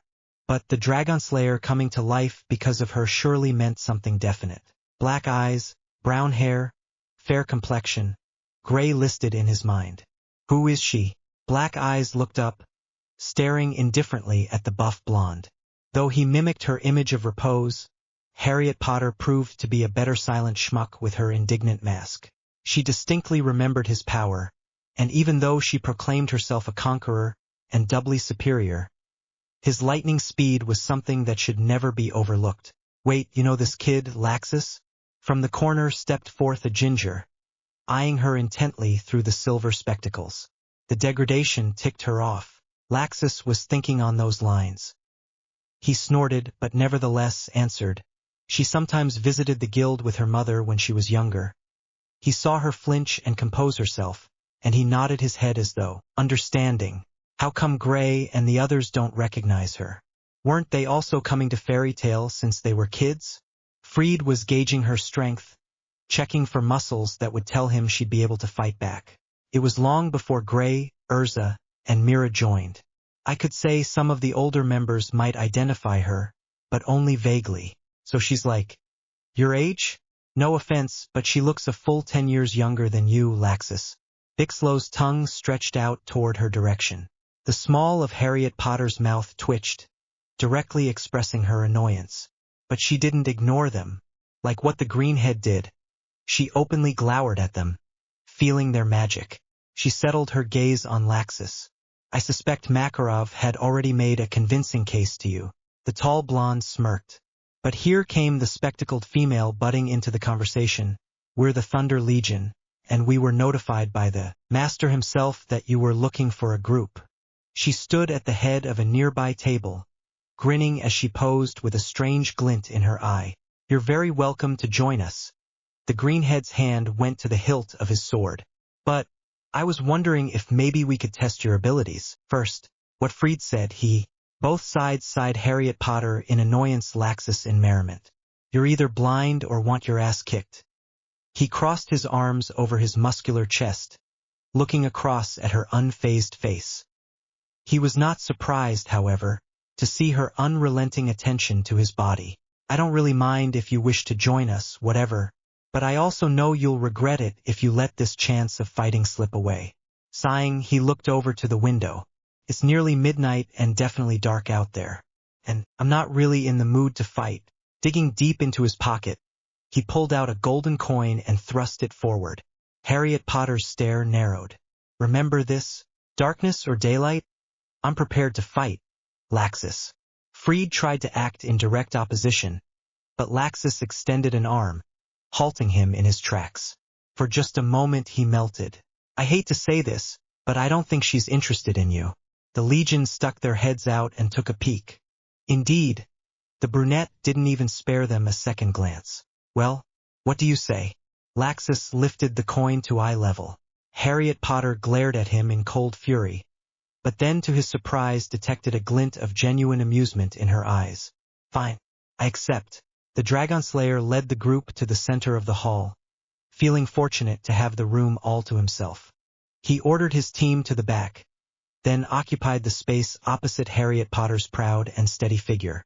During her long lifetime, she'd have developed good skills and powers. So in turn, he measured with his own mind the capacity of his own. Same rules, first one to get the coin wins. Whatever magic is allowed. His eyes shined brightly in the dark and his pearl-white teeth glinted excitedly in the bright light. Harriet Potter replied in another monotone. TCH, just get on with it. The Thunder Legion's taste was undoubtedly biased toward their cheers, the sound of the Dragonslayer's name on their lips. A silence fell upon the players of the game, tuned out the voices around them, concentrated on that moment. Harriet Potter's eyes narrowed in concentration, her perceptions enhanced as her laser-like scrutiny centered on the object of interest. Meanwhile, Laxus studied his opponent more closely, although, in the back of his mind, he knew that he held the title of a Lightning Dragon Slayer. He wouldn't dare underestimate the warrior standing in front of him. Words weren't necessary as they counted off the seconds. 3, 2, the coin was tossed high into the tension-filled air, gleaming as it reached its peak. Simultaneously, the two jumped. Harriet Potter put much effort into her thrust. She had full knowledge of the blonde's light, easy, lightning-fast action.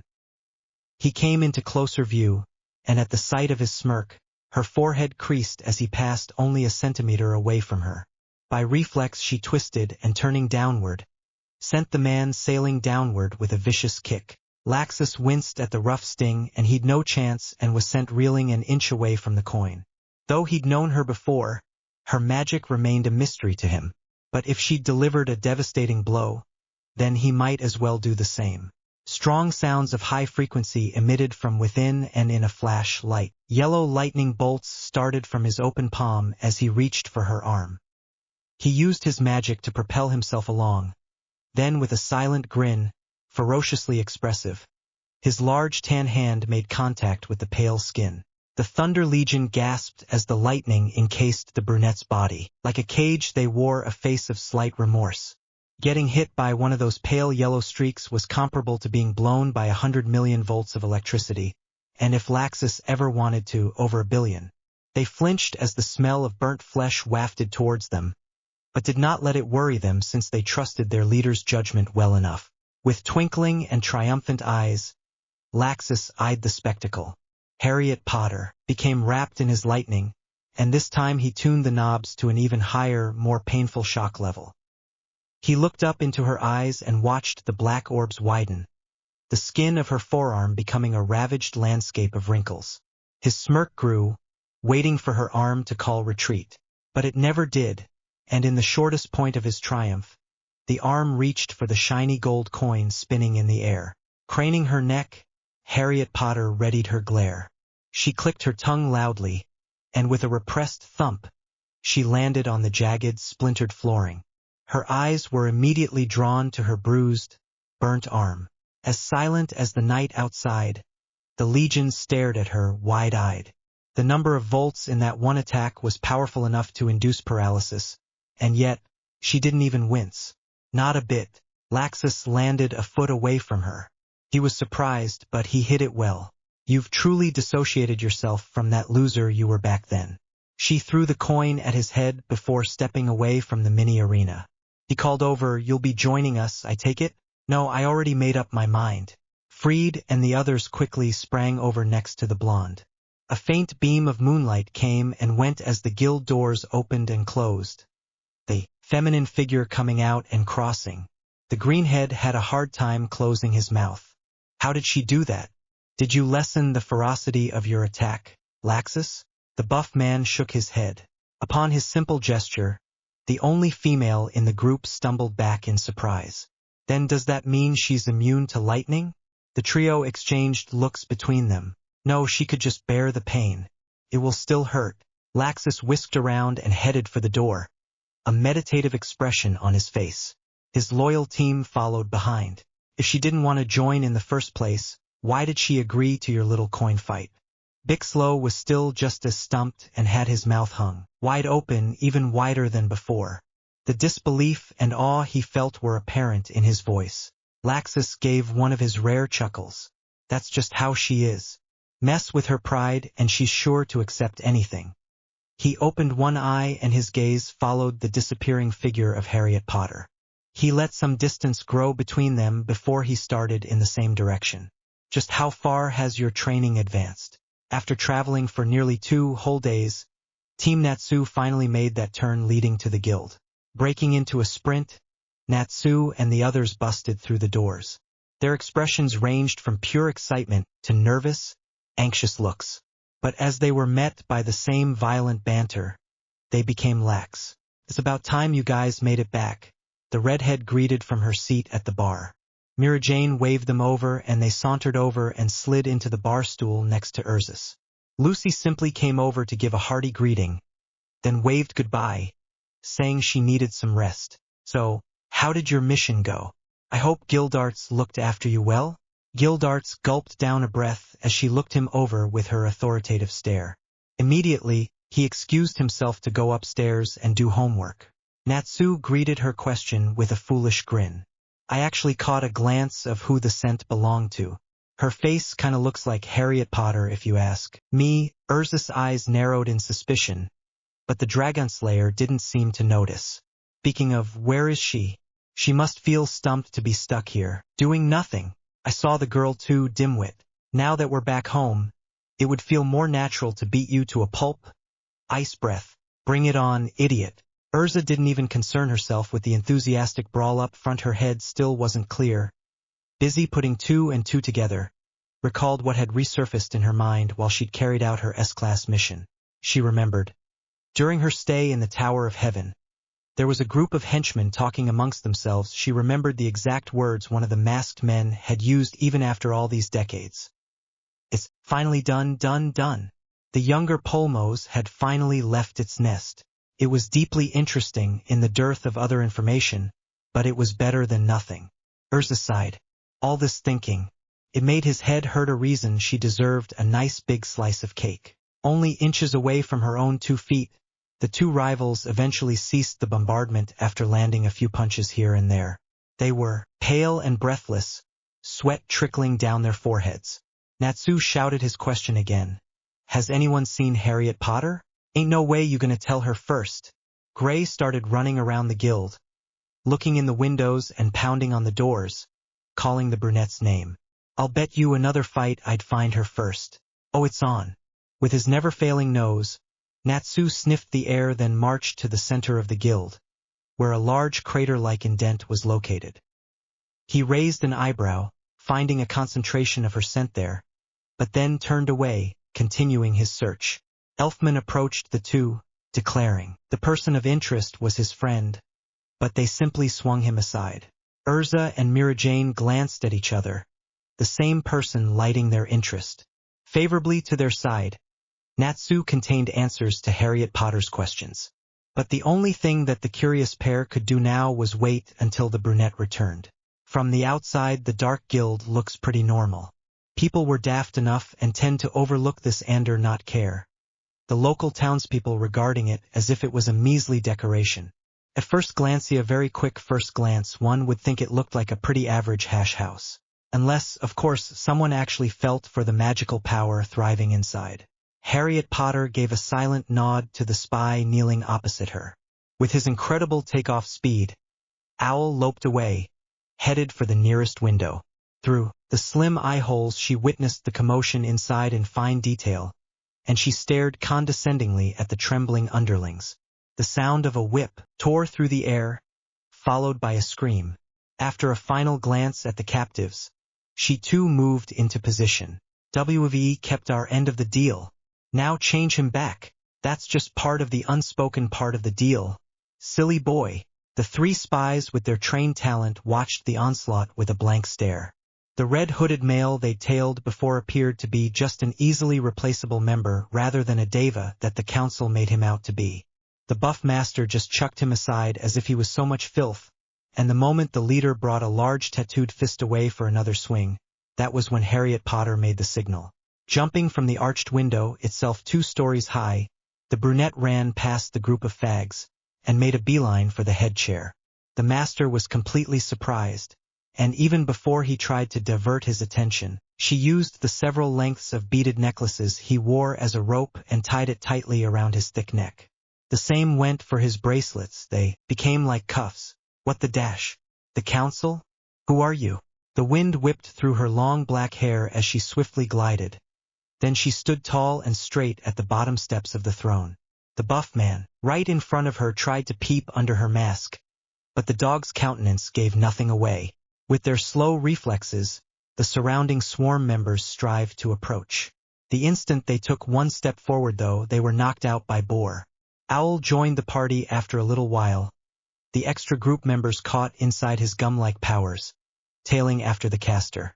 A loud cawing sound came beside the master, and Harriet Potter didn't let the bird slip out of notice. That same purple bird had a considerable amount of magic, so it must be special in some way. Ah, do you think my necklaces will be enough to constrain me? No, but I made sure the fine strings were closest to your neck. One wrong. Move and say goodbye to your head. Oh, okay. Harriet Potter turned on her heel and darted down the red-hooded figure. With her foot, she rolled the body over so that she was facing his chest. Then she leaned down and checked for a pulse. One casualty. Boar and Owl nodded, the latter using his magic to clean up the mess. Harriet Potter rolled open the scroll Lahar gave her, then wrote down all observations and experiences, including the manic bird still flapping its wings wildly within the confines of its cage. Apparently, the two spies neglected the animal, but being as perceptive and cautious as ever, the brunette inched toward the cage parallel to the throne. Neighboring the gold chair was a 4-foot-high old, rusty cage. It rattled side to side as the entrapped bird protested and clawed mercilessly. Ridiculous plume atop its head completely covered its right eye, and even though Harriet Potter wasn't an animal expert, this bird looked rare. As she leaned her head closer to the cage, the bird stopped struggling. Animated black eyes stared back into her stone-like orbs, its black beak dropping slightly open. As she inspected it some more, she got the feel of its magic reserve in more detail. Enshrouded in silence, she picked the cage up by its handle, before bringing it outside the now empty premises. All the time it continued its noisy, non-stop cawing, and it screamed even louder upon coming across the only dead body on the floor. She guessed he must be its owner. The bird dipped, pecked hard at the locks, trying to get the hooks unstuck, but instead of helping it, Harriet Potter twisted the ends of the wire together with her raw strength, assuring a secured package. The bird might have been of some use for the council, considering the magic it possessed, so she would not set it free for now. Sitting alone in that same plain-colored room, Harriet Potter waited for Lahar to give her the go signal so she could get ready to leave. She'd removed all equipment, leaving her in her first line of clothing. The cage had been settled on that lonely table in the middle of the room, and she was actually thankful that it had stopped its annoying cawing. Equipping the cross-chain, she felt the cold metal crawl along the length of her forearm. By the looks of it, she would have to stay a few hours longer until the division leader gave her permission to leave. Might as well keep busy in a constructive way. The blue aura of her magic flowed along the chain, and once it reached the cross at the end, she willed it to float up into the air, drifting like a balloon and stopping a mere few inches away from her eye. Shifting the magic flow, she felt triumphant once the piece of metal disappeared from view. Chain of Deceit. Deciding to test the chain's limits, she manifested her magic to the canvas of something new. The sculpted arms of metal abruptly flexed, and taking the crossplace was a sharp endhook. Chain of Disguise. Whatever silence that had settled comfortably over the room was broken only by the discreet cawing. The unmistakable smirk upon Harriet Potter's lips disappeared, the chain fading along with it. Her gaze snapped to the bird again, who seemed to be flapping its wings together. There was definitely something peculiar about this pet bird. I know you're not any ordinary bird. Magic flows from within you, she pointed out in her monotone, intentionally directing the statement to herself, something that she herself must answer.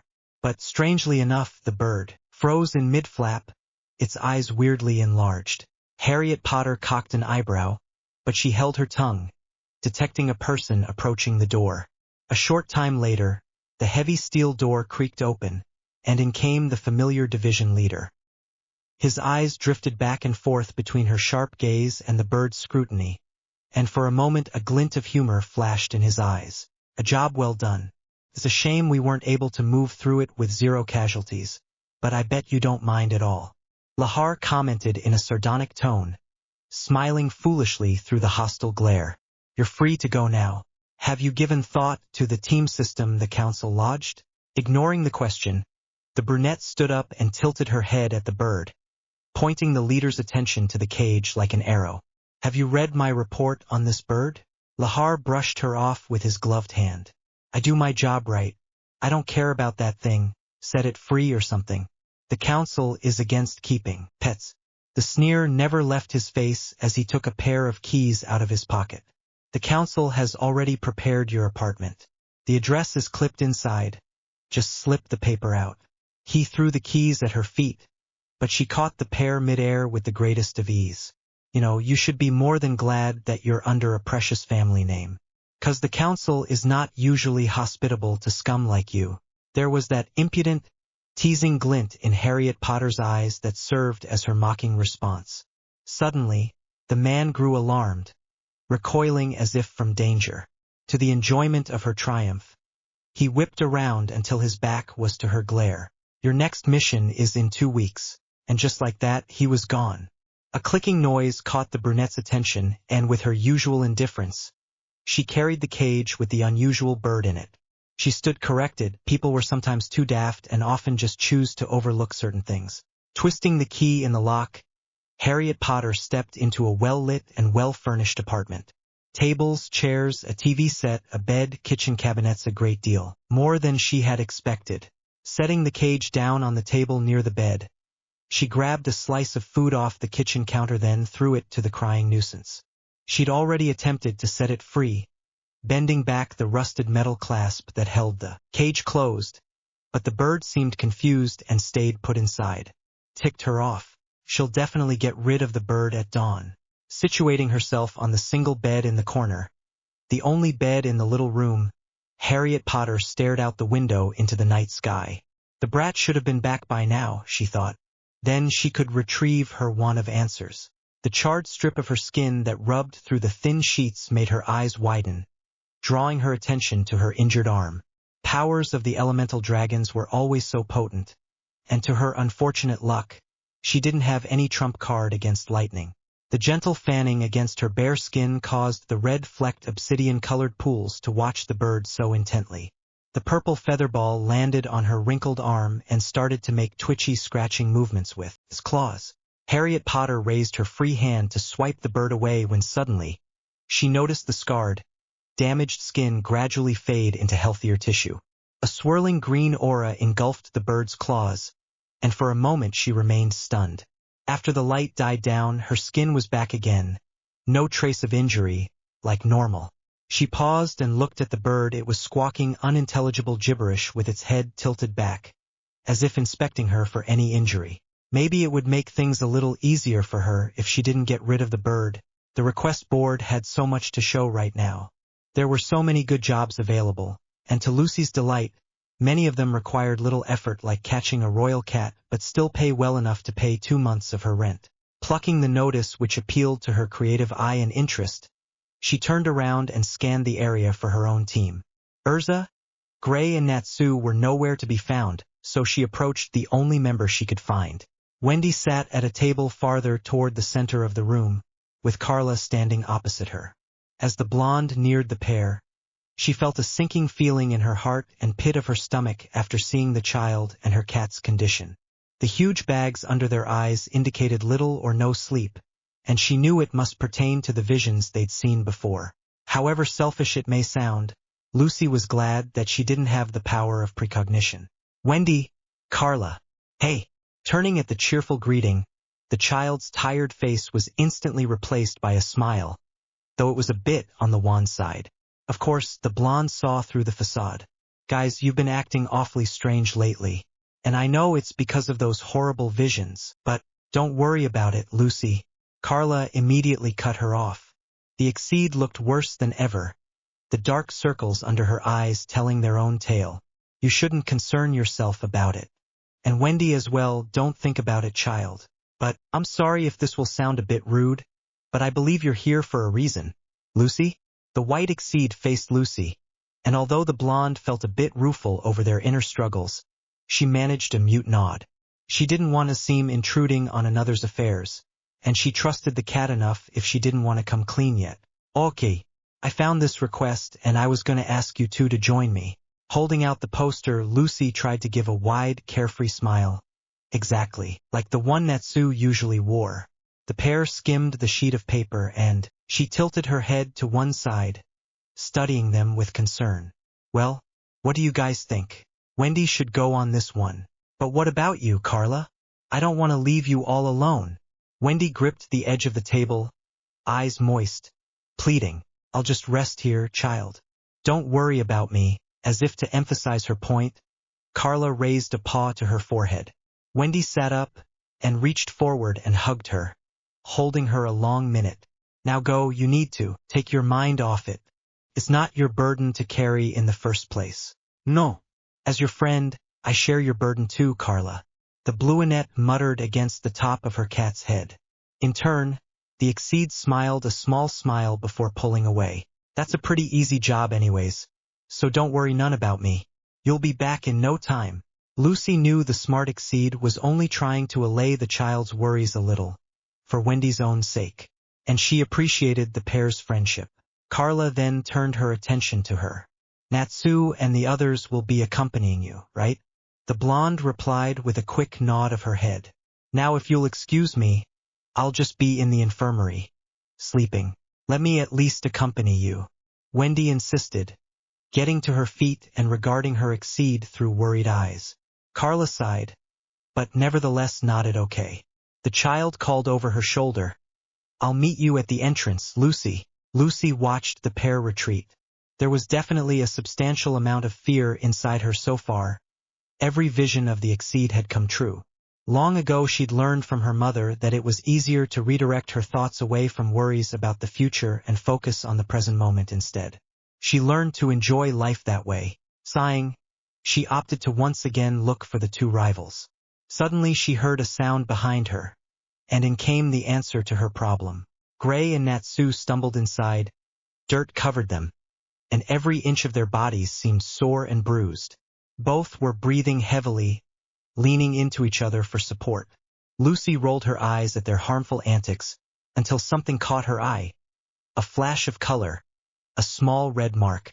On both the rivals' cheeks were a 2-inch long cut that oozed out a thin ribbon of blood bisecting their creamy skin, a faded red streak across Gray's left cheek, and another streak down Natsu's right cheek. Lucy was pretty sure those two never went to extreme lengths to win, so the two wounds must have been caused by an outside party. Eat that. I found her first. Shut up, flame brain. I did. Coming out from behind the two morons, Lucy saw the one person she least expected. Tall and discreet, Harriet Potter stood at a little distance from the door, glowing with secret triumph, with that same emotionless countenance. Her eyes were trained on the blonde's two teammates. Lucy let out a long sigh. Of course, those idiots must have done something to piss her off. Just then, Happy flew over, levitated to a stop near the blonde. A grin on his face, a very natural thing for the cat to do. Good morning, Lucy. Overlooking the very teasing tone, she leaned her head closer to whisper, what happened to those two? Happy's eyes danced and he stifled a laugh. They tailed Harriet Potter to her apartment. They tried busting inside, but she got all feisty and started cutting them up. The fact that this seemed funny to the cat all of a sudden made her question his sanity again. But then again, almost everyone in the guild was comparable to him. She stood up from her chair and decided to head for the injured duo, the poster ready in her hand. Hey Natsu, Gray, me and Wendy are going to take this job. Wanna come? The blonde flashed a huge smile, a drop of sweat sliding down her temple when the two struggled to sit up. Hell yeah, and we're going to bring Harriet Potter with us. Lucy told herself she must have misheard him. She thought the Dragon Slayer called for their other teammate, Urza. Then her caramel brown eyes widened as a realization dawned on her. There was a moment's pause. She expected the usual reply regarding the girl's shortened name. But, surprisingly, this time the brunette remained quiet. Harriet Potter? She tested the name on her tongue, gulping when for a moment she thought she would be on the receiving end of a glare. The brunette regarded her blankly, the expression on her pale face remaining stoic and dignified. Vouvoir. Maybe she'd bet a lot on this, but she thought Harriet Potter might be warming up to them a little. If that were the case, she would be more than happy. But the inquiries in her mind did not fail to excite suspicion. You said you were going to come with us, right, Harriet Potter? Gray let out a frustrated groan from his position on the floor, totally oblivious to the negative energy emitted from one corner of the room. The blonde, along with everybody else in the room who had seen and heard the exchange, were stupefied by this news. Half of them wore relieved expressions, glad that they were slowly but surely breaking through the new girl's walls and getting her used to and, more importantly, open to trusting them. But the other half wore but one expression of loathing. A more cautious look crept over their eyes. Instead of returning the greeting, the brunette regarded the sound of metal that clanked from high up the staircase with a cool distrust. A familiar redhead descended into view, Urza coming down with an expression of vigilance in her countenance. It is quite an honor to be chosen over the Thunder Legion. Team Natsu's eyes widened slightly because of their teammates' regal bearing. The blonde looked over at the brunette, staring at the pretty face marred by a nasty sour scowl. Just answer me this one question. Why did you choose us over them? I thought we weren't strong enough as we kept getting overlooked. Something in her annoyed grunt betrayed the blankness on Harriet Potter's face. Don't flatter yourself. I bet you're already aware of this, but I'll say this to your face so you won't get the wrong idea. The corners of her lips crawled upwards, accentuating her cold black eyes, enveloping the spectators in a swathe of mild intimidation. You're merely my evidence. Don't think of yourself as something more to me than that. Creative way to say I'm only using you, Lucy thought bitterly. But her determination overshadowed the tumult of mixed emotions. Maybe this was the first step in Harriet Potter's seemingly inevitable emotional peel-off. She'd prepared herself for whatever mystery she would be facing. Just like Natsu, she too had made a resolve to find out a great deal about their new guildmate, now team member. Complete silence followed the brunette's declaration, and to Lucy's surprise, Urza broke out into a grin of her own. I still cannot believe how selfish you sound, but my teammates don't seem to have a problem taking you in. Harriet Potter raised her eyebrows in an unmistakable gesture of inquiry, the redhead's unctuous tone and cocky manner setting her on edge. Now there's only one more thing you need to do before you can join our group. Wanting the whole thing over with, the brunette immediately gave an assent. TCH. What? Almost everyone had stopped what they were doing to watch. They were curious as well about Titania's daring demand. Gray and Natsu stopped mid-fight, something that had rarely occurred and one that almost always signaled that something consequential was about to happen.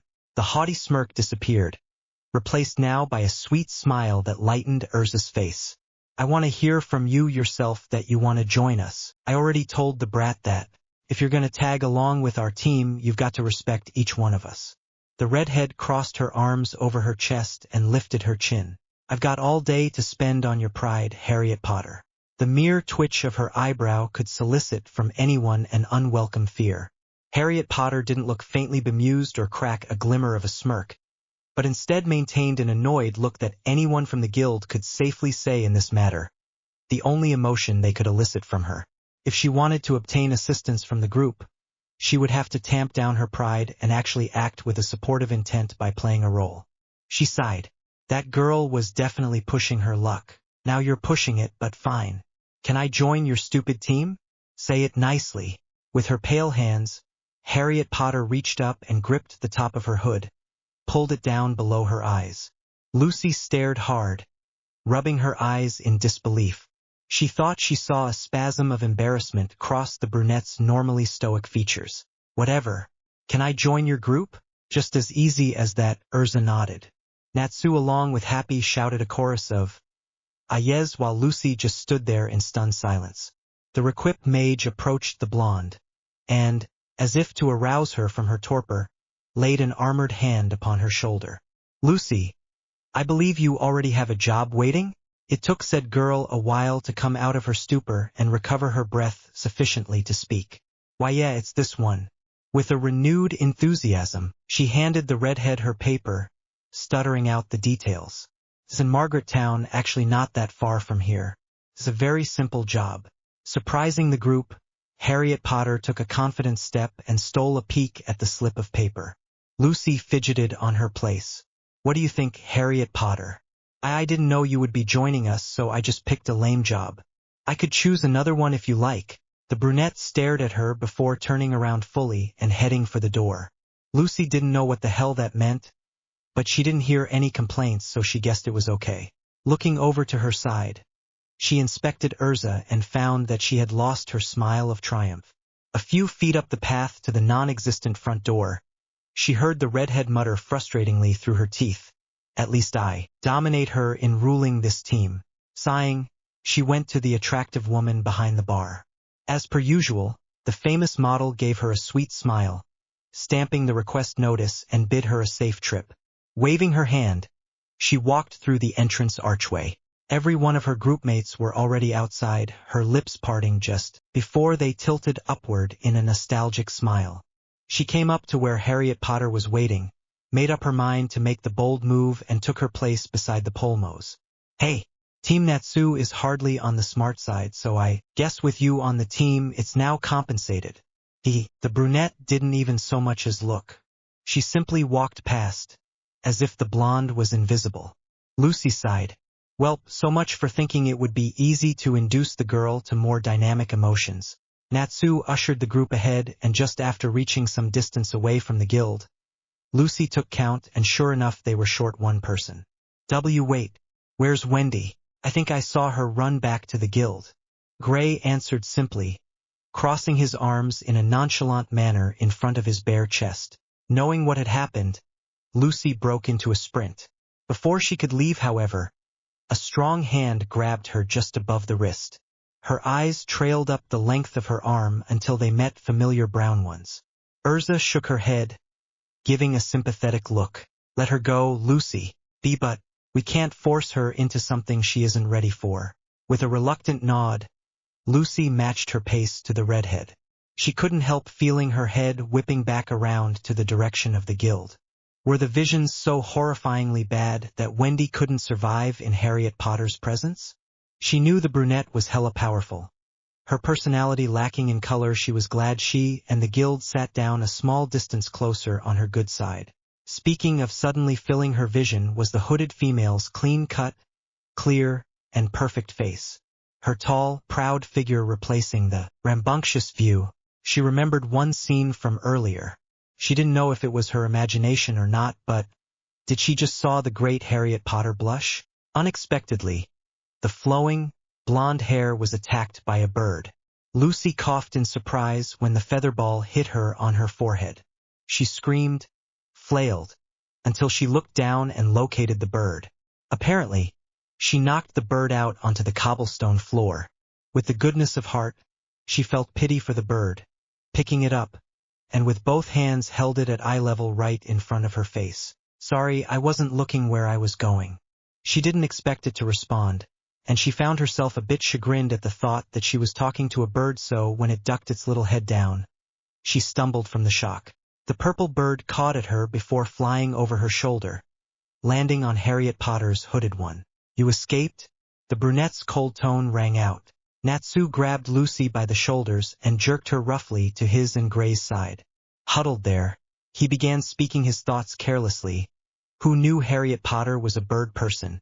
"No wonder she doesn't like you, Happy." "She doesn't like you too, Natsu." Happy replied with a snigger. A burst of laughter escaped Gray's mouth, followed quickly by a sucker punch to the face by the Dragon Slayer. The two began the battle all over again, and Lucy stepped away. Despite knowing full well that she would just be ignored again, she turned around. "Sorry about them, Harriet Potter. They're pains in the ass." A shadow seemed to have fallen across the group. Her great brown eyes became witness to the stare down of the two powerful mages with her. Not only was there a brawl out ahead of her, there were two women behind her, sizing up each other in an invisible tug of war. Lucy exhaled long and hard. "Can't I just have one normal day?" Harriet Potter looked around idly, studying her surroundings, using her training to deduce the many more available reserves to be inspected. In terms of population density, Margaret Town appeared to have just the same number as those in Magnolia. Even though convinced that the river would be a hindrance to incoming travelers, all the hustle and bustle of the townspeople proved it did not agree with the self-made theory. "The client's house is out in this direction, I think." Instead of the Dragonslayer leading, Lucy starred the tour guide this time, Seeing the pinkhead was still staggering in his shoes, the brunette came to the realization that he had motion sickness. That's a recent addition to the list of his weaknesses. Deliberately slowing her pace so she could walk farther behind and not be disturbed, Harriet Potter tried to pick up any leftover magic with her limited span of sensing. The only contact she had with the ground was her feet as she walked, since the redhead wouldn't allow her to do anything else. Urza's eyes never left her own, trying to anticipate her next actions. It irked her, more than irked her, pissed her off. Sure, she had proved to be the winner of that one match they had before she dominated with speed and strength, but being strong didn't guarantee her the position of group leader. There was the scamper of tiny feet on her shoulder, inching closer and closer towards her neck. By the sound of its stressed series of caws and its head inclined in the redhead's direction, it became obvious it was afraid of the warning glare. She mentally snorted. In what way does that girl look? Scary? Does it have a name? The arms folded grimly and the lips compressed into a tight, angry line. Should have given the stripper a clear signal that she didn't want anything to do with him. But evidently, with that same persistent identity, he tried to match her strides. The tone of his voice tried to emphasize confidence, but she could detect a fearful tone underlying the greeting. Gray let his side glance fall on her, and by virtue of her long experience, she knew this was a defensive action to hide something. Resuming her demeanor, she let the silence talk for her. Or, at this specific instant, the purple bird squawked for her. It hopped up and down on the spot, its attention diverted to the fellow brunette beside her. With the smallest of glances, she eyed the animal perched on her shoulder. How it managed to escape the close confines of the apartment was beyond her, but she guessed it must have broken at least one thing to get out. After a few twists and turns, they finally came to a stop in front of a huge white wrought iron gate. The structure inside looked like a mini mansion, conveniently located in the hood, the sheer size of the space amazing the group. At long last, the mission could finally be deployed. It was a simple catching job, and based on the usual course of business, perhaps the most common prediction was that the group would decide to disperse altogether. Perfect chance to scout the area. After talking with the standby guard, they were finally allowed to enter. As they immersed themselves deeply into the line of foliage surrounding the house, a lot more sentries appeared than before. This bothered Harriet Potter not one bit, but her finer instinct did take note that whoever the owner may be was either exceptionally cowardly or paranoid. With the huge door just a crack open, a sliver of light filtered out, the brunette following behind the ice mage. Everything about the room screamed fancy. A chandelier with gleaming diamonds hung on the ceiling, the huge white leather sofas, the gold-trimmed coffee table a sore sight for Harriet Potter's eyes. Occupying one of the two sofas facing each other in the center of the room was a middle-aged woman with slightly graying hair. She motioned for the group to take a seat opposite her, and accordingly they complied. Coincidentally, it was a 4-seat sofa, so Harriet Potter lounged against the near wall with her arms crossed and her gaze shuttered. Gray offered his seat to her, but alas, he was only met with insolence. "Good afternoon, ma'am. You offered 500,000 jewels to catch your, cat?" Lucy held up the poster. The woman remained silent for a good few seconds, her eyes holding a faraway look. "Yes, I did. Thank you for accepting the request. People thought it was a scam." There was a clamor of Urza's armor when she crossed her arms and shifted her weight. "I understand why some people would think that. Well, we're here now so we can come down and get your cat and take him home." She paused as if searching for the right words, finally settling on, "But if you don't mind me asking, why have you set the reward so high?" "Yeah, I get that it must be a very expensive cat, but it's just too much." Natsu chorused, happy, following up with a small "I." No longer able to control her sobs, the woman's face became intensely red and she broke down and cried uncontrollably. The tears fell hard and relentlessly, smearing her makeup as she tried desperately to wipe them away. Hanging back from the group, Harriet Potter blotted out the unnecessary noise, placed a hand on the wall. Her father couldn't have wasted his time here. She was positive of it. But it wouldn't hurt to check. "Wah! Well, you see, the cat belonged to my son and—" The brunette blinked, then clicked her tongue at the incessant bawling. If she'd learned one thing about crying, It was that tears didn't help, it didn't change anything. Crying only made things worse, it made people feel weak, and warriors could never be a carrier of such a characteristic. He died during one of his missions. As anticipated, there were no traces of her father's magic or presence in the vicinity. There she resumed standing, straight and never moving, her arms folded upon her breast, and her eyes closed under the two veils. She couldn't fathom why this woman was so openly telling her story to strangers like themselves. If she could give any input, she would tell the client to keep her secrets to herself. Opening oneself up to someone only makes a person vulnerable, something she'd also learned from bonds she had long before severed. You need to calm down, you're hyperventilating. Gray drawled out of the side of his mouth. It's just, I still can't believe he was killed by some unknown force when he had trained under the 8th Wizard Saint's supervision. At that very moment, Harriet Potter's train of thought abruptly stopped moving forward. Its journey into condescending cordiality halted. Her eyes snapped open and the breath hitched in her throat. Her features, which were usually set in an expression of stoic perseverance, transitioned to a mixture of fear, guilt, and pain all rolled into one. She felt the bird pecking at her cheek, as if trying to draw her attention, but her black orbs found themselves making lasting eye contact with the grieving woman on the white leather sofa. Her teal eyes shone brighter with tears, and unconsciously, the brunette stepped back. A monster. Harriet Potter picked the trembling underling up by the throat, lifting her free hand, lifting the sword by the hilt, pointing the blade straight at the man's head. Through bloodshot red eyes, she saw the man's own teal orbs looking straight into her own. So scared, so pleading, so many emotions. He looked pathetic. It was a mystery how a simple iris could reflect the truth about someone's life. Those emotions flared in his eyes when she lowered the tip of her sword to his face. A satisfied look passed across her features as she watched those emotions turn to slow dull torture, to slow dull pain, those teal orbs closing. His final fare. Even at the end, he still looked pathetic. Harriet Potter gasped, absent-mindedly lifting a hand to shade her eyes. Through her splayed fingers she saw the woman, whose eyes were fraught with those same emotions. Her black pupils enlarged and shrunk, struggling to keep her feelings in some semblance of order. Her footwork was easily as sure and silent. No one noticed her hide at the far end of the room in the darkened corner. She knew very well the effect of a particular loss revenge. Was this woman after her as well? Were the guards on the lookout for her? How many families had she devastated? She was resolved to atoning for her crime, but not now, not when she hadn't attained her goal yet.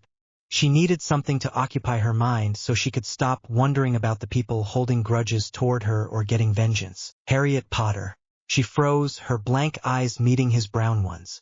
Urza stood alone and still in the center of the room, staring speculatively at her. She noticed a door ajar near where the woman had previously sat, and for a fleeting moment, she saw a flash of pink hair disappearing around the corner. Tugging her hood further forward, enough to half hide her face, she walked briskly past the redhead, disappearing into the next room. She felt that familiar warm tug come over her eyes, and she desperately fought to gain control. Don't worry about me. I have my own armor that looks just like that.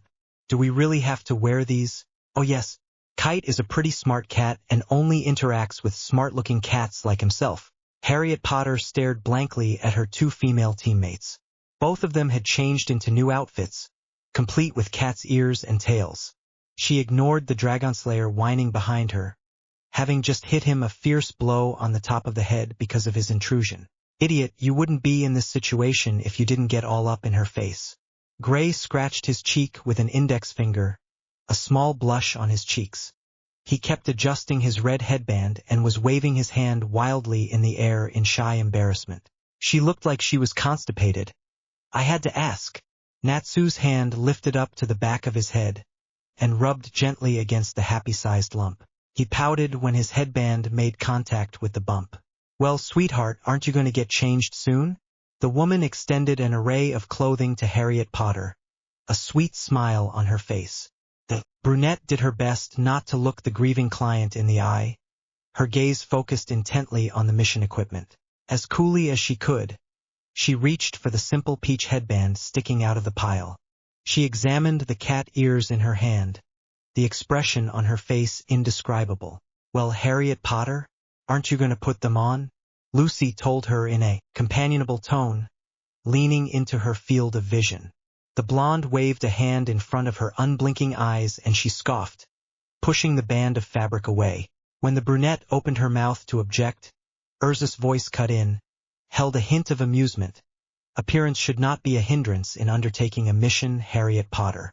And besides, this is helpful equipment." She put her hands on her waist, Harriet Potter clicking her tongue at the mage's appearance. The redhead wore a purple and white one-piece bathing suit, a white, long tail protruding from somewhere behind. "TCH, if you think that I'm afraid of wearing such an outfit, you'd better think again." Ignoring the unpleasant, knowing smirk that distorted the redhead's face, Harriet Potter clenched the headwear, slowly inching it bit by bit toward her black hair.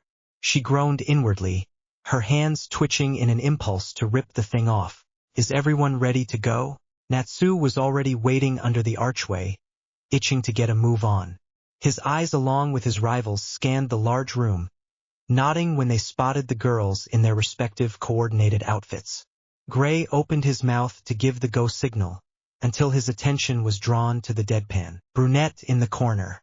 This was the most stupid thing that Harriet Potter had done so far. One of her eyebrows twitched a fraction, and as if it were a part of her body, the cat's ears twitched as well.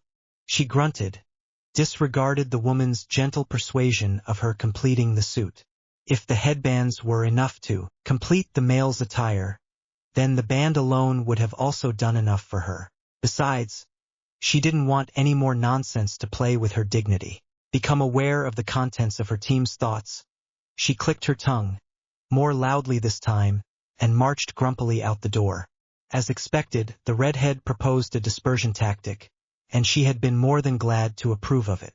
Even though she was quite a distance away from the room from which she had previously retired, her ears caught sound of pitiful squealing. She clenched her hands together and closed her eyes. The lineup of jobs from this continent surely were stupid, childish, silly, idiotic, daft, and basically insane. That girl was insanely cute. Harriet Potter? Yeah, if only she'd smile more. East of town, that was the only section she was assigned to search. But having completed her task, she decided to widen her search. No sign there. Harriet Potter skipped and hopped from roof to roof, her eyes wandering among the crowd, her palms facing downwards, her fingers feeling the ground for any peculiar magic. She'd spotted a few people with huge magic reserves, and she guessed they were this town's mages. Flyers were everywhere, and it was safe to assume that whoever those mages were belonged to Lamia Scale. At one point as she scanned one of those posters, she ran a tagline that read, "Goddess of Love and War." Though titles meant nothing, the prideful proclamation made her wonder if that guild was a society of integrity. Out of all the possible taglines, why that one? Stopping by the riverbank, Harriet Potter's forehead creased with frustration. South also refused to give any trails. She didn't think tracking down her father's magic would be easy, but she'd spent so much time confined with careful training and guidance, she'd fallen so far behind on her goal. All she needed was something to go off to give her some type of lead, and that one. Evidence she'd gotten from the Dragon Slayer proved useless after all. Both the Dragon Slayer and his rival were breathing heavily as they slumped against the wall opposite her apartment door. From what she could tell, they'd probably been eager to find her. Dragon Slayers do act a little like hounds, don't they? What do you want? We'd found out who the scent belonged to, the naked male said, shifting backward, using the wall to support himself. She didn't expect him to answer her. Did he have incredibly heightened senses as well? Speak. She looked down in the pinkhead's direction, her eyes skimming across his face. Her progress relied on this one answer alone. So far, she hadn't had success, but she hoped the odds were now in her favor. She had long, dark brown hair and black eyes. She looks a bit like you do, Harriet Potter. Natsu eventually got back to his feet, his exceed landing on top of his head. She? Harriet Potter sighed, dejection weighing heavily on her shoulders. All of the descriptions those two provided were useless, at least to her thinking. She recognized the familiar features, definitely not the one she wanted. The simple fact that the scent belonged to a girl already gave her a negative sign. What's she doing here in Earthland? Harriet Potter scoffed at the possibility that the girl followed her all the way to another continent. What did her cousin want this time? Mollifying her presence, she headed to the north side of town. She knew the redhead was here, so she decided to take an extra precaution. She couldn't care less about the cat. If that thing was attracted to cat ears, then it would come to her if it really wanted to. She'd been extra quiet as her body skimmed through the crowds, entering the maze of alleyways for a more thorough inspection. At the corner of the narrow street, she saw the unmistakable flash of scarlet hair, and immediately, she pulled her hood close around her face. The redhead walked past her, and at a distance of a few feet, she peeled back her hood, until a distinguishable purple bird descended from the overcast sky and flapped past Urza, landing upon her shoulder. The redhead whipped her head around to locate the familiar bird, and fortunately, her reflexes were quick and she jumped behind a huge potted fern. Her eyes were cold, like chips of ice, as she shot a seething glare at the bird perched on her shoulder. It kept cawing and bobbing its head up and down, as if it was berating her. Her look was a cold glare, and in an equally ice-cold voice, she said, "If it weren't for your abilities, I would have left you in that building." Out all she had said, the bird didn't hear her over its own squabbling this time. She rolled her eyes at it, her attention going back to the redhead's retreating form. Sprinting out into the streets, she walked a few paces, stopped, frowned, stared at something, and then began the process all over again in another spot until she reached the west border. This was the last area that she had yet to explore, and so far she'd come up completely empty-handed. "If you're coming along, try to keep up with me," she told the bird, resuming her game of blending into the crowd and slipping away undetected. In some few instances, she stopped near the mages, grunting when she was, once again, very unlucky to find no leads. The way she moved, fast and silent, she wasn't surprised to see that the bird was nowhere to be found. The approach she took while she glided through this town was unlike the thorough one she had performed in Magnolia. And this time, she didn't bother with the unfamiliar reserves. Harriet Potter sighed dismally, letting her presence be known. She supposed that one of the brats had caught the cat, considering it had already been a few hours since the mission started, and it was almost midnight. Turning around, the bird finally catching up and landing on her shoulder, she began walking down the path towards the client's house. "Oh, hey Harriet Potter, didn't notice you there. Actually, where did you come out of? It's like you suddenly appeared." Unwilling to end the conversation, the fellow brunette continued despite her silence. The efforts of the members of the guild to keep her at arm's length annoyed her. Most specifically, the team she joined. She didn't understand why the hell they were so worked up and so persistent as to excite the secrets she'd successfully concealed. They even went so far as to prick and prod at her cold exterior, and for the reason that she didn't understand it herself, couldn't understand why they were acting that way. This irritated her. "I wasn't able to find the cat by my spot. Guess you weren't able either since you're already heading back." She felt his eyes on her, specifically her head, and instantly she tore off the cat ears. A slight gasp from beside her caught her ear, and she didn't need to look to tell that he had apparently just realized he was still wearing the stupid headband. Resuming her arrogant attitude, she walked along. "I know you don't talk much, but I do hope that fairy tale makes you feel like you're not alone.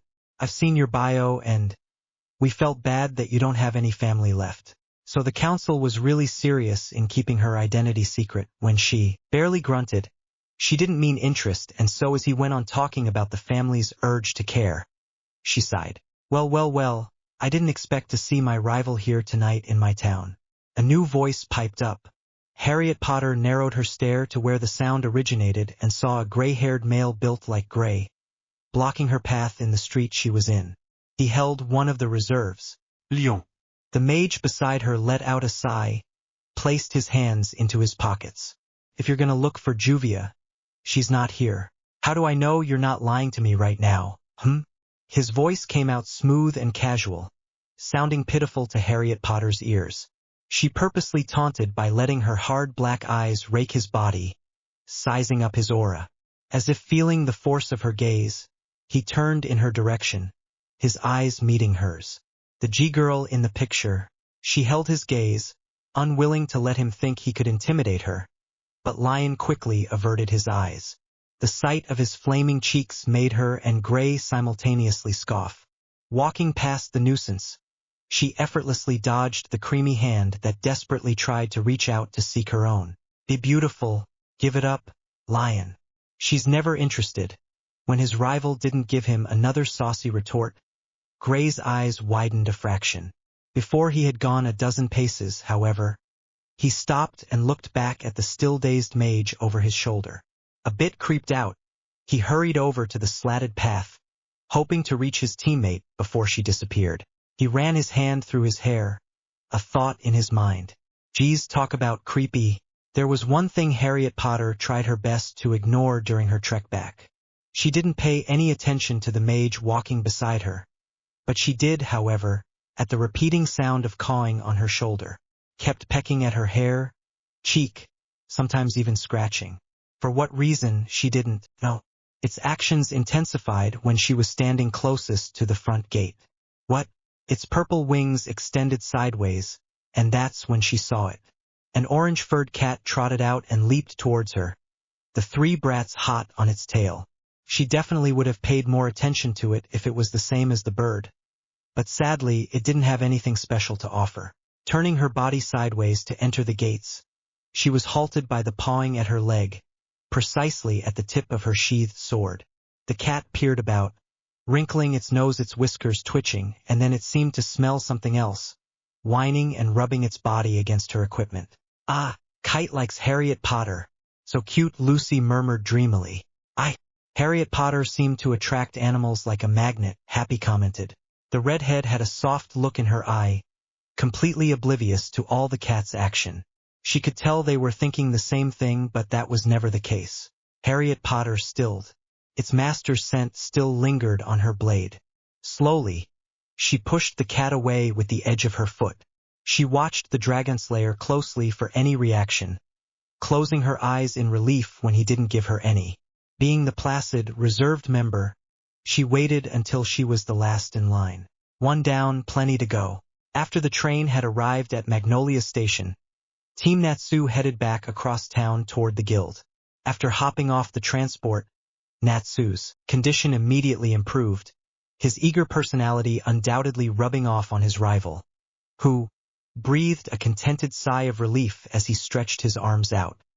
He looked over at his new teammate, the giddy grin never leaving his face when she followed them suitably. Even though he knew that Urza's sneer wasn't really directed at him, he admitted that he felt intimidated by it. He'd noticed that his scarlet-headed friend never really gave Harriet Potter any space. Cautious energy wavered in the air, he could practically taste prudence on his tongue. Next he looked over at the other brunette who didn't annoy him at first glance. Lucy tried to talk to her, but as usual she wouldn't say a word back. In the end, her bird companion covered for her. They passed familiar houses on comfortable streets, nodded to fans who stopped at crosswalks. They passed old trees, with Natsu skipping away merrily. Sure, he'd only been gone for 2 whole days, but an almost unadmitted afterthought, he missed beating everyone up. With Happy flying beside him, he marched onwards down the familiar path, only stopping when some dude blocked his way. Oh hey, sorry I ran into you like that, but can you move happily? He stepped aside to go around the guy. But to his shock, the dude's hand shot out and gripped his arm, throwing him harshly backward and to the ground. What the hell? His sensitive ears caught a humphangy noise, but he didn't drop his gaze from the stranger just a few feet away from him. What do you want? A chuckle broke beneath the mask, poisoned the air. It surprised him how someone much smaller than him could represent sounds as great and deep. I merely came here to give Lady Harriet Potter a friendly warning and some advice if it's necessary. I guess this pertains to you as well since you're her teammates now. Team Natsu, all except for Harriet Potter, sported this confused look on their faces. Lucy grunted, already thinking the stranger was bad news. Both Natsu and Gray were growling like animals. Urza's glare intensified.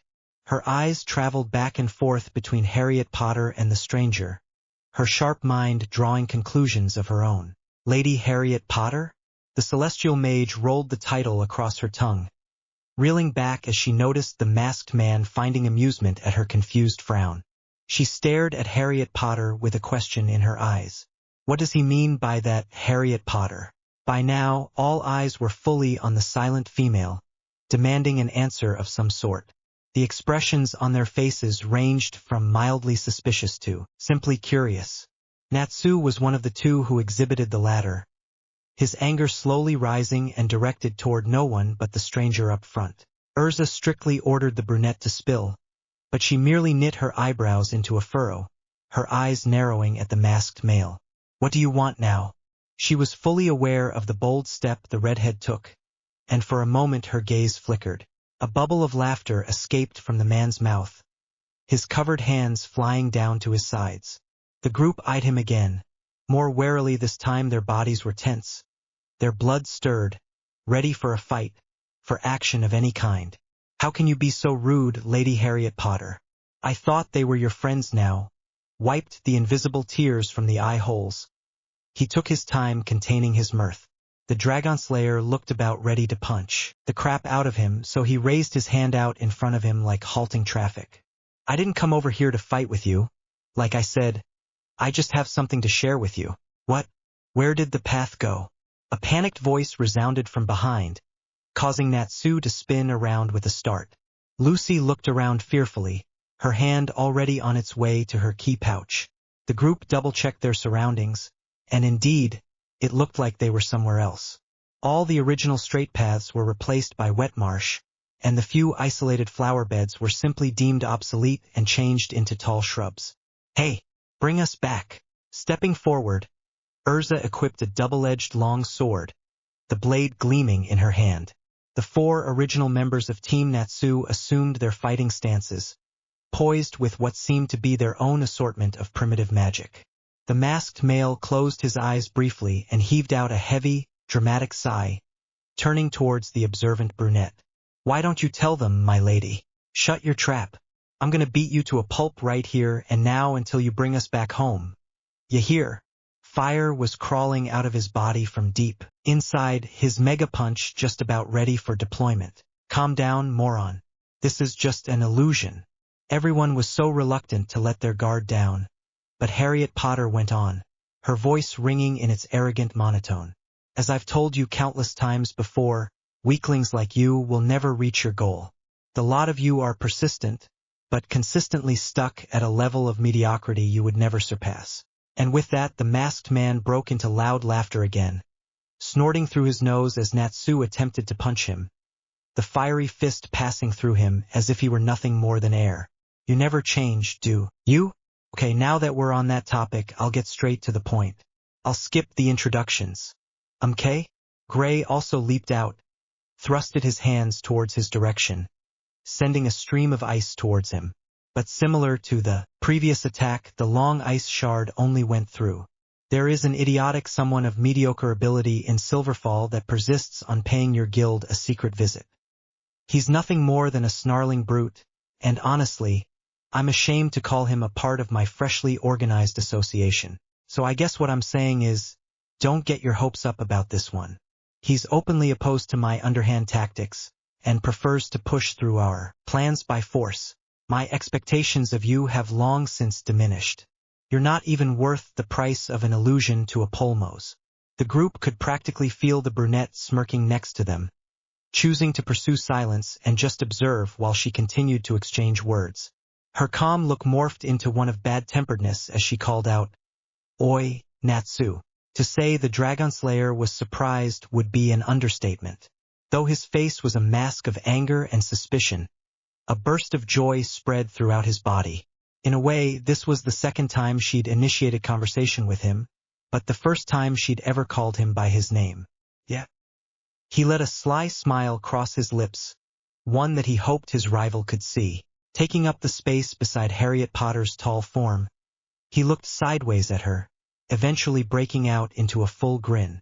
Does his scent smell anything? Remotelai resembling mine? Is there a faint trace? He didn't even question her, and just did as she'd requested. One corner of his mouth twitched downward, His expression was pliable like that of a taste panel judge. Not one bit. Why, try as he might, he couldn't decipher the emotions that reside in those magnificent black orbs of hers. His keen ears heard a faint hiss directly opposite him, as if someone squeezed hard around something, and he turned his attention once again to the masked dude. If this is an illusion, then get us out of here. Harriet Potter has the same magic, so she can dispel this. The brunette's scrutiny jarred Lucy's overt train of thought, waving her hands back and forth in front of her face in an effort to drag the sharp gaze off her. I mean, please, TSK, Lady Harriet Potter. You've outdone yourself again with a short line of assumption. The intangible objects of his mirth returned distantly together, followed by the sounds of clanking metal. Alarmed, the group looked around, their eyes traveling up to the sea of weapons that suddenly came out of nowhere, appearing behind the masked man. All her senses on alert, Lucy summoned one of her celestial spirits, becoming twice as alarmed when no one came out. You've got an entertaining bunch. I hope they get treated well in return. Harriet Potter's usual stoic expression revealed nothing of her opinion, letting her eyes do the talking instead. The masked man held her stare, hoping to get her to reveal even more, but she didn't back down. Well, that's all I wanted to say at this time. The weapons twirled along the floating body, cradling the entirety of his figure with its surprisingly gentle rocking motion. Team Natsu stood in awe of the spectacle. My appearance here today is to emphasize again Silverfall's unyielding presence. Since half the time you'll have good luck and win, then half the time you'll have bad luck and lose, we'll bid you good morrow.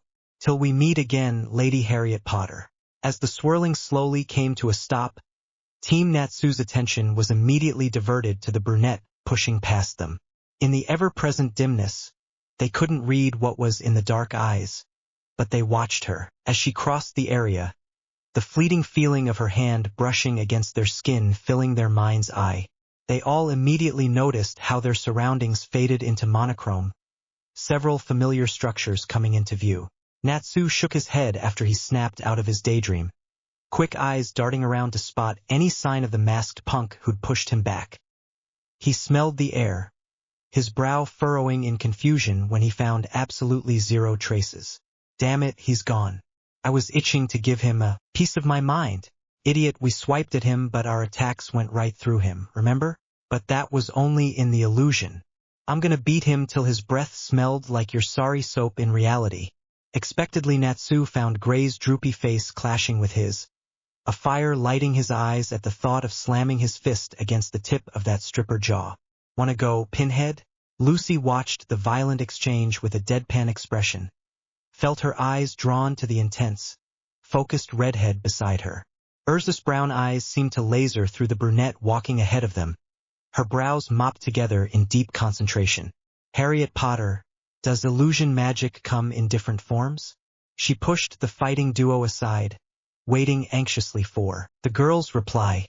She observed that the purple bird had remained silent, but sucked in one of its cheeks, a nervous reaction that was fairly common among people. She'd thought long and hard about its reactions, responses, and eventually came to the conclusion it was someone unusual. Well, yeah, from that fight you had with Urza, I thought it could only be casted when the caster touches their opponent. Natsu butted in with a face badly beaten and bruised all over, and it was obvious the only real contact the dude had with us was when he pushed Flame Brain. But how come we were dragged into? Gray added. There was still silence after that, and Natsu could tell Urza was far from relaxed. She was definitely growing irritated with Harriet Potter's lack of response. In the blink of an eye, his fiery-haired friend marched forward, clamped a hand down on the brunette's shoulder, stopping her. A gust of wind whipped through the air as Harriet Potter reacted so strongly and turned around, surprising the group with her increased hostility. What do you want? I respect the privacy Master invokes when it comes to your personal life. Urza hardened her voice. But all I'm asking is a simple yes or no question. Is that unreasonable? Fine, there is. Roughly brushing the armored hand, Harriet Potter turned away to look at the venerable guild. Natsu's sensitive ears picked up on the slight frustration pitching her tone as she continued. Why do you want to know? Anyway, this matter doesn't concern you. That man not only threatened you, he also threatened the whole guild. Everything involving my home and my family is my concern. She procured a tone that was so soft despite the strong resolve in it. Anyone would have to be too dense or benighted not to recognize it. Natsu had a humongous, proud grin on his face, happy that more and more people were starting to share his unspoken conviction. He snuck a glance at Harriet Potter, hearing her tongue click once as she disappeared into the guild. Someone sighed beside him, and he looked at Lucy's exhausted face. I guess I'll be hitting the library again. Her simple words reflected what the group's next course of action would be. Urza bobbed her head in assent, while Natsu and Gray gave each other cheeky nods. One way or another, they will uncover more surprises on that lone Polmos. Stepping inside the open door, Harriet Potter went straight to business. You called again? She crossed her arms, lifted one brow and gave a bored look. From what I've heard, you're usually drinking throughout your day. Did my arrival really change you that much? You're mistaken, my child. I am always drinking. Chuckling, Makarov pulled something from out of the table drawer. A ZZZT, sound bouncing off the hard surface of the room's confines. Normally I would have this type of talk downstairs, but knowing you wouldn't even pass by for a simple chat. He peeked one eye open at the awe-stricken bird perched on her shoulder. A haughty grunt rumbled deep in Harriet Potter's throat. Quit wasting my time. So, how'd the search for your father go? At once, without delay, the brunette's eyes narrowed dangerously. How the old man knew this she didn't know. But considering his experience and aptitude, she didn't even waste the breath to ask. No matter how adamantly she denies it, he had a general knowledge of what had happened. She humphed and craned her head to the side. That's none of your business, child. Everything that happens within the guild and its members concern me. Whether you like it or not, we share your burden. We're family now. You're rubbing off on your members. What? That's exactly what the redhead told me. Now she sounded annoyed, as if angry at the fact. If before her demeanor had been cool, now it was frosty. Your brats are crossing the fine line of instinctive compulsion to be curious. They ought to be in control of their own learning. If they're set on finding a certain something, I can't really stop them. I will only intervene if I see a matter that will destroy them. There was a subtle change in his tone as he spoke, as if he were hinting at something. She grunted, like she was trying to shut him up, and stared harder. Her eyes bore into his, and in that moment he saw how strong her resolve was. She beheld the same unprotected look, remembering the very words which she had used during the trial. I haven't killed him yet. I can't die unless I'd killed him. Creak went the floorboards as Harriet Potter turned herself around to leave the room. When the door was half open, she heard the old man call out again. I've just received word that they'd already given you your very own apartment. Was the room large and cozy? She simply ignored his desperate attempt to start a conversation, her feet almost completely out of the door. Before he mentioned something about the bird, the animal gave a loud caw and flapped its wings. Are you aware that your pet bird had been subjected to malicious damage? She almost said something about the magic reserve it possessed, but to her astonishment the purple bird flew up and back inside, landing upon the master's balding head. It has a special ability, this much I am sure of, but its magical supply is nothing extraordinary, being only a trifling one fitting for any magic-infused animal. You may be an expert in all matters of fighting and combat, but I am experienced in all things magic. I've seen practically every magical ailment a mage has acquired. As if agreeing with him, the bird jumped joyously against the shiny head, nodding vigorously up and down. Its cries sounded desperately thankful, but Harriet Potter didn't mind it too much. She simply had little interest. Maybe it had more potential to deal with injuries more effectively? What are you implying? Makarov just laughed wisely, petted the bird's head with his forefinger. Instead of telling you, I'll show you. But first, can you ask Gray to come up here? TCH. I'm not your personal assistant. Go get him yourself. The old man simply shook his head again and nodded toward the door.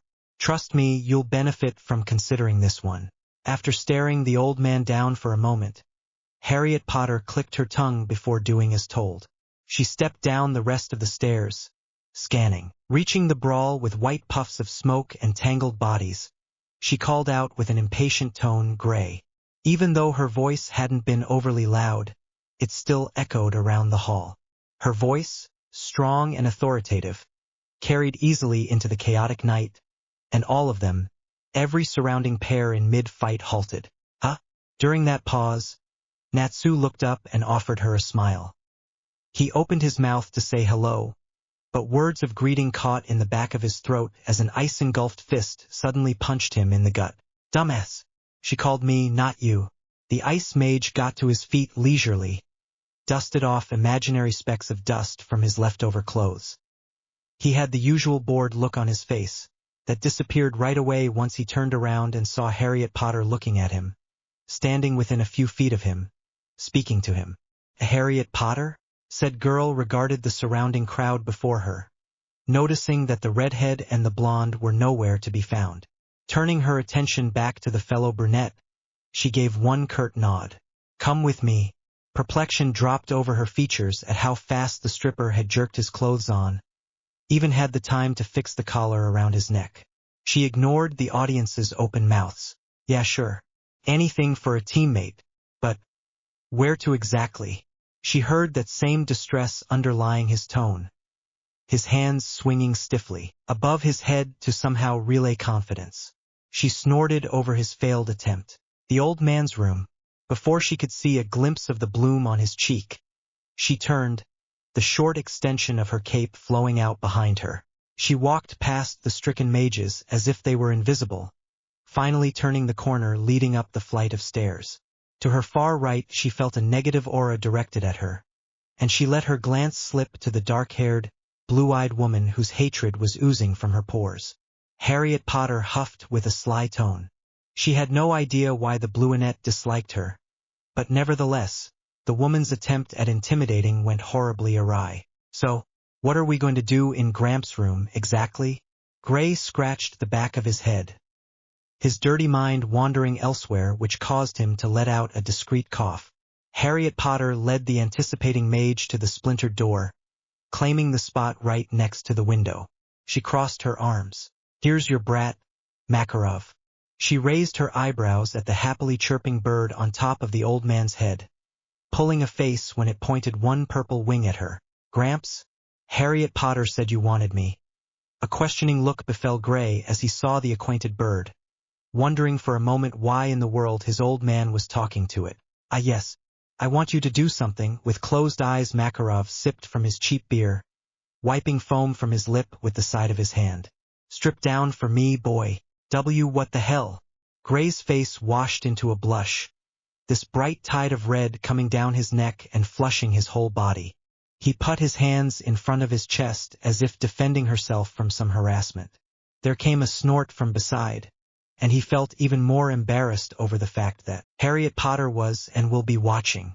"I know I've got a bad habit, but it comes naturally, you know? You can't just force it." "That's not what I meant," the old man interjected, pinching the bridge of his nose. His slightly enlarged hand moved to massage his temples to temper his irritation. Just before he started to explain, a new intruder barged into the room, a sudden heat quite literally welling up inside the cramped space. This time, an angry look crossed the master's face like a storm front. "Natsu, I specifically called Gray, so get the hell out of here." Harriet Potter called out to me. "Idiot, what are you doing here? Making sure a stripper isn't doing anything perverted. You think I'm the perverted one? Speak for yourself." A massive fist almost slammed down on the bawling duo, only stopping in its track when, "I'll assume you only wanted him for his clothes." She brought her attention back to the old man, who was studying her with passivity. "Now stop wasting my time and give me what I want." After the room was cleared, Makarov slowly stood up and walked to the middle of the expanse. The bird cawed loudly, louder than it had ever let it be heard before, and hopped across the chair and flew down to the floor. It started jumping up and down, flapping its wings in an excited manner. Flew under the long white coat, cawing again using a different tone, apparently giving out some form of signal. Harriet Potter watched silently from her chair by the window, eyeing the ensuing action attentively. A surge of power seemed to emit from deep within Makarov's body, and the brunette was taken aback by how plentiful his reserve was. For a moment, she thought it was unending, promptly dismissed by logical reasoning. Every powerful mage has his own limits, and she was sure this old man would be no exception. White light seemed to seep straight from Makarov's pores, the wave-like stream of magic flowing steadily towards the small bird down on the floor. It was so little it occupied only so small a space under the pile of clothes. But gradually, to Harriet Potter's inner amazement, the fist-sized lump in the coat grew in size, eventually filling up the white body-hugging vest. The bird's feathers glinted purple and black in the moonlight, that morphed into human flesh, the plume of feathers atop its head drooping down and transforming into human hair. A few minutes later, Makarov's magic dissipated, leaving an empty rush of wind hanging in the air.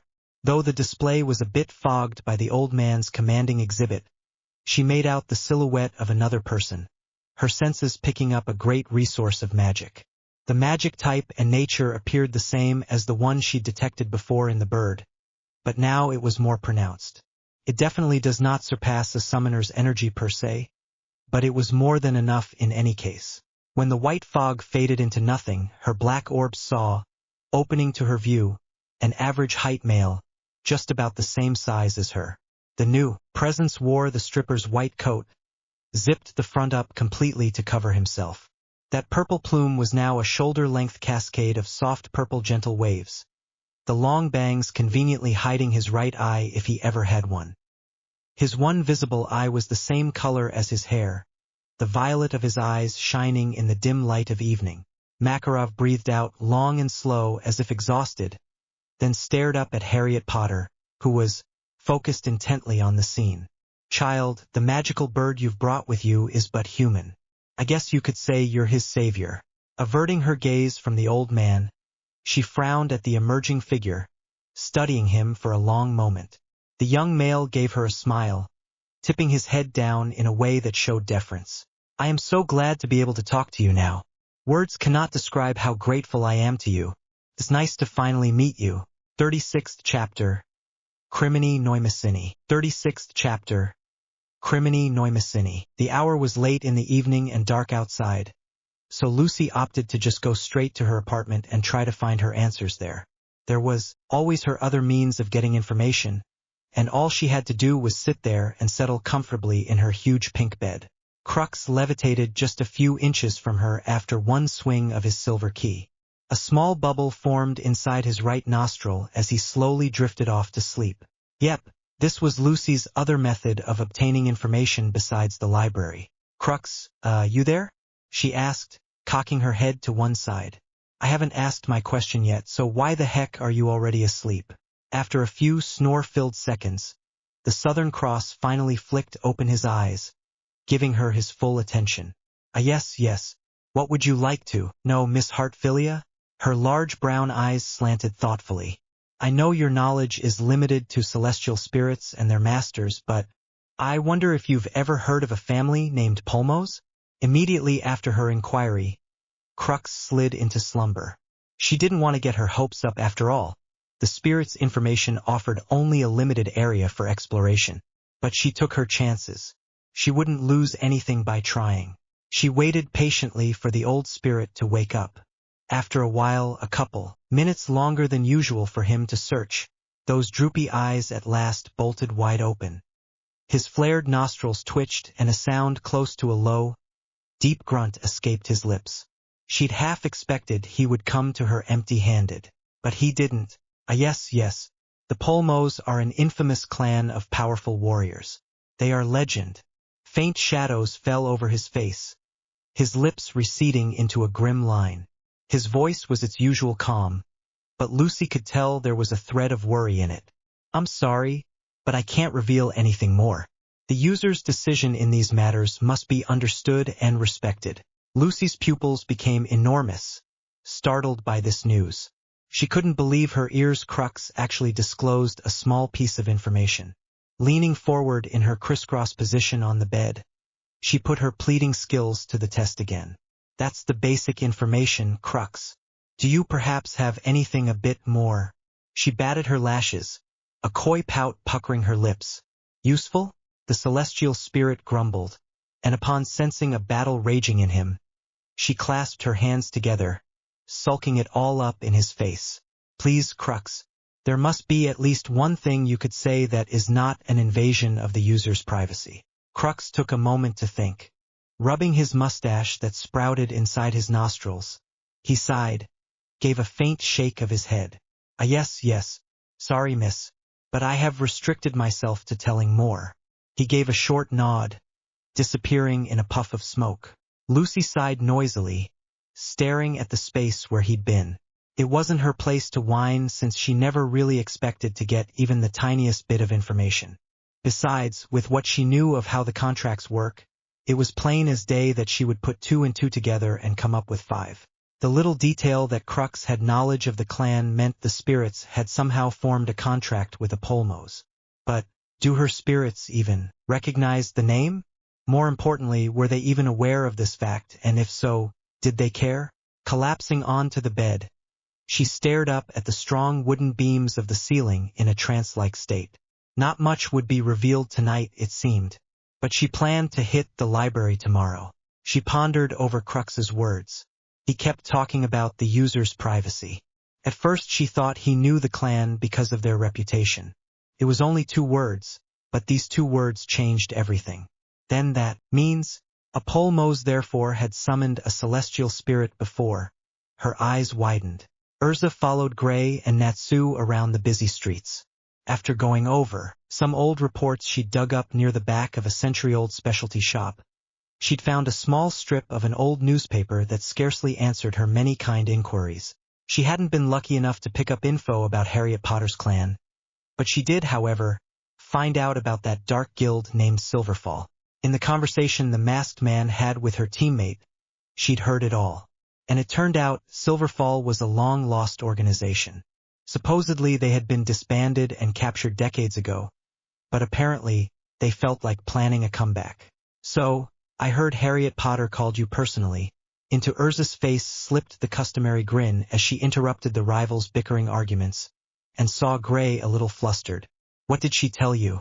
The half-naked brunette shrugged, in an effort to play it cool. And they told me to strip, like flipping a switch. Everything about Natsu went hard, rigid, and he was shaking his head in disbelief. What? Gray cringed when he realized how inappropriate his statement sounded. The lobes of his ears turned pink, and in a gesture of sudden frenzy, he waved his hand madly in front his face. That sounded wrong. What I meant was, Gramps told me to remove my clothes and, yeah, sure. A soft chuckle fell from Urza's lips as the brunette fell into step beside her. His flushed mood abated, hands stuffed in his pants pockets. He glanced at her sideways. Ahem. Urza? Care to tell me why you want us to lead you to Harriet Potter's apartment? With his hard head straight in front, Natsu failed to recognize the humorless atmosphere that fell over the duo behind him. With Happy flying over his shoulder, he marched happily swinging his arms. He was drooling. The row of food stalls selling snacks had his head spinning. Urza was quiet a moment, her eyes locking into Gray's. I want to find out more about Harriet Potter.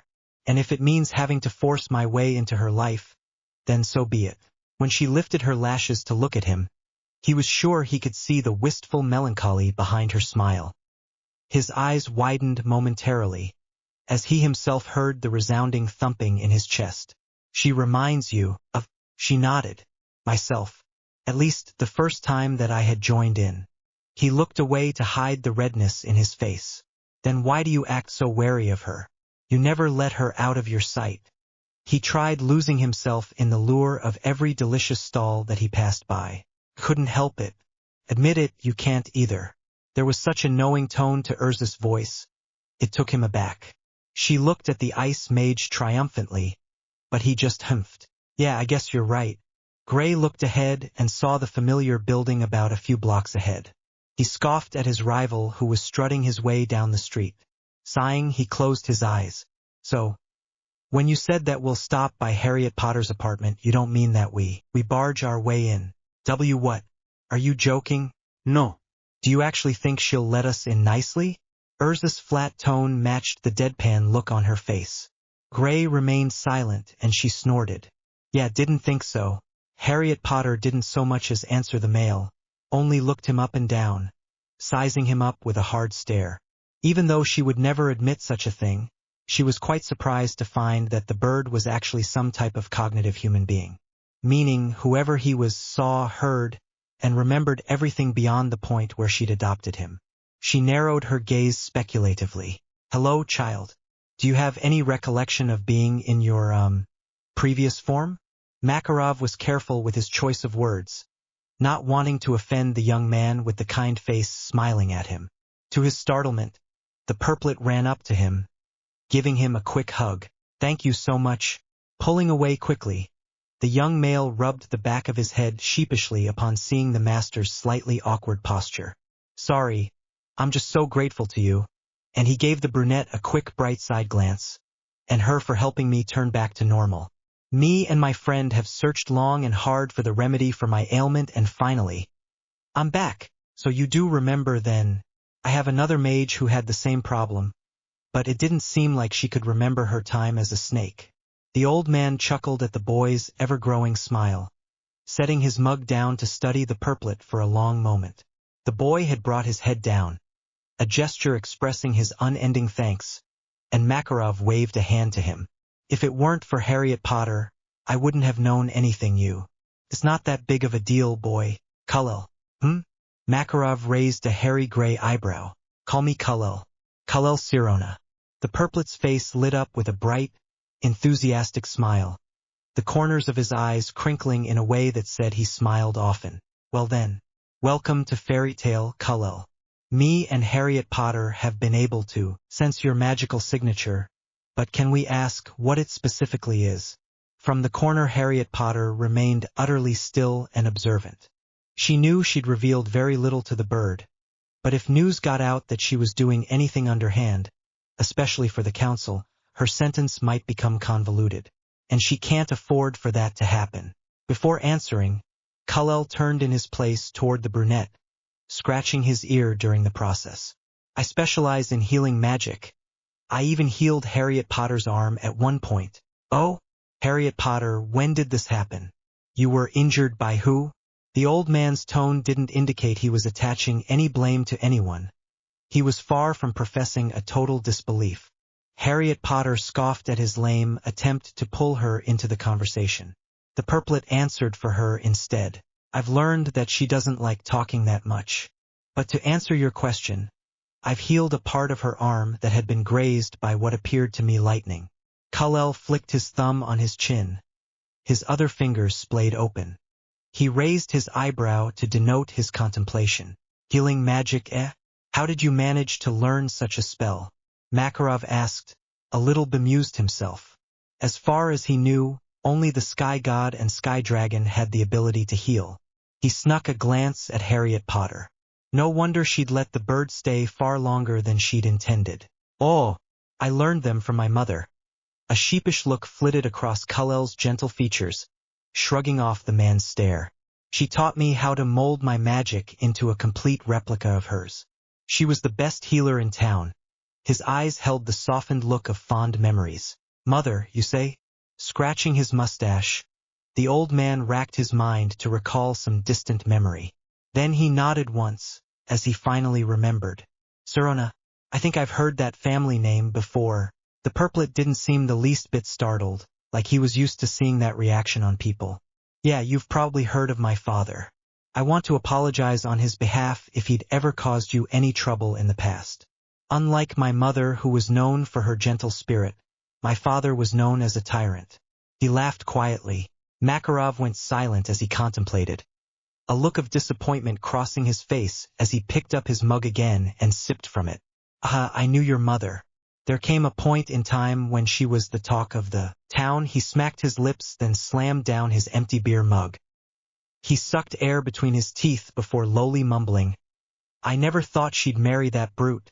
He leaned back in his chair, the slight signs of remembrance at his love life almost forgotten. How's your mother? A snort sounded from his left, and Makarov just rolled his eyes at the brunette. If it weren't for the memories that started resurfacing, Khalil wouldn't have missed the suggestive tone of the old man's voice. She had passed away many years ago, just a few months after I'd been cursed to undertake the form of an animal. Oh, I'm sorry, child. Damn it. Now Makarov felt bad for asking. Clearing his throat, he tried to divert attention away from the topic. How long have you been converted, if you don't mind me asking? Over 7 years. Khalil quickly wiped the sad smile off his face, knowing his mother wouldn't want him crying. The cheeky grin returned to his lips, and his eyes this time, trained on the brunette as he spoke. Harriet Potter is a member of this guild, right? Then, can I please join too? I'd like to pay you guys back for everything you've done for me. Like I said, child, you don't have to repay yous at least me, Makarov said, with his own gentle smile. He stood up from his chair. If you want to join the guild, then you're free to join us. We could use another healer in the team. Thank you so much. Khalil bent down, engulfed the master's extended hand in a cordial shake. Welcome to Fairy Tale, Khalil. Since it's already so late at night and almost everyone had already left, you'll just have your guild stamp and celebration tomorrow, if that's okay. The kid has a humble, honest attitude, he noted, somewhere in his mind. The boy reminded him of Natsu. Well, minus the stupid part. I'm guessing you don't have any money, so as of now you don't have anywhere to go. We have that spare room downstairs, but I think Gildarts is staying down there for a while. Steam started to leak out of the old man's ears, and it was made obvious that he was fussing over the boy's dilemma. Adia couldn't understand why he cared so much, but she had other plans. Standing up from her chair, the first movement of any kind in minutes, she walked to stand directly in front of the purplet with her tall, strong stature, shoulders set back in that valiant manner. If Makarov's assumption is correct, then I'd take it that since you're in your true form now, you could heal faster and more effectively than before. Her blank stare strongly contrasted Khalil's eyes, which were full of emotion, and she scoffed at his attitude towards uncertain changes. It displayed his life as malleable and fluid, leastwise in a first impression. If that's the case, then prove it. But where's the injury? In one quick motion, Harriet Potter reached down toward her pocket and returned with a small knife. She cut a slice off the top of her ear. The skin broke open and blood poured down the pale face from the gash. Immediately, the purplet moved close to her, then placed his hands above the wound. A green glow emanated from his hands, and this time, faster than before, the torn skin became one again. Beyond your choice of tools, it seems obvious that you tend to be reckless and disregard your own safety. Khalil stepped back, still composing himself from his state of shock. That's not all. With a slight upturn to her lips, Harriet Potter reached down and grasped her forearm, squeezing with a considerable amount of force. If he could heal a simple wound, then would be able to treat broken bones as well. Although she was somewhat sure he could, she would like to know more about the magic he was using. Maybe she could replicate it. There was a loud cracking sound, and Khalil's eyes widened farther, so much that he thought they'd bug out of his head. For a moment his hands jittered, because of the shock of what she had done. But soon after he willed himself to hover his palms over the bruised and battered arm. He gazed upon her beautiful face, and marveled at how she could maintain a straight face. Oi, why do you keep doing that? Stop hurting yourself on purpose. After a few minutes, the arm was restored back to normal. Makarov was more focused on the black orbs of Harriet Potter's eyes than the healing power Khalil possessed. He wished to read every expression in those eyes. Just what is going through that quick mind of hers? The brunette turned her forearm upward so she could assess the revoked damage in the light. She ignored the purplet's lectures on how physical injuries can be extremely disturbing to her psyche, flexing her arm muscles in the process. She tested her arm out, then turned her attention back to the male kneeling beside her. You can stay at the apartment, Harriet Potter. Makarov lowered his voice to a commanding tone, knowing full well what her intentions were. I won't be there often anyway, you can have it. As Harriet Potter held Makarov's gaze, her own eyes issued their warning. She gave a triumphant humping sound after she saw the gleeful look upon Khalil's face. So long as you don't spill anything regarding. Oh yes, of course. I do understand that the council is giving you underhand missions, and therefore should be kept secret." An uncontrollable grin spread across the boy's face, and before Makarov could say a word about this, he continued, "I actually plan on staying by your side, you know. I'm willing to help you whenever you need it. You found me after all, and you saved me." A blush dusted his cheeks, using his sleeve to cover the shy look that softened his features. With a contemptuous scoff, Harriet Potter turned around and away from Makarov's steady parental glare. She gave the purplet a once-over, noting that although he had an honest open attitude, he was a fairly understanding and perceptive person. Come, Kalel. Oblivious to the stare down between master and child, he bobbed his head in assent, hugging the vest closer to his body as he suddenly became conscious of the fact that he was stark naked underneath the outer clothes. Yes. Kalel, said boy, lent his attention to the respectable old man. "Yes, master? Be sure to ask Harriet Potter about your clothes. She should help you buy your own clothes." Those weren't the words he'd meant to say, but Makarov prudently decided against worrying the new boy and earning the Palemo's hostility. The purplet responded with a meek yes, while the brunette simply smirked. Kalel was the first out the door, with Harriet Potter following quietly behind. She paused for a moment after hearing an oral warning. "Child, please don't use him to your advantage. If I remember correctly, that contradicts everything you told me earlier," she said. "You're right, I will benefit from this. I only said that because you weren't going to act unless." Before Makarov had even finished speaking, the door slammed close. A key turned in the apartment lock and the door clicked open. Taking a step inside, Kalel looked around. Everything was not exactly as he'd left it. Lounging around the once neat and clean room, Urza, Gray, and Natsu made themselves comfortable on whatever furniture they deemed essential. The terrifying redhead was sitting on the chair beside the bookshelf, the naked brunette was patting the bed sheets, and the pinkette was set out attacking the food in the refrigerator. If possible, Kalel's jaw dropped through the floor. The living room looked like a hurricane had gone through it. The couch was upturned, coffee table smashed into pieces. Glass from the lamp lay shattered in shards. All across the carpet, he could just imagine how upsetting this filthy sight would be for Harriet Potter. He seemed to see how tired she is, and he felt bad that she would head off into a cleaning frenzy after getting home. And the kitchen would surely have to be scrubbed from top to bottom. Oh well, she'd let him live here for free, so the least he could do was to clean up the mess. "Hey, who the hell are you?"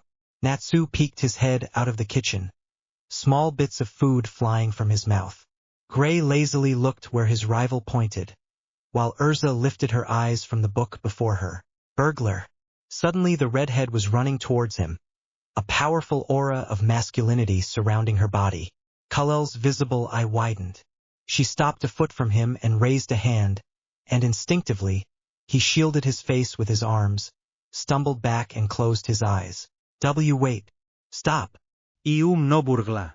He tried to plead with the girl to stop, but it was too little too late. In a moment he found himself on the floor near the opposite wall, clutching himself and groaning. "How dare you trespass into the humble abode of our friend?" To Kalel's horror, the redhead kicked him onto his back, pressed her foot against his neck. "Urza, stop. It's me." Gradually, very gradually, the boot lifted off his back. He sat up quickly, rubbing the scratches on his cheek. There was a momentary childish look as he looked down and his lips pouted and trembled. "How do you know my name? Speak or I'll have to turn you in." Kalel paused expectantly and seemed to be waiting for Urza to allow him a cubicle or some space of his own where he could confer with them, work it through. But all he got was more disapproval and Urza taking a step closer to him, forcing them to cooperate with her, to tell his story on the cold wood floor. The little tale started from when he had accidentally bumped Lucy flying in Harriet Potter's direction to accompany her in their most recent mission. He relayed the gist of their conversations, the plan they had developed for the cat-catching operation, even detailed the exact same clothes they wore during that time. He told them of Natsu's motion sickness and finally the particular encounter with the masked man.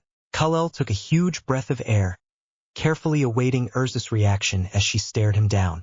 Half of him expected her to get the gist of the situation, but her face had contorted in angry comprehension, his expectation just sort of all draining out of him. You're a spy. What dark guild do you work for? And no, wait, think this through, Urza. He grabbed the apartment key to show his proof, but she roughly slapped his hand away, backing him up against the opposite door in a blurry haze of flailing arms and legs. There's more to it than you thought. Wait.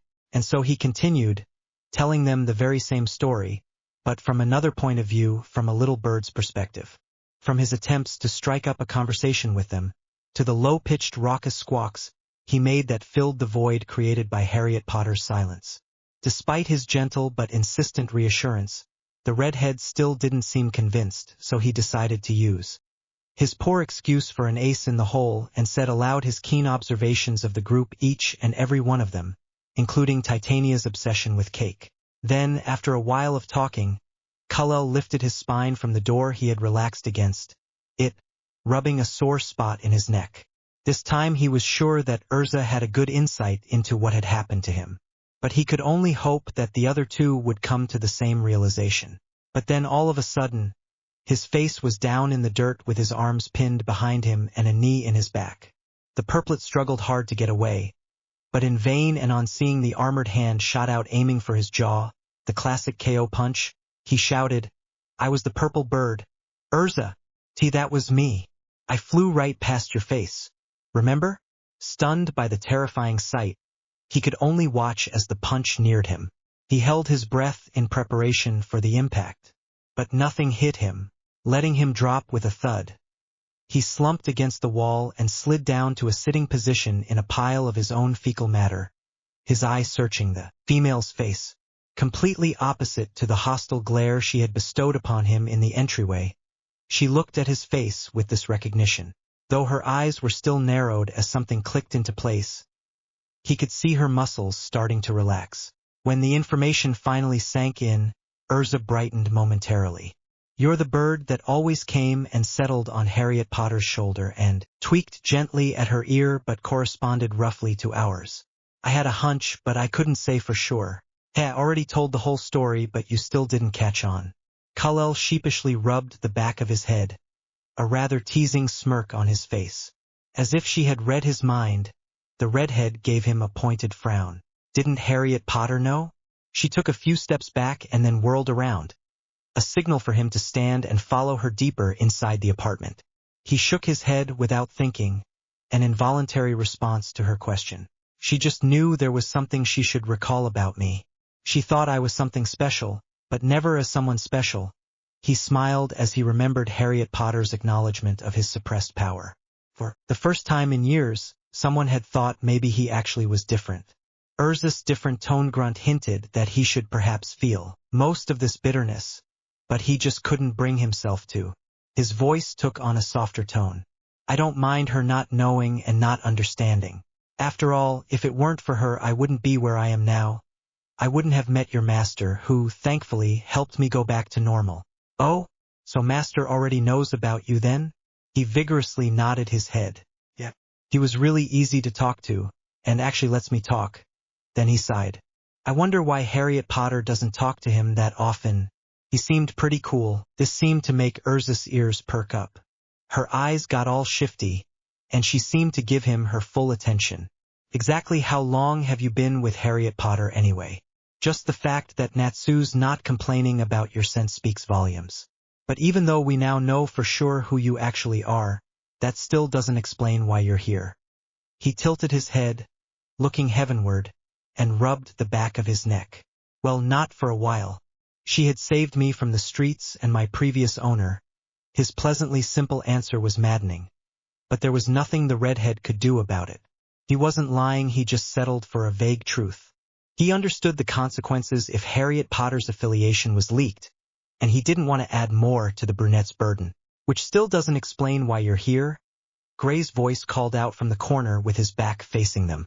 While he made himself comfortable in the middle of Harriet Potter's bed, a bead of sweat dropped from Kal-El's cheek. Talk about invasion of personal space. I live now with Harriet Potter.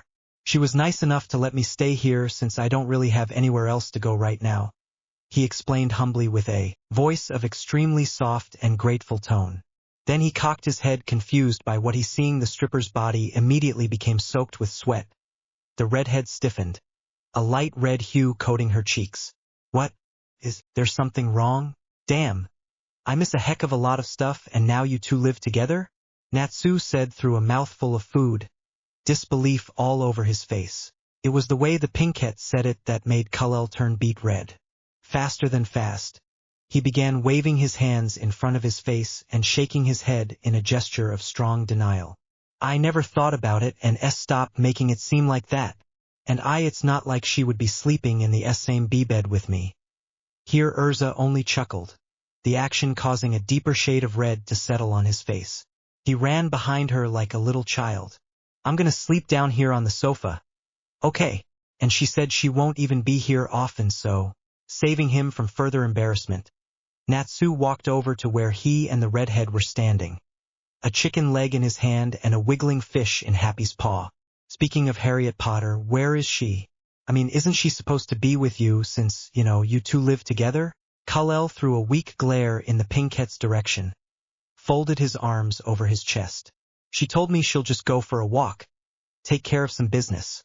But she'll be coming back soon. I just don't know exactly when. Did she tell you where she was going or what she would be doing? Urza asked, leaning back in her chair and crossing her arms. Not exactly, but I would like to know if given the chance. She's always so reckless and keeps putting herself in some kind of danger. I could help you find her if you want, Natsu offered, biting a chunk out of his food. The redhead sighed beside Kal-El. Well, based on past experience, it's pretty hard to track her down. She's got this technique that enables her to mix her scent and let it linger longer in certain places, remember? So you can't really help too much, Natsu. Unless, of course, you resort to other means. As a perceptive listener, Kal-El waded through all the words and listened for the ideas birthed from the conversation. He didn't fully understand what was happening, what with the redhead putting Natsu into a headlock, but he got the gist of what they were trying to get across. He didn't need to be told twice. The brunette was crazy strong and fast, having seen her skills firsthand during that one underhand mission. Fine, fine. Natsu finally gave in, still pouting, but Kal-El also saw a twinkle in his eye. It's already dark out, and if she said she'll be back, she will be back. Urza's calm resolve surprised Kal-El. In the earlier days, she openly showed his contempt for Harriet Potter, alluded openly to the brunette's suspicious actions. One look at her face and he knew something had happened which had caused a change of mind.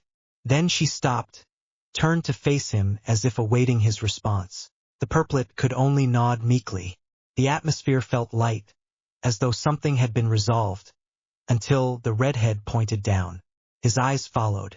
Then he noticed the zipper, the fly, was undone. Kal-El had never been more embarrassed in his life. Grumbling under her breath, Harriet Potter slammed her fist down on the huge boulder she was sitting on.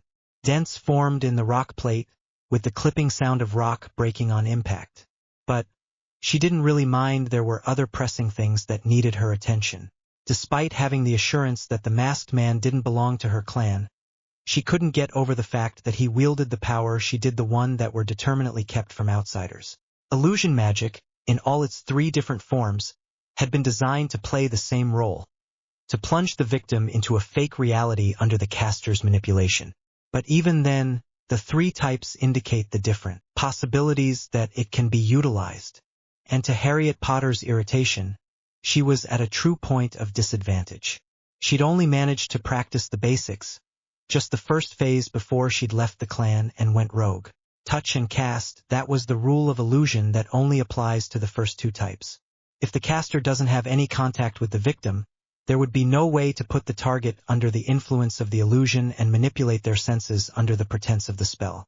This was the key she'd used multiple times as a means of escape, using the palms in her hands or any other part of her body to come in contact with her target. Generic illusory mages become successful in battles with such a technique, using their tangible body parts as a bridge to cast the spell. And yet, how come he had entrapped them with the spell? She was sure the masked man didn't touch her, only the pink-haired brat. But the possibility he'd almost snookered her left her baffled. The brats had no idea whatsoever that they'd been caught in the illusion, but she did, and was able to initiate a quick counter. But my question still stands. How did he pull them in? There should be some form of contact. It was completely clear in her memory that she was never in closer proximity with Dragonslayer, so it couldn't have traveled up into her conscious mind. There had been no way to establish a connection with her, and her defenses were on guard. Clenching her fist in anger, she pounded hard onto rock again. A deep rumbling noise shattered the silence, and her seat began to shudder violently. A great cloud of dust and exploded bits of broken minerals burst upward, bringing with it the trembling sound. The boulder crumbled from under her, and with a tsh of annoyance, she began to move her legs to search for a foothold. She landed right in the midst of the debris neatly and elegantly. There had been no real contact between anyone and anything, unless she were to count her natural surroundings. The pathway. Harriet Potter's bottom jaw dropped open, her eyes widened, and she stood, motionless for a moment. She knew how his clever mind worked, but still bemused.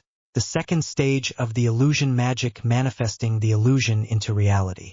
The masked man had casted an illusion of the pathway and let it sit there. He'd created a duplicate of the ground, made the illusion convincing with his advanced mind, and had waiting for them to walk into his trap. Through that connection, through the reality-infused illusion, he'd ensnared them in his mind. She bitterly cursed herself under her breath. She'd focused too much on one part of her magic for too long. She needed to hone other things. Illusion, magic, a spell she'd belittled her entire childhood. But looking at it now generally and abstractedly, she could not but regard it as beneficial. She felt stupid for thinking it was nothing more than some mediocre ability. Even though she answered the main question, there was that lingering doubt whispering in the back of her head. How the hell did the masked man master the second phase of magic that was exclusive to their clan? The first phase could be replicated many times over, but the succeeding one was taught only to magic-wielding members of the Polmos. The Dragonslayer had pointed out that his scent nowhere resembled hers. So how? More so, if he knew about the second phase, could he also wield the third stage? She looked in the distance, seeing the forest and the dirt path. She hoped she was right in underestimating the Silverfall brat. Under the early afternoon sun, Kullel walked through the busy streets of Magnolia with a newfound pride, displaying a smile he'd never gotten to show in a long time. He fixed his khaki jacket that he'd just bought over his undershirt, feeling a bit clever that he had a little extra money to spare. He'd settled for some simple clothes, unwilling to spend all the money Harriet Potter had given him. She'd helped him way more than he'd expected, and he was in awe of such generosity. The brunette didn't come home last night, and though he had no reason to be worried, he was. Despite the fact that she was insanely strong and could probably handle a lot of things, he worried about her health and well-being. It was safe to say that she must have developed the survival attitude after some traumatic event. Moments of frantic searching around town would only be a waste of time and energy, and with all the things Urza and Natsu had told him last night, he decided instead just to head for the guild and take his chances there. The master did tell him to come today. Opening the guild doors like a normal person, Kullel was immediately met with a flying table that was headed straight for his face. A short scream erupted from his throat and he started to glance up, but before he could, he was suddenly knocked to the ground. All around him he heard gasps from beneath the wooden furniture, and he grunted his thanks to whoever lifted the thing off him. Sitting up and rubbing his head, he looked up and saw everyone eyeing him, silently asking who he was or whatever business he had with them. The attention made him feel a bit conscious, until he heard a familiar voice shout at him, and he gasped as he was pinned down to the ground by a heavy body. "Oh, hey Kullel, didn't see you there." Natsu jumped off him, and this time he remained on the ground groaning in pain. He spotted a blonde and a blue-haired kid headed in his direction, and before he collided with a terrifyingly big man, a slender hand reached out and pulled him aside. "Hello, welcome to Fairy Tale. What kind of business do you have with us today?" He recognized the female as the famous model Mirajane, then proceeded to gush over how sweet her voice was and how gentle she seemed. "Oh yeah, Master told me last night that I should come here today. He said something about getting my guild stamp and celebrating something special?" He asked in a polite but humble tone. yelping when he saw another table heading in his and Myra's direction. This would quite possibly be the bravest thing he'd done in his life to that point, as he grabbed the lady's hand and jerked her arm toward him, spinning around so that it was his head that got struck by the flying furniture. Wow, that was a pretty nice thing for you to do, but you didn't have to do that just after Mira Jane did her signature head tilt. That same huge man rammed against her and she fell roughly onto the ground, knocking the wind from her lungs. That sweet smile was still on her face though. me fine. Kullel's purple eye widened when her soul could be seen just floating out of her mouth. Immediately, he stood up from his sprawling position on the floor, crouching down beside Myra's unmoving body. He started doing his thing, that green light shining on his palms. As he prepared to administer his magic, another hand grabbed his arm and pulled him harshly. He glanced down at Lucy's exasperated, worried face. Crash! Another table flew past his head, and it took him a moment to realize that Lucy had just saved him from another knockout defeat. His eyes traveled down and came to rest at the blue-haired child standing beside her. "Are you okay?" the Bluinette asked as she checked his body for signs of injury. He bobbed his head with a hum. "Yeah, you were hit thrice by those morons. If it weren't for me, there would have been a fourth time, you know," Lucy stated proudly in a tone that indicated she thought him entitled to her gratitude. And indeed he was. "Thanks, Lucy." Clueless about the confused look on her face, he offered her a gentle smile that was short-lived for a fraction. He remembered Mira Jane's injured state. Whipping around, he saw her unmoving body on the floor and made a dash towards her. This time, he was able to heal the large and tender bump on the top of her head, heaving a sigh of relief after. Stopping him in mid-sigh, and as if on cue, he spotted a chair crashing towards him from the corner of his eye. He slumped, his shoulders rolling forward, his head dropping. As he prepared himself for a supreme impact, a huge fist, thrice the size of his body, burst out from the heavens above and demolished the measly chair into smithereens. The sheer proximity of such power had him gulping for air, his eyes moving up the arm, the purple orb widening to the size of his opened mouth after seeing who it belonged to. "A master?" The old man nodded, lifting the huge fist in a threatening manner, grabbed his body in its grip, and carried him to the front of the room, dropping him onto the bar table. He stumbled sidewise, regained balance, feeling a little nervous and shy since he wasn't accustomed to being the center of attention. The rowdy members seemed to have behaved themselves, and he figured it was because of the old man. He couldn't blame them, he didn't want to get crushed underneath a ton of old man fists either. "Now listen up, you brats. We have a new member joining us today, and although I would usually have to punish you for destroying the furniture, now is the time to celebrate," Makarov declared, raising his beer mug up. Cheers erupted from the crowd, and Kullel felt the old man's bony elbow poking into his side. "Introduce yourself, child." With a nod, Kullel fully faced the assembled members, now with a huge smile on his face. "Hello, my name's Kullel Sirona. If ever you need some medical assistance, just call me." Those who were listening nodded, while the careless simply shrugged and went back to fighting. Makarov motioned him to turn to the bar, and after he did, he saw Mira Jane, her delicate features, her gentle smile. She was holding out what seemed to be a stamp, and he threw her a confused look. "Since you're a member of Fairy Tale now, you get stamped to let everyone know your affiliation," she explained softly, chuckling at the embarrassed look on his face when he tried to level it. "That's okay. I rarely get a chance to answer these sorts of questions. So what color and where do you want?" Kullel put his hand up on his chin. "I'd like it on my left hand, please. And the color?" He closed his eyes and frowned. There were so many to choose from, he began separating out the ones he liked from the ones not so much. It's hard to choose. Abruptly, he felt a cold sensation on his right hand and he snapped his eyes open.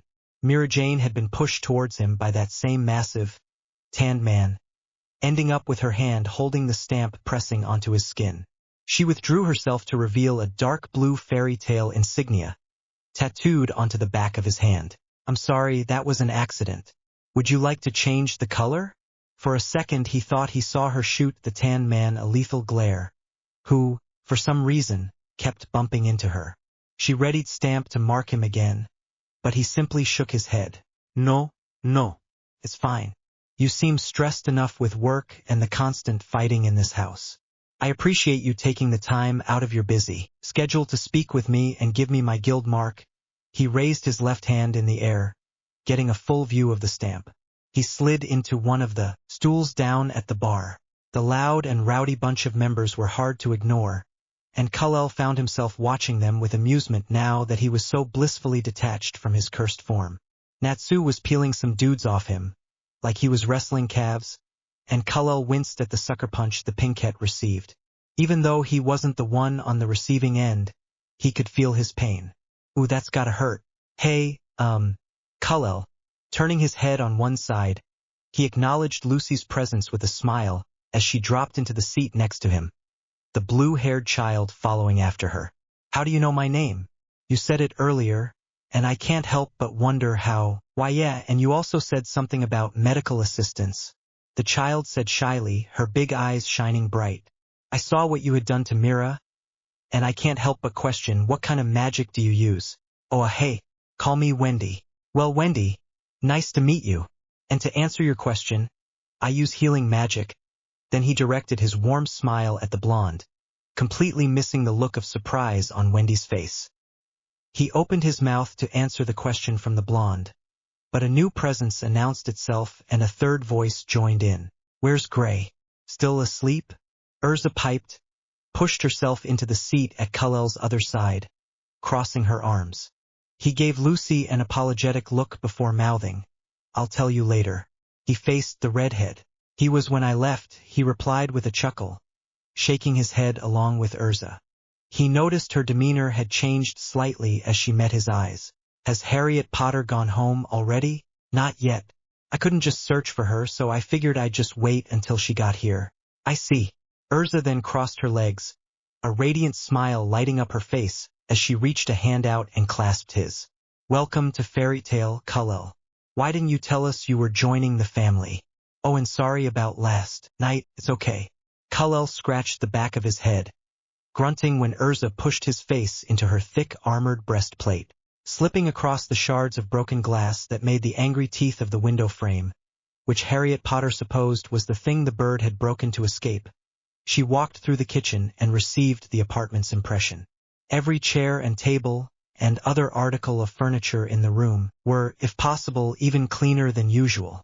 She smirked. The bird was more useful to her than she knew. Halfway through the living room, she paused to listen, heard just one person, a male snoring in the far bedroom. She could definitely sense an extra magic reserve in the apartment, and she figured it must belong to the purple head. As she turned another corner, she saw at last where the sound came from. She expected the man to have purple hair, but instead he had a shiny black mane. She eyed him with a scowl of contempt, scoffing as she noticed that he was sprawled naked under her sheet. Idiot. Hey guys, just wanted to tell you that school starts next week. So if updates are a little slow, I apologize in advance. Don't worry, I won't go on a break like last time. I'll still update. Cheers. Hope you understand. If you want to see the HD version of Kullel's guild card, here's the link. The escort mission was nothing short of being horribly unoriginal. Though her geographical limits were widely extended by the council's bidding, she couldn't risk performing her search with a noteworthy group of mages who very well might have the same sensing proficiency she does. As the spy group returned by noon the same day, they turned off into an isolated part of the forest, where they took a break. Even though they were a highly skilled bunch, they were no exception to the bitter complaints of hunger. Boar took a small white pouch out of his pocket, and the moment he opened the container, the smell of food wafted into the air. He grabbed a pellet for himself, then offered his teammate some of the food. Owl gladly picked a few, and proceeded to gnaw away. Boar extended the pouch toward Dog, but before she could even think of moving a muscle, he retracted his hand. Why should I offer amnesty to the low-life criminal who had killed Cat? The brown-haired spy spat. The venom pitched low and hard as his eyes glared through the slits of the mask. The deaths of spies are almost always disregarded, since this job entitles us to a grudge that will forever haunt us in life. But as a fellow spy myself and a fellow teammate, I could never overlook her death. There was no doubting the threatening aura he emitted. But despite this, Dog remained her ground and kept silent. Her physical mask added with her calm disposition unintentionally turned out to be a teasing gesture, one that meant she could care less, and taking this bait, the fuming spy reached into his pocket and retrieved a knife. Boar swiped at Dog, his swift movements a symbol for the richness of his experience. He neared the only girl in the group, and prepared to make a valiant effort in her own defense.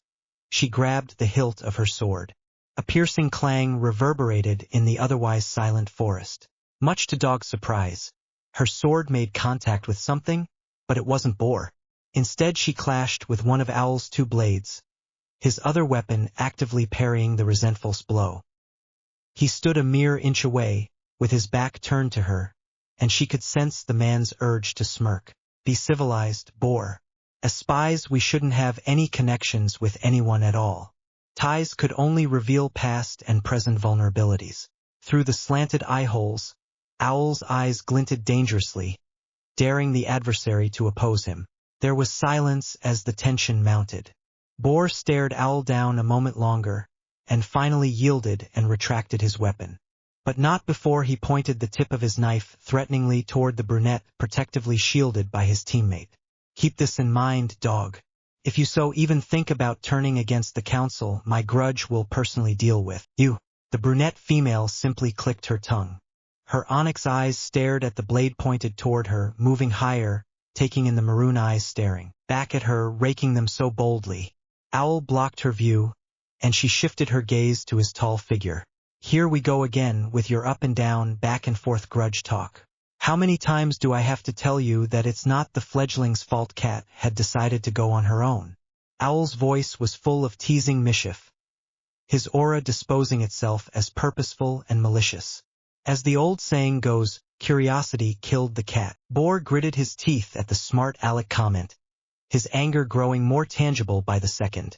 Although her attention was more focused on the spy before her, continual circumspection governing her mind.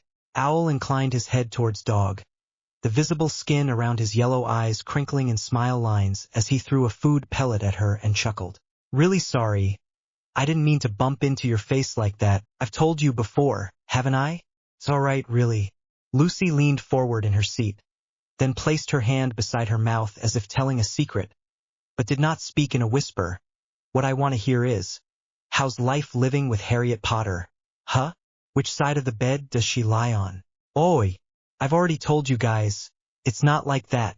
Like a kettle, heat swarmed Kullel's face, his glare not at all intimidating.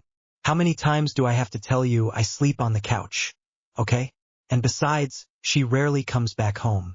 For the whole week it's like she'd only slept in her own bed once.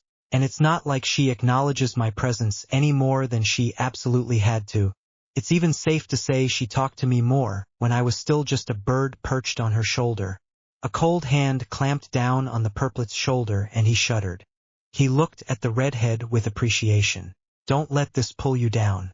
Even we've only been playing as a team a short time, I could say I know she was being arrogant because that's just her personality. Like a wise old man giving advice to a young ambitious student.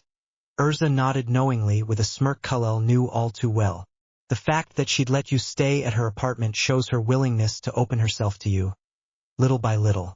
And another thing, you're not bad looking, yourself. While I appreciate the compliment, I don't think that's the case. His large purple eye narrowed in contemplation, a look Lucy had become quite familiar with. Like her, the purplet was normal and was really fun to talk to. In the past few days, she'd learned when his perceptive mind worked by the simple movement of his eye. He was undoubtedly intuitive, she'll give him that. She was really generous to me, but I can't help but feel that she's using you? Urza finished for him, eyeing him with a raised eyebrow. Kullel sighed in defeat. I don't want it to sound like that.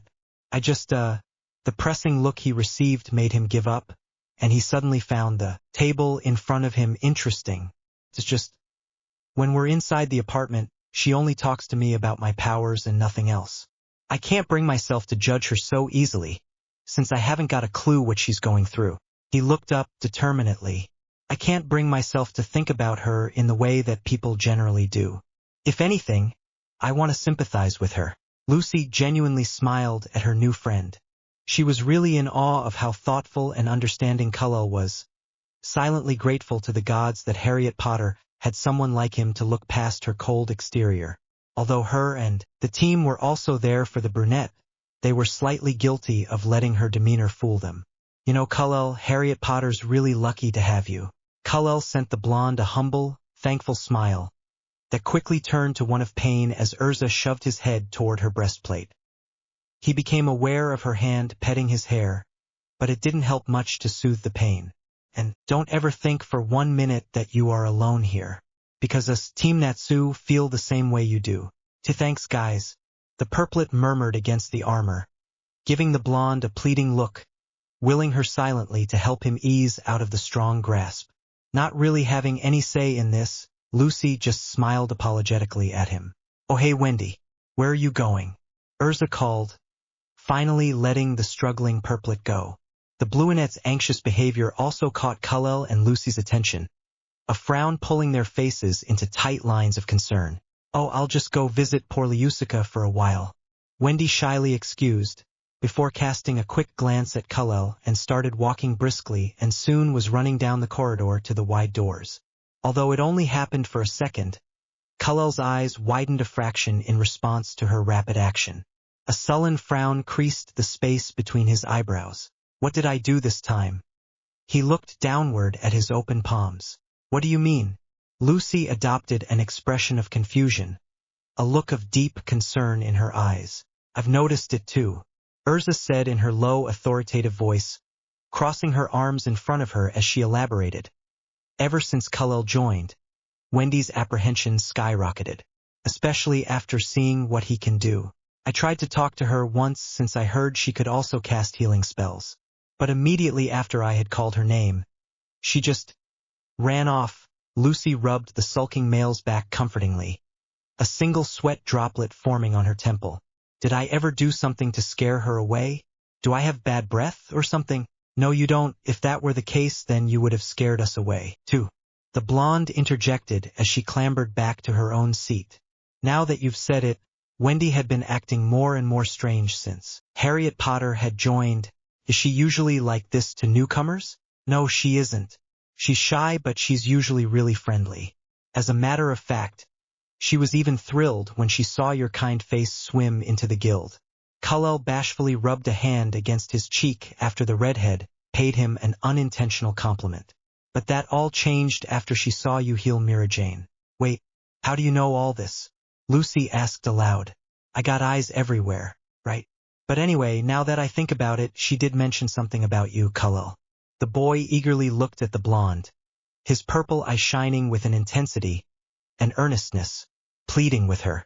She scratched at her hair, feeling like somebody was suddenly putting a lot of pressure on her. She kept marveling at your magic, and actually had planned to ask you about it. But I guess with what you said, it seemed that she shied away. Cullel nodded, taking in the information. This time, Urza spoke up, drawing his attention. Actually, Cullel, I'm quite curious about how your magic works. Now I'm no expert in all things magic, but I do have general knowledge that healing magic can only be performed by the Sky Dragon and Sky God Slayers. The redhead addressed, bending on him a sternly questioning gaze. So why would you have the same ability? How? Don't tell me, are you by any chance a God Slayer or a Dragon Slayer? Shooting up in her seat, Lucy leaned forward in anticipation. Are you? The expectant look the women gave him made Cullel feel guilty that he hung his head down low and waved his hands dismissively. Embarrassment dawned upon his features. And no, I'm not. I'm just a simple healer, that's all. Lucy and Urza both let out a large sigh, and he couldn't help feeling the stab of self-pity. Sorry, I wasn't the type of mage you were expecting me to be. No, it's okay. It's okay. I'm actually glad of it. I have found another friend like me who's, normal. Lucy reached out and Cullel smiled at her, unending concern for her friends. Yeah, it's all right. Don't think of yourself as a plainly simple mage because without your healing magic, us fighters will fall down immediately. Urza offered some comforting words of her own, rested a hands on the untidy mop of purple hair. Cullel grinned, not minding the heavy hand on the top of his head a bit. Over the days, the redhead had developed a habit of petting his hair. But yeah, can you tell us how it works? I mean, we are a wee bit curious.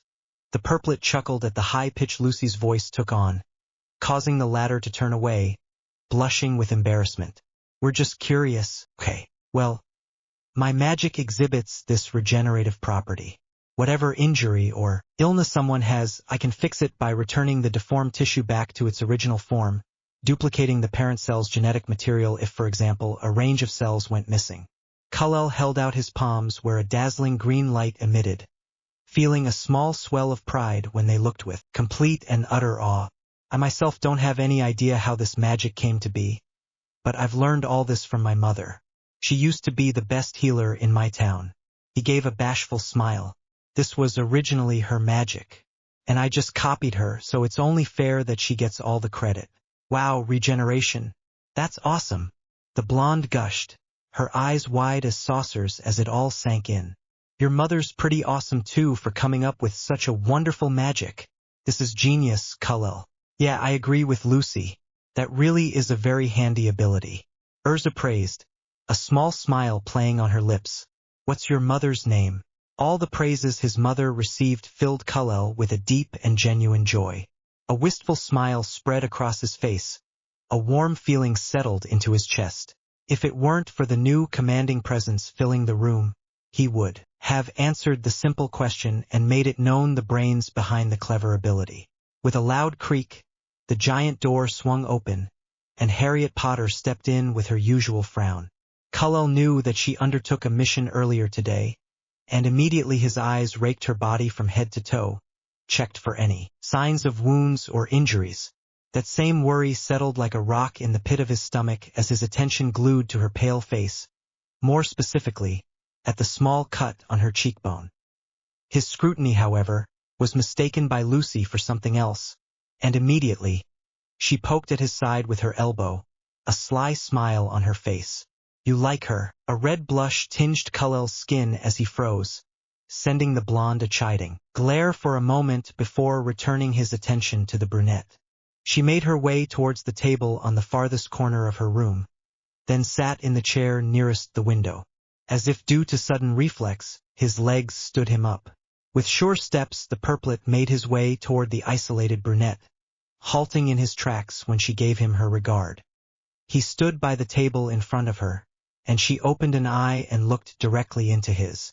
What do you want? Why are you here? Kal-El mentally slapped himself. Somehow, he was trying to retain some semblance of order now that he was standing so close to her.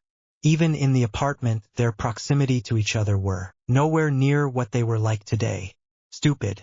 What I meant to say was, how did the mission go? This earned him a harsh glare that told him to shut up. He berated himself. He was making a fool of himself, and as if his body was playing some game to make him look like a dumb, he took a bold step forward.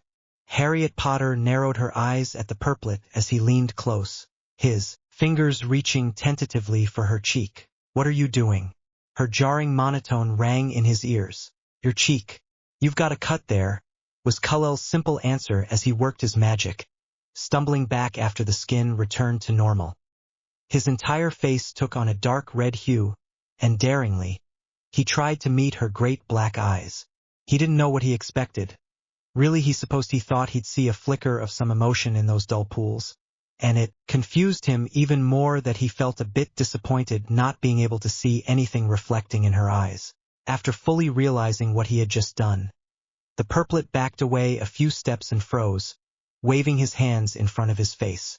As a healer, I couldn't help but notice your injury and heal your. A simple cut is not an injury. Heal me only when I ask for it. But don't compare me to a weakling of your kind who needs healing every now and then, Harriet Potter said with a scoff, standing up and walking past the purplet, the cape of her short cloak brushing the skin of his forearm. Kal-El's eyes followed her movement, and it looked like she was finding a place to sit alone where she wouldn't be bothered. He sighed. What was that all about? Lucy's cheerful voice chimed in, moving to stand beside Kal-El with her eyes also trained on the brunette. Urza also took the spot next to him, her arms folded across her chest. Rejected? The redhead knowingly voiced out, the purplet stiffening his stand. What? Who said I was confessing? Cullell's dreaded stutter exploded full-blown, before suddenly, his shoulders slumped, and he looked dejected. I was just healing the wound on her cheek, that's all.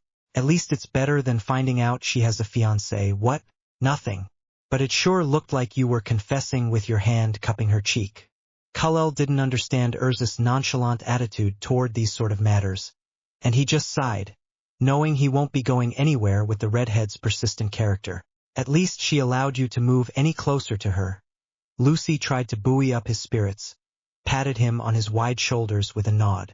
Almost everyone who decided to take that bold step either got a super fast chop to the neck or was trapped inside an illusion. Yeah, and you'll get more chances tomorrow. Apparently, Natsu and Gray found a new job request to take on. Lucy's face broke out in a wreath of smiles while a surprised look came over Cullell's face. As quick as his rejection, he whipped his head around to look at the redhead, his purple eye holding the question itself. The simple nod of Urza's redhead was enough for a genuine smile to replace his pout. Yes, welcome to Team Natsu, Urza declared, stiffening in surprise after finding herself in the arms of the purplet. She cleared her throat. Why?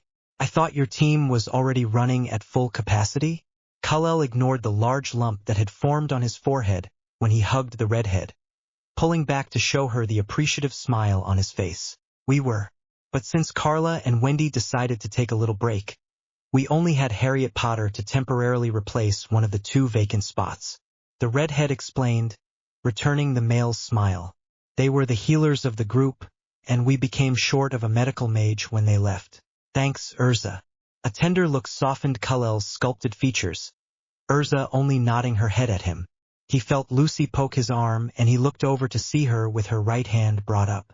With a laugh, he raised a hand and slapped his palm against hers. A teasing smile curved the blonde's lips. Now you can try and heal her all you want. How many times do I have to tell you wait? That's what I've been saying all along. Ah, Lucy smirked. It's not like I have anything else besides these clothes. But Urza said we should carry with us as many necessities as possible. Following a curve in the paved street, only 2 things lured Harriet Potter's mind away. She had fallen into her usual habit of letting the silence envelope her company in its guarded cocoon. And down her gaze fell and narrowed speculatively on the path she was taking. While walking, her thoughts were ever fixed and neatly arranged as she put the pieces together in her head. Firstly, the group of brats didn't give her any insight as to what their next mission would be. For all she really knew, it could be just another silly capture job. But the mission objective didn't matter much. The redhead had specifically told everyone to pack their stuff, so it must mean that they were to have the demand to visit another city of Fiori. She didn't complain, of course, because she had the urgent need to leave the familiar places in order to explore those unexplored countries in the continent. She could just hope that the mission was somewhere she had yet to step foot on. Hey, do you think maybe I could buy at least another set of civilian clothes? If that's okay with you, of course. I just thought maybe with all the leftover money you could. When she had gone a few more paces, the brunette felt the liquid splash of water beneath her boots, and discovered a street puddle which could never have been left from the previous day's sun. Peering heavenward with her black orbs, she took notice that the bright sun was suddenly obscured by graying clouds. There were no sharp cracks of thunder or the common rushes of wind, but the rain did pour down. Since when did the weather suddenly become cloudy? A step beside her notified her to a presence too brisk and light that she turned to face the purplet who was using his cheap brown jacket to shield against the rain. He scooted closer, a faint smile spread across his face, and he had inviting eyes that she was able to easily read. With a scoff, she pulled the hood of her cloak over her head, gliding her feet onwards. The little droplets of water chilled her exposed forearms, and she fixed her gaze on the suddenly empty stretch of road ahead. This was the second thing she'd noticed, having felt a small degree of suspicion when she'd sensed a guildmate's presence grow and tail her. At first, she figured it was just plain coincidence, but now she somehow proved herself wrong in that thought. Harriet Potter couldn't shake the feeling that she had been intentionally swayed to cross down this empty street. All those town accidents didn't occur just because, since it just so happened that all those kind of nonsense blocked her path. It was just too much of a coincidence. As if sealing her theory, a familiar face emerged from the far end of the street. The woman held a pink umbrella over her head, her midnight blue eyes as emotionless and impassive as a glacier as she neared the brunette. Her presence didn't seem to matter to Harriet Potter since she gave her space in the guild, but the brunette knew very well who this female was. Juvia had heard that her Grey Sama had slept for some hours soundly in Harriet Potter's bed. Juvia wants to confirm whether this is true or not. This was the same brunette who'd been glaring at her back in some instances. Juvia stopped a few yards away from the brunette. Her face swept itself blank. Though Harriet Potter could still see the anger crackle like a lightning strike in those cool blue eyes, she was unadmittedly impressed. But unfortunately for that crazed woman, she just couldn't care less. "You're wasting my time." The brunette's answer only seemed to anger the brunette more, to the point of her voice rising a few octaves. "Juvia didn't come here for small talk. She wants answers. What are you going on about?"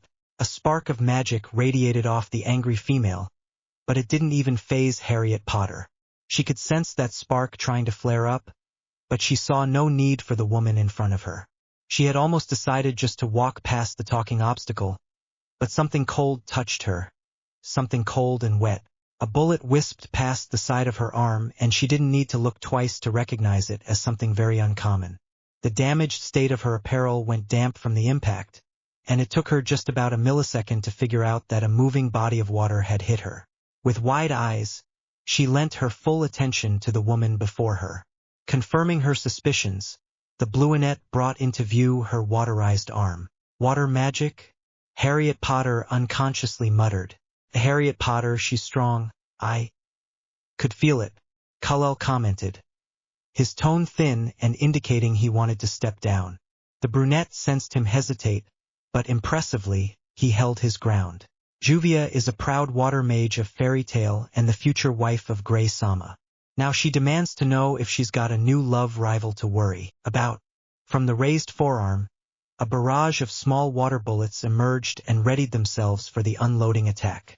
Juvia's facial expression remained stoic, but her eyes shone with dangerous fire. Harriet Potter remained characteristically silent, but her quietness this time had a different air about it. Her eyes were wide open and expressive, and just now they were seriously contemplative. Her mouth dropped open a tad due to the sudden wistful feeling that came over her, and her brunette head leaned back a little as her mind started to disentangle the memories inside her, desperate to unravel them. It was like all of a sudden Juvia's blue hair turned orange. Her blue eyes turned to a shining black. Her whole outfit exchanged with a green dress.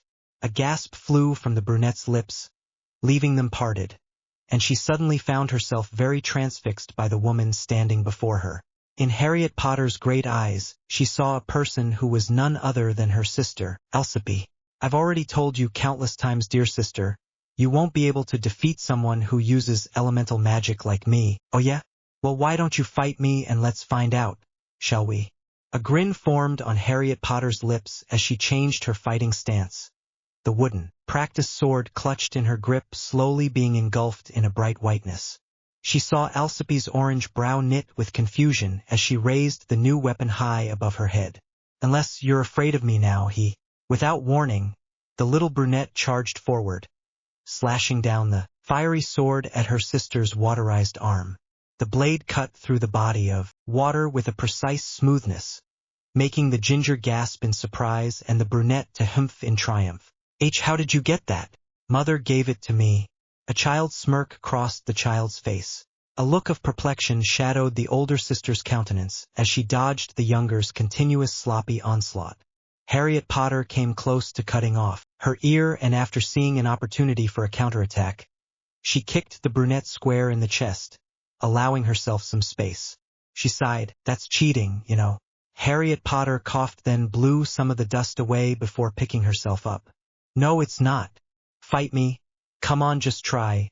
And let's see who's stronger now." That same smug smirk appeared on her face, which was quickly wiped off as soon as her sister turned to face the other way, completely ignoring her. "Oi, where are you going?" With Mother's flame demolition blades, you've already won the victory.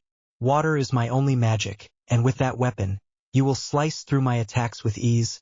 Alcipe's taller form started retreating, and Harriet Potter followed at a brisk pace, the confusion still in her eyes.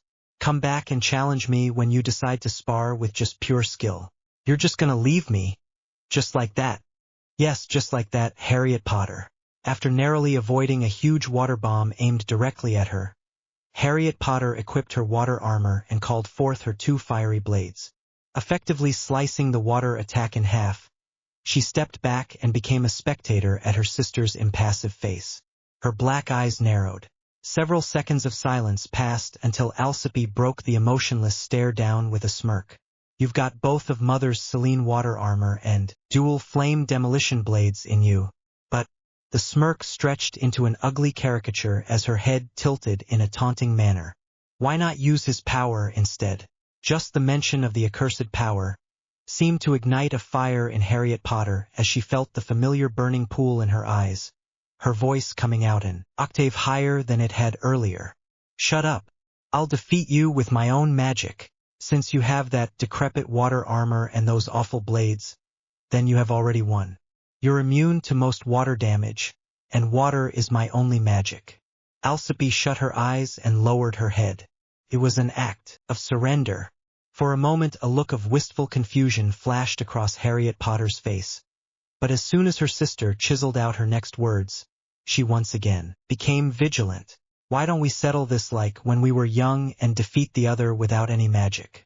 Just pure skills. It was the brunette's turn to smirk. TCH. Cullell's purple orb widened at the shock of seeing the clear path a bullet had torn through Harriet Potter's dark blue cloak. To his slight relief, no blood seeped through the cloth, which meant she was a lot better than he'd feared. But if he weighed the situation he was in right now, a measly cut was nothing compared to what was about to come. It wouldn't take much inspection to notice that the bluinette on his far front was fuming with anger. Her piercing blue eyes mixed with the stone face was bone-chilling, at least for him, and she made it obvious that they were entitled to a fight if the brunette beside him made the wrong choice of words. And with the recent turn of events, it looked like the brunette wanted to sign up. He thought Juvia's enraged eyes were chilling, but when he scanned Harriet Potter's visage, he found the black pools even more frightening. Those usually narrow eyes were wide open, and they held no hostility whatsoever. They were filled with complete and utter curiosity. To him, even though the brunette's eyes were calm and clear, he was afraid of whatever had caused such a new emotion to pass over the normally stoic eyes. It was his first time seeing an emotion other than annoyance to soften her features. TCH. Harriet Potter broke the stillness, and just as quickly as her face softened, it hardened into stone again. Cullell could feel the tension between the two women, and he was silently hoping no one would ever cut the thin thread. As much as possible, he'd like to settle the dispute before it came to blows. He had had enough of that in the guild already. Juvia's patience is wearing thin, answer her already. Cullell fixed the brunette with a soft and pleading gaze, wishing she would read his mind. The two were guildmates, and a fight wasn't at all necessary. But since when has the brunette been a careful being and ever concerned about herself? To the purplet's horror, she reached down to her side and whipped out her long blade. Then, she said those words that finally set the water mage's restraint afire. Yes, the brat had slept in my bed. Immediately after the declaration, Juvia's whole body transformed into water and started rapidly rotating in place. The sight would have made Cullell stare in awe since it was his first time seeing such caster magic, but the fact that the brunette was going to be on the receiving end of that deadly whirlpool made his insides churn uncomfortably. Love rival. The water attack had happened so fast that Cullell hadn't had time to comprehend and only managed to catch a glimpse of the huge bomb before it neared the target. The force of the impact pushed him an extra few feet away from the direction of the explosion, and a gasp caught in his throat as he quickly tried to find the brunette amidst the fog formed over the area by vaporizing water. Before he could shout the woman's name, his eyes widened when he spotted her proud figure in the middle of the gusts of wind, holding her long sword straight out in front of her in a challenging position. How? It took him a moment to realize that Harriet Potter had sliced through water. With her chin held high and a taunting expression on her face, it was made clear to Kullel that the brunette appeared to be searching for something. Something more in the brunette who, by the determined look on her face, didn't seem to be backing down quite so soon. Juvia showed her frustration by grunting, but her face showed her persistent intent as she headed straight for Harriet Potter, her body of whirlpool spinning faster and faster and raising a fist to deliver a swift punch. A sharp swing sound drifted on the air, and with a loud plop, a fairly large liquid blob dripped down into a muddy puddle in the paved road. The pain in the pit of Kullel's stomach magnified as he saw Juvia trying to clutch her injured arm against her body. He almost rushed forward to help, but immediately there grew out of the stumped arm a new forearm which came from her water body. "Guys, this has to stop. You're guild mates, you shouldn't be fighting each other."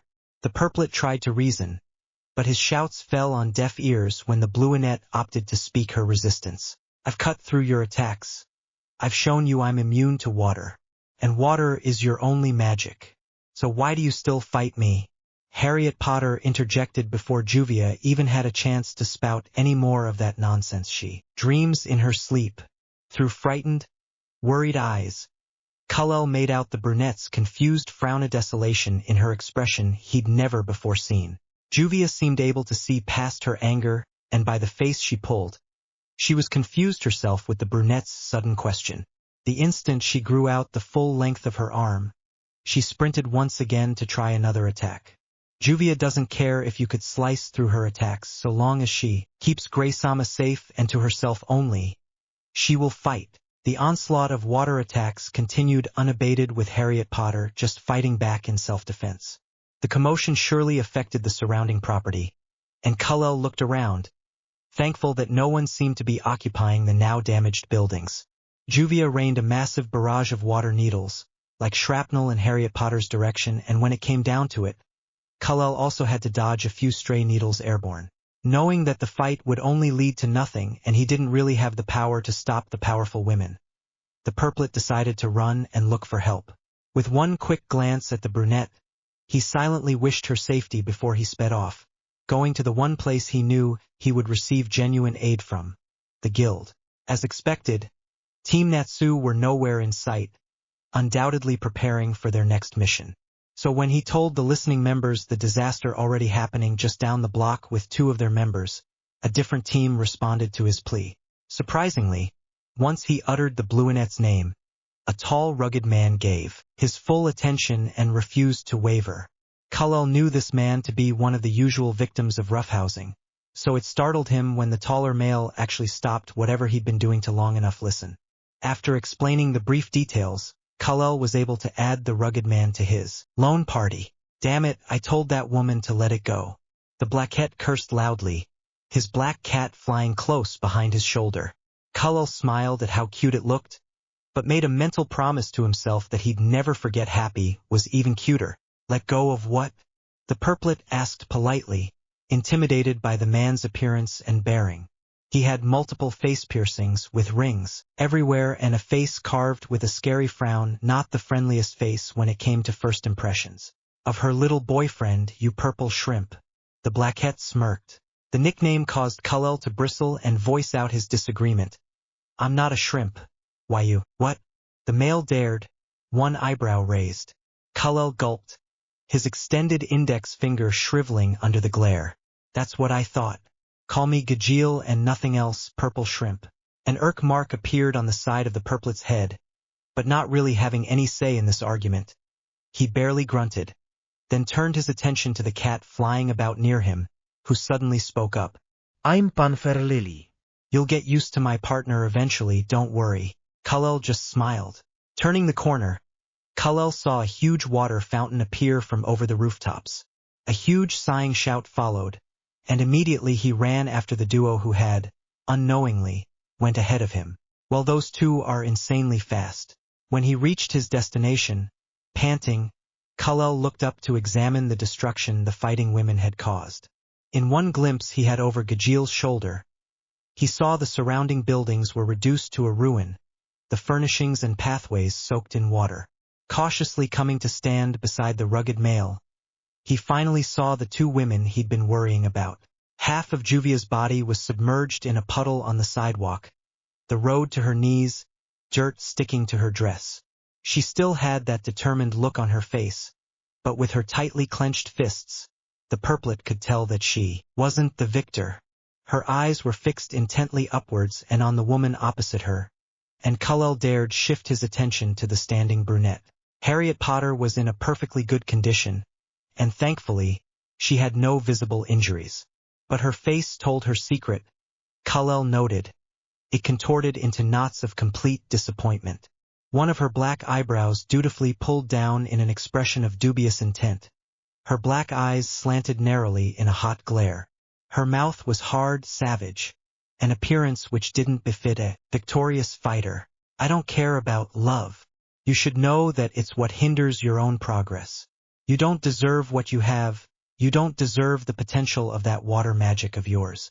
The brunette scoffed, removing her sword.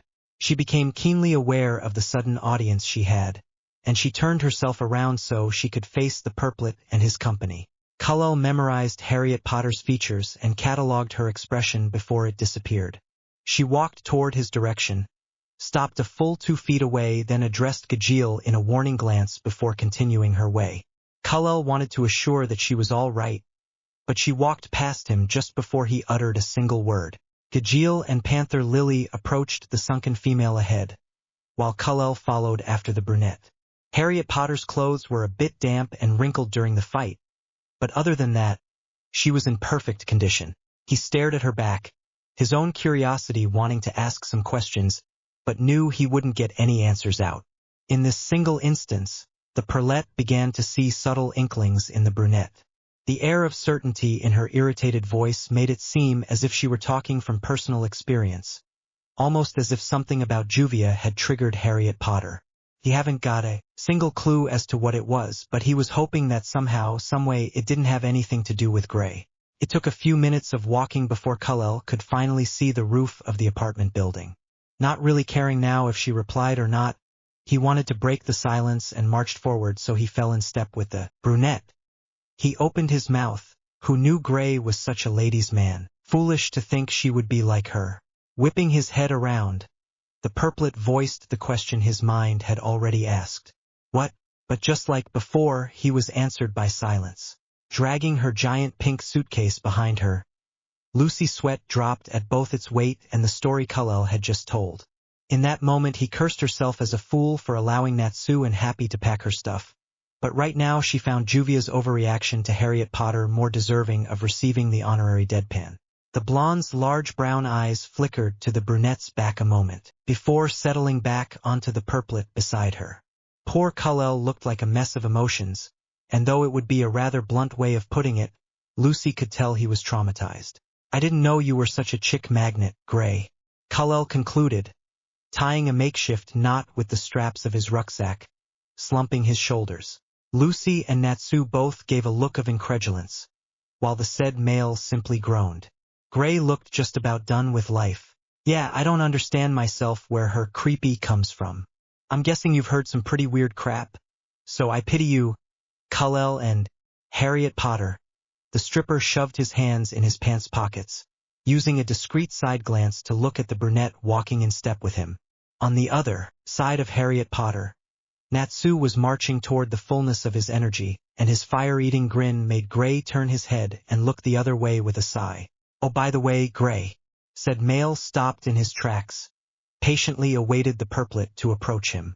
Cullell pulled a white coat from his bag. Gray responded with a short nod, his head whipping to the side when an armored hand clamped down on his shoulder. Urza wore a slight smirk. Starting from the head down, Cullell turned blood red from head to toe as his whole body froze. Lucy joined in with an evil grin on her face, and immediately he shook his head in disagreement. From behind the two women, Gray could be seen standing there, blinking dumbly. Erza, stop talking like Harriet Potter's not even H here, stuttered the purplet, nervously shifting his purple eye to the unfazed brunette. Cullell gulped, his mind already formulating a list of excuses before Natsu beat him to speaking, and all attention snapped suddenly to the pinkette. Hey guys, has Gildarts left the guild yet?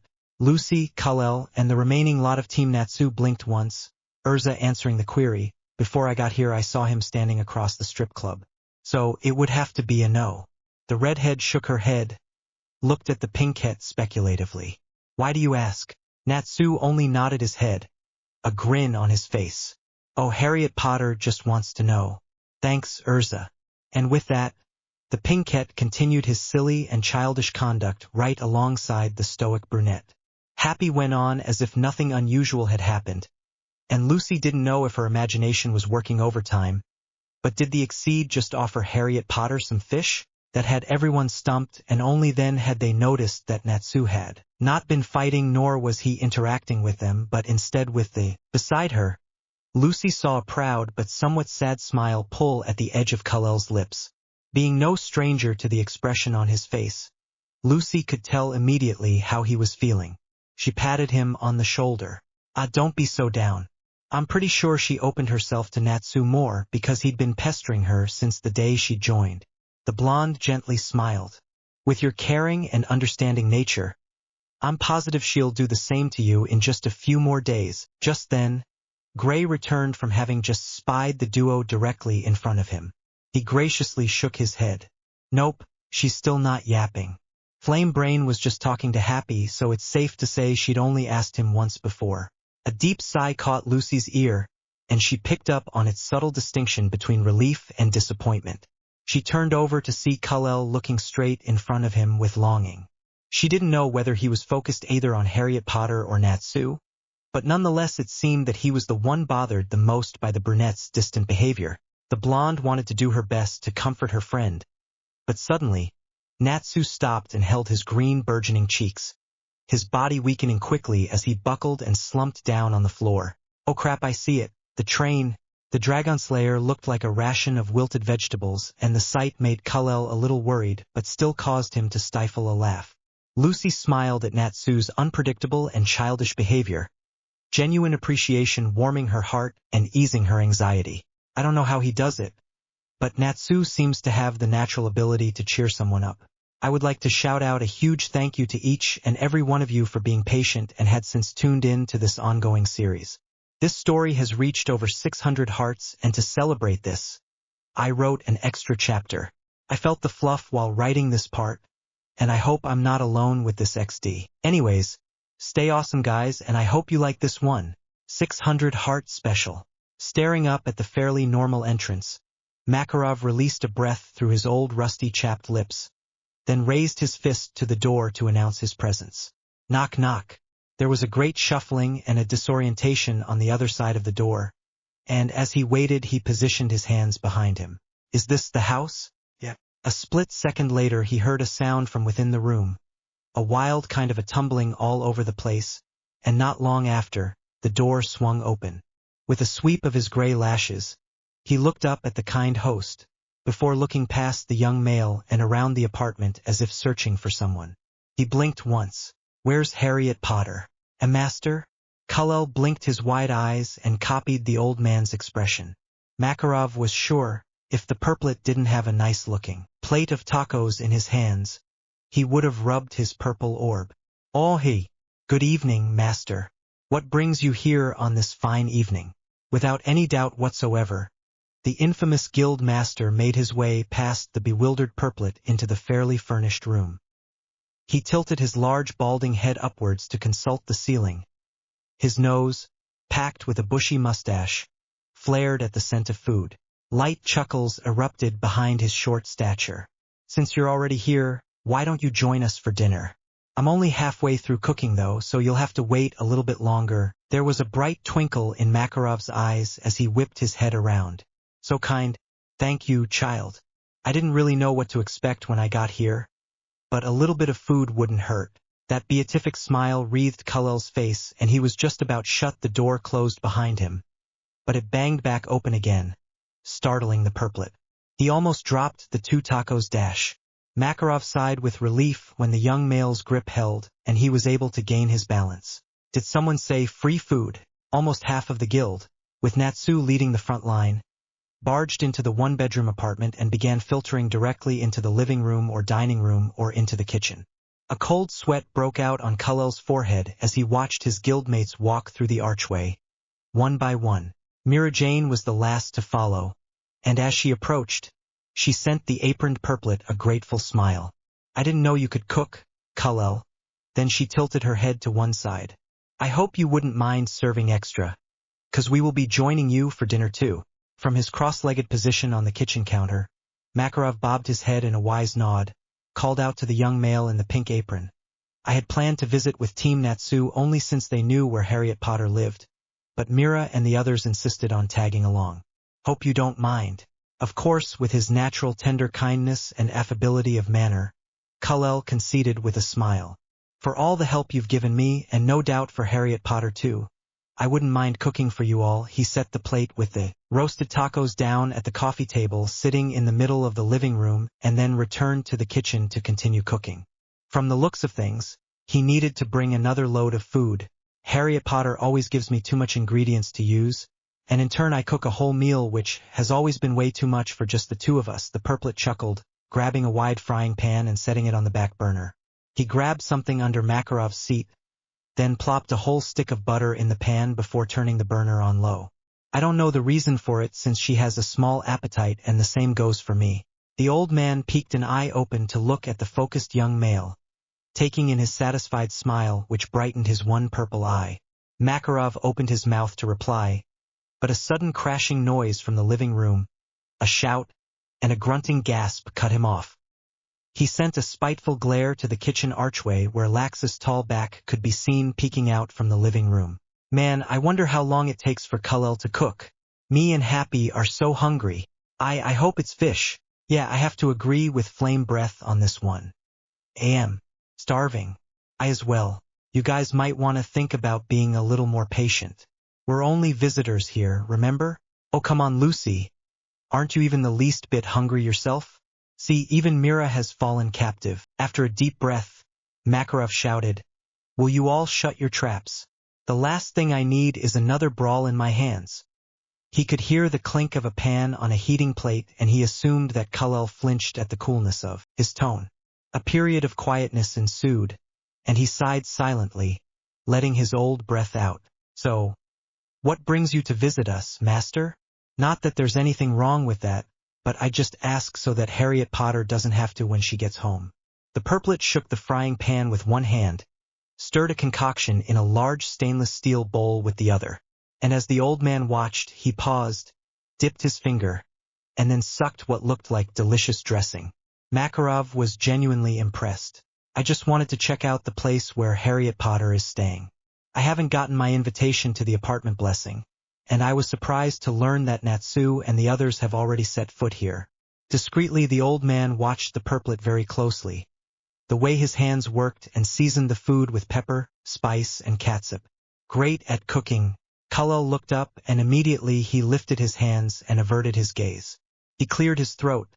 By the way, child, where is Harriet Potter? At this time of the day she usually goes for a walk, but don't worry, she'll be back soon. The young purplet glanced at the clock on the wall. The clank of dishes and utensils provided a backdrop for Makarov's increasing awe before Kullel's considerable talents, especially the boy's enormous capacity for housework. From how things were standing, the apartment was spotless, and the fact that he knew so many recipes made Makarov check off one more item on his mental checklist. Great at housekeeping. The young chef had a certain smile on his gentle face as he mixed something that looked like brown dust into the bowl with the dressing, adding in the diced veggies to the pan, along with some salt. The grouper fish were neatly arranged across a shiny clean plate, and his purple brow furrowed in concentration as he drizzled the dressing evenly over the top of the fried seafood with a spoon. Wiping the beads of sweat from his brow, Kullel sighed his relief. Now to cook her craved ramen soup with noodles and mixed veggies. Half filling a pot with water, he placed it on the other stove burner, igniting it as he did so. The pre-cooked noodles were placed in a strainer and dipped in the boiling water to reheat them, then was well closed by the pot's lid. He wiped his hands on his apron, then turned his attention back to Makarov, sending his thoughts. Master, would you like anything specific? I'm preparing our food in the night as usual, and I wouldn't mind responding to your request. No need, child. In the old man's eyes, There were pink and red and blue and green confetti, like sparkles floating about the boy's purple head on either side, like they belonged to him, and he couldn't help but cross the last thing off his mental list. But not before he commented idly, as though voicing his thoughts aloud. If I didn't know better, I'd say you were an outstanding housemaid and husband. A goofy smile etched on Khalil's face. He didn't seem fazed by the comment. I wouldn't actually mind being a housemaid to serve my wife if ever I was so lucky as to have one. If that's what you're implying. He gave out a light-hearted chuckle and Makarov's eyes glinted brightly. Great at handling slip-ups. After a few more minutes, Khalil finally cooked the meals for two and served out food. He came out of the kitchen with his arms full of balance plates stacked with hot food, Makarov towing behind with the drinks. There was a general groan that emitted from the hungry crowd, which gave way to good-natured awing as they took their second bites. Lucy held up her fork. Wow, Khalil, you didn't tell me you were such a good cook. She took a bite of a veggie and sighed. Yummy. Happily flew in the air while eating the fish in his blue paws. You know, Khalil, if Harriet Potter were here right now and tasted these dishes you've made, I'm sure she'll definitely kiss the cook. Urza teased with a triumphant smile, licking her plate with a frightening nonchalance. The purplet blushed when the group laughed, then briskly unstrapped his pink apron and laid it down. Speaking of, where is she? Harriet Potter's missing out. Laxus looked around, and before Khalil could answer his question and relay the same story twice, the door to the apartment slid open. Nudging the hood off her head, Harriet Potter spun to face the inside of her apartment. I'm back. Welcome home, Harriet Potter. Makarov watched intently as Khalil got up from his seat and made his way towards the inspecting brunette. She didn't seem to mind the additional presents and just gave them all the once-over before returning her attention to the purplet. The young male took the girl's cloak out of her pale hands, then ushered her to the vacant dining table just off to the side of the living room. Hello, Harriet Potter. I hope you don't mind your family visiting your house. The old man called out, earning him a simple humph. Here, I've cooked ramen. With his mittened hand, Khalil set down 2 bowls of soup in front of Harriet Potter. I've decided to just share the same meal, since our guests have already tasted everything in our fridge. He pulled on his mittens with his teeth, then lowered his head sheepishly as he rubbed the back of his neck, a faint blush quivering on his cheek. Again, the brunette raised an eyebrow.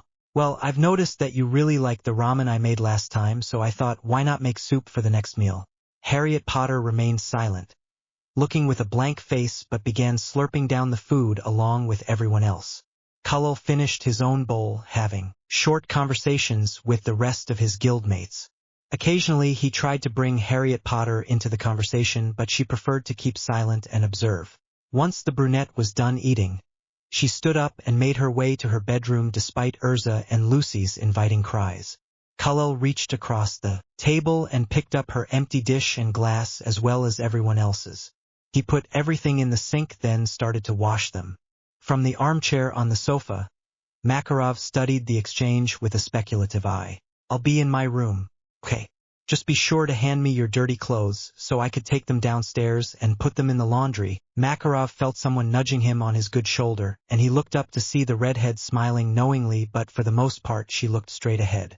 Lucy and Mira-Jane bore the same smile while the boys in the group stayed dense and lazily lounged in the simply furnished living room. Even Laxus had eased himself into a battered chair near the back. The chemistry is real, don't you think so, Master? Mira-Jane commented as though she were a reality TV host. The old man nodded his head slowly up and down, and he listened as the sound of running water finally stopped, followed by the distinctive squeaking of the faucet being tightened shut. Out came Khalil, and once the purplet had rejoined the group, Makarov voiced the title his checklist goes by. Hey Khalil, said boy gave him a polite smile that looked like a painting done by Ritas while he sat on a vacant spot in the midst of Natsu and Gray's sprawled bodies. By the way, Master, just tell me if you plan on staying the night so that I'll know when to scrounge for some extra blankets. You're too kind, you know that? Laxus called out in his deep voice. His grandson's comment was tuned out though as Makarov uttered, would you mind if you were Harriet Potter's housemaid? Your interactions in the apartment translate into acting like you two are married. Harriet Potter couldn't care less about housekeeping, but you my boy are like the een to her yang, or the yang to her een, whichever way you want it. You have my blessing, why here? Cheers of agreement erupted as the girls hooted in unison. Meanwhile, Kullal bathed in red from head to toe, his face taking on the dark red hue of embarrassment at what Makarov implied.